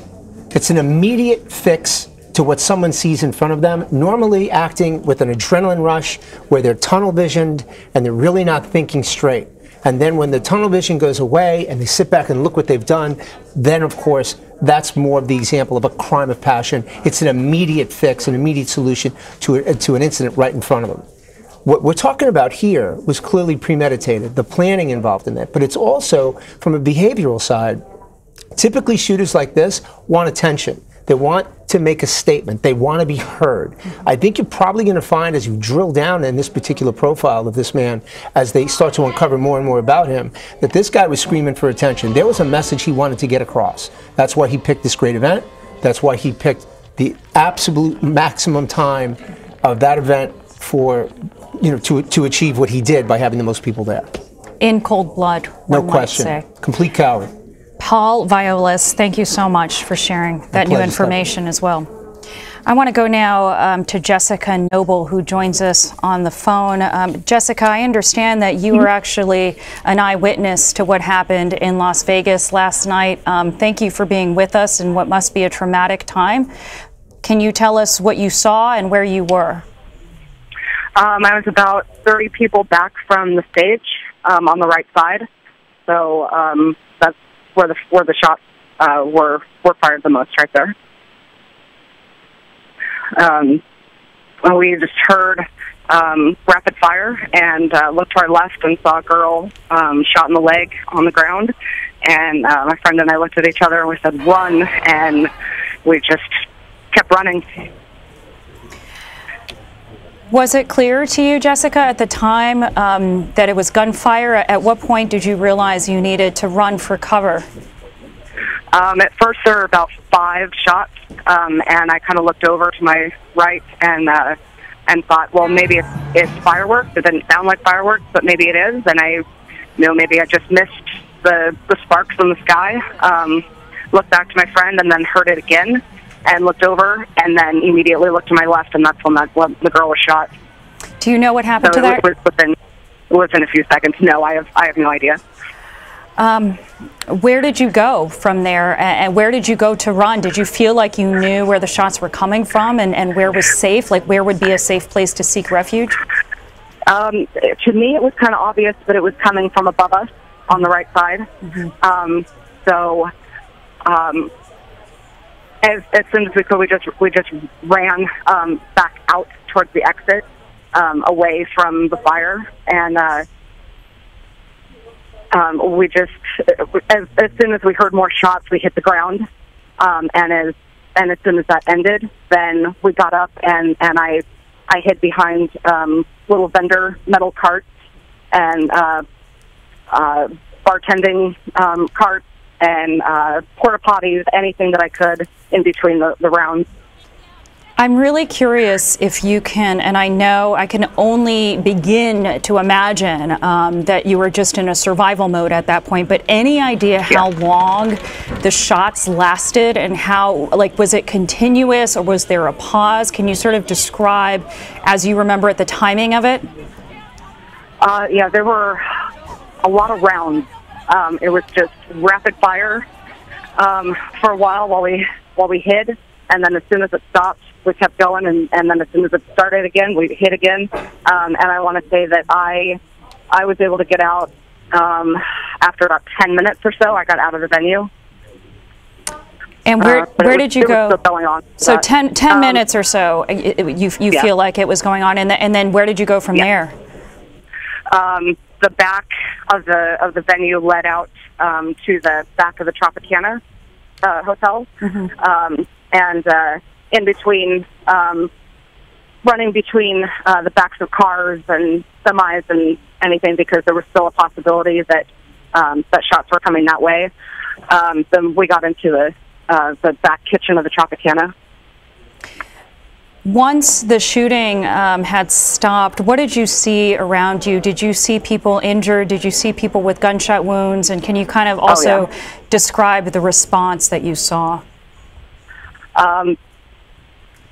That was about the time I heard the first siren, and an ambulance had pulled up to the Tropicana, and they were loading people in.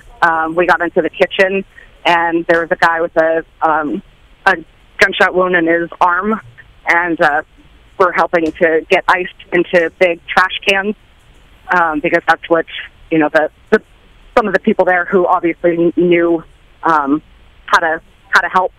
That's what they needed us to do. And then, we saw a few people being carried around, leg wounds and all kinds of stuff. And then we saw paramedics walking around and trying to figure out who was hurt.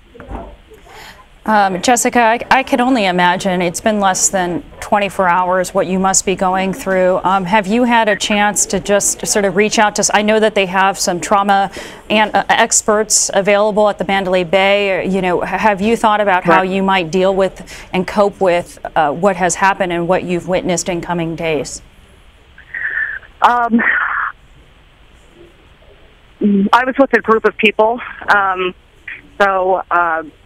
just trying to make sure that they had all checked in to our group chat. We're just connecting with everybody on Facebook because we don't all actually know each other. We just meet to go to festivals together. So just trying to connect with everybody on Facebook in our group and making sure that everybody's safe. That's just really the top priority. Yeah. Well, sometimes that connection makes the biggest difference. Jessica Noble, thank you so much for sharing your story with us. Sure, no problem. Today's massacre in Las Vegas comes almost 5 years after tragedy struck at the Sandy Hook Elementary School in Newtown, Connecticut. CBS News chief congressional correspondent Nancy Cordes spoke with that state senator, Richard Blumenthal, and asked him if he had any hope that there would be action on gun control this time around. When I watched those images this morning, my heart was broken, but my stomach was churning with anger, because nothing has changed since the state of Connecticut went through this kind of unspeakable grief in Newtown.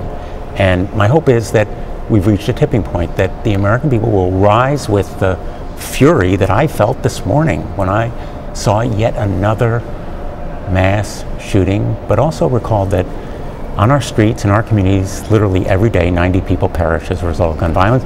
If not now, when? When one person is able to injure more than 500 people, What, if anything, can be done to prevent that? What can be done, for starters, is to ban assault weapons, which are weapons of war designed to kill as many people as possible, as quickly as possible, as well as high-capacity magazines, do background check. There's some common sense measures. They're ready to go. Congress is complicit in failing to act. Some of your colleagues have said today, including Jim Himes of Connecticut, that Congress has blood on its hands if it doesn't act. Is that how you feel? Congress is unconscionably complicit, an aider and abetter of this kind of violence when it fails to act, and it must act now. If not as a result of this horrific tragedy, then when? And that is my message to colleagues, that we need to act now. Enough hand-wringing and soul-searching. Now is the time for action.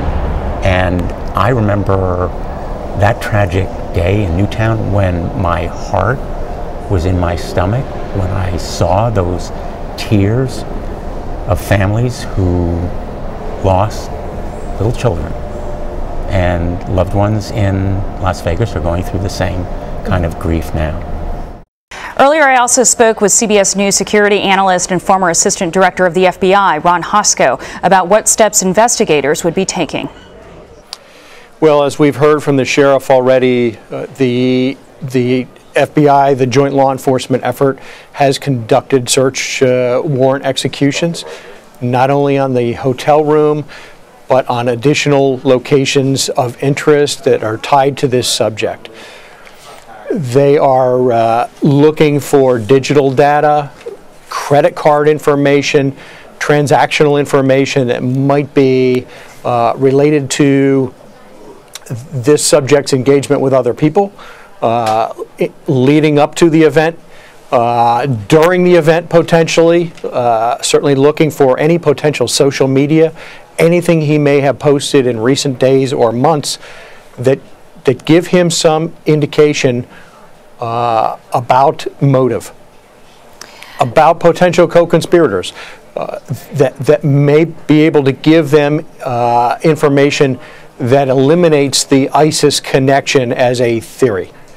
Let's talk about that for a moment. They will also be bringing in evidence experts to help local law enforcement understand the trajectory, understand all of his activities in this hotel and around this hotel, that will be exploiting all of the digital video evidence that they can collect from the scene, from the hotel, and from surrounding premises. Everyone has been talking about the unusual profile, including the sheriff there in Las Vegas about a half hour ago when he spoke, which is unusual that the law enforcement had apparently had no contact with this shooter in the past. How unusual of that is when you look at mass shooting incidents and the precedents for this in the past, that he seemed to have no criminal record, no previous contact with law enforcement. We heard from his brother, who had said he had helped him move in to his place in Mesquite, Nevada, and that he seemed to be dumbfounded by this action. Yeah, he sure did. I don't think it's completely extraordinary. There are, we're in a country of 335 million people, and the minority of them have a criminal record or have some prior contact with law enforcement that is notable, other than a parking ticket or a traffic ticket. So I don't think that's completely extraordinary. We have people in our world who are living discreet lives that are full of trouble, that may have mental health issues, that may have emotional issues, that may have family issues, and they don't bubble over into anything that manifests itself like this did. So I don't think that's completely extraordinary. It's certainly helpful when it's helpful to law enforcement when you have a past that you can touch somebody in a police department or in federal law enforcement that has had prior contact. There's notes of an encounter. There may be an interview of an encounter. There may be charges coming from it. That's always helpful in trying to understand what's gone on in a person's mind leading up to a tragedy or leading up to a crime. But here, I don't think it's particularly momentous. And I think that it's commonplace for law enforcement to have contact, often regular contact with people who are mentally ill, who are in crisis. In fact, people with mental illness make up a large portion of our prison and our jail population across America. Yeah. So that does exist. There are those who are under the radar, who have an encounter with law enforcement that's not particularly momentous. And so I think it just makes this all the more challenging for law enforcement to peel back those layers and understand what the driving forces were here. Is it out of the realm of possibility that a 64-year-old white male from Mesquite, Nevada could have been radicalized by ISIS? Yeah, I frankly would place a large bet against that. Typically, when you reach your 60s, you've made your choices about your religion, about your political beliefs in the world, and the notion of a 64-year-old man converting to ISIS, engaging with ISIS, and in a way that's not on America's law enforcement radar, intelligence services radar, or the Europeans' radar in any way. Even though there's encryption and there is that ability to engage with ISIS representatives in a discreet, encrypted fashion, I just find that possibility to be remote. I don't think the comments from earlier today by the FBI and law enforcement have ruled that out, but they are certainly casting doubt on it, and I would doubt that as well. This person is not the typical American that you would see listening to an ISIS message and moving forward with it. The shooter had apparently more than 10 rifles in his hotel room, Ron. Talk about the planning that would have had to go into something like this. Yeah, I think there's evidence of substantial planning. Whether he had pre-purchased all of those weapons or purchased them recently. Look, it's America, and we are a nation that believes in the Second Amendment. We are a nation of gun owners for sporting purposes, for hunting purposes. So acquiring weapons completely legally, particularly if you have no criminal record that's going to block you from an FBI instant background check, that's not momentous. How quickly he may have acquired them, how he may have acquired the ammunition to fire from those weapons, were there any triggers in that that should have alerted law enforcement, that should have alerted a gun shop that, hey, there's something that's really questionable about this person? You know, acquiring the weapons over time is not momentous at all. There are plenty of lawful gun owners who own lots of guns in America. They keep them secured. They go shoot with them perfectly legally. They return them to a secure location. That's not momentous. That happens every day in America. Even an automatic machine gun doesn't. I would be interested in how quickly he acquired them. Yeah. Was there anything else that was contextually inappropriate about his acquiring the weapons and the ammunition? I.e., did he acquire them all, within the last few days? Did he say anything to the gun sellers that may have led them to raise an alarm and didn't? And certainly to bring all of this into the 32nd floor of a big Las Vegas casino, under the eyes, the constant stare of the cameras in that casino, that's all what's going to be pieced together by law enforcement. We all want to know, and certainly I'm among them. Okay, Ron Hosko, thank you so much for bringing your insight and expertise on this. We appreciate your time. As the massacre unfolded, police scrambled to find where the gunshots were coming from. We have audio recordings from those dramatic moments, and we want to play you some, but please be advised this was their preliminary assessment of the situation as it was happening. Halfway up, I see the shots coming from Mandalay Bay. Halfway up. It's coming from like the 50 or 60th floor north of the Mandalay Bay. It's coming out a window. I'm inside the Mandalay Bay on the 31st floor. I can hear the automatic fire coming from one floor ahead, one floor above us. Just be advised, it is automatic fire, fully automatic fire from an elevated position. We got about 40 to 50 people. We're pinned against this wall. Great. We're taking gunfire. It's going right over our heads. Be advised, we are taking fire from a very high floor. We believe it's possibly coming from the Mandalay Bay. Any officer that responds here is going to be in plain sight if he's going on the east side of Mandalay Bay. Every officer that comes up is going to be a target if they're driving on Las Vegas Boulevard because it's coming from the Mandalay Bay on the Boulevard side. In the stairwell on the 32nd floor. Visual 159 SB. You need the radio, please. I'm on the 32nd floor. The room is going to be 135. Break. Alert all officers, do not respond to the east side of the boulevard, north of the Mandalay Bay Drive. This is not a position of advantage. We will be pinned down. The more officers that come over here, the more of us will be pinned down. I have 3 critical patients in my vehicle. I'll be taking them to Sunrise. Is there any available vehicle to assist me with keeping traffic out of my way? We need the air clear for Zebra 20. They have 1 suspect down inside the room. Zebra 20 has 1 suspect down inside the room. The tragedy unfolding in Las Vegas today is now considered the deadliest shooting in modern U.S. history. At least 58 people were killed in the massacre and more than 500 wounded. Unfortunately, it's just the latest in a series of mass shootings in this country. Here are the 4 other deadliest. The Pulse nightclub shooting in Orlando, Florida. On June 12, 2016, 49 people were murdered there before the gunman was killed during a standoff with police. In April 2007, a gunman opened fire at Virginia Tech. He killed 32 people before killing himself. In December 2012, a gunman killed his mother before murdering 26 people, including 20 children, at the Sandy Hook Elementary School in Newtown, Connecticut, before killing himself. And in October 1991, 23 people were killed when a gunman crashed his pickup into a restaurant and then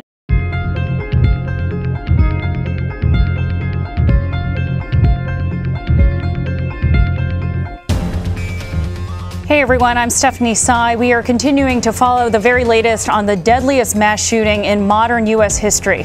As of right now, at least 58 people are dead and more than 515 have been injured after a gunman opened fire at a country music concert overnight in Las Vegas.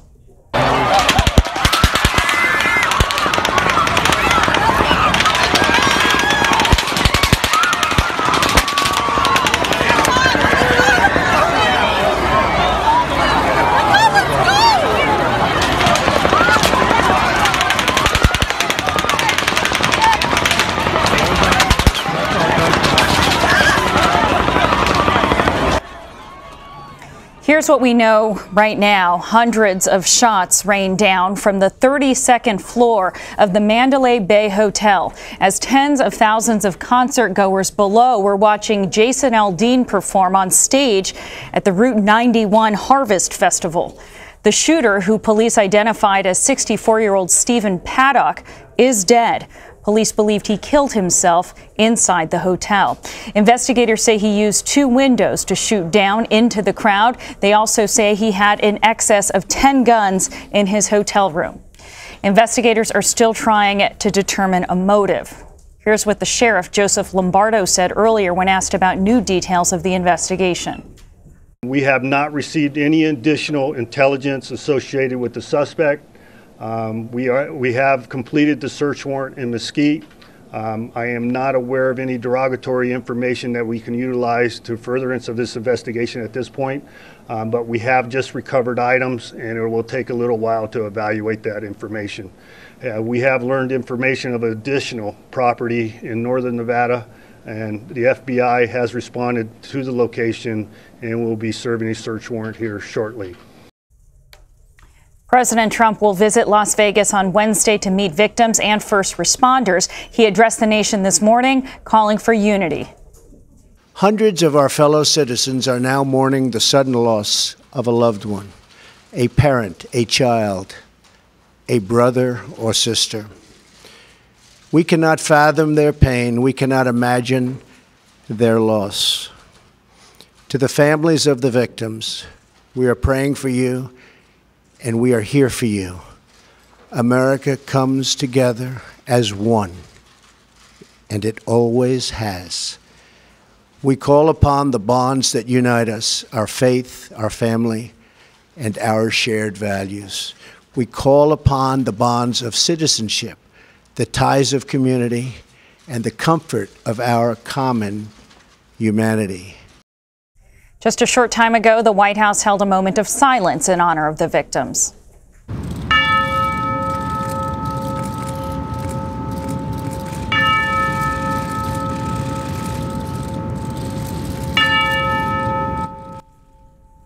A moment to remember the victims there on the White House South Lawn earlier today. President Trump spoke this morning about the shooting overnight being an act of, quote, pure evil. Press Secretary Sarah Huckabee Sanders echoed that sentiment by saying this is a time for mourning and for the U.S. to come together. Joining me now is Mary Ellen O'Toole. She's a former profiler for the FBI. Mary Ellen, it's always nice to have your expertise in moments like this, especially when there's so little information to go on. We know reports this man is 64 years old. He's a white man. He has no criminal record. He's not believed to be tied to an international terror group, according to authorities. What questions does that raise for you?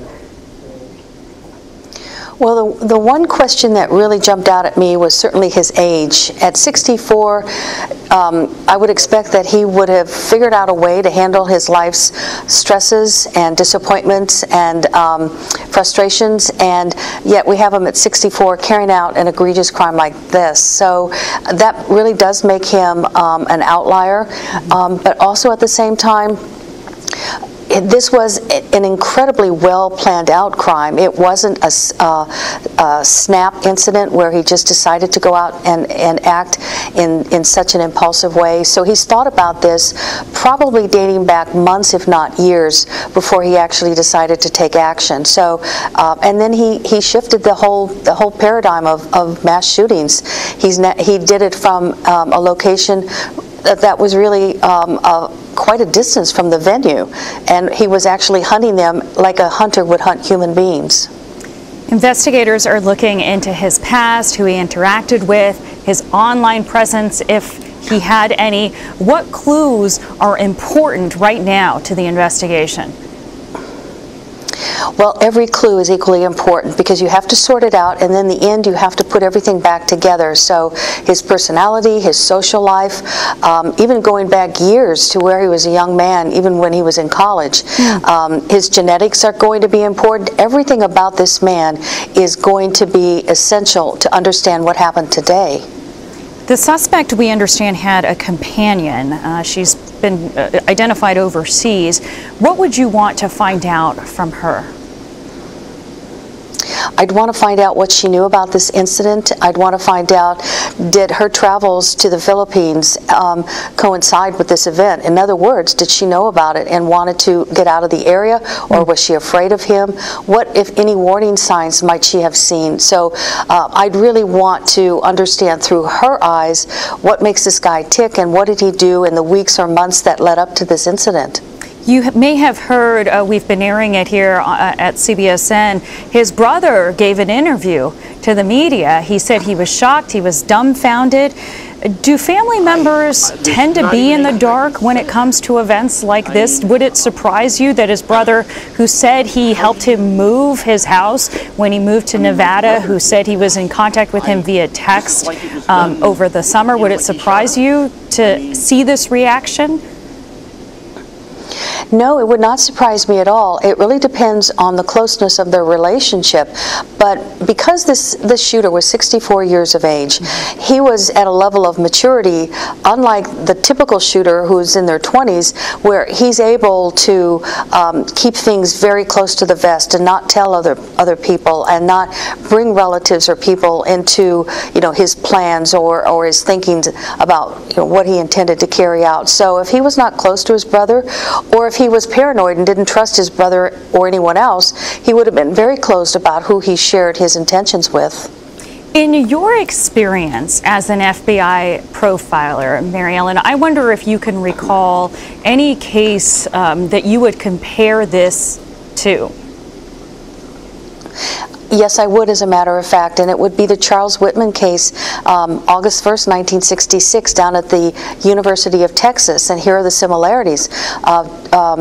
Whitman brought a large assortment of weapons to the top of the Texas Tower. He disguised them in a trunk, and he was able to pull them all the way up to the top of that tower without causing any suspicion. And then number two, he actually was at the top of the tower when he was shooting people, unwitting people at the bottom, just walking across the commons. His shooting style was different, but just his perch and his ability to carry all those weapons up there unnoticed are very similar. And at the same time, Charles Whitman on that morning interacted with people in a very low-key, non-threatening manner, and when people were interviewed about him later, they said he acted very normal. We had no idea he intended to go to the top of the tower later today and kill 18 people and injure many others. So the similarities between his behavior, very similar to what we saw today. And what did the motive end up being in that case? It was the motive in that case included the fact that he wanted to get back at his father, and he also had killed his mother and his wife prior to going up there that day. He was very angry at his father. He was angry because he also lost his status at the university.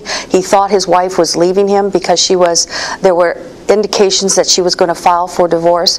So he was very angry and wanted to show his father that he was not the loser that his father thought he was. And that was part of it, part of the motive as well. When we talk about motive in the media, and we always want to know what led to this, a mass shooting, a mass murder, all of them I presume to be strangers, people he didn't know. How do you see and define motive? I define motive by what were the intentions of the shooter. What did he intend to do? It's too difficult to get inside their head and realize their emotions. So you have to look at their intention. So in this case, his intention, based on the planning, based on the weapons, and based on the victim pool that he chose, was to accomplish maximum lethality, which means kill as many people as he could. Based on how he carried out that crime, he was cool, calm, and collected. It was well planned, well thought out. There was a good deal of strategizing it. It was cold-blooded, it was purposeful, and it was very predatory. Sitting up high and shooting down on those unwitting victims like you would if you're a hunter out in the field watching for your prey, that shows somebody that was composed and somebody that was able to really perform under a great deal of pressure. So this wasn't somebody that was strongly emotional. It also tells me that he saw those victims as objects and not humans, and it takes a long time for somebody's thinking to evolve to the point where they can look at other humans as objects. Mary Ellen O'Toole, former profiler for the FBI, we really appreciate your insight on this. Thank you. You're very welcome. I want to bring in Gabe DeBenedetti now, national politics reporter for Politico. Gabe, to talk about how the White House has responded to this incident. The president tweeted around 6 a.m. offering condolences. He then made remarks from the White House calling for unity. What were some of the takeaways from the president's statement? Well, one of the immediate takeaways is that we know that the president will be visiting Las Vegas on Wednesday to sort of survey the scene, talk to local law enforcement and officials. But the other thing is that he really did just try and convey sort of his shock, horror, and really awe, thoughts and prayers, obviously, as everyone is saying, towards what happened this morning and overnight, the largest of its scale. And, you know, what we've seen is the president trying to essentially show unity here. He's not interested in trying to divide anyone or to score political points here. Obviously, it's still extremely early, but what we saw was a pretty somber White House this morning. This is being described as the worst mass shooting in modern American history, and it is happening with President Trump as the head, at the helm of this country. The president, as you said, will head to Las Vegas Wednesday morning. What does he need to convey there? What does he need to do there to help maybe heal some of the divisions that will inevitably arise across the country in coming days around gun control, around some really hot button issues, around what is happening in a society in which 58 people can be gunned down in a matter of minutes by a single person? Yeah, well, it's a great question, and it's one that the White House is definitely wrestling with right now. There's no doubt that in the past, that they'll be looking to what previous administrations have done in situations like this, and that includes going to visit victims, talking to families of victims, also law enforcement and local officials. But as you suggested, the gun control debate is already starting to flare up again, and this is just going to be something that Trump is going to most likely have to weigh in on in the next few days. Likely not when he is in Las Vegas, but it's undeniable that the White House is going to be having to say something about gun control in the next few days. Lawmakers across the country are reacting to this, most expressing their sympathies and condolences. But what else have they been saying and doing in the wake of this event? Yeah, well, it's a whole lot of what we usually see, which is people, as you say, conveying their, quote, thoughts and prayers. But what we are seeing from some Democrats, as we often do now, is calls for stricter gun control measures. A lot of Republicans saying it's too early for that. But even in Nevada, some of the local politics were affected. The Attorney General was going to announce his campaign for governor today, but he had to cancel that and put that off. So we're starting to see political ripple effects. Here back in Washington, we're likely to see renewed gun control conversation. A lot of Democrats are saying, listen, this is the time, we have to do this. But they had this conversation after the Orlando shooting and after so many other shootings. It's not yet clear if this is actually going to go anywhere, and I think most people are pretty skeptical at this point. Is it surprising or notable to see the president's more measured reaction today from the podium and also via Twitter, given his very controversial reaction via Twitter when the Orlando massacre happened? Of course, President Obama was president then. Donald Trump was a candidate. So a very different role, of course, but is it surprising at all? Yeah, it may be surprising. I mean, back then we'll remember he basically said, thank you for congratulating me. I did predict that this would happen. But as you say, he was not only just a candidate, he was an underdog at that point. No one expected him, or he was not widely expected to become the president. Clearly, what we saw today was a president who has accepted some of the weight and responsibility that comes with being the commander-in-chief in a moment like this. I think a lot of people were relieved that he didn't go out and say anything too divisive. What he said basically stuck to a more or less tried and true political statesman-like script. The real question is what is going to happen now in unscripted moments over the next few days, particularly as he goes to Las Vegas. And let's not forget, there's a lot of other